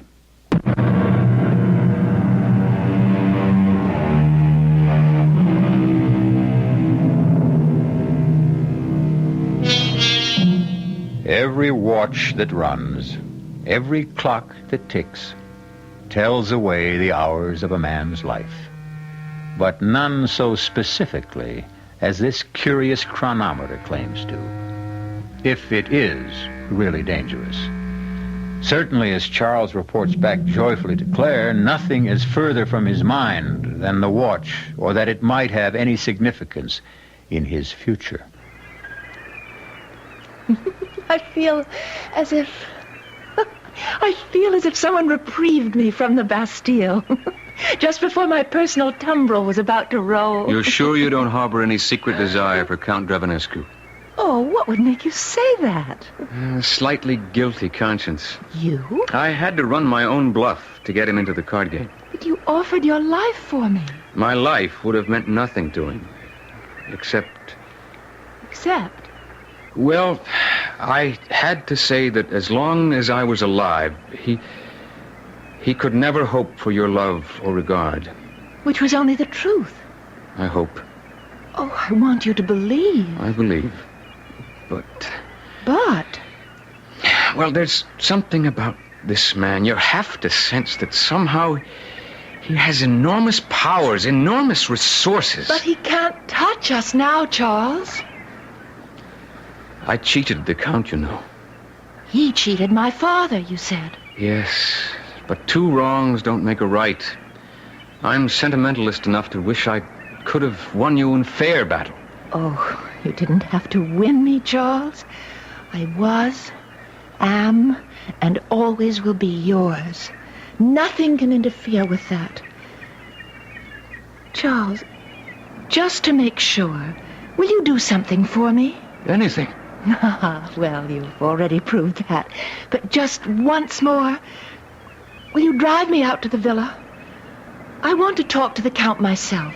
There's no need for that. Ah, you're not afraid I'll change my mind? Of course not, but I only sense that any contact with Count Vladimir Dravanescu is fraught with a kind of inexpressible danger. Feeling like a superstitious fool, I agreed to drive her out the following afternoon. I dressed carefully and scrupulously for the encounter, forgetting no bauble that would suggest that I was more well-to-do than was actually the case, and not forgetting a pistol, because I had no trust in the Count. The one thing I forgot, or who knows, I was spelled into forgetting, was the watch. So, this is the famous, or should I say infamous, Villa des Espoirs. Look at the bronze statues. I'm looking. Oh, they're so lifelike.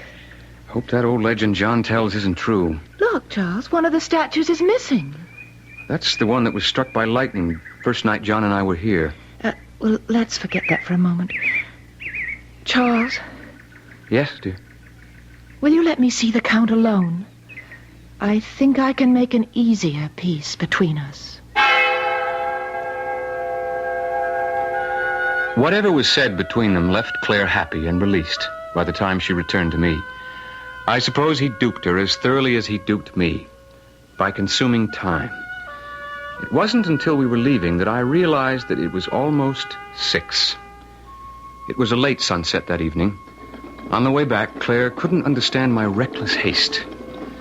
Charles, do we have to drive so fast? What time is it? Just before 6. Damn. What's the matter? Oh, just something foolish. You know this road. Can we make it back home before 6? No, not a chance. Well, why does it matter? Father has his nurse. Why do we have to hurry so dangerously? On the way home, I should have told Claire about the watch and its special chimes, which musically told the hour and the legend about its winding, and the 6 hours of life that were left to the one who owned it and forgot to wind it before 6 o'clock. But it seemed such a ridiculous fancy that I decided to forget about it. Except, suddenly, I was assailed by an unreasonable pain in my stomach. What is it, darling? I don't know, dear. Just a sort of a cramp. But you're in pain. Not anymore. I must have thrown a muscle out of alignment for a moment. I'm fine now. How soon will we be back at the house? Oh, not about 15 minutes or less. Good.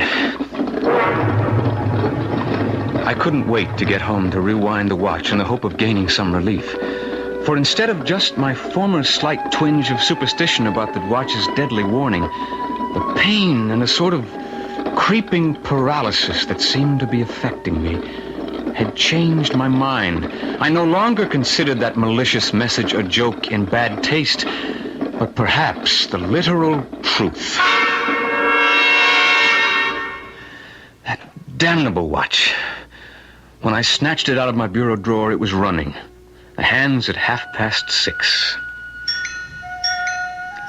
And the chimes, which had sounded so sweet and gentle before now, rang in my ears stridently as if tolling my approaching death. I tried to wind it, but the stem was frozen as I was becoming myself. The agonizing pain was spreading out like some evil flower, and already I felt like a corpse with rigor mortis setting in. Pocketing the watch, I went first to see John. There's no particular symptom I can put my finger on, except I don't like your reflexes. What's the matter with them? Well, they're sluggish. Your pulse and heartbeats are a little slower than normal. I'd like to put you in the hospital for observation. No. Certainly by tomorrow, if you don't improve. If I don't improve by tomorrow, I'll be dead. There's only one person who can help me now. You cheated me into winning that watch from you. My dear Mr. Fleming, you were the cheat. You cold-decked me. You knew? Young man, you are talking to a professional. You were an amateur. Oh, an accomplished one, but still an amateur. I've never cheated in a game of cards in my life before. But I felt I could against you, since I know you cheated Claire's father in that backgammon game. Certainly I did. All is fair in love and war, correct? But why did you let me win? You told me that yourself. To get rid of that watch. Well, you must help me. Call off the charm or whatever it is. That is beyond my power. And I'm doomed. There's nothing I can do. But at least, whether I'm dead or alive, you will never have Claire. Thank God I saved her from you. So you did. Alas, poor child, she will mourn you, Mr. Fleming. I have no wish to hurt her, so perhaps I can offer you some help. What? How? I have the power to give you an extension of 24 hours. What good is that? Time enough to go to Monsieur Jardinet, the jeweler, first thing tomorrow morning. Have him act as your agent to sell this quickly. Make the price low enough so that someone will be sure to take it as a bargain. I hope I'll last till tomorrow.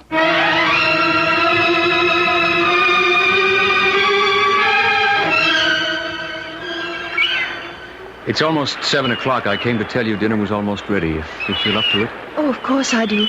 But first, Charles, now that Father is... We're not going to wait to get married, are we? I'm ready tonight. Tomorrow at the latest. Oh, well, I may need a little more time than that. But I'm glad.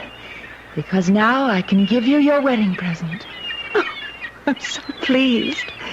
I just found it today at Monsieur Jardinet's, and it's such a bargain. Oh, hope you don't have one like it. What is it? It's a watch. Look, how lovely. And listen to that lovely chime. Just like Big Ben. And then, after, it'll strike the hour, and then... What is it? What? Ah, just a pain. It'll go. Claire, did you wind the watch at 6 o'clock? No. Monsieur Jardinet said it was wound tightly, and it would run until tomorrow. Oh, Charles, what are you doing?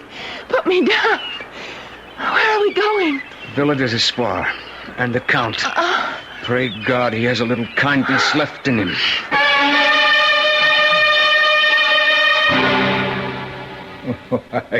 You two little fools to deny me what I want.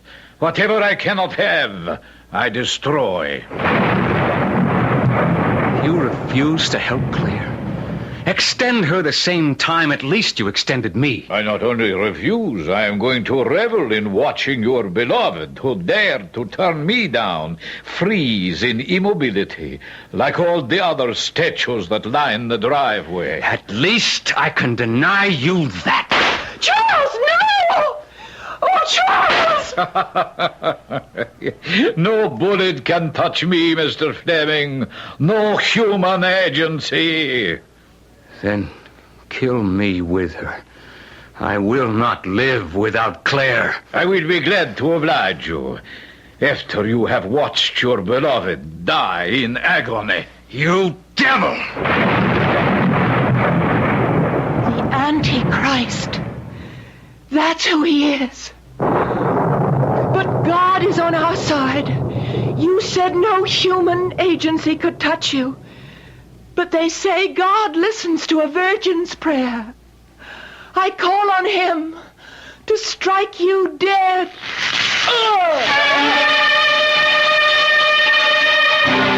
A bolt burst through the window, its jagged blade entering the Count's head, down through his feet, and into the floor. He was one molten blaze of heat, from which we had to turn away. And by the time we turned back, he was gone. And with him, the watch, and all Claire's pain. Already a raging fire had started, and together we fled to Villa Desespoir. Nor would we have stopped our headlong rush, except for one astounding sight, which has remained in the back of our minds, serving to make sharper and greater our thanks to God for the long and happy marriage we still enjoy. Look, Claire. Where? The empty statue base. Empty no longer. John used to sneak in here as a child. No wonder the Count looked familiar to him. Frozen forever again in bronze was Count Dravanescu, his body twisted as if in some inner agony, his face seamed with pain, and the deadly watch in his hand. Villa Desespoir burned to the ground that same night, and the property was disposed of for taxes. All of the statues were sold, except the one of the Count, which could not find a buyer. And so he stands alone in his eternal torture, watch in hand, waiting for a reprieve which will never come again. I'll be back shortly.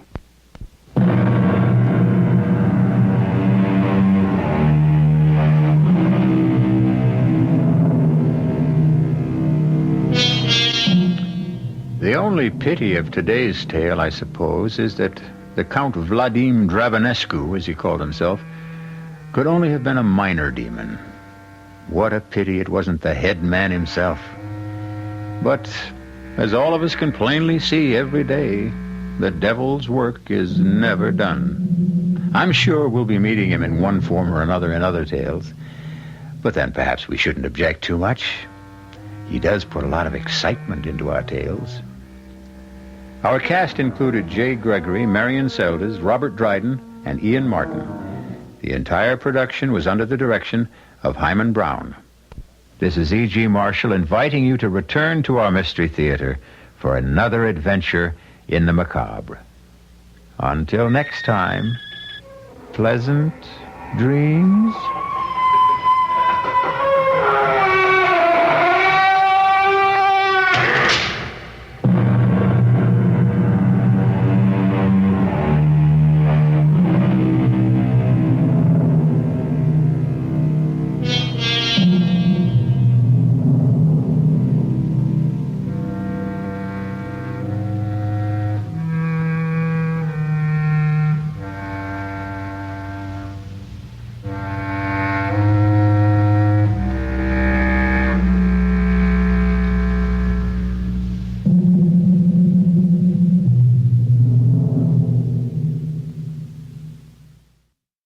And now, Mystery Theater.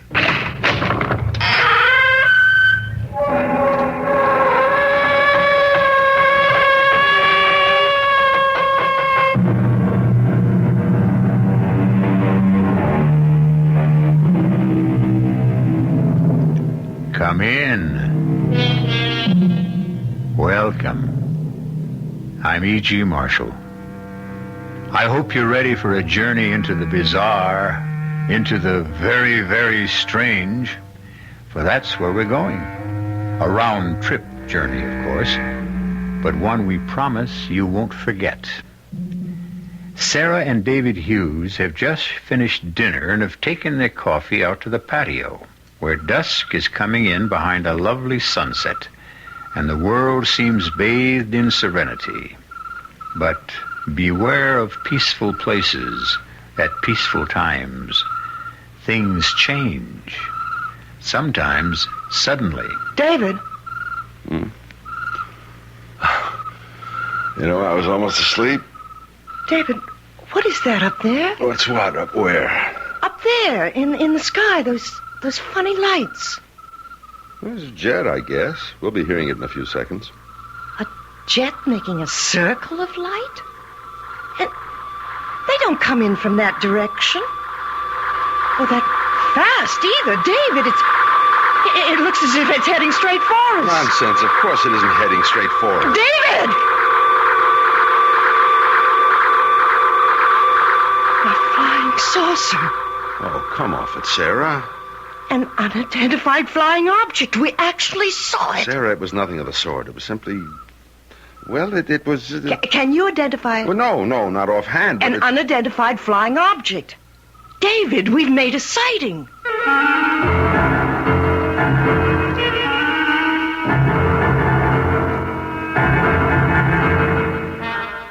Our mystery drama, The Sighting, was written especially for the Mystery Theater by Fielden Farrington and stars Kim Hunter.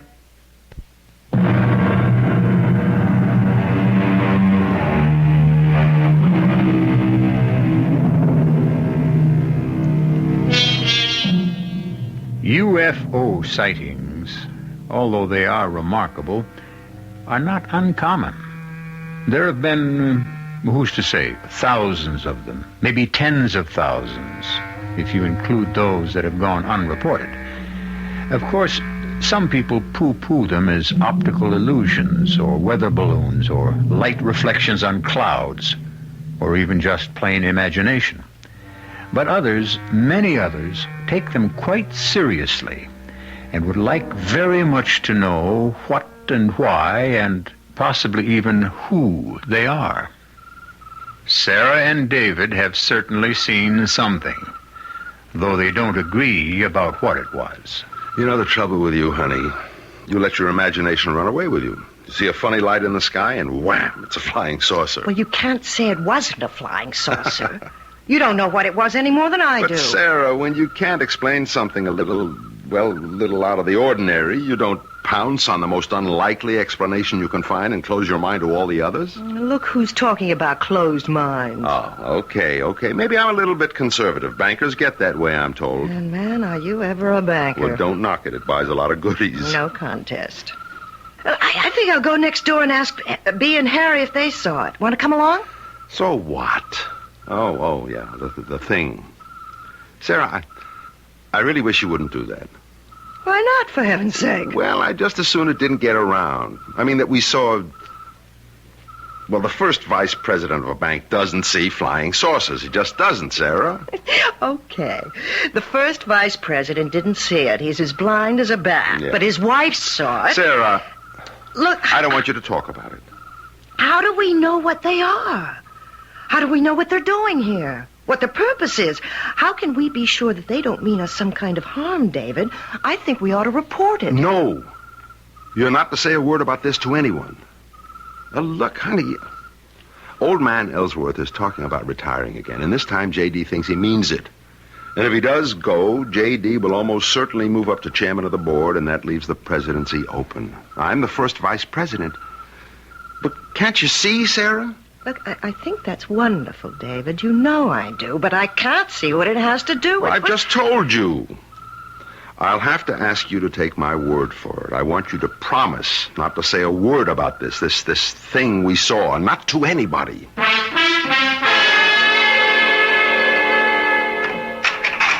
Anybody home? Oh, hi, Bee. You got any shopping to do this morning? I don't think so, no. How about a cup of coffee? Okay. They're supposed to have some fresh whiting at Aber's today. Doesn't David have a big thing about whiting? Yes, David has a big thing about whiting, but he's more likely to get cold stew and leftover parsnips. Oh? Garnished with arsenic. Bad one, huh? Honestly, Bee. You ought to thank your lucky stars you're not married to a banker. Oh, I don't know. You ever try living with a man who was in wholesale pharmaceuticals? Give him whiting. That's my advice. He can't eat and quarrel at the same time. Did you and David see that thing come over last night? Come over? Fly over, you know. Looked like a flying saucer to me, but Harry said it was a jet with some fancy new kind of lights or something. I never heard a jet sound like that. Oh, no, I guess we must have missed it. Why, doesn't Harry believe in flying saucers? Wouldn't believe in one if it landed smack on top of him. We still playing bridge tonight? As far as I know, at your house. Want me to bring anything? Money. It's our turn to win. You want me to get some whiting for you if Aber's has it? Oh, would you mind? I'm not much in the mood. Sure, I'll bring it over later. I'll tell you one thing. I don't ever want to fly in a jet that sounds the way that thing last night sounded.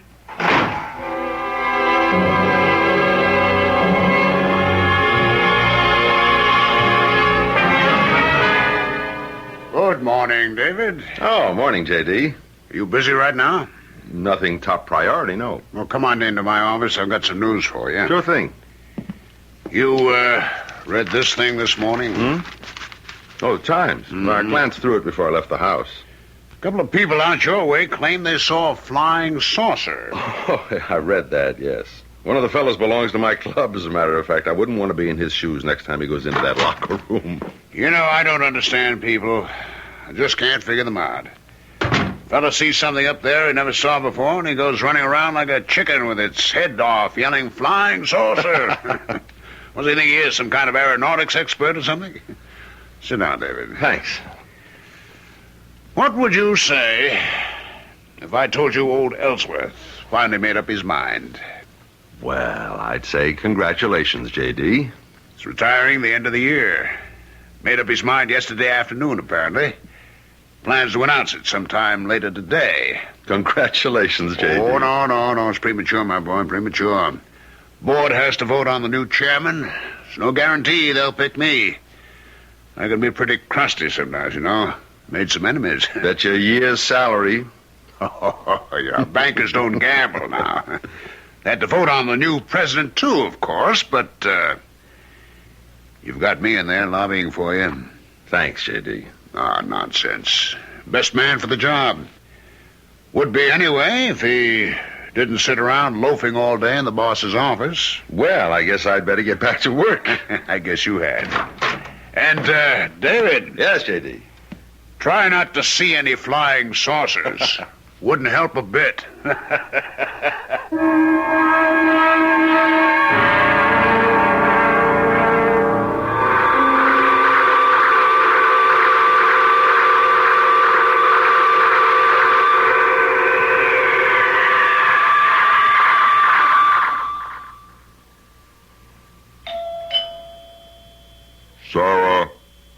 Sarah Hughes.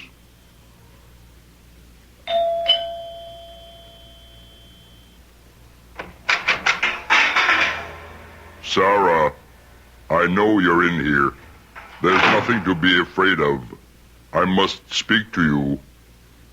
How did you do that? Do what, Sarah? When you talk, your lips don't move. Or anyway, I couldn't see them move. It sounded as if you were talking through that little black box strapped on your chest. Yes, you are quite right. You see, we don't have any vocal equipment. We? Who's we? We come from a very long way off. Like Mars? No, much farther. Another galaxy altogether. I told David. I told him. Yes, we sensed that you were sympathetic. Then what do you use? Mental telepathy? That's what you would call it, yes. And the box? I think into the box, you might say. It comes out English. Other languages, too, of course, depending upon the setting. I'm glad you are not frightened. If I were, I wouldn't let you know. Look, where you come from, do you just walk into strangers' houses? I am very sorry, but I had to speak to you. It's really quite urgent. About what? We need your help. To do what? Take over the earth? You mustn't say that. You mustn't think it. We're on a friendly mission, my colleagues and I. We're what you might call a scouting party. We must know more about your planet before we can be sure that it is safe to... We want to help you. Well, we're doing all right. Are you? Really, Sarah? Look, what's your name? You keep using mine. Don't you think I should know yours? I have no... We do not use names in the sense you mean. I have a designation, of course, but there is no way to convey it to you. It's pretty weird.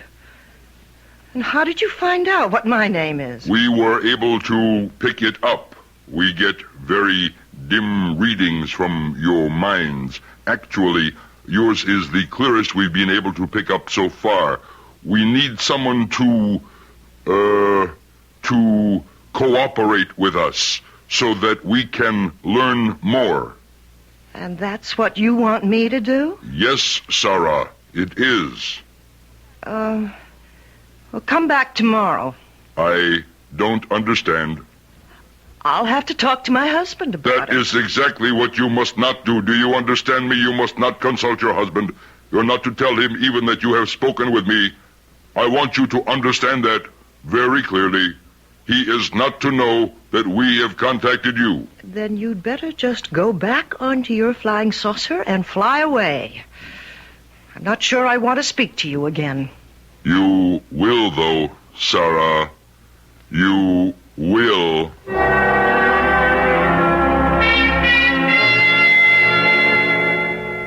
You don't believe me, do you? Of course I believe you, honey. Have I ever accused you of lying to me? All the same, you don't believe me. What did he look like, this man you saw? Well, he wasn't green, if that's what you mean. He didn't have tentacles or flippers or any of that. His hair was kind of coppery and funny. More like chicken down than hair. I didn't notice the color of his eyes. His face seemed all right, except that his ears were flat against his head. He was tall and too skinny to look healthy. By our standards, that is. Mm-hmm. How was he dressed? Ordinary. Except for a box he had sort of taped onto his chest.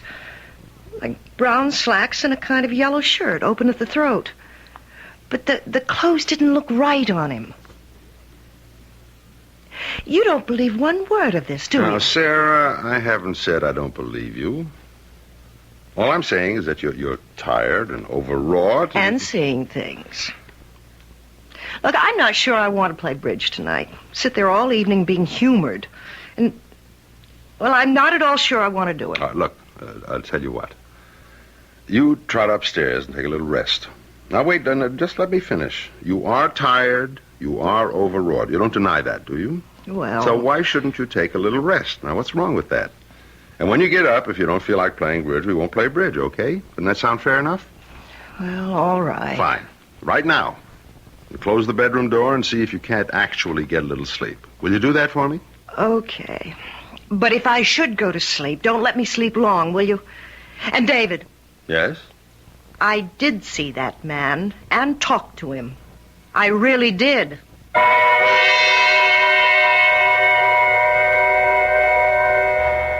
The whole thing an hallucination? Let's not be too sure it wasn't just because we heard it ourselves. After all, we were primarily interested in what Sarah heard, weren't we? Or thought she heard. Let's not rule out the possibility that we were hallucinating along with her. Perhaps we'll learn the truth about that when I return shortly with Act 2.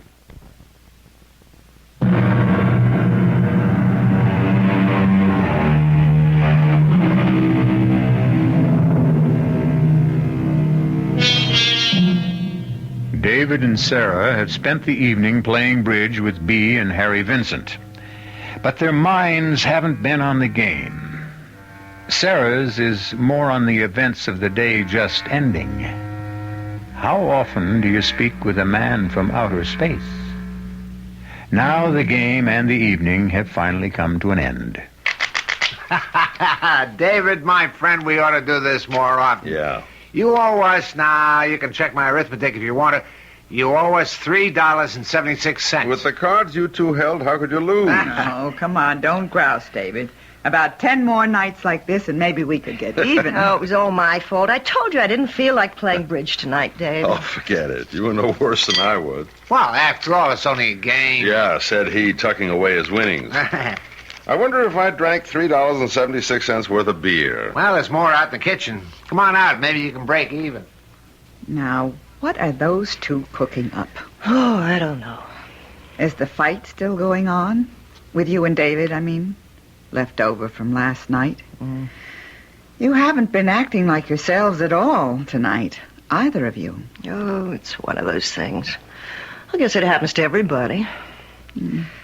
David, don't you think we ought to go now? You have to work tomorrow. Okay, honey. He's a good man, your David. You don't have to worry about that.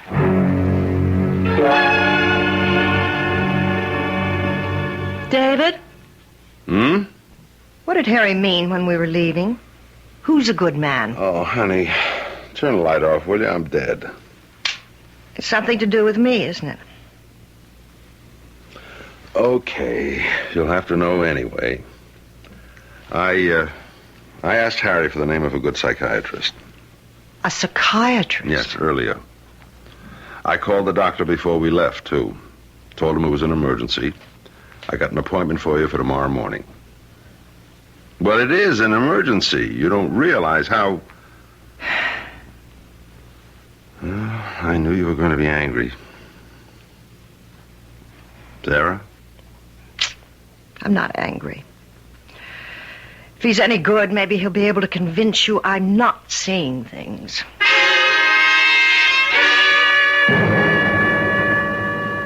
Sarah, I've got to get to the office on time this morning, today of all days, but I'll meet you at the doctor's office. Now, your appointment is for 11 o'clock. You won't forget it, will you? Look, you don't have to be there if you have a busy day. I can handle it alone. No, nothing of the sort. And after the session, we'll have some lunch. Someplace fancy, huh?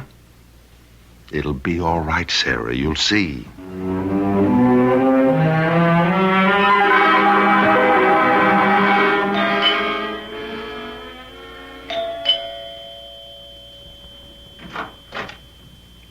Oh, it's you again. Sarah, I must speak to you. Do you know that you may very well be nothing but a figment of my imagination? I think that you are tired. Did you sleep well last night? What do you think? And wouldn't a figment of my imagination at least move his lips a little when he talks? I can see that you are very sleepy. Oh, yes, very sleepy. Look, I didn't ask you in. You are almost too sleepy to stand, aren't you? Here. Why don't you sit here? You'll be much more comfortable. Well... That's better, isn't it? You're able to relax now. Relax and rest. Relax and rest. float and sleep. You are asleep now, aren't you? Yes. Fast asleep. You will do as I tell you. Yes, I will do as you tell me. Good. Pinch your arm, Sarah. With your right hand, pinch your left arm. No, harder than that. You can feel nothing. You feel no pain. No pain. Very well. I am going to perform a minor surgical operation now. You will feel no pain, of course. A simple incision at the base of the skull. There will be no bleeding. Now, what I am inserting, Sarah, is a very small device which your body will in no way reject. It is in every way compatible. By means of this device, it is better you know this, Sarah, although you will not be aware of it later. Through this device, we shall be able to read your thoughts and participate in them, guide them. This will be possible at great distances, light years, actually. You are now sutured, what you would call sutured. There is no wound, no scar. You felt no pain, did you, Sarah? No pain. And yet your own doctors would find this type of surgery very difficult, if indeed at all possible to perform. Now, do you know what I have just done? Yes. Tell me. You've planted a device at the base of my skull so that you can read my thoughts and guide them. Yes. You must listen carefully to what I tell you now. Do you understand, Sarah? I must listen carefully. You will emerge from your hypnotic state when you hear the sound of my vehicle leaving. Is that clear? Yes. When I hear your spaceship fly away. You will not remember having seen me today at all. Please repeat that for me. I will not remember having seen you at all today. And all you will remember about my visit yesterday is that you made it up as a joke. It did not really happen. I didn't see you yesterday. It was a joke I made up. Very well. When I leave the room, you will fall into a deep sleep. When you hear our vehicle moving away, you will awaken feeling as though you have a long, healing night's rest. Is all that clear? It's all clear.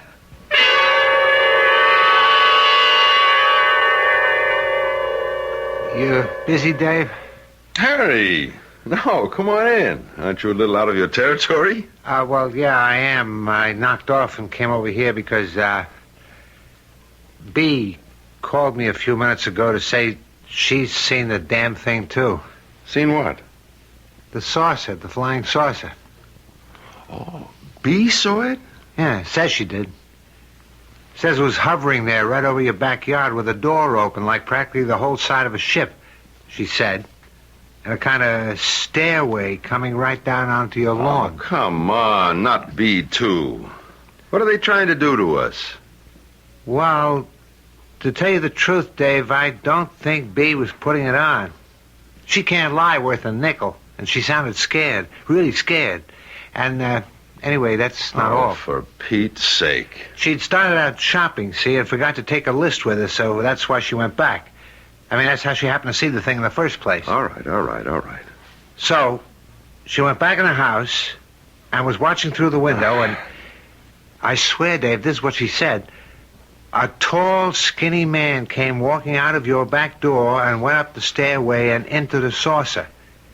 Then it made that crazy whooshing noise like we heard the other night. I did hear that, Dave. I honestly did.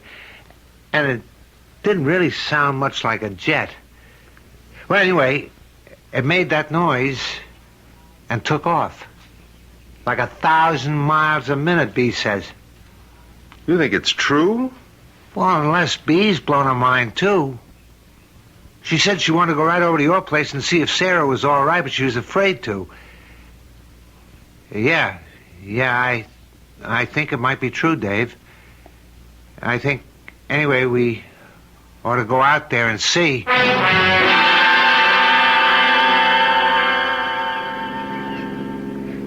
Oh, there's Bee. She must be waiting at our front door. Oh, I thought you'd never get here, you Is two. Sarah all right, Bee? I haven't seen her. I can't help it. I was scared. You didn't see that awful-looking thing just hanging up there over your backyard, or the weirdo that came out of your house. Can we go in now? I don't mind as long as I'm with you two. Yeah, okay. I don't suppose one of them's still in there. I mean, since the thing took off. It wouldn't go away and leave one of them behind, would it? I'm still not ready to believe You'd this. believe it if you'd seen it. Sarah? Yes, David? Oh, I thought you were going to meet me at the doctor's office. Well, what's this, a delegation? Are you all right, Sarah? Why wouldn't I be all right? Sarah, did anything happen this morning? Not a thing.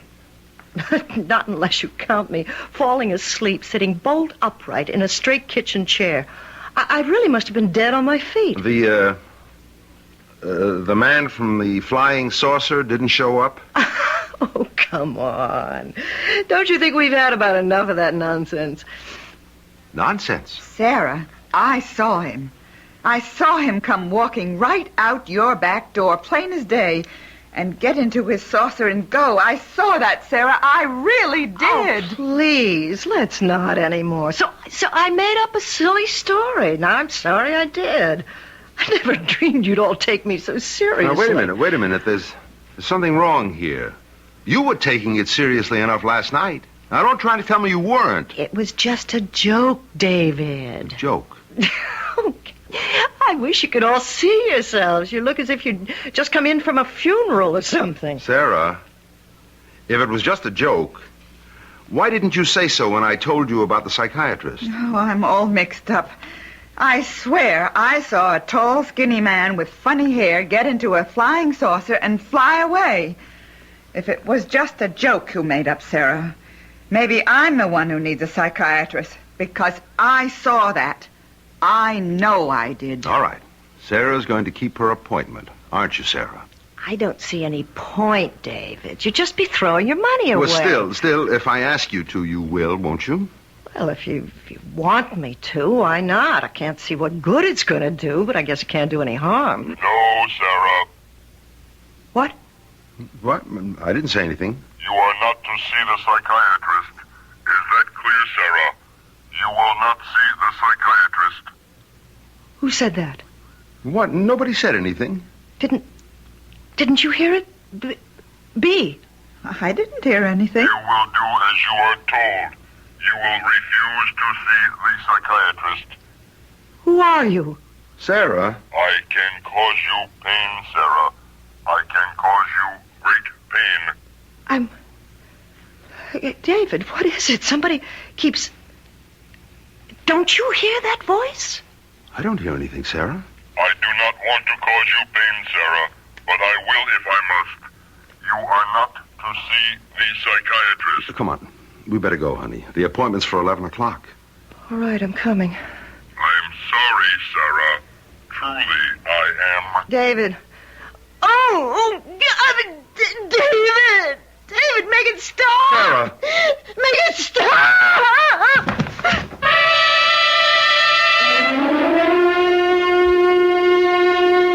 I hope you didn't feel the pain along with Sarah.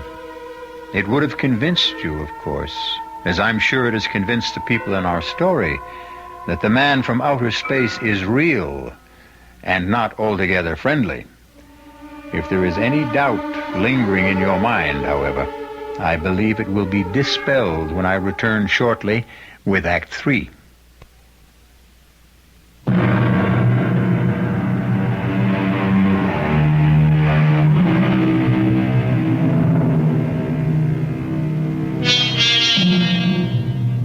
The willingness of the open mind to accept the new and seemingly miraculous, at least as an hypothesis, has always faced opposition from the less flexible mind, which finds the status quo easier to live with. David, however, as well as Bea and Harry, has had a convincing demonstration that the new is only the as yet unknown. Bea and Harry are waiting in Dr. Freuling's reception room. David has taken Sarah into the doctor's office. Now, just lie down here and rest. Help me with her, will you, Mr. Hughes? Please, make it stop. Sarah, honey, do what the doctor says. Now lie down and try to take it easy. And just do as the doctor says. She seems to be in a great deal of pain, Doctor. Oh, she is in pain. There's no doubt whatever about that. What causes the pain, this is what we must learn first of all. Well, can't you give her something? I think best not to do that until I have learned what has happened to her. Sarah, refuse to speak with this doctor, this psychiatrist. Tell him only what you have been ordered to say. You have seen no man from a flying saucer. It was only a silly joke. Leave his office. Nobody can force you to stay. And go home. Do only this and there will be no more pain.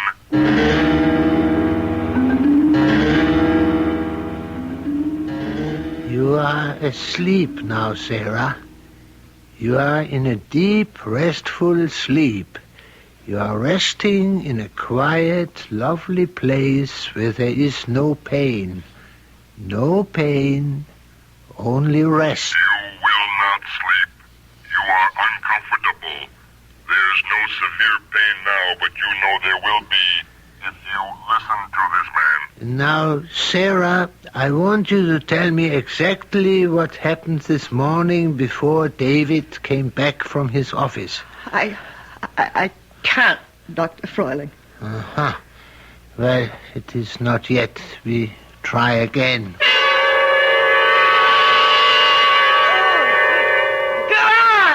Freuling, if it's going to keep on like this, I think we'd better just quit. Stop it! Stop it! Stop it! We are on the right track.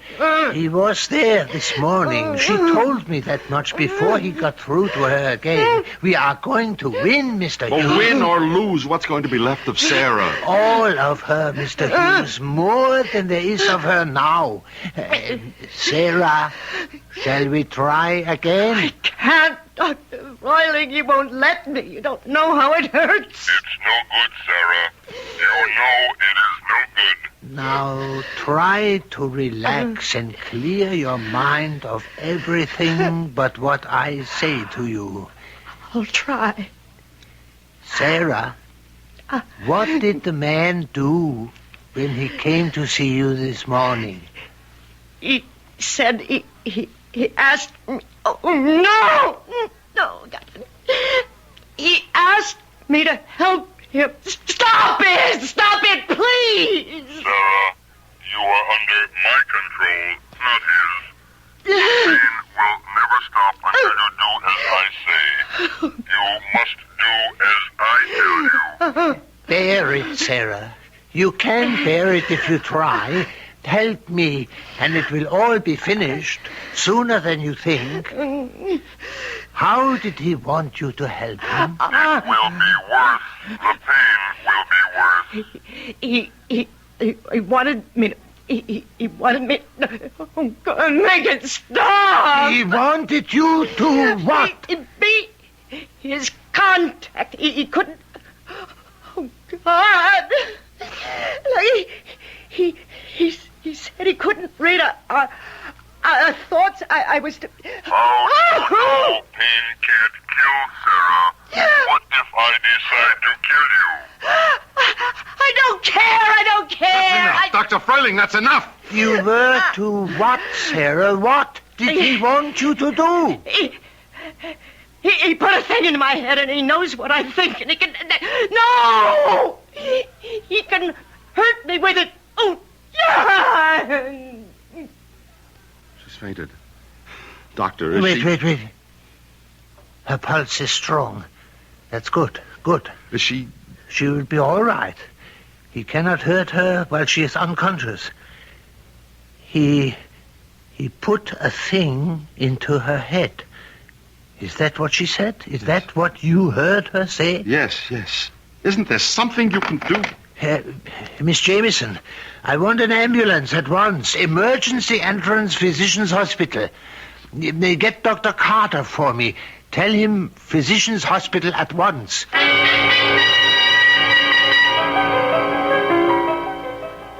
It was good of you to come, Dr. Carter. Yes. What have we got? A device has been implanted in a young lady's skull, I believe.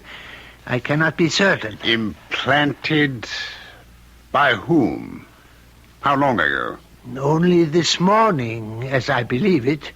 By whom? No, it's a long story, and the patient is in intermittent pain. All right. We'll have to have x-rays. I have already made x-rays.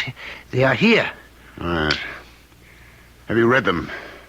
Have you found anything? Yeah, I am a psychiatrist. I think there is something, but I do not wish to prejudice your judgment. Oh, very well. Well, is everything clear here? It's all right. Nothing here. And not... Wait a minute. That little particle. Is that what you mean? How does it look to you? It's like a pinhead. Oh, yes. It's foreign, all right. Must be. But implanted? It's very small. Large enough.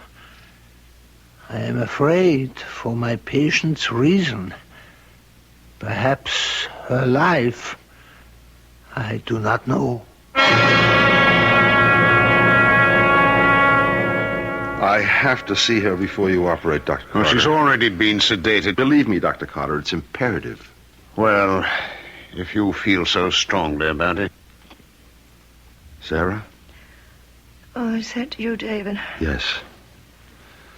Feel better now? Oh, yes, I feel fine. Just sleepy. He isn't bothering me right now. I mean, there isn't any pain. Do you think you could contact him, Sarah? Oh, I expect he's around. Why? I want to get a message to him. What message? David, I don't want you to... No. I just want to talk to him, Sarah. I just want to meet him. Is he listening now? Oh, I can't tell, but I imagine he is. David, you mustn't... I just want him to meet me and talk to me. It's as important to him as it is to me. I'll go back to the house. There's nothing I can do here anyway. I'll go back to the house and meet him there. I have something important to tell him. Important to him. Well, if he's listening, you could just tell him now. No, not now. I'll meet him at our house as soon as I can get there. I'm afraid, David. You sound as though... Just give me a kiss, Sarah. I love you.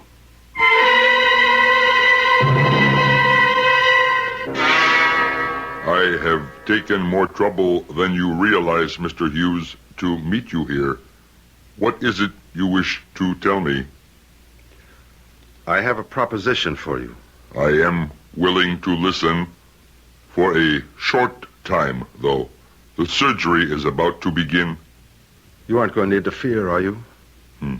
Your wife is a danger to us.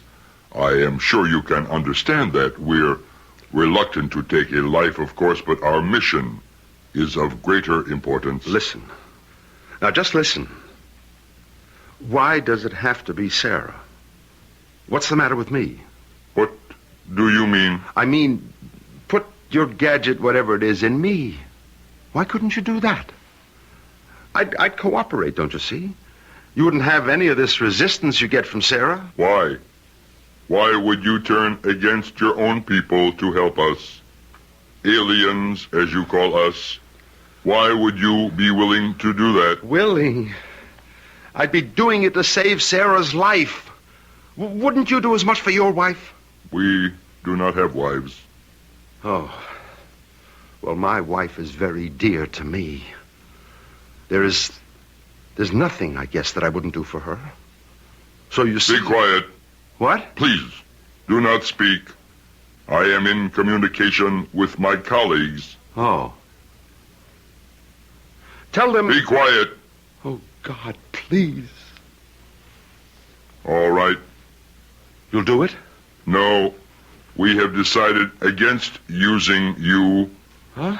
We have learned a great deal from you. This love is your word. This is an unfamiliar factor.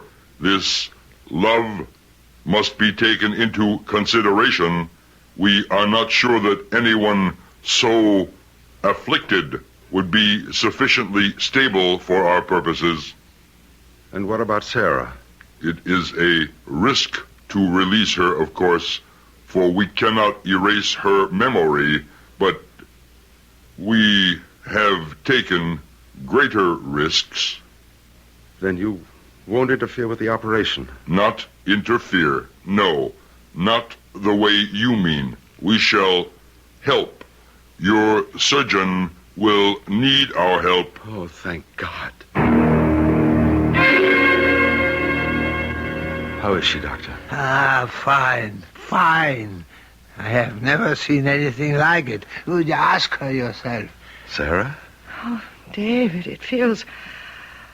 I feel so much better. I feel perfectly well, as if nothing ever happened. Thank God for that. I have never seen such surgery.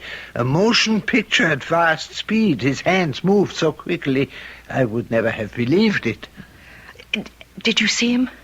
The man from the saucer? Yes, honey. He's real. You'll be glad to know that. Oh, I do. Believe me, I know. Is she really all right, Dr. Furling? Quite, yes. She is free now. Yes, I'm free. But I don't think they've finished. They're too strong. We're too vulnerable. I'm safe, yes, for the time being at least, but I don't know if the world will ever be really safe again. Maybe it will. They've discovered a new factor. Maybe it's stronger than they are.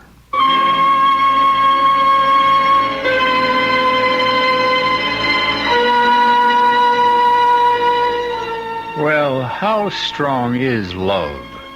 The new factor on this old earth of ours. Stronger than hatred? I like to think so. Hatred makes the headlines, I know, but love, in its unassuming way, has been making the world go round for a good many years now. I'll be back shortly.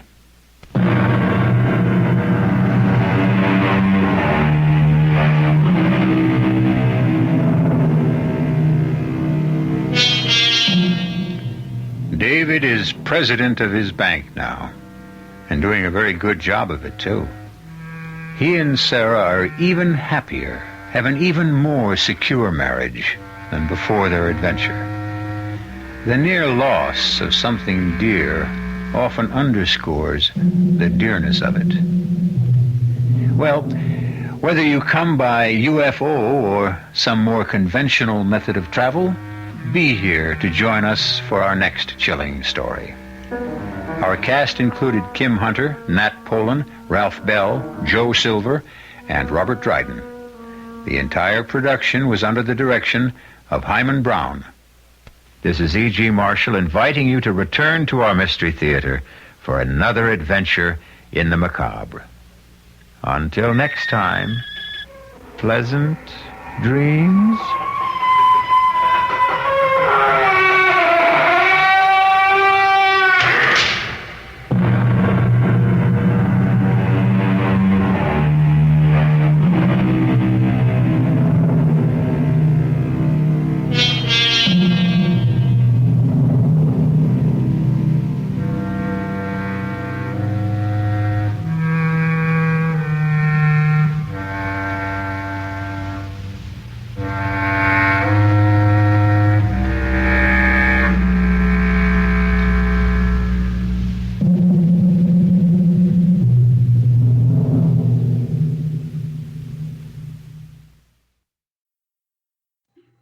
The CBS Radio Mystery Theater presents...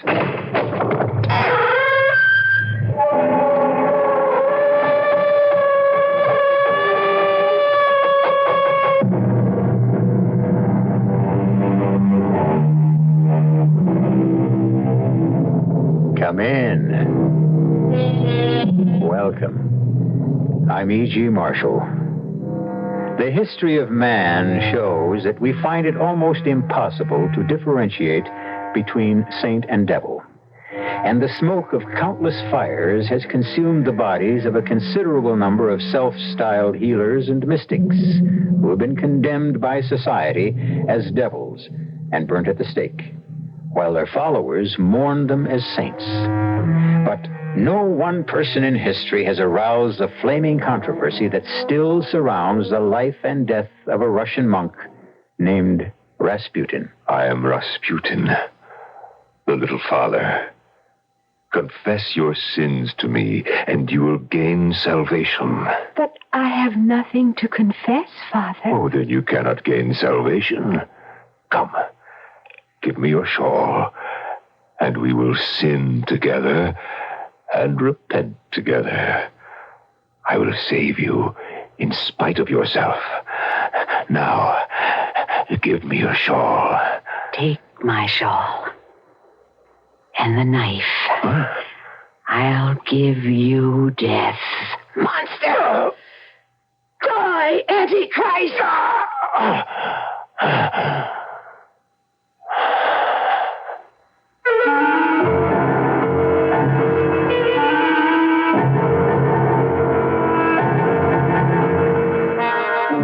Our mystery drama, Courtyard of Death, was written especially for the Mystery Theater by Murray Burnett and stars Norman Rose. It is sponsored in part by Anheuser-Busch Incorporated, Brewers of Budweiser, and Buick Motor Division. I'll be back shortly with Act One. I want that sinus medicine. Headache tablets? No, sinus medicine. Sinus tablets. Helps the headache and the pressure. Oh, you mean sign-off. Exactly. Headache pain is one thing. A sinus headache is something else. Sometimes your whole face can seem to throb with pain. You want relief. Take Sign-Off tablets. SINEOFF, the sinus medicine that gives you a full dose of pure aspirin, plus a sinus drainer. Sign-Off, the sinus medicine that helps relieve sinus pain while you drain. And Sign-Off doesn't stop there. Have you tried Sign-Off Sinus Spray, the fastest known form of sinus congestion relief? It works in seconds. That's Sign-Off Sinus Spray. When sinus flares up, use Sign-Off tablets and spray only as directed. SINEOFF. Sign-Off. Exactly. Sign-Off, the sinus medicines in the bright red box.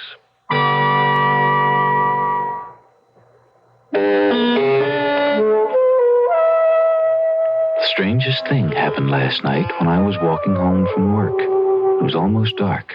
And then I saw someone. A woman struggling to change a tire.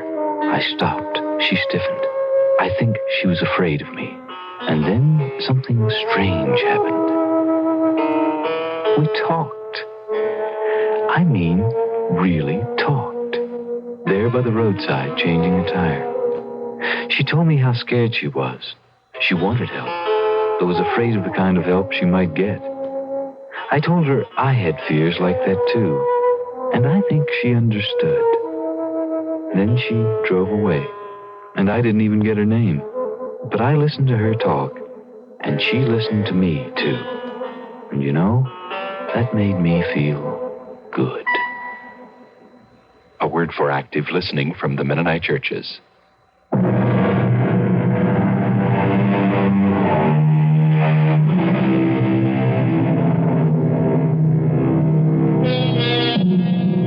In 1915, the court of Tsar Nicholas of Russia was dominated by a drunken, dissolute monk who had taken the name Rasputin.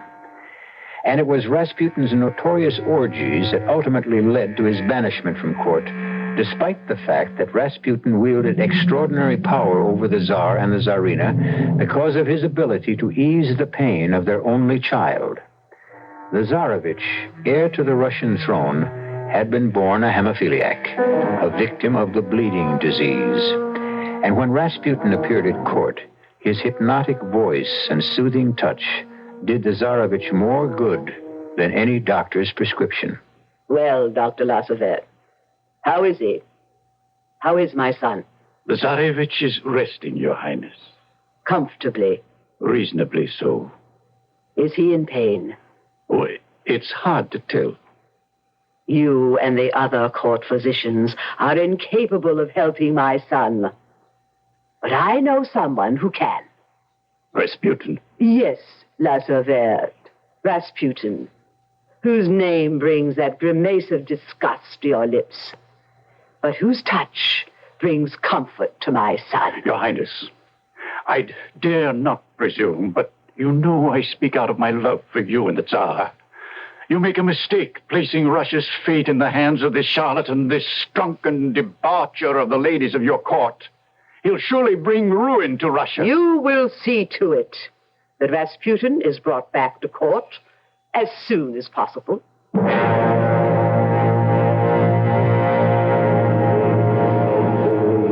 We repent us of our sins, O Lord, and we sin only so that we can show you true contrition.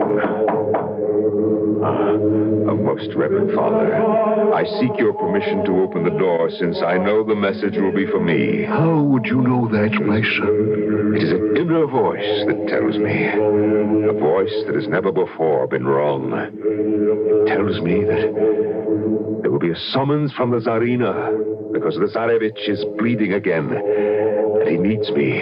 Permission granted, my son. I am here by order of Nicholas, Tsar of all the Russias. I come for the monk Rasputin. His presence is demanded at court.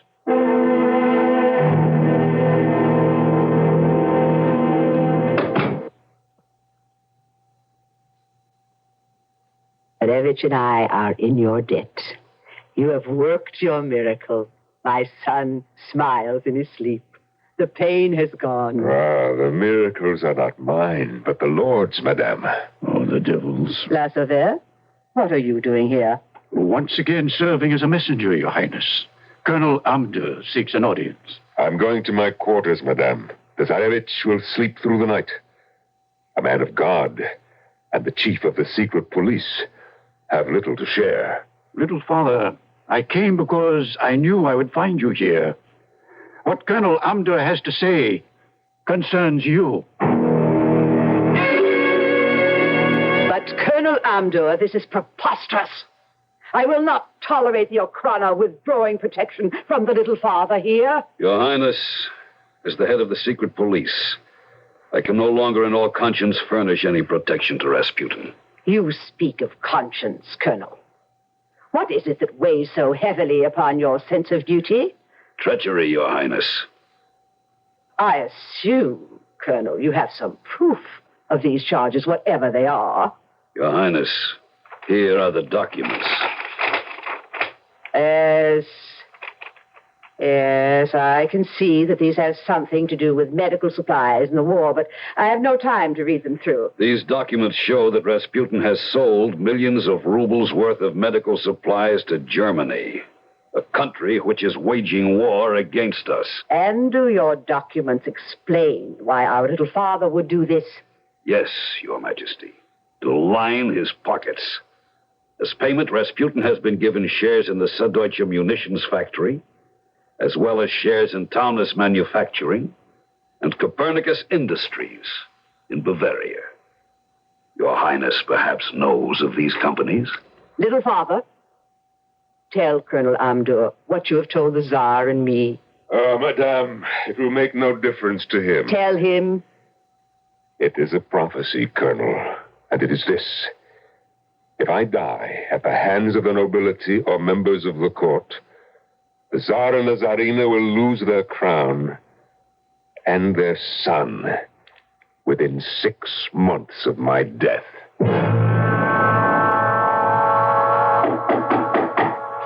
Come in. Dr. Lasavet. I arranged for you to be admitted privately. expressly to meet this young lady. Her name is Vavra. Oh, she's most certainly worth meeting, but... Vavra is going to kill Rasputin. Why do you tell me this, Colonel? I dissociate. Yes, Doctor. Very commendable and cautious. But do you think I would risk my position unless I were absolutely certain about this lady? What makes you so certain? 3 months ago, my sister and I were walking along the Nevsky Prospect. Rasputin was driving by in his carriage. He saw my sister, had the coachman stop, and alighted from the carriage and accosted her. She tried to push by him. He became insistent, and then, despite my screams, he picked her up bodily and threw her into his carriage and drove off. Then neither I nor my family have seen her since. But we know where she is. Yes, she is in the quarters of Rasputin in the palace. I brought you here, Doctor, for you to show Vavra exactly where to strike Rasputin with a knife, so that the thrust will be certain to kill him. Haven't you overlooked the fact that before Vavra can strike, she must be close enough to strike? Use your eyes and wits, Doctor. Isn't she beautiful? Extremely. Don't you know that it's the custom of this lecher to hold audiences just like a reigning monarch every day from 10 to 12 in the morning? But surely he'll recognize Vavra as the sister. We can't be certain of that, but even if he does, it's all the better for our plan. I don't see how. Vavra will join the line of supplicants outside Rasputin's apartments tomorrow morning. It is his custom to come out and look over the waiting petitioners before he sees them. It is also his custom to select any beautiful young women and take them into his private chamber before he deals with the others. He's certain to pick Vavra, you agree? Yes. And suppose he recognizes her as the sister of the girl he abducted. Could there be anything more natural than that she should come to ask about her sister? To plead, to beg, with tears in my eyes and trembling lips, to ask for grace. Exactly. The whole world knows how Rasputin dispenses grace. And where? In his private room. Exactly. And when he has you in the room and attempts to take you in his arms, then, Doctor, you will show her exactly where to strike.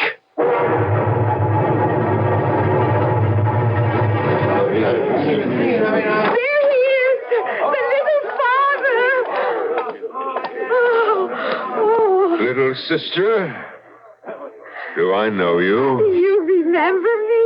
Oh, thank God you remember me. Come, little sister. The Lord will prepare thy going out and thy coming in. Then you will tell me how my sister is doing, won't you? Your sister?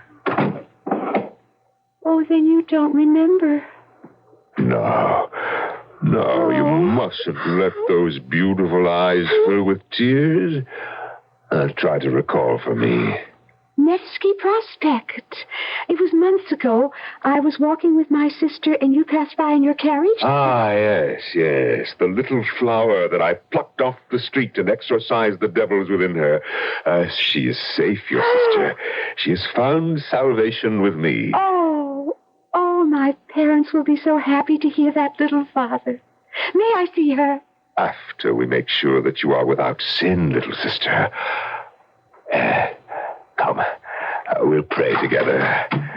Now, this is the cleansing room.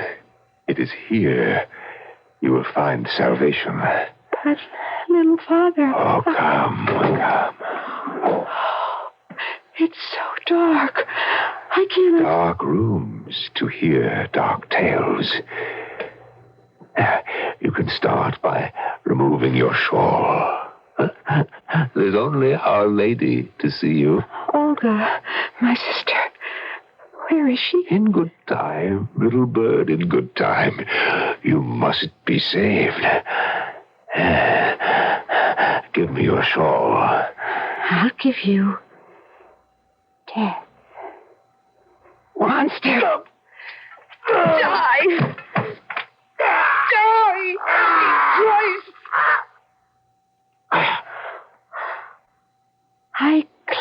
against myself, little father. Your death will bring me salvation. Remember who it was that sent you there as you burn in hellfire.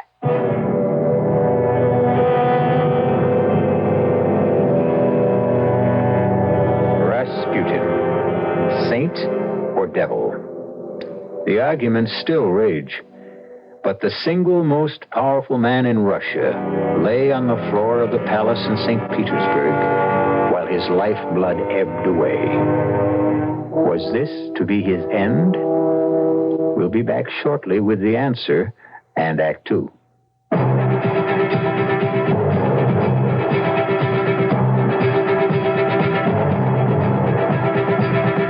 A fresh new spirit sweeping the land. A spirit of honesty and integrity. A free spirit. A spirit that demands products which fill your utilitarian needs while satisfying your good taste and your desire for economy. We at Buick have felt the spirit and are dedicated to your sense of freedom. Our crisply designed, solidly built 1975 Buicks will bring joy even to the most demanding of free spirits. The 1975 Buick Electra, LeSabre, Riviera, Century, Skylark, Apollo, and the gutsy new Buick Skyhawk are dedicated to the free spirit in just about everyone. Hey, there's an exciting new attitude at Buick. Take advantage of it at your local Buick dealer.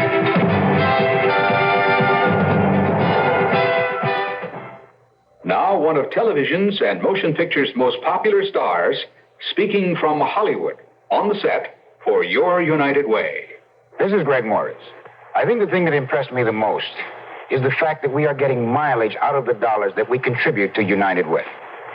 People are receiving professional care through United Way, which is the most economical way to give. You see, when you combine all of these agencies into one campaign, more of the dollars that you give actually go to the people who really need the money. Now, that makes no difference who you are, what color your skin is, what country your father came from. It's for all people. In our town, United Way is there when you need them. None of us is immune to the problems of alcoholism, mental health, kids mixed up with dope, crippled babies. So give your fair share. Thanks to you, it's working the United Way.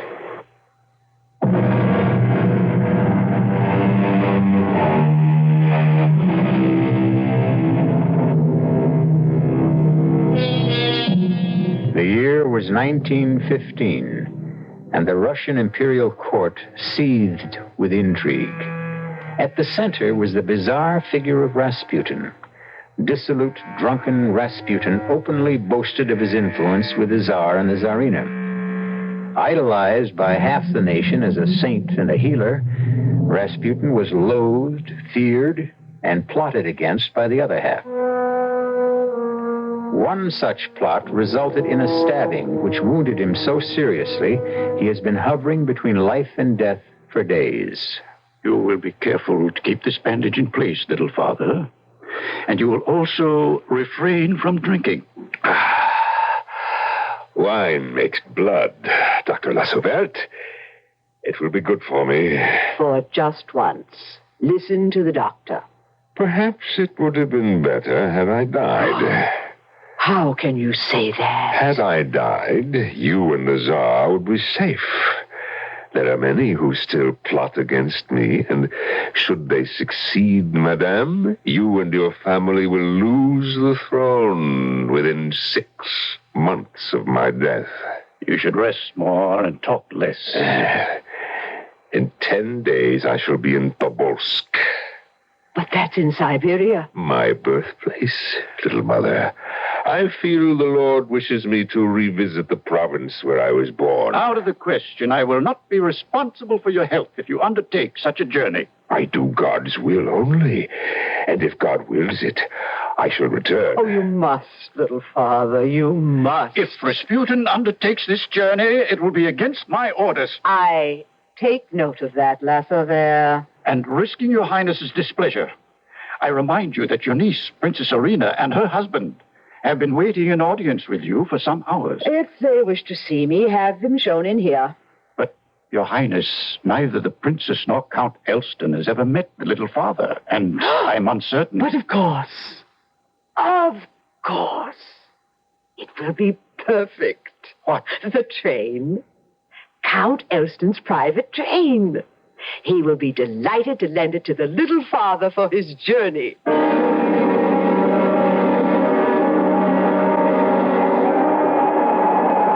This is not a task for the head of the Ochrana guarding a train. Lassever, couldn't you have let the scoundrel die? I'm afraid it was a higher power than mine. Ah, yes, the picture of the Holy Virgin that saved the life of the holy Rasputin. Barbara's knife would have pierced a vital organ had it not been deflected by the wooden frame of the picture of the Virgin Mary. Are you becoming a disciple of the monk then, Doctor? Not at all.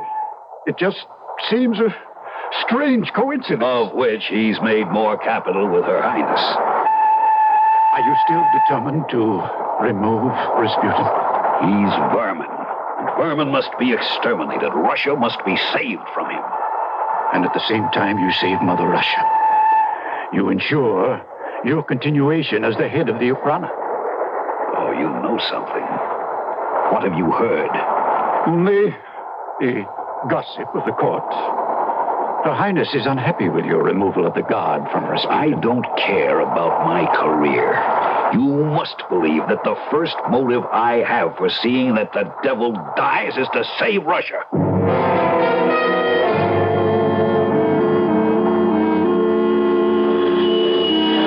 Colonel Amter, it's a pleasure to see you again, old friend. I am honored, Count Elston. Doubly honored by your wife's presence. The arena wouldn't hear of our turning over the train without inspecting it and seeing that everything was in order. And also removing some of my personal belongings. I've heard that this monk isn't the neatest of guests. Anything you've heard, Princess, is not only true, but also probably understated. Then, Felix, why are we lending our train to Rasputin? Because Alexandra asked us to, my sweet. May I help you on, Princess? Thank you. Dr. Lassever, this is the Princess Irina and her husband, Count Elston. Dr. Lassever and I are old friends. I'm delighted, but also surprised to see him here. Your aunt insisted that he be aboard to check on your guest's health. You know, of course, that it was his skill that helped save Rasputin's life. I'd heard. Congratulations, Doctor. Thank you, Princess. I'm sure you gentlemen will excuse me. Felix, darling, I shall be in my car if you want me. Colonel, I have an unpleasant task to perform. I have a message from Her Highness. I wish that she'd chosen some other messenger, but it's my duty to inform you that you are relieved of your duties as head of the Ochrana. So, it's happened. Rasputin wins. When does this order take effect? As of now. Your replacement, Major General Orloff, is on his way. Sorry, Sergei. I, too, Your Excellency. For you, for myself, for Her Highness, and for Russia.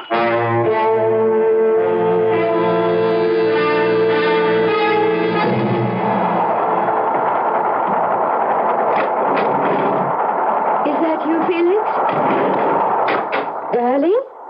I do hope you're not annoyed. Who are you? A man of God, Princess. And a friend of your Aunt Alexandra. You're Rasputin. Is it my appearance that surprises you? Surely you've heard about me. Have you seen my husband? Not yet, dear lady. I first wanted to thank you personally for your kindness in lending me this train. Aunt Alexandra told me that you would return our train by the 1st of the month. Did she also tell you that Rasputin does what he likes, when he likes?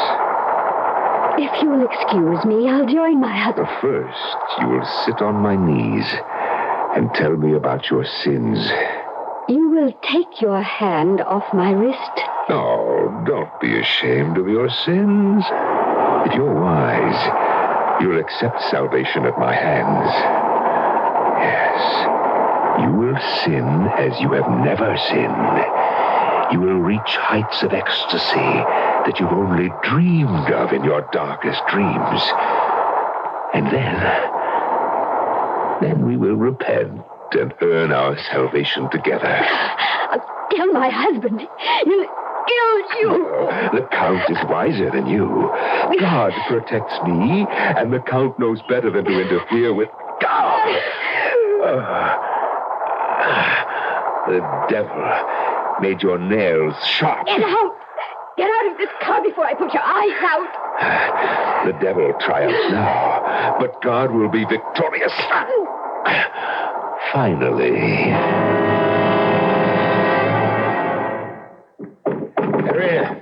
Irina, are you all right? Oh, Felix, darling, you mustn't concern yourself about me. I just need rest. Not concern myself about you. That's like asking a bird not to fly. Irina, it's been 2 weeks since you had the fall in the train, and since then you've rarely been out of your room. The doctor said I should rest. I know, but the fall wasn't that bad. He said you just received a bruise on your forehead, and it shouldn't have had this much effect on you. I'll be all right, Felix. I promise. My love, you've been such a dreadful liar all your life. What is it? What really is troubling you? Now is no time to talk about it, Felix. It will pass. And the nightmares. They don't seem to be improving. Every night I have to wake you and hold you. Oh, is that so terrible, Felix? No, not the holding, darling. Never that. But the nightmares and your screams. Something must have terrified you. Please. Please, Felix. I'll be better, I promise. If you'll just stop trying to find out. Stop trying to find out what's driving my wife close to a nervous breakdown? Is that what you ask of me? Yes. You are afraid. That's where the nightmares come from fear. Now, what is it you fear? Oh, just stupidity. Just silly little things that you wouldn't understand. Try me. No, not now. Irina, what really happened on the train? You will be angry. Perhaps. But wouldn't you rather see me angry than tortured the way I am now? Rasputin. Rasputin? He came to my car when I was packing my things. And what happened? Nothing. I'm being stupid. It was nothing. Nothing that a woman such as I shouldn't have been able to handle. He wouldn't have dared. He knew who you were. He talked about my sins. He wanted me to gain salvation by sinning with him. And when I refused and I threatened to tell you, he laughed. Oh, Felix, come back. Felix, where are you going? Your nightmares are over. Felix, please, if you love me, come back and listen. Oh, I'm here. He laughed because of his power over Aunt Alexandra. He said that if you complained about him to her, she'd believe that you were in league with the devil. As all of his enemies must be. But Alexandra loves you. She knows that She loves her son more. And the bruise. How did you come by the bruise? When I struggled with him and finally broke away from his grasp, he became enraged. He struck me. I fell. Then he left. But I know he still wants me, and I'm afraid. Irina, my darling, I swear to you that you have nothing to fear. You have nothing to fear, because now that you have told me this, Rasputin is as good as dead.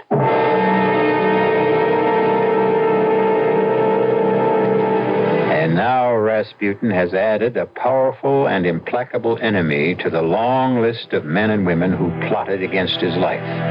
But so far, he has survived all the plots and attempts to kill him. However, Count Elston was by far the most powerful and determined of Rasputin's foes. I'll be back shortly with Act 3 to take you further along on this journey to the cellars of death.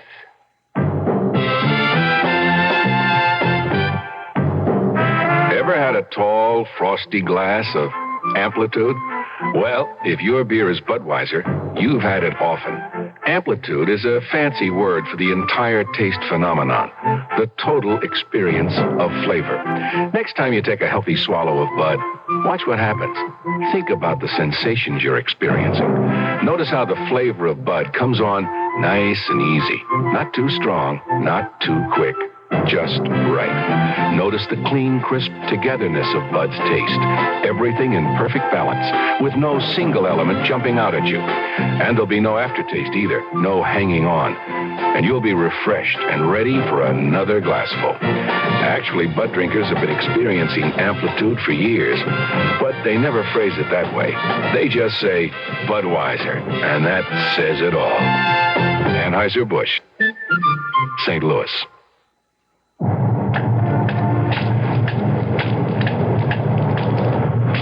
Hold it, kid. Huh? This is a stick-up. Oh, please. I don't have any money. Don't hand me that. This is payday for all you college kids awake at Hinklemeyer's. I seen you there. Oh, but all I have is my paycheck. That's okay. Hand it over. Here.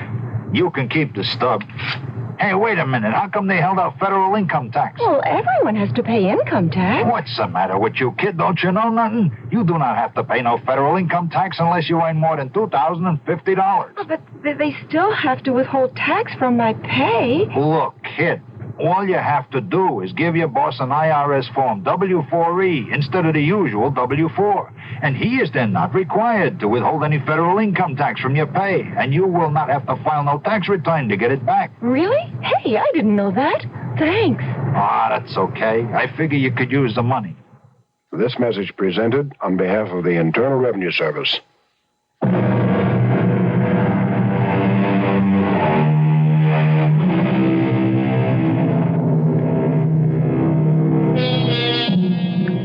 The mirror of history reflects the Russian court in the year 1915 as a hotbed of corruption and deceit, overlaid by orgiastic religious hysteria.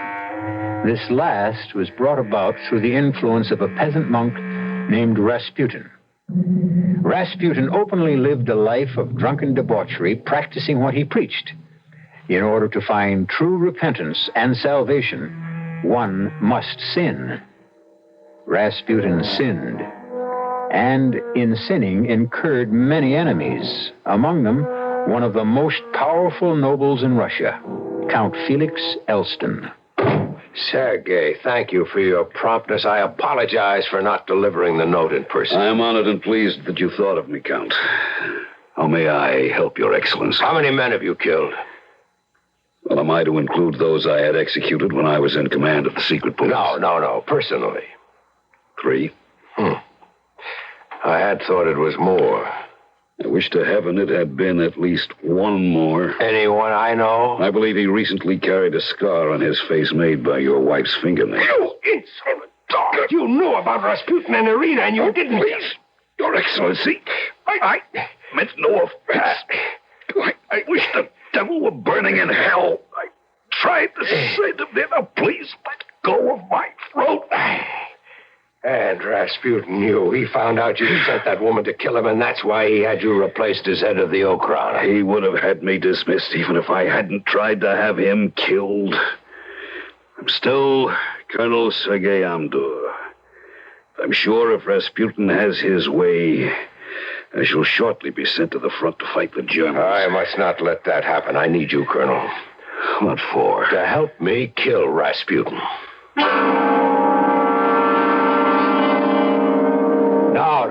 No, Colonel, if I may say so, all of the methods you've suggested are too professional. I thought that's why you wanted my help, because I am a professional. The picture of Rasputin that everyone paints for me is that of a cunning peasant.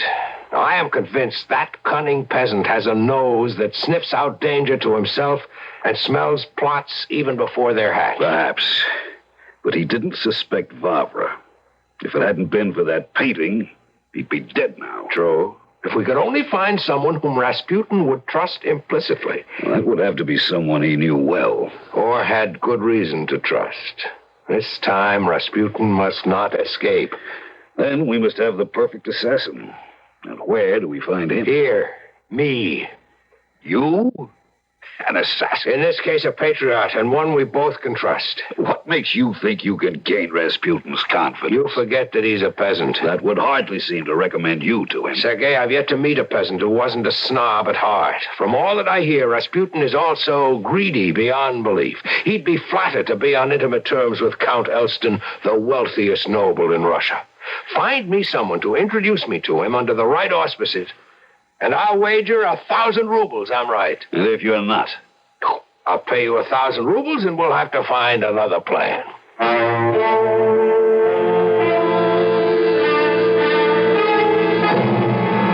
Come, Felix, drink up. Wine is good for the soul. Little father, I don't think our acquaintance has progressed to the point where you can call a prince of the blood by his given name. Huh? Oh, I apologize, Your Excellency. Oh, will Your Excellency suit? Or do you prefer a count? Count will do nicely. Oh, you'll be the first aristocrat I've ever addressed by title. I might enjoy the novelty. Drink up, Count. My head isn't as strong as yours. When I do business with you, I must keep my wits about me. You aristocrats, you're all alike, pretending that money is of no importance, but always looking to cheat a poor man out of a kopeck. Well, I won't allow you to cheat Rasputin. You just remember that, Count. Tell me, little father, why do I have the same feeling about men of God? Oh, careful, Count. That is close to blasphemy. What if it is? Can I earn forgiveness if I repent? Of course. Why don't you start by deeding me the land that we've been talking about for 4,000 rubles? But we've been talking about the price being 10,000. But that was before you had something to repent. You must pay for penitence and salvation. Don't you think the price is a trifle high? No, salvation isn't bought cheaply. Of course, you have other assets. Your wife, I found You will not mention my wife. Huh? Count, you are very fortunate that I like you. Otherwise, you might find yourself in disfavor at the court. Drink up. I don't like your wine. What? It's the Tsar's best Madeira. I must sample your cellar sometime. My wine cellars are open only to my friends. Then we shall soon be drinking your wine, Count. I never fail to make a friend of a man I like. You'll find the desire for my company growing upon you.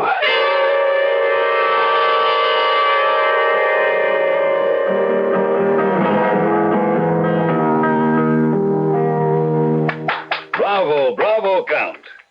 Where did you learn to play the guitar like that? Credit my father. He visited Spain and fell madly in love with the music of the flamenco guitar.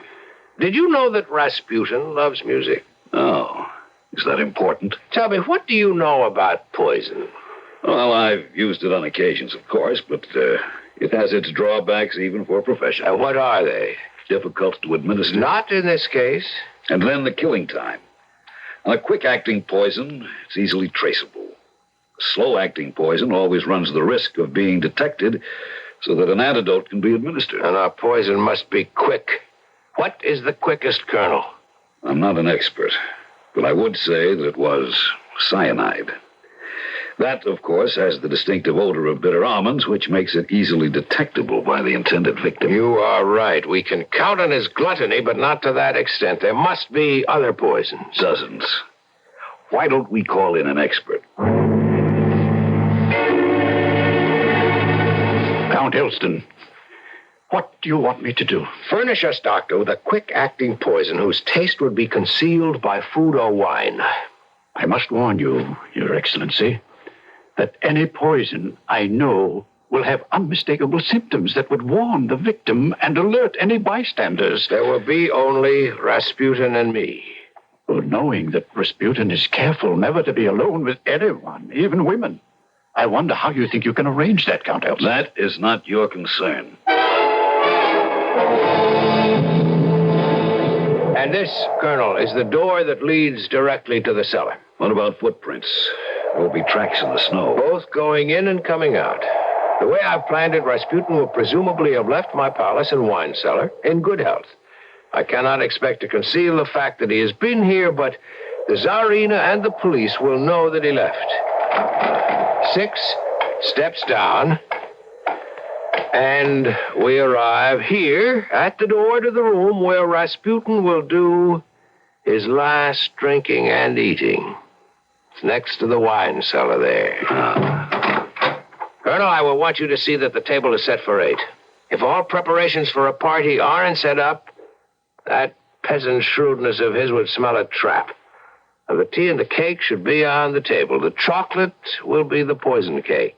He has a sweet tooth, and he loves chocolate. And that way, I'll also be able to eat with him without risk. And as you see, my guitar is already on the wall. What time will you want this room ready? We'll be arriving about 9.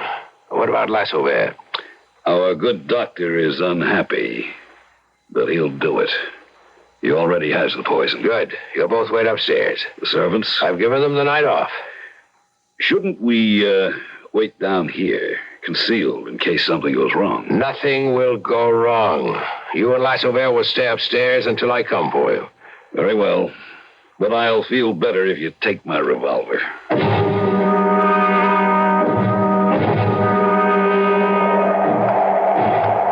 So, you are so ashamed of your association with me that you take me through back doors, hmm?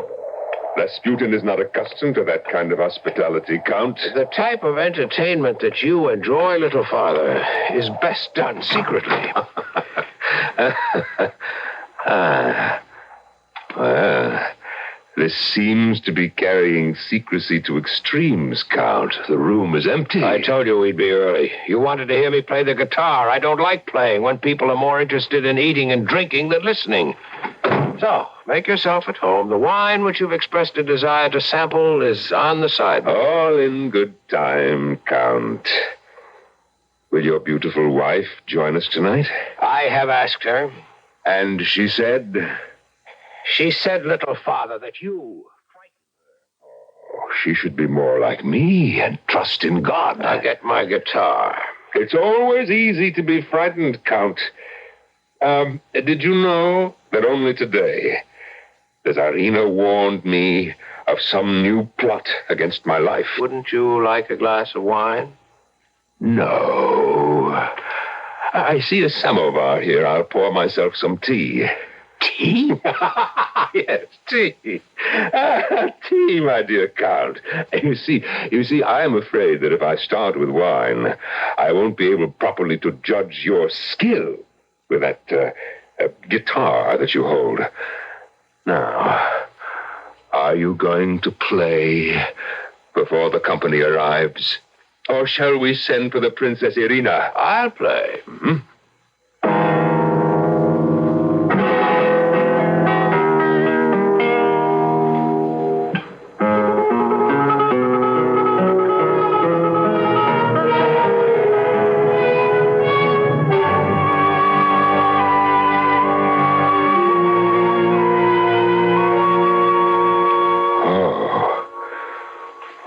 Rasputin owes you an apology, Felix. And now that I have heard you perform on the guitar, now we are brothers in music. Thank you. And now you shall play some more for Rasputin while I eat before the other guests arrive. Try the chocolate cake. It was prepared especially for you. Ah, thank you. Oh, if I could play the guitar like you, I'd kill myself and take my place beside the angels, playing my guitar to their harp. How do you find the cake? Oh, it's delicious. A trifle on the sweet side. I think I'll have some more. Where are you going? Get you some wine to wash the cake down. Ah, thank you, Felix, but I want you to play. Play to soothe my ears. Here's the wine. Ah, now I get to taste the wine from the cellar of Count Elston. Ah, yes. Felix, a trifle on the bitter side, a trifle bitter. Your music, Felix, is better than your wine. I asked you to play. I'd almost be willing not to have any other guests. Just listen to you play, Felix.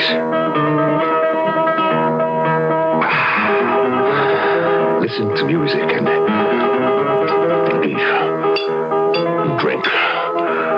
When I finish this bottle, I'm sure there'll be another from your cellar. Maybe one not so bitter, Felix. The same vintage, but a different year, perhaps.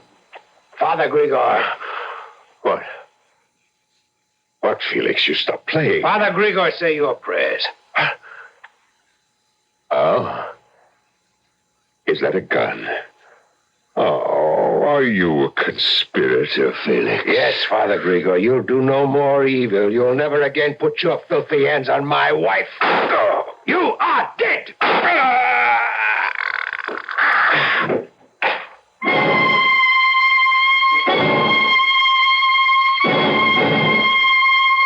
It's over! He's finished! The monster is dead! Were those shots I heard? Yes, I had to shoot. The poison didn't work. Absurd! I put enough poison in the cake to have killed 10 He men. ate every crumb of the cake and drank a whole bottle of wine, but all that happened was that he got a thick tongue. I had to shoot him. I had to. Of course. It's not possible. He should have died. He had to die. Stop mumbling, Doctor. He's dead and we have work to do. What could have kept him alive? It's like the picture of the Virgin all over. Forget it, Doctor. Remember, you will put on Rasputin's overcoat. You'll be driven back to the palace by the Count.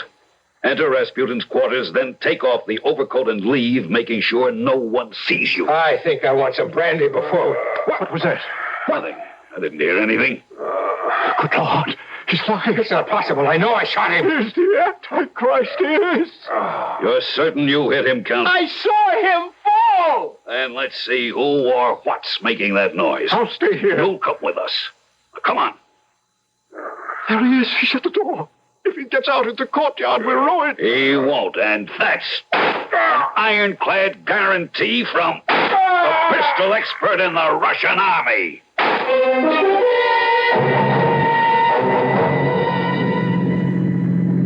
Is the doctor all right? Depends on what you mean by all right. He went through with impersonating Rasputin. He was seen wearing Rasputin's overcoat. Then I took him home and to bed. Yeah, here's a good place. The river's deep. Bridge railing is low. All right, give me a hand with the body. Come on. Drag it. Here we go. All right, there's no one around. Now, get it up on the railing and over. Thank you, Colonel. Thank you. I think together we may have saved Mother Russia.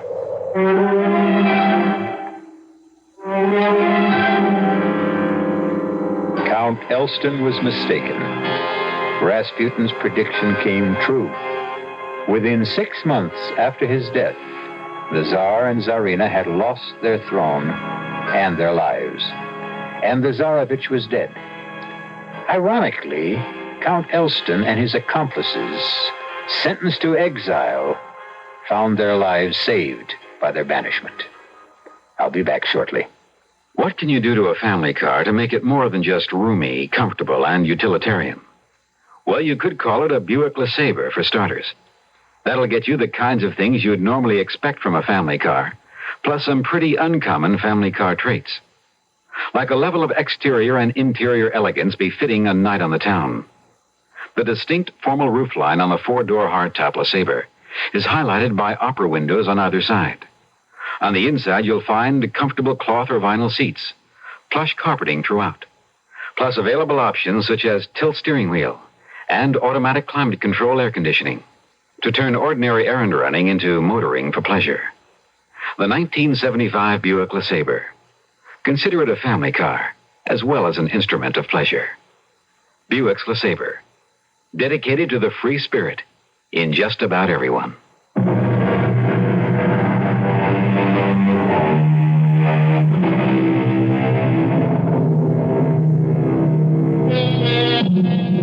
Rasputin's place as the religious figure who held sway over the Tsar and his family is unquestioned.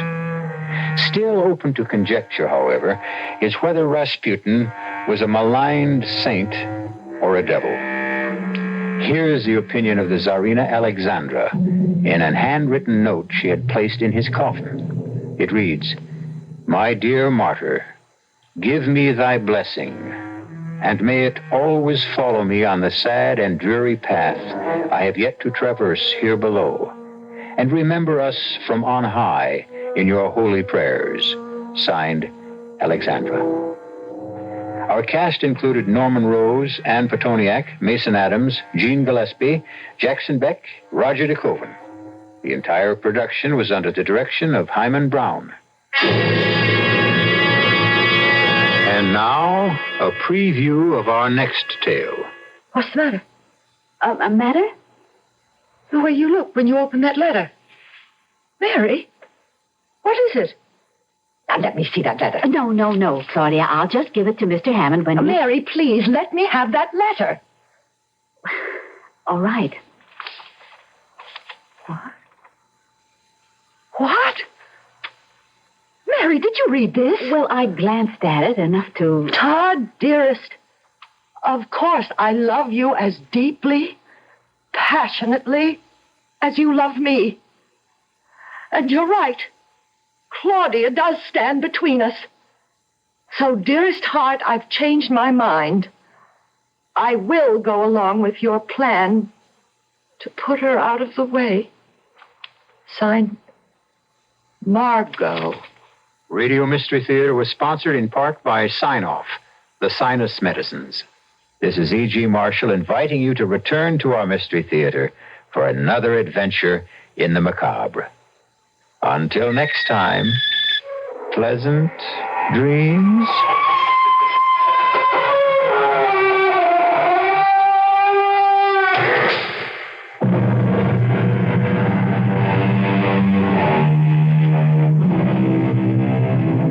Listen to Mystery Theater again tomorrow night. Same time, same station.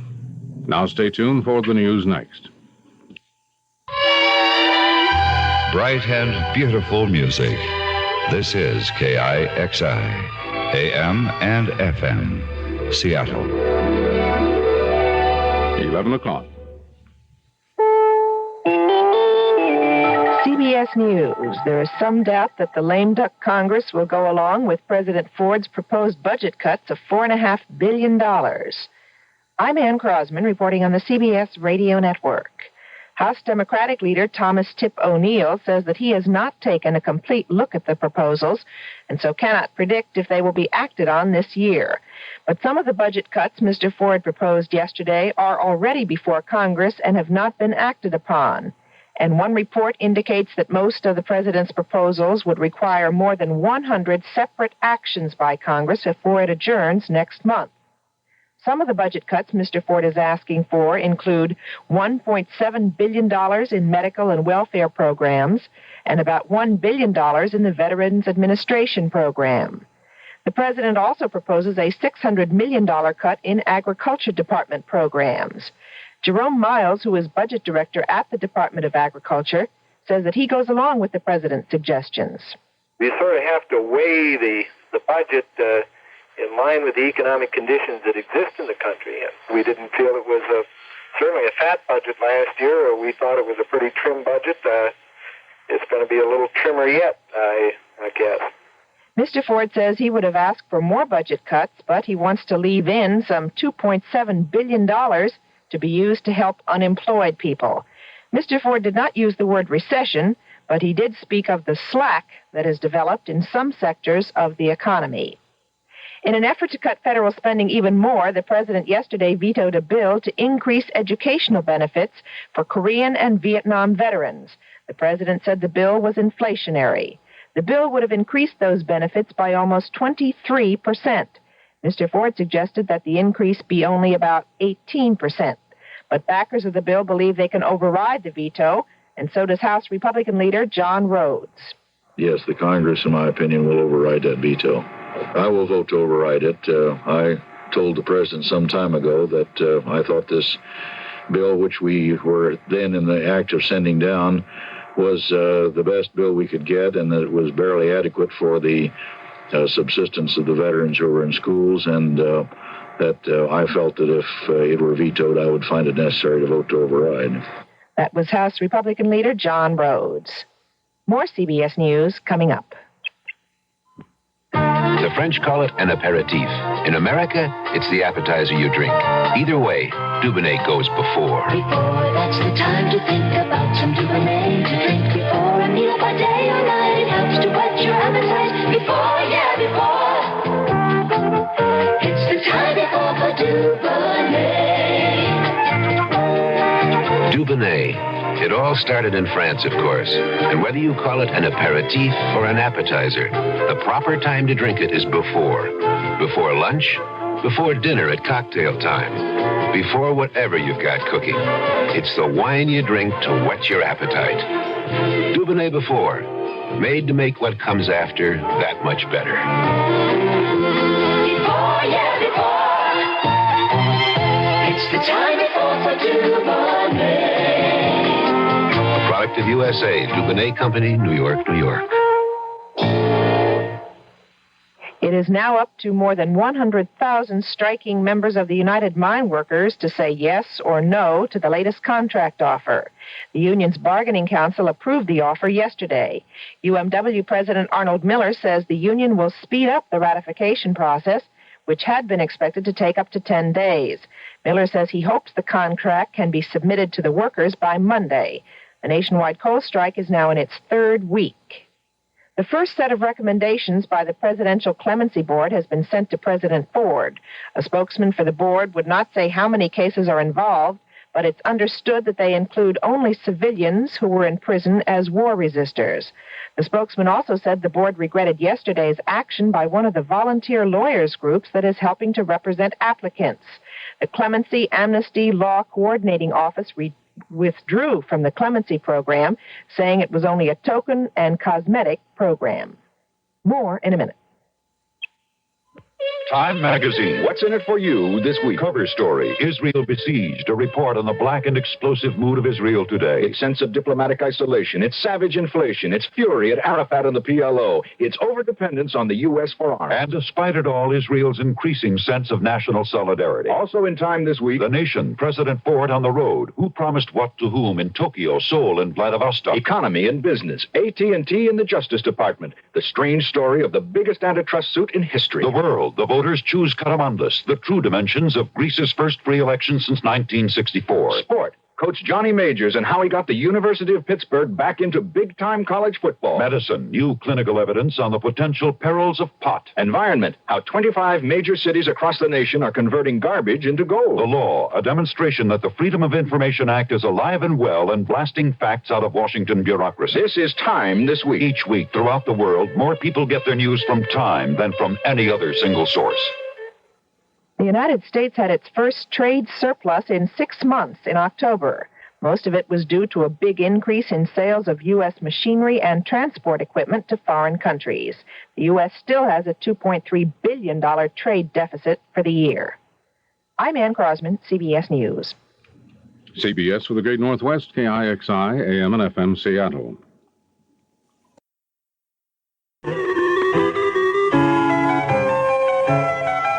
Good evening. Welcome to the KCBS Mystery Theater, an hour of original radio drama. Tonight's episode is sponsored in part by Hornblower Yacht. And now from the radio station that lets you use your mind, here's the KCBS Mystery Theater.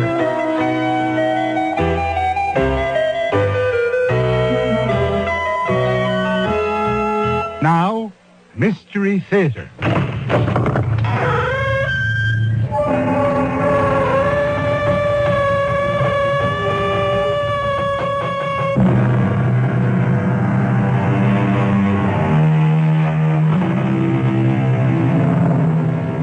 Come in. Welcome. I'm E.G. Marshall. And once again, I invite you to join me as we journey through a strange and mysterious landscape filled with the terror of the unknown. Come as you are. You already own all the necessary equipment. All you need is your imagination. You've heard it said, there is no such thing as the perfect crime, but don't you believe it.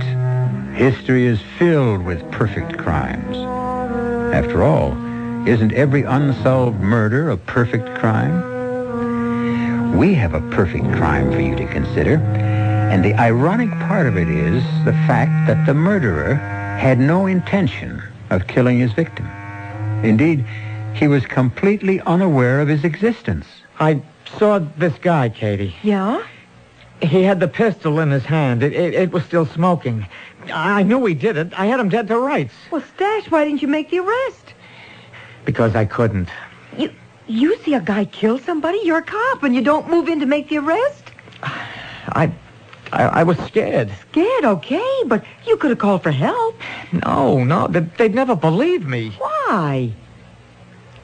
Because this guy's name is Aaron Burr. Oh, I don't care if his name is King Tut. Well, he's as dead as King Tut. Aaron Burr died in 1836. Then how could he have killed somebody this morning? He did, Katie. Believe me. He did.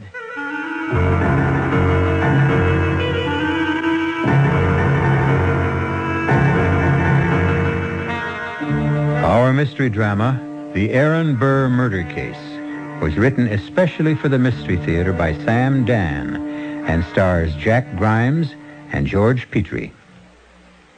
And then Rich... There's always news and more on 74 KCBS. Our tale takes place in the Garden State of New Jersey, in the town of Weehawken. Famous at one time for its ferry to Manhattan. But before that, long before that, Weehawken was notorious for a different activity. A dark, dangerous, deadly, indeed illegal activity. An activity we're about to witness. It is a misty morning. We're on a rocky ledge of the noble palisade that overlooks the majestic Hudson River. Two men, each dressed in dark and somber gray, face one another at a distance of 20 paces. Each man holds a slim but lethal-looking pistol, and each pistol barrel is exactly 11 inches long, as prescribed by the Code of Honor. Nearby, a small knot of quiet, darkly dressed spectators. And now, one of the spectators steps forward. He's an imposing, white-haired military officer. Gentlemen, it is my duty to remind you, indeed to implore you, even at this final moment, to attempt to settle your differences peaceably. Then are you both agreed that honor can only be satisfied by an exchange of fire? So be it. You will hold your pistols at your sides, muzzles pointing to the ground. When I say, present, you will raise your weapon to aim. When I say fire, each of you has 5 seconds in which to make his shot. Are you ready, Colonel Burr? Are you ready, Major Hamilton? Very well. Present. Fire! Cut! Print it! Marvelous, marvelous. And now let us do it again. Honestly, George, must you drop plot like a wet lamp glued in a sack? Are we going to play the damn scene again, Mr. Paradis? I believe so, Mr. Daly. Do you know why? Please. Because you didn't play it the first time. The word play, gentlemen, must suggest lightness, imagination, spirit, a quality I of... should have listened to my agent. All right, get up, George. It's method actor time. Leopold, I want the same Come on, setup. George. Now quit clowning around. Put Get a up. bush with snow-white roses at the very spot where he falls. And we can show his wound bleeding on the flowers. Come on, George. Don't go to sleep on us. There's no rest for the virtuous kid. Oh, yes, George. The next time you are shot, you must not sprawl to the ground like some pregnant hippopotamus. You are Alexander Hamilton. George? Financial wizard, soldier, statesman. George, is something the matter? Philosopher, aristocrat. You must die as you have lived, delicately. Max, wait, Max. Something's wrong with George. Elegantly, gracefully. Max, he's sick. Sick? Oh, no, he can't be sick. He'll destroy my whole schedule. Something's wrong, Max. Something's wrong. George. He's got a funny look on his face. George, say you're all right. Say you're all right. He's unconscious. Look, blood. Blood? That's blood oozing out of his chest. Max, he's dead. He can't be dead. We haven't shot the love scenes yet. We need the police. Get one of those cops standing by the fence, officer! George, you're not dead. You're not dead. You can't do this to me, George. Officer! Okay. Just stand back, huh? Everybody... Officer, this man is dead. All right, then what's the trouble? Everybody has to stand back, huh? Hey, truck, call the ambulance. And nobody leave here, and don't anybody touch nothing.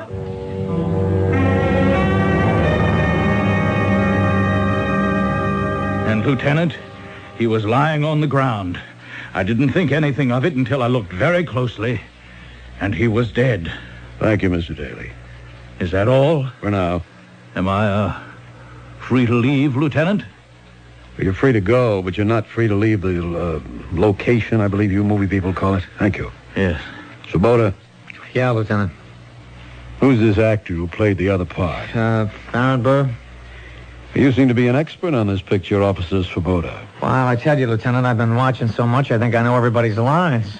Well, maybe this is your big chance to get into the movies. No, not me, Lieutenant. You know, when the precinct gave me the special duty, I thought it'd be a piece of cake. But these guys work too hard. They shape up before it even gets light. Well, Hollywood's loss, Weehawken's gain. Now, who did play Aaron Burr? Well, everybody heard of him, Tony Bellows. Yeah, we'll see him. But first, send in that one who's doing the St. Vitus dance outside. Oh, Mr. Maximilian Paradine. He's the big wheel. Yeah, well, let's start him spinning and see what we get. Okay, Lieutenant. Mr. Paradine? Yes? My name is Lieutenant Bauman. Sit down, please. Thank you indeed. Thank you for extending me hospitality in my own office. Oh, well, I'm sorry we took over your trailer, sir, but we needed a headquarters for this investigation. Your name is Maximilian Paradine? Everyone knows that. Now, sir, at approximately 7 a.m. this morning, you staged a duel between two actors, a Mr. George Rivers and a Mr. Tony Bellows. Is that correct? That is not correct. I staged a duel between Alexander Hamilton and Aaron Burr. In that time and in that place, for me, they were real people. Well, can we say that you staged the duel between Alexander Hamilton and Aaron Burr as they were portrayed by George Rivers and Tony Bellows? Yes, we can say that. And somehow, in a manner yet to be determined, Mr. George Rivers was killed. Arrest me, Lieutenant. Arrest you? Why? I am guilty. Of what? Murder. Murder? Yes. I killed George Rivers. Mr. Paradine, at this point, I must advise you of your rights under the law. Lieutenant, I committed the deed. I shall pay the price. How did you murder George Rivers? In drama as in life, there is the inevitable, and so my artistry, my creativity could produce only the inevitable result. The death of Hamilton. And my concern is the death of George Rivers. I know. But at that time and in that place, they were one and the same. How did you murder George Rivers? I told you. What did you tell me? He died as a testimony to the truth of my genius. Now, look, I'm only asking how this happened. Very well. The average producer, writer, director, how would he make this picture?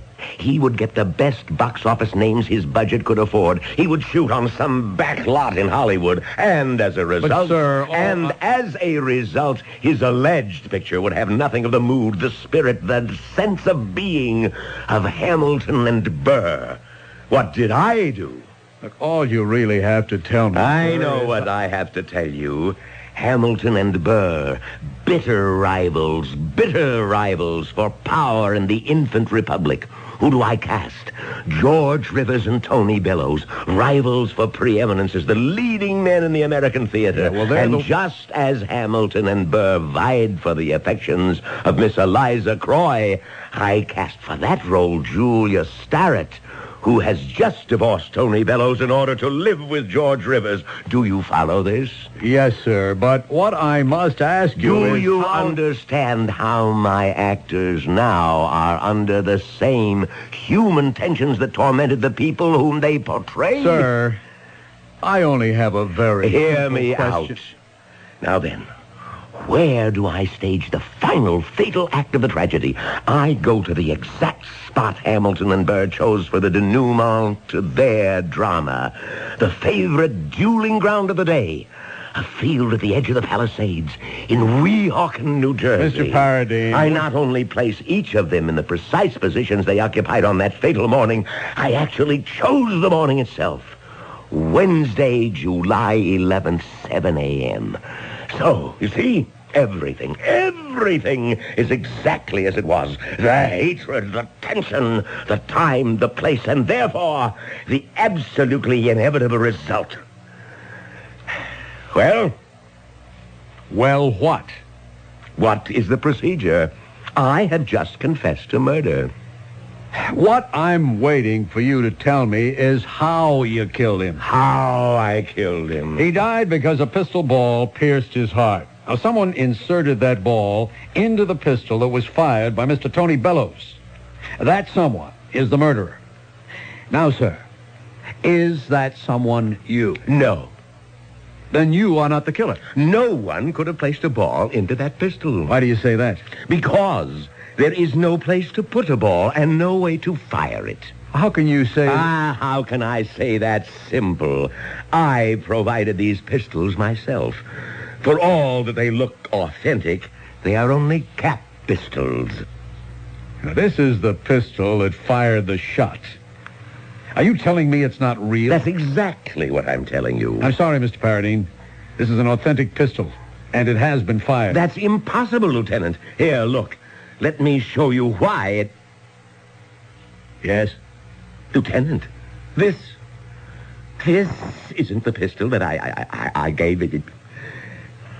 It isn't the same pistol. It isn't the pistol I had the prop department make. Yep, yes, Lieutenant. Where'd you get this pistol? Well, it was lying on the ground, Lieutenant. Where?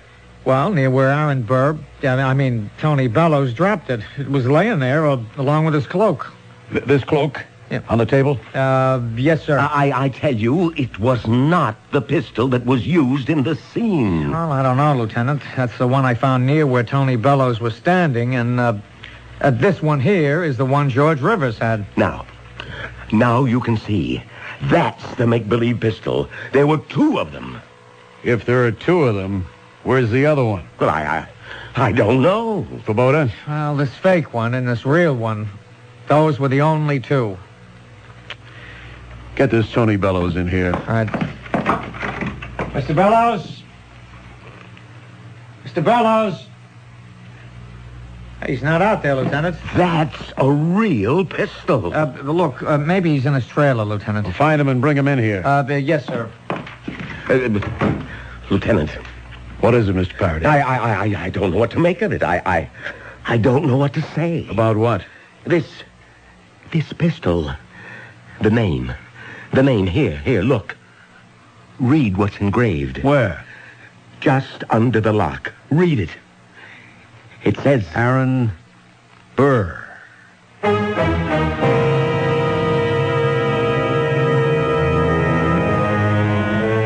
That's what it says. Aaron Burr. Well, you might say, if this is the exact spot, Aaron Burr might have dropped it there or lost it there many years ago, and that's what... But no, this is no rusted, rotted relic. Indeed not. It is a well-oiled, well-kept, well-used weapon, and it has just been fired. But who fired it? Well, we still have 2 acts to go. Maybe we'll find out when I return with Act 2. On News 74, KCBS.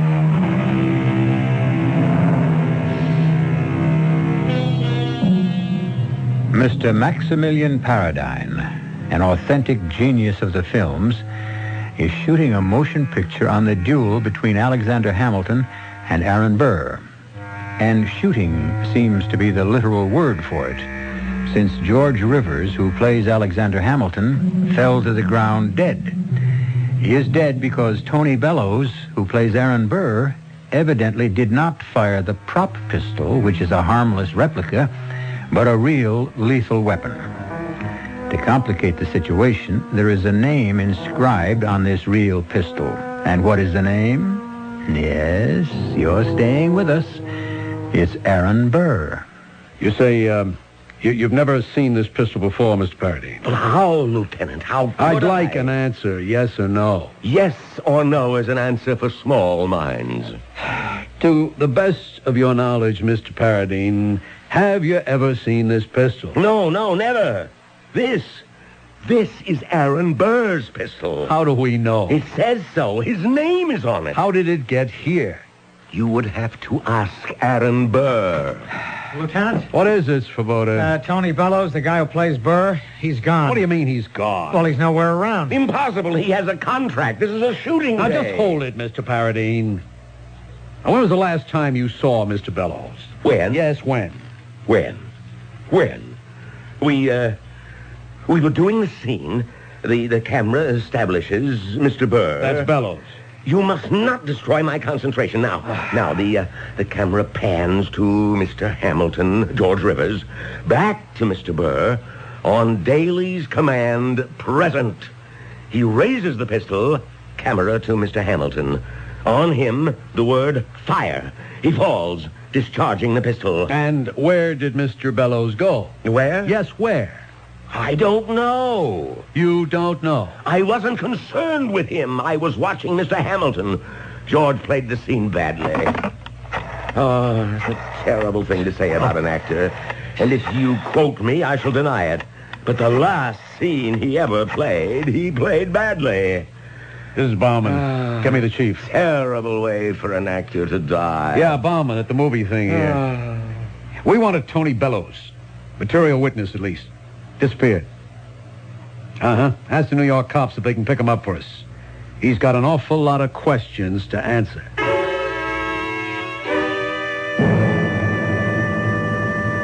Now, Mr. Daly, you were the closest person to both parties during the dueling scene. Yes. What happened after the exchange of shots? Well, George Rivers fell to the ground. Yeah, we know that. Now, what about Aaron Burr? Tony Bellows. I don't know. I wasn't looking at him. How does it happen that nobody was looking at him? Well, you see, the scene belongs to Hamilton. George Rivers. So nobody can tell me what happened to Tony Bellows. Did he say or do anything at all this morning that might have seemed unusual in any way? Well, I don't know. Oh, now that you mention it, I didn't see him until he was in place for the scene. Mr. Paradine, do your people have to report in or check in or shape up in any way? Well, there's a makeup call, but... But what? The camera wasn't going to be on his face today, so all that Tony had to do was be in costume and in place at 7 a.m. And this cloak was his costume? Yes. I, of course, designed it myself. It is known that I attend to every single detail. I permit others to take certain credit. But this is not the cloak. What do you mean it's not the cloak? This is not the cloak that was made for Aaron Burr to wear in the scene. Svoboda, where did you... Lieutenant, this is the cloak that was laying on the ground near where Tony Bellows was. The cloak and the pistol. Where else would it come from? Gentlemen, please pay attention. This cloak is made from a heavy wool material. I have never seen a material like this. Mine was a cotton because I wanted But, Mr. Paradine... And let me... Oh, no. Here it is. Inscribed below the collar. Look, read. Aaron Burr. Aaron Burr. Lieutenant, I am frightened. Miss Paradine, are you positive this is not the cloak? Lieutenant, may I show you something? Look, these stitches. What about the stitches? Look at the stitches along every seam. Well? Not a single one of these stitches was sewn by machine. This is not the cloak that was worn by Aaron Burr this morning. Svoboda? Yeah, but it's the one I found. If it wasn't lying there, where would I get it? Lieutenant Bauman. Yeah. Where? Yeah, right now. Svoboda, you got a squad car out there? Yeah, Lieutenant. We're going across the river. The New York cops are holding Aaron Burr. I mean, Tony Bellows.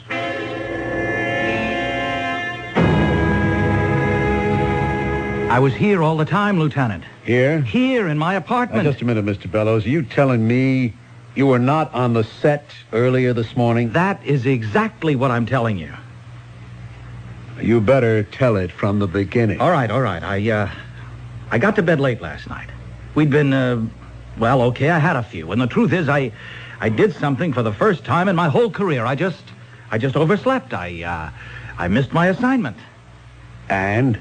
Well, I was awakened by a persistent ringing of the doorbell. I kind of staggered out of bed. I mean, I was hungover, and I opened it, and there was a cop, and he said, "I'm wanted for questioning by New Jersey police in connection with the killing of George Rivers." I didn't even know he was dead. How would I know?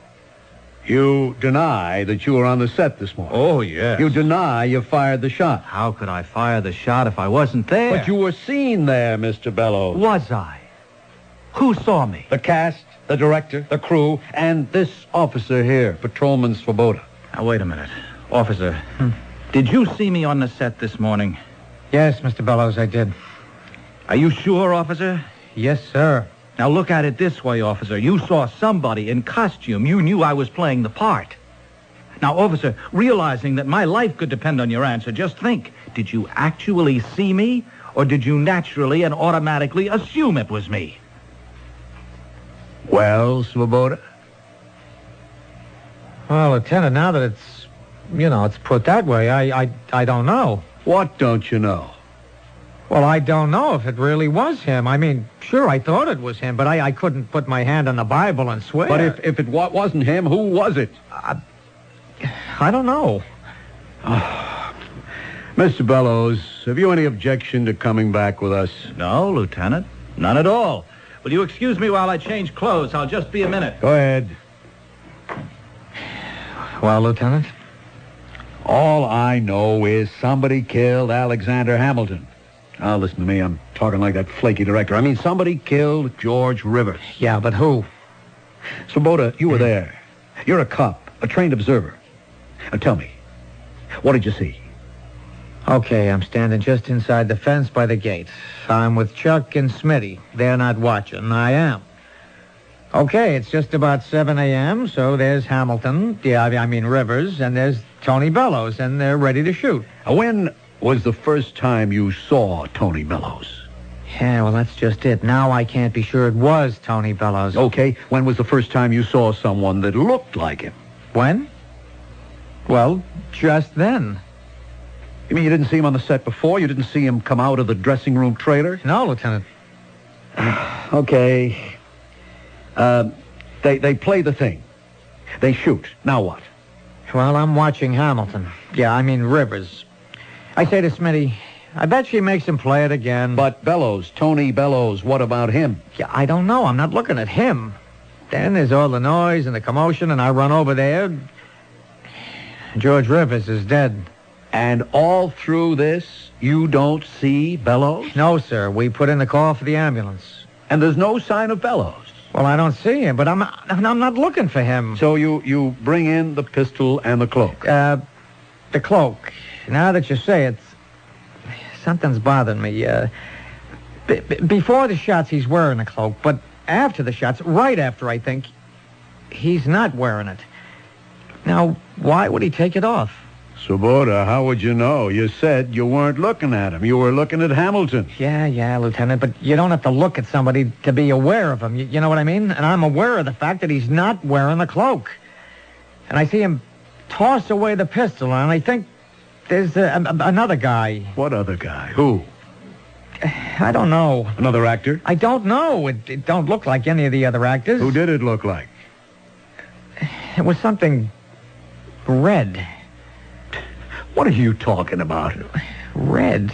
Why should I be thinking of the color red? Svoboda, this other guy, who? If there really was another guy.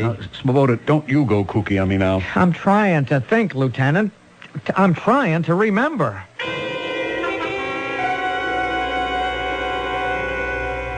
So, you kept your promise, Tony. What promise, Julia? When I decided to leave you, you swore you'd kill George.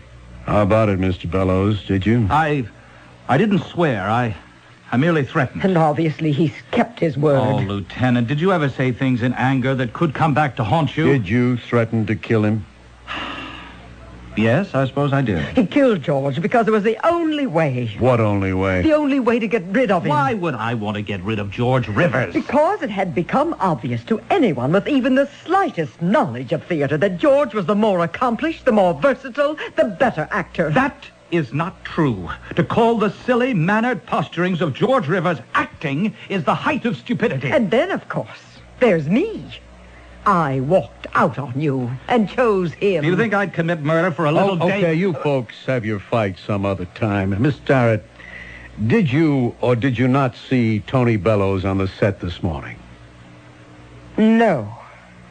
Then I have no further questions to ask you. But I have something to tell you, Lieutenant.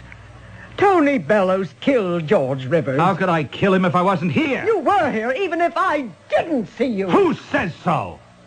I really don't know why we're having this kind of argument. There's a very simple way to find out.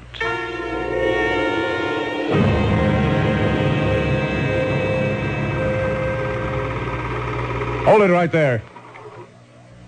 No, it's no good, Mr. Paradine. You can't see his face. Ah, but you can see the cloak and the pistols so clearly. But I want his face. Keep the projector going. Is there any more film? Yes, Lieutenant, plenty of film, but nothing that will show you the face.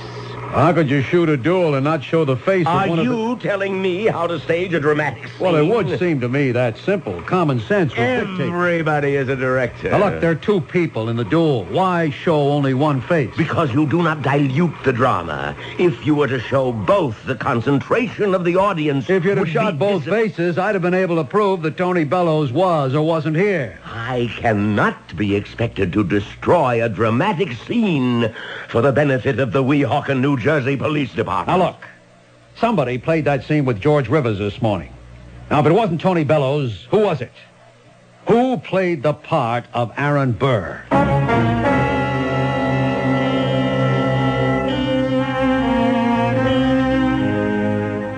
All right. Who? Let us be completely objective. Let us, as they say, review our options. First, despite what he says, it was Tony Bellows. Second, it was Aaron Burr. Yes, Aaron Burr, dead and gone these many years, but Aaron Burr all the same. Third, oh, well, see if you can figure it. And I'll be back in a few moments with the third act to check you out. On News 74, KCBS.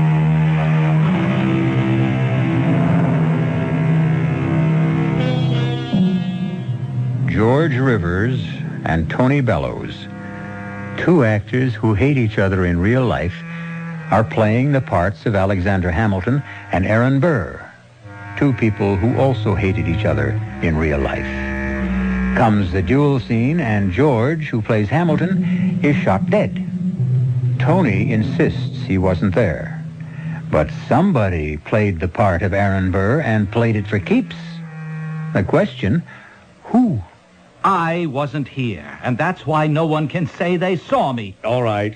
No one saw. No one remembers getting a good look at Aaron Burr this morning. Now, if it wasn't you, Mr. Bellows, then somebody wore that cloak and used that pistol. Lieutenant, I can suggest a way out of the difficulty. The pistol. Whose fingerprints are on it? Things don't work out as conveniently for the police as they do for the movies, Mr. Paradine. There are no fingerprints on it. Lieutenant? Yes, Svoboda? Red hair. Why do I remember a guy with red hair? Bright red hair. Mr. Paradine? Anybody with red hair in the company? Red hair? Yeah. No. My philosophy is to use a redhead only as a lead. You see, if anyone else had red hair, it would... Yeah, I know. It would detract. What about this guy with red hair, Svoboda? I don't know. I'm just trying to put it together in my own mind.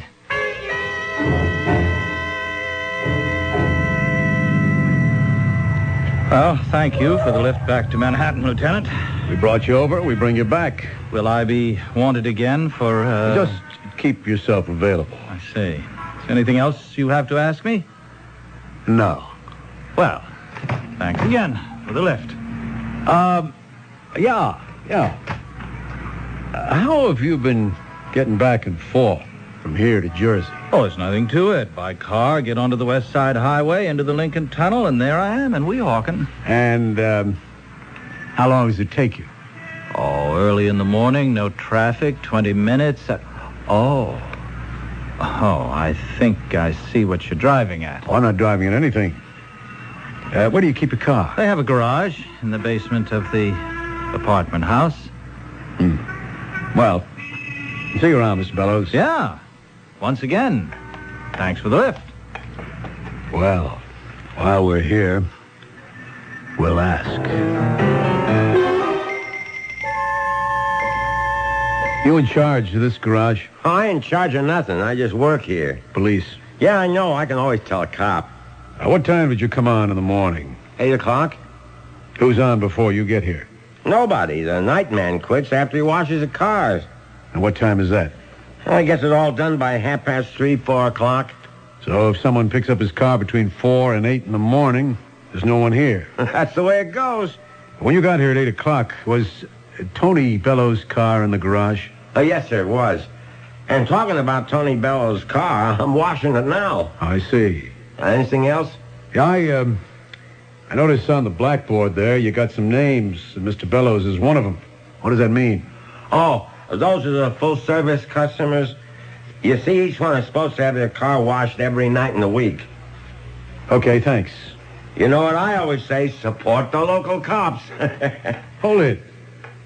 You're washing Mr. Bellows' car now? Why? You can see why. It's filthy. Full of that Jersey mud and dirt. Was it that way when you came in at 8 this morning? It's been that way all day. It's the first chance I had to get at it. But if the night man washed it last night and it hasn't been used since, then how did it get so muddy? Could he have forgotten to wash it? Oh, Jerry? Well, we call him Jerry the Elephant. He never forgets. And so, in the confusion after the shooting, you sneaked off the set. I did not. You got into your car. No. You drove back across the tunnel and into your garage, and you were upstairs before the day man showed up. It isn't true. But you forgot one thing. The car is washed every night. You got it dirty when you took it out. I didn't take it out. Then how did it get full of mud? I don't know. Yes, I do. The night man didn't wash it. He swears he did. Oh, he's lying. Plenty of times he forgets or he's too lazy. And I pay good money for that service. You're not getting your money's worth. Why didn't you complain? Well, I did. To whom? To his boss, naturally. If we asked his boss, would he remember your complaining? If the night man makes a habit of forgetting to wash your car, wouldn't the day man notice? Should we ask him? What would he say? Let me alone. Just let me alone. I didn't kill him. I did not kill him. Yes, we'd better let you alone for a while. Have something to drink. Relax. Think about it.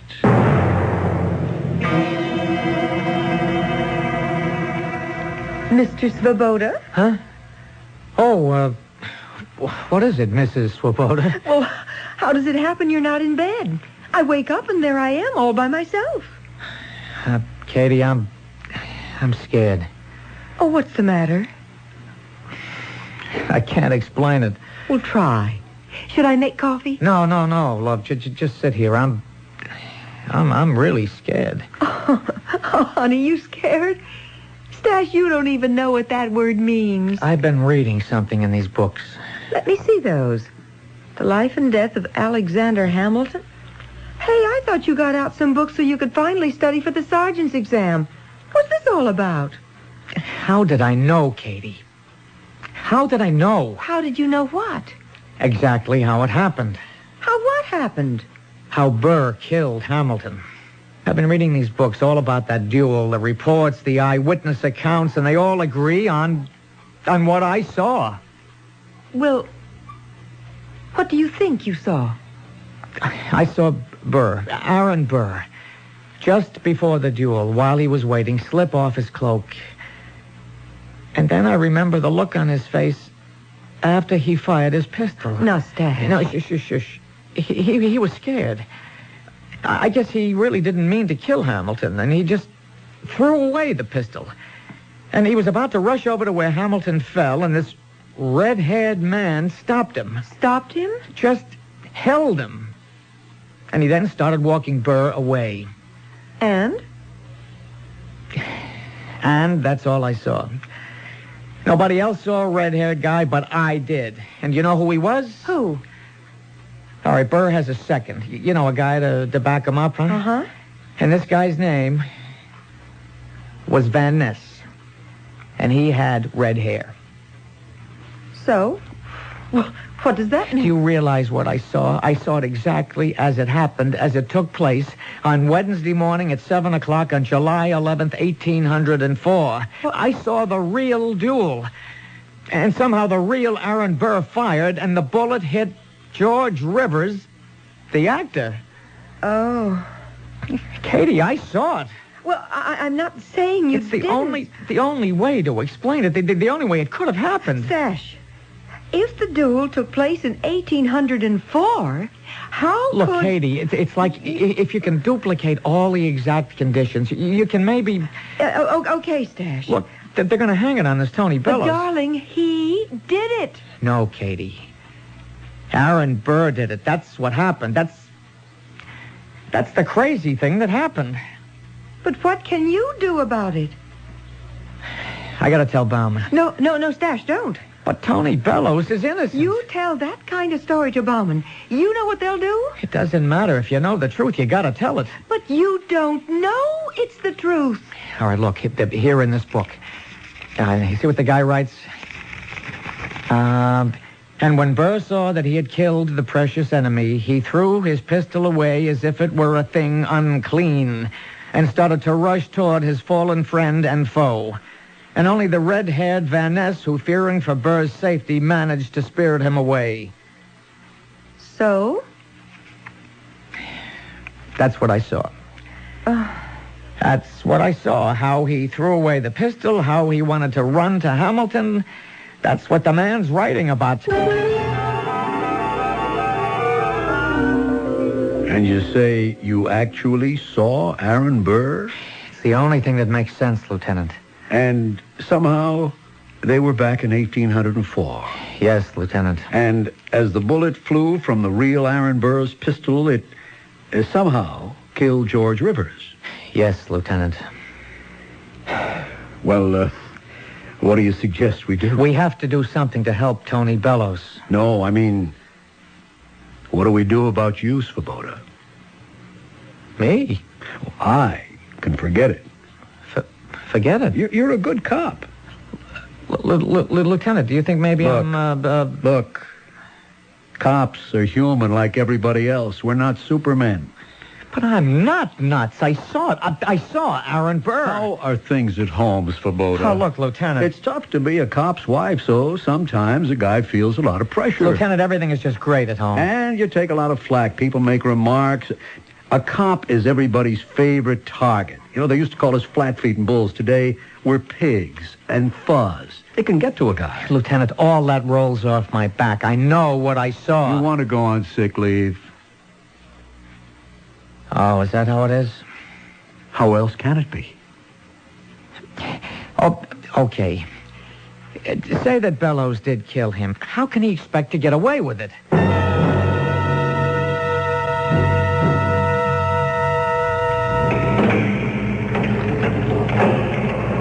I'll let you know when I'm ready to leave, guard. Well, what do you want? Who are you? Mr. Bellows, my name is Swoboda. You look familiar. Oh, you're the cop who was on the set. Why are you here? I heard the verdict. I'm sorry. 20 years. 20, and I'm innocent. Believe me, I'm innocent. Why didn't anyone believe me? I believe you. You do? Oh, that's great. I want to help you. How? Maybe I can catch the real killer. Do you know who it is? Yeah. Who? Nobody wants to believe it. Well, listen. Who is it? It's Aaron Burr. Aaron Burr? Yes. Oh. Well, thanks a lot for dropping by, officer. I really appreciate it. It's true. Oh, sure. I can't tell my superiors about it because they'd never buy it. Well, no, of course not. But I'm going to work on it independently. Yeah, you do that. I just came by here to tell you that you still have a chance. Not much of a chance, but it's all there is. Oh, that's great. What is it? Well, the next time that July 11th falls on a Wednesday, I'll be there. At that field at 7 in the morning. And when Burr shows up for the duel, I'll try to arrest him for the murder of George Rivers.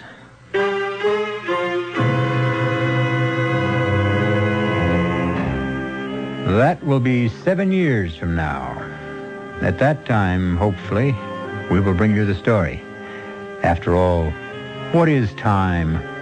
As the philosopher says, 'tis but a wheel that turns round and round, and it always moves backward in order to go forward.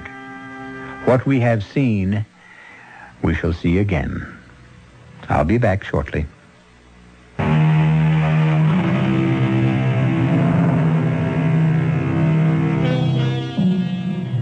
Was Mr. Tony Bellows really home asleep during the duel? Did Officer Svoboda really see Aaron Burr and his second, Mr. Van Ness? We never take sides around here. We serve the feast and let each help himself to those dishes that please him best. Certainly there is nourishment enough to sustain both points of view. Our cast included Jack Grimes, George Petrie, Joan Shea, William Redfield, and Leon Janney. The entire production was under the direction of Hyman Brown. Hello, I'm Dick Smothers. And I'm Tommy Smothers. And we want you to taste a great new pizza. Right, you go ahead and tell him, Dick. It's Stouffer's new pizza. It's round. We think that Stouffer's new pizza is the best tasting traditional pizza around. See, it's around. Tom, will you stop this around? Now, what people want to hear is that Stouffer's new pizzas have a delicious, crunchy, chewy, traditional crust. That's round. See, that's round. Stouffer's new pizzas are piled high with great tasting toppings. You know, round pizza toppings Tom, are round. Stop the round thing and just sing. But sing. You sing so beautifully. Yeah, Please, sing. When pizza time comes around, try the new pizza taste in town. You'll love the crunchy, chewy, cheesy pleaser pizza parlor in your freezer taste you get from Stouffer's. It's a pizza parlor pizza taste, but now you can have it at your place. We think Stouffer's new traditional pizzas are the best tasting pizzas around. Around pizza.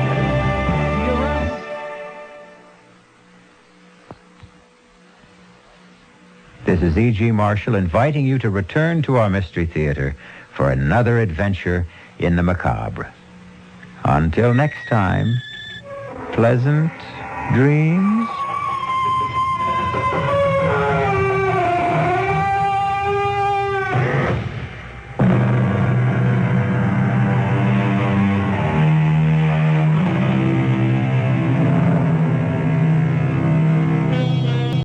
And now, Mystery Theater.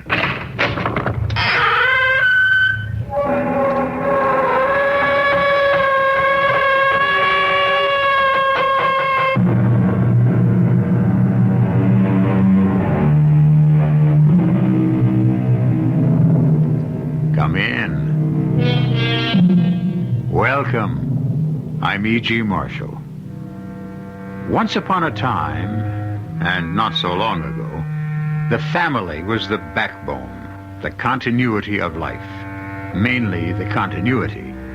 And with woman only recently elevated from Mrs. to Ms., the family began with a sire and ended with a scion. Unfair, unreasonable, ridiculous, of course, right out of the Middle Ages. But the habit persisted through the Victorians. This tale falls midway between. A story of a man's fall to the consuming fires of eternal hell.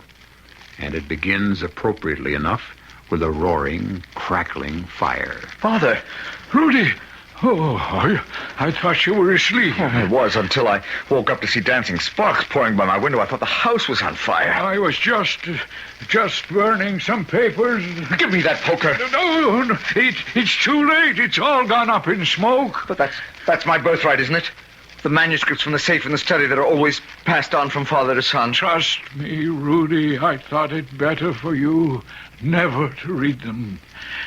It's better, far better for you not to know your future. Father, wake up. I must know my future. You can't die without telling me.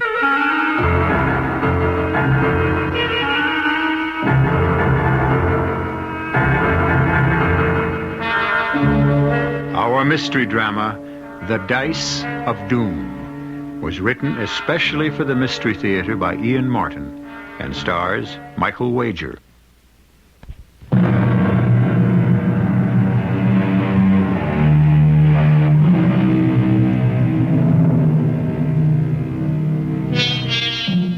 The fascination of the future.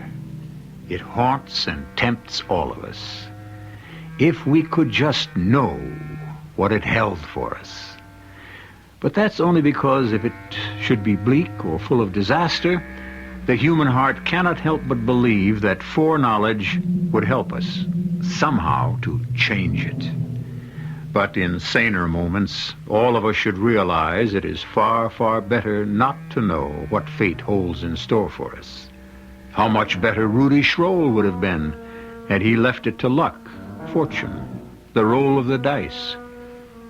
That is, any dice except the ones he came to own. Father? Oh, I'm still alive, Rudy. Take me upstairs. Of course, but I want to know what was in the papers you burned. Have no fear. I shall not let life go until I tell what must be told. But upstairs, please. I want to die in my own bed.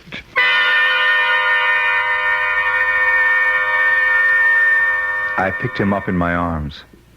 So frail and wasted, he seemed lighter than a child. Carrying him up the stairs, my mind was racing backwards through all our life together. Fondly, happily. Sadly, now that he was to die. But as strong as any feeling possessing me at the moment was curiosity.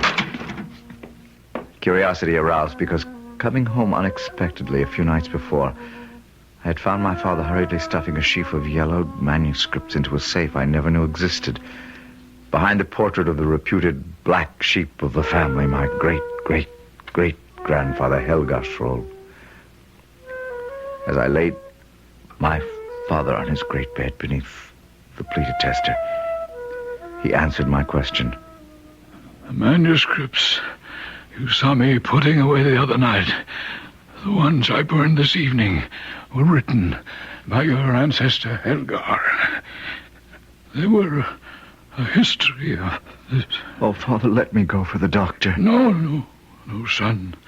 I'm beyond any mortal help now. I was going to say the history of our predestination.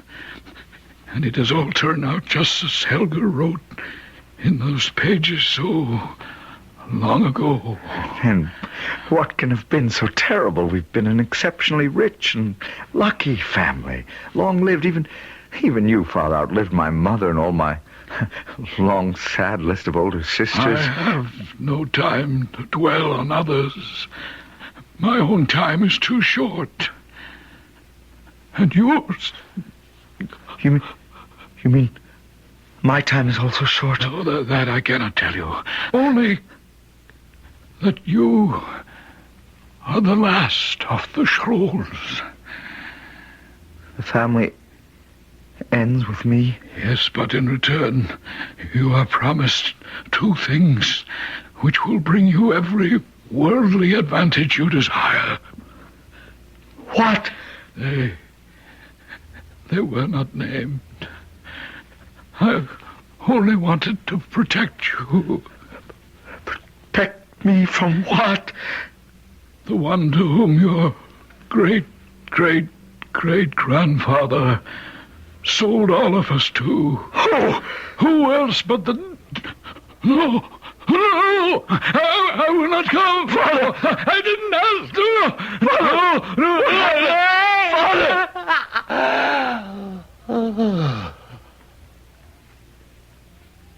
Father! He's dead. Oh, no.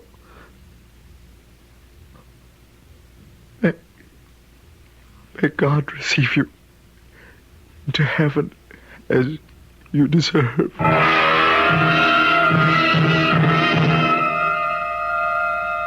So I came into my inheritance. An inheritance which didn't last long.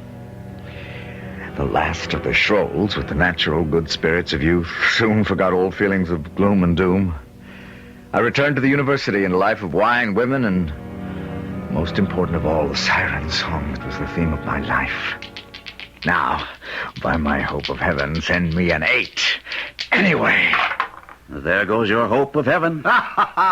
Still, Johann, he was close enough by all odds. For once, 7 is not your lucky number, Rudy. For once? When is it with these accursed dice, Friedel? My dice. May we continue? How? You've taken every pfennig I own. I'll accept IOUs, old friend. My guardian has refused to honor them. Parsimonious old tightwad. I'm on his side. Since you were to marry my sister, I don't want you a pauper. Oh, Charlotte need have no fear of that. The way you throw your money about, my friend, she shouldn't count on it. Now, if she were to choose me... Well, she didn't. Poor girl. She doesn't know what she's missing.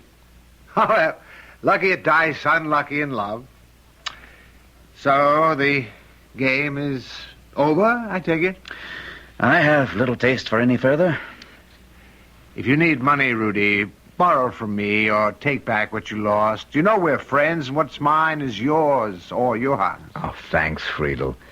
But my guardian will be here by tomorrow and make all the wedding arrangements with Herr Weber. Is the date so soon? My father is close enough to members of King Frederick's court to hear rumors of war being imminent. Oh, wouldn't that be great? War? We should all be officers, we 3. We'd be commissioned immediately. Released from the bondage of this grinding charnel house of education. Doesn't it make your blood boil with excitement? I'm not so sure a man can get killed in a war. Oh, not an officer, Rudy. They're much too valuable to waste. Well, see you on the ramparts, fellow soldiers. He's such a good-hearted fellow, you can't help liking him. Well, I do in all ways except one. I'm always afraid I'll lose Lotte to him. You're jesting. My sister loves only you. I hope. I don't like his love for the battlefield. Oh, he loves war no more than you or I. He's a romanticist. It's the trappings, the uniforms that attract Friedel. At all events, I'm glad of the rumors myself. You? Yes, because it will speed up your marriage to Lotte. I think she's just what you need to settle you down before you give in completely to your other love affair. What love affair? Gambling. The dice. If I had my way, I'd see you and Charlotte married tomorrow.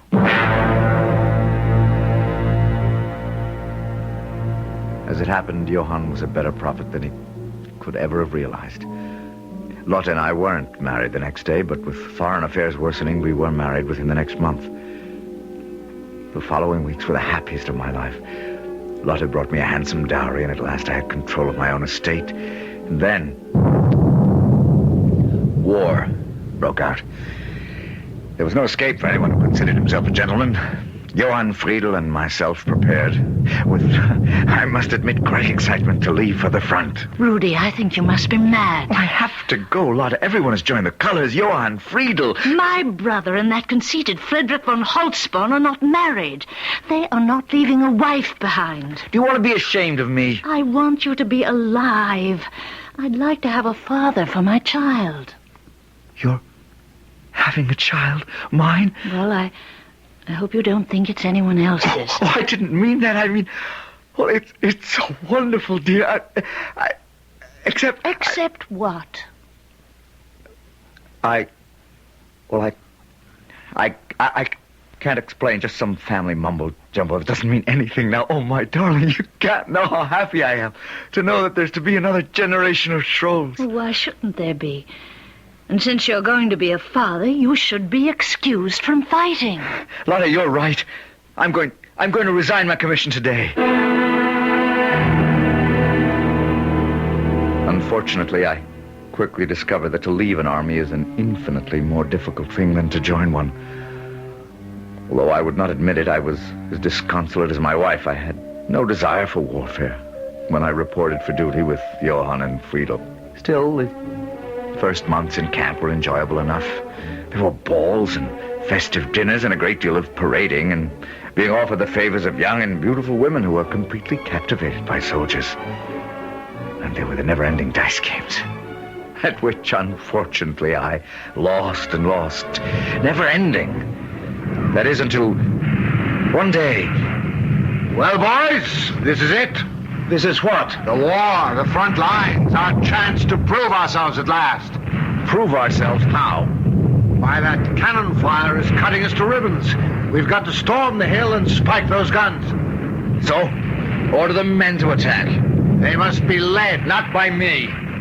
What are you, a coward? No more than I am. We wouldn't have a chance, Friedel. We'd be cut to ribbons before we got halfway there. Not with my luck. Follow me, and you'll be safe and heroes. Dead heroes. Rudy is right. You'll take your chances. I'm going to give the command to charge. I'm your superior officer, and neither of you can stop me. Here goes. Soldiers of Prussia, I command you... Rudy! What? You shot him! Madman. Would have led us all to that cannon fire. We'd all have been killed. But your friend, how could you kill him? I value my life more than his. If you value yours, draw your pistol carefully. Aim away from me and fire it. Why? If you don't, I'll kill you too. As you will. Here comes the colonel. Remember, your pistol has been fired too, so our story is that a stray shot got Friedel. With luck, we'll get away with it.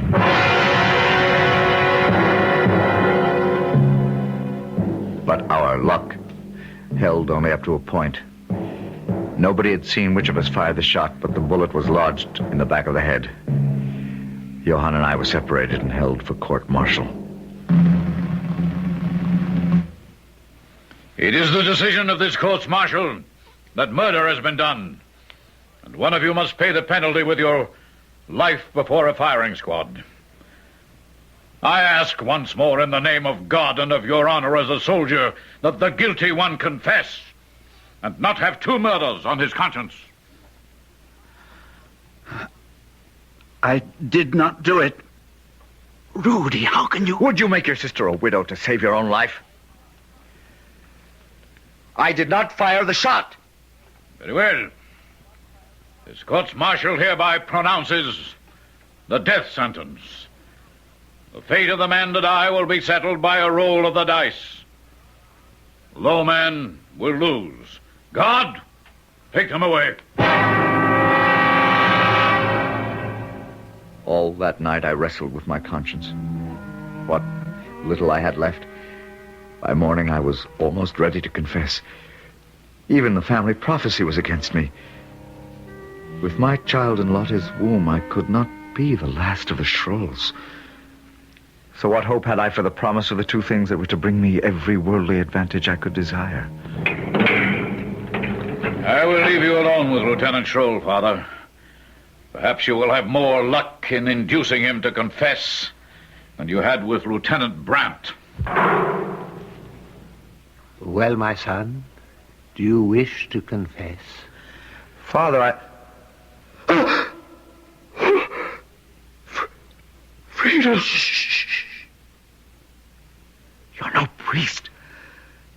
You're Friedel, the man I killed.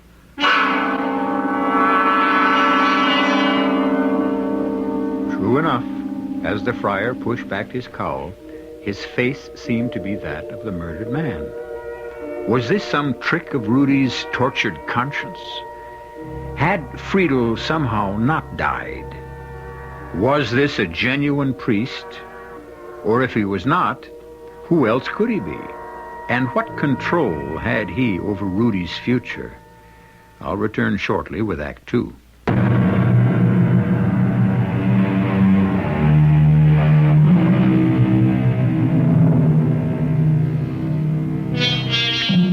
In the cell, tortured and dizzy after a sleepless night, facing the fact that a throw of the dice may place him before a firing squad within hours, Rudolf Schroll gazes in horror at the man who stands over his bunk, clad as a priest, but whose face is the face of the friend he murdered.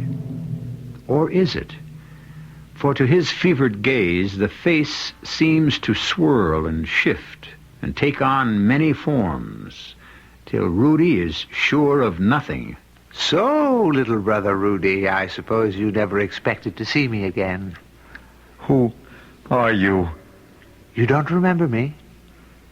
Is it so easy to forget an old friend's face because you shot him in the back? If you mean Friedrich Halsborn, he was mad. If we'd followed him, we'd all have been killed. No doubt. You were quite right to shoot me. You? I don't know who you are. Your friend, Friedel. Friedel is dead. Oh, well, what's in a name? Do you wish to confess his murder? No, no. Then have no fear. I will not expose you. But, Friedel, if you are alive, somehow the man you knew as Friedel is quite dead. Have no fear of that. But I am afraid. Within the next couple of hours, a roll of the dice may condemn me to execution for his death. Why not? You're guilty. Oh, no, you can't trick me that easily. Dear Rudy, I can do with you whatsoever I desire. You're not Friedel. I am he whom I choose to be. For this moment, your friend. Remember the story of the manuscripts your father burned? 2 things will bring you every worldly advantage you desire. They will come to you in time. In time? When? How? Who are you? I wear the frock of a priest. Can you not trust them? You are no man of God. Then you must guess who I am. Still, trust in me.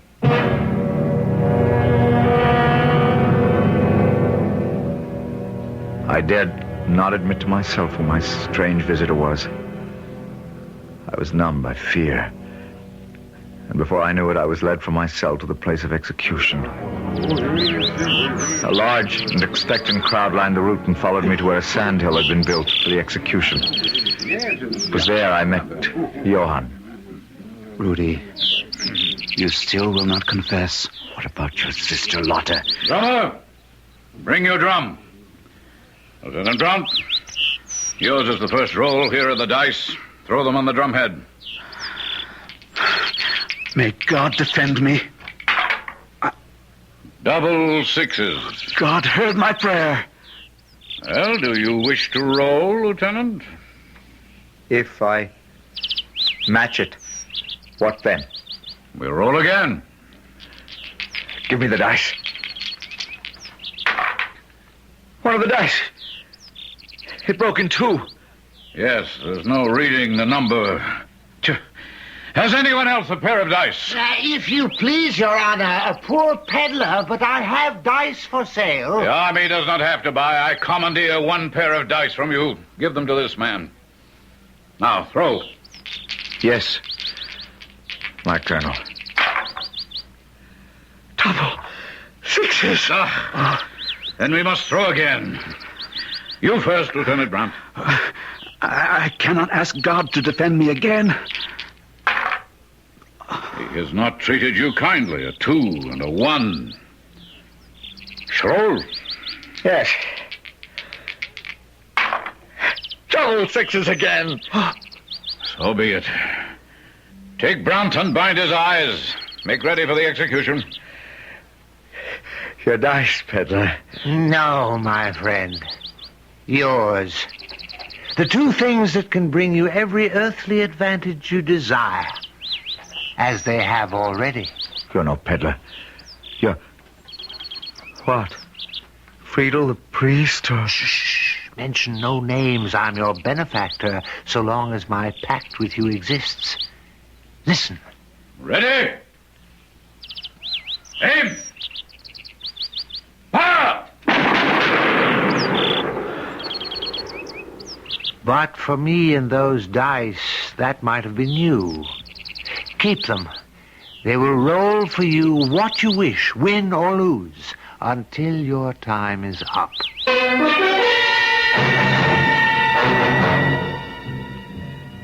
On the sandhill, my best friend and my wife's brother lay dead, riddled with bullets. My only other friend I had killed. Or had I? Was it some shade from beyond the grave who had placed the magic dice in my hand? For magic they proved to be. I could lose or win at will, and in no time I had bought my way up out of the army. My life, even my wife's, became the lure of the gambling table. Come in. Oh, it's you, Rudy. Who else would you expect, Lottie? Oh, the stupid little maid of mine. I'm waiting for her to bring my dress. What's the matter with any of the others? And nothing I have will fit me. This child of yours is ruining my figure. Upon my word, I'm glad in more ways than one you're carrying a child. Now, what does that mean? Even as it is, the men all pay too much attention to you, and sometimes I think you to them. The baby, that's all you care about anymore. Not me, just your precious child. You don't know how important it is to me to have a son. A son. My body is just a machine to manufacture your son and heir. So help me God, if for no other reason than just to spite you, I pray night and day for a daughter. If I produced a lowly female child, wouldn't there be the devil to pay? In any case, there will be the devil to pay, my friend. Rudy? What? Are you all right? Why do you ask? Well, you suddenly went as white as a sheet and stood there as though you were listening to someone else or something inside you. It was nothing. Well, I didn't mean to tease you about our child. If you're angry about that... I'm not angry. Oh, that'll be Elsa with my dress. Now, are you going to take me gaming tonight? Tonight? All right, but afterwards, I'll meet you downstairs in the library.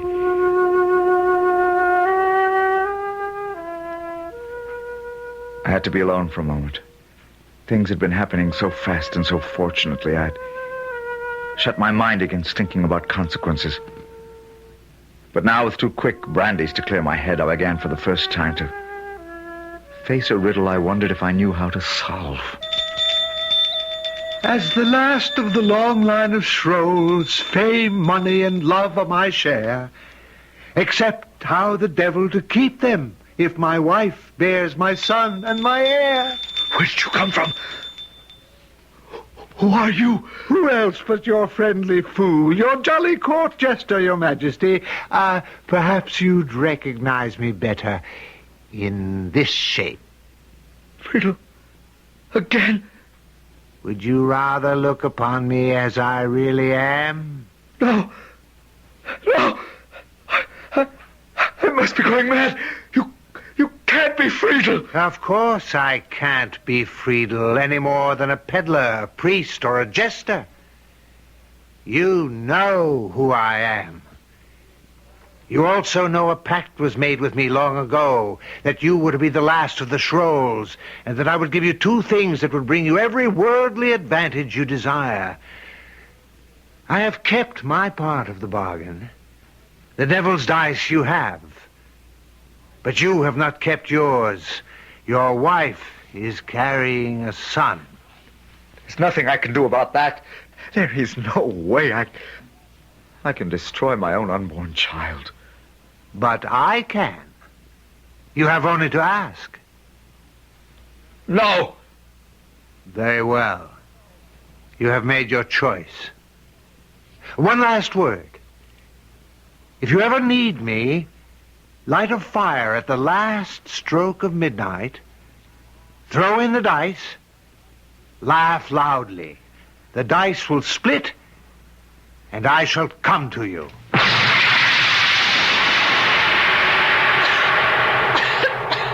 In heaven's name, Rudy, what are you trying to do? Set the house on fire? The smoke is as thick as a blanket. What need have we of a fire if we're going out? And such a fire. It smells as if the devil flew down the chimney. Not down, little wife, I wanted to say, but up. But I had no words left to say in a raging desire to bury my thoughts, make my mind a blank, shut out everything with the wonderful fever that had brought me every night to the tables, where I could win or lose at will, where I alone was king. Yes, Rolls, point is 10. Dice. A 5 and a 2. 7 is a loser. That is 40 to the first better, 20 to Mynheer number 2, 50 to the lady. What's wrong, Rudy? You lost again. That's right. But this is the 10th night running.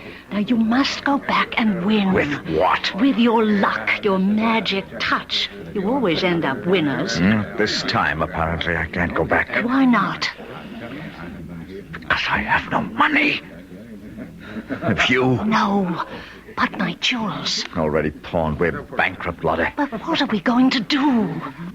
Come along, we must get home. I have things to do.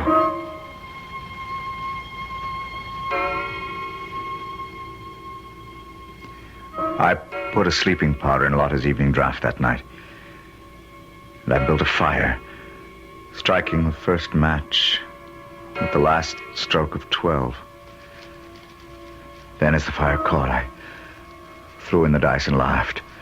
A wild, hysterical laugh with a life of its own that shook me from scalp to the soles of my feet. A laugh that became a sob. At the last moment, I tried to reach for the dice and draw them back before it was too late.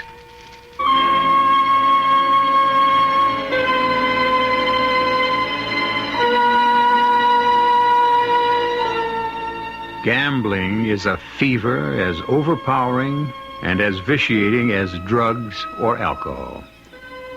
All can be cured with the addict's cooperation. But eventually there comes a point of no return, the point Rudy has reached now. Will he pass it, or is it still not too late? I'll return shortly with Act 3.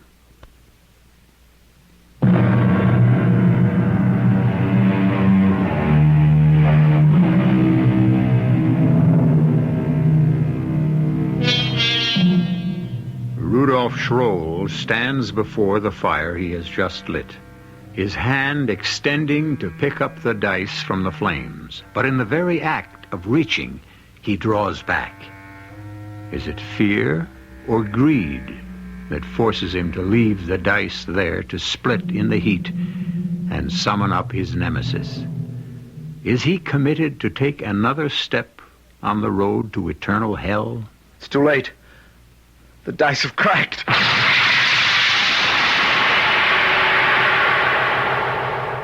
You... yourself. Am I not the one you called? Yes, but you are always in some other form. This time the occasion is serious enough for you to see me as I am. Why did they call me? The dice. They've lost their power. Through whose fault? I Nearly 200 years ago, I made a pact with your great-great-great-grandfather, Helgar Schroll. For close to 2 centuries, I have lived up to my side of the bargain, as your ancestors have lived up to theirs. Only you have tried to change the terms. I just wanted what any father wants, a son. A son to carry on the family name? Yes. No. My pact was for 5 generations, and I want no more of the Schrolls to trouble me. No child. But how can... Leave that to me. But I don't want my wife to be hurt. Would you rather I took you now, as I can do with your contract already broken? No. No. Have no fear. Your wife will come to no harm. You will live out your time on Earth, and the child would never have been born in any case. You underestimate my power, and your dice will have their magic again. See that in all else you obey me, or they will be disarmed, and I shall drag you to the pit that moment. Satan be with you. He was gone as suddenly and completely as he appeared. A devil from blackest hell. And yet as he spoke, his face had rippled like a reflection in a windy pond, and the form kept changing, ever changing, from satyr to Friedel, to the priest, to the peddler, to the croupier, and back to the satyr again. Malevolent, diabolical, menacing. For a moment it seemed a dream, and then I was looking at the dice in my hand, whole again, and hearing the final proof. Rudy, help me. I'm losing the baby.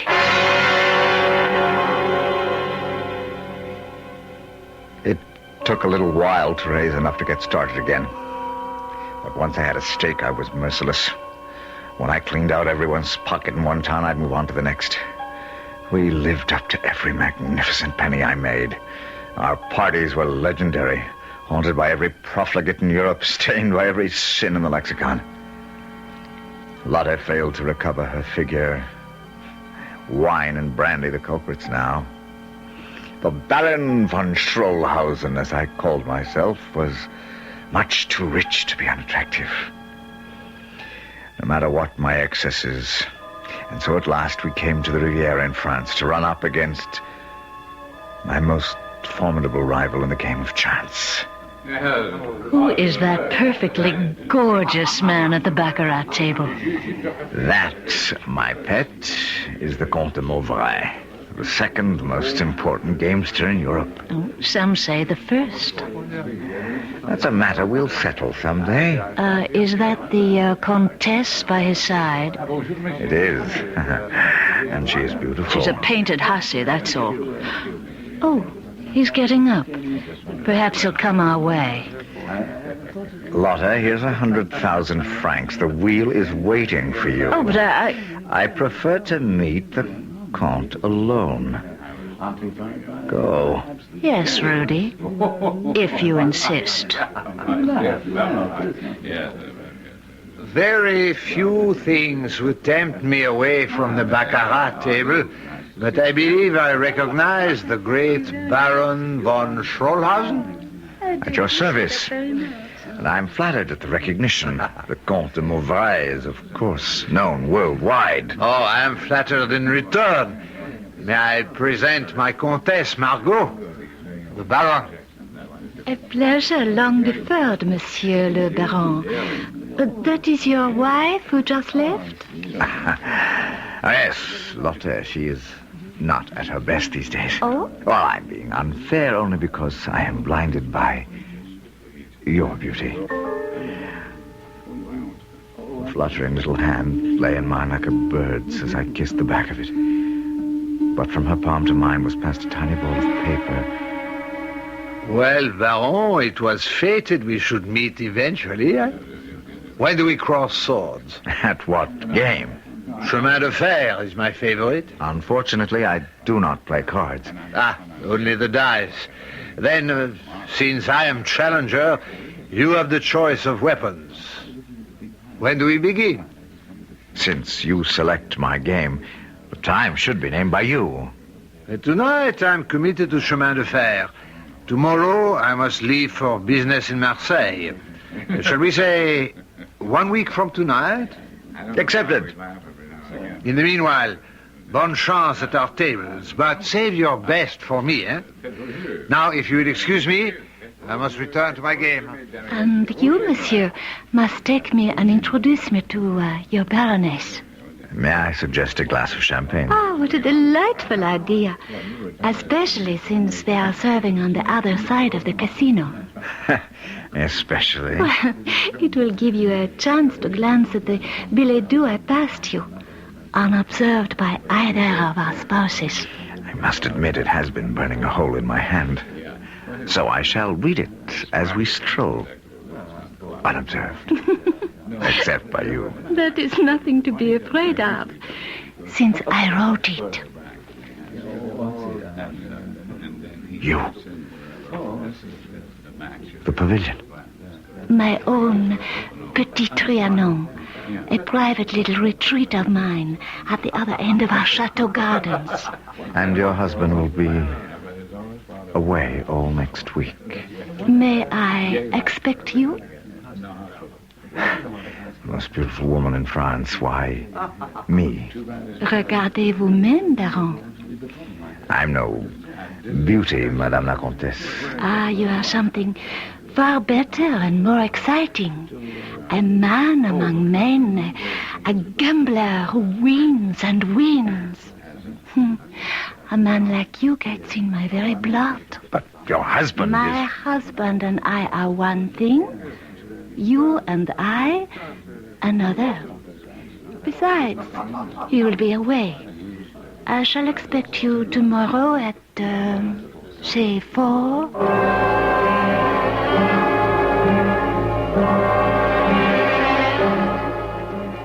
You are marvelous.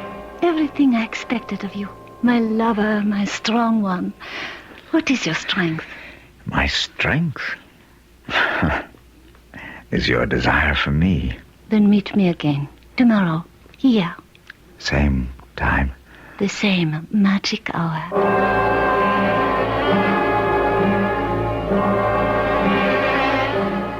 What makes a man a gambler, Rudy? I don't know what makes a man a doctor. Study, dedication, desire. Well, for a gambler, the first two, but the third, that's a fever, Margot. Must we waste our short hours together talking? Not when you mention fever. That's what you've become for me. But you've already won me. Not enough, not yet. Not for me, with you.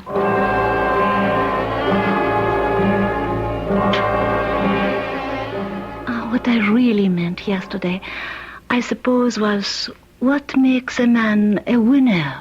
What makes your husband one? Ah, that's simple. He's rich enough to be able to play long enough till the odds have to tilt his way. What happens to us when he comes home? Do you go back to him? I am a very selfish woman, Rudy. I love my pleasures and my comforts.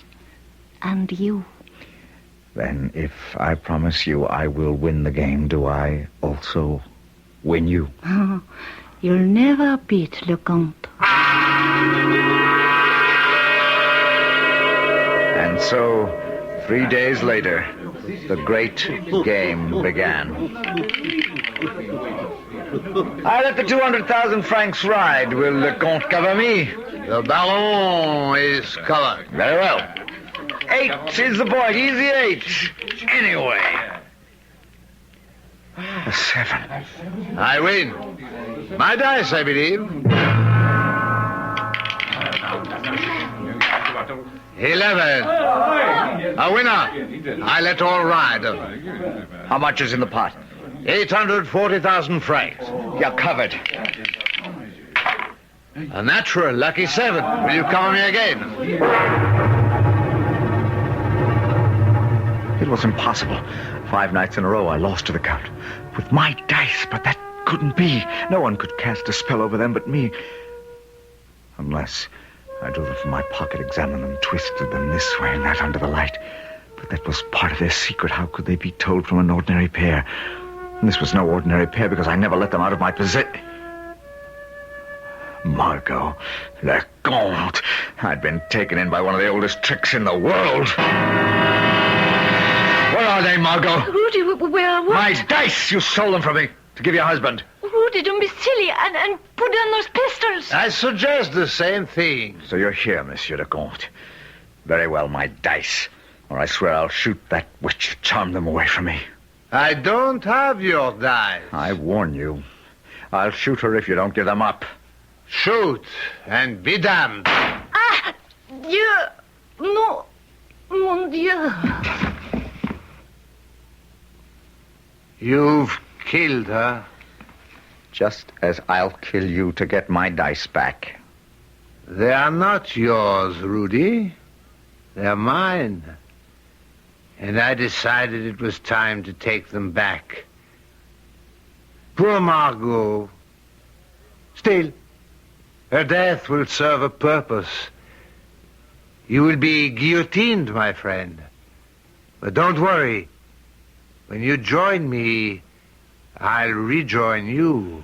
Damn you, my dice! You can't damn me. You think not? That was enough to kill me when I was Friedel, old friend. But you need more firepower than that to stop the devil.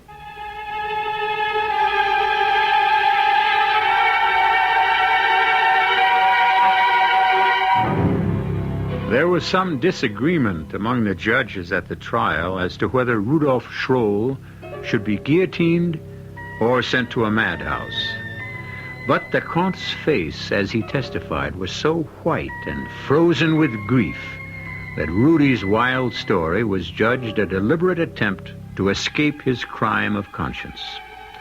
He died under the knife, fulfilling the prophecy that he would be the last of the Schrolls. I'll be back shortly.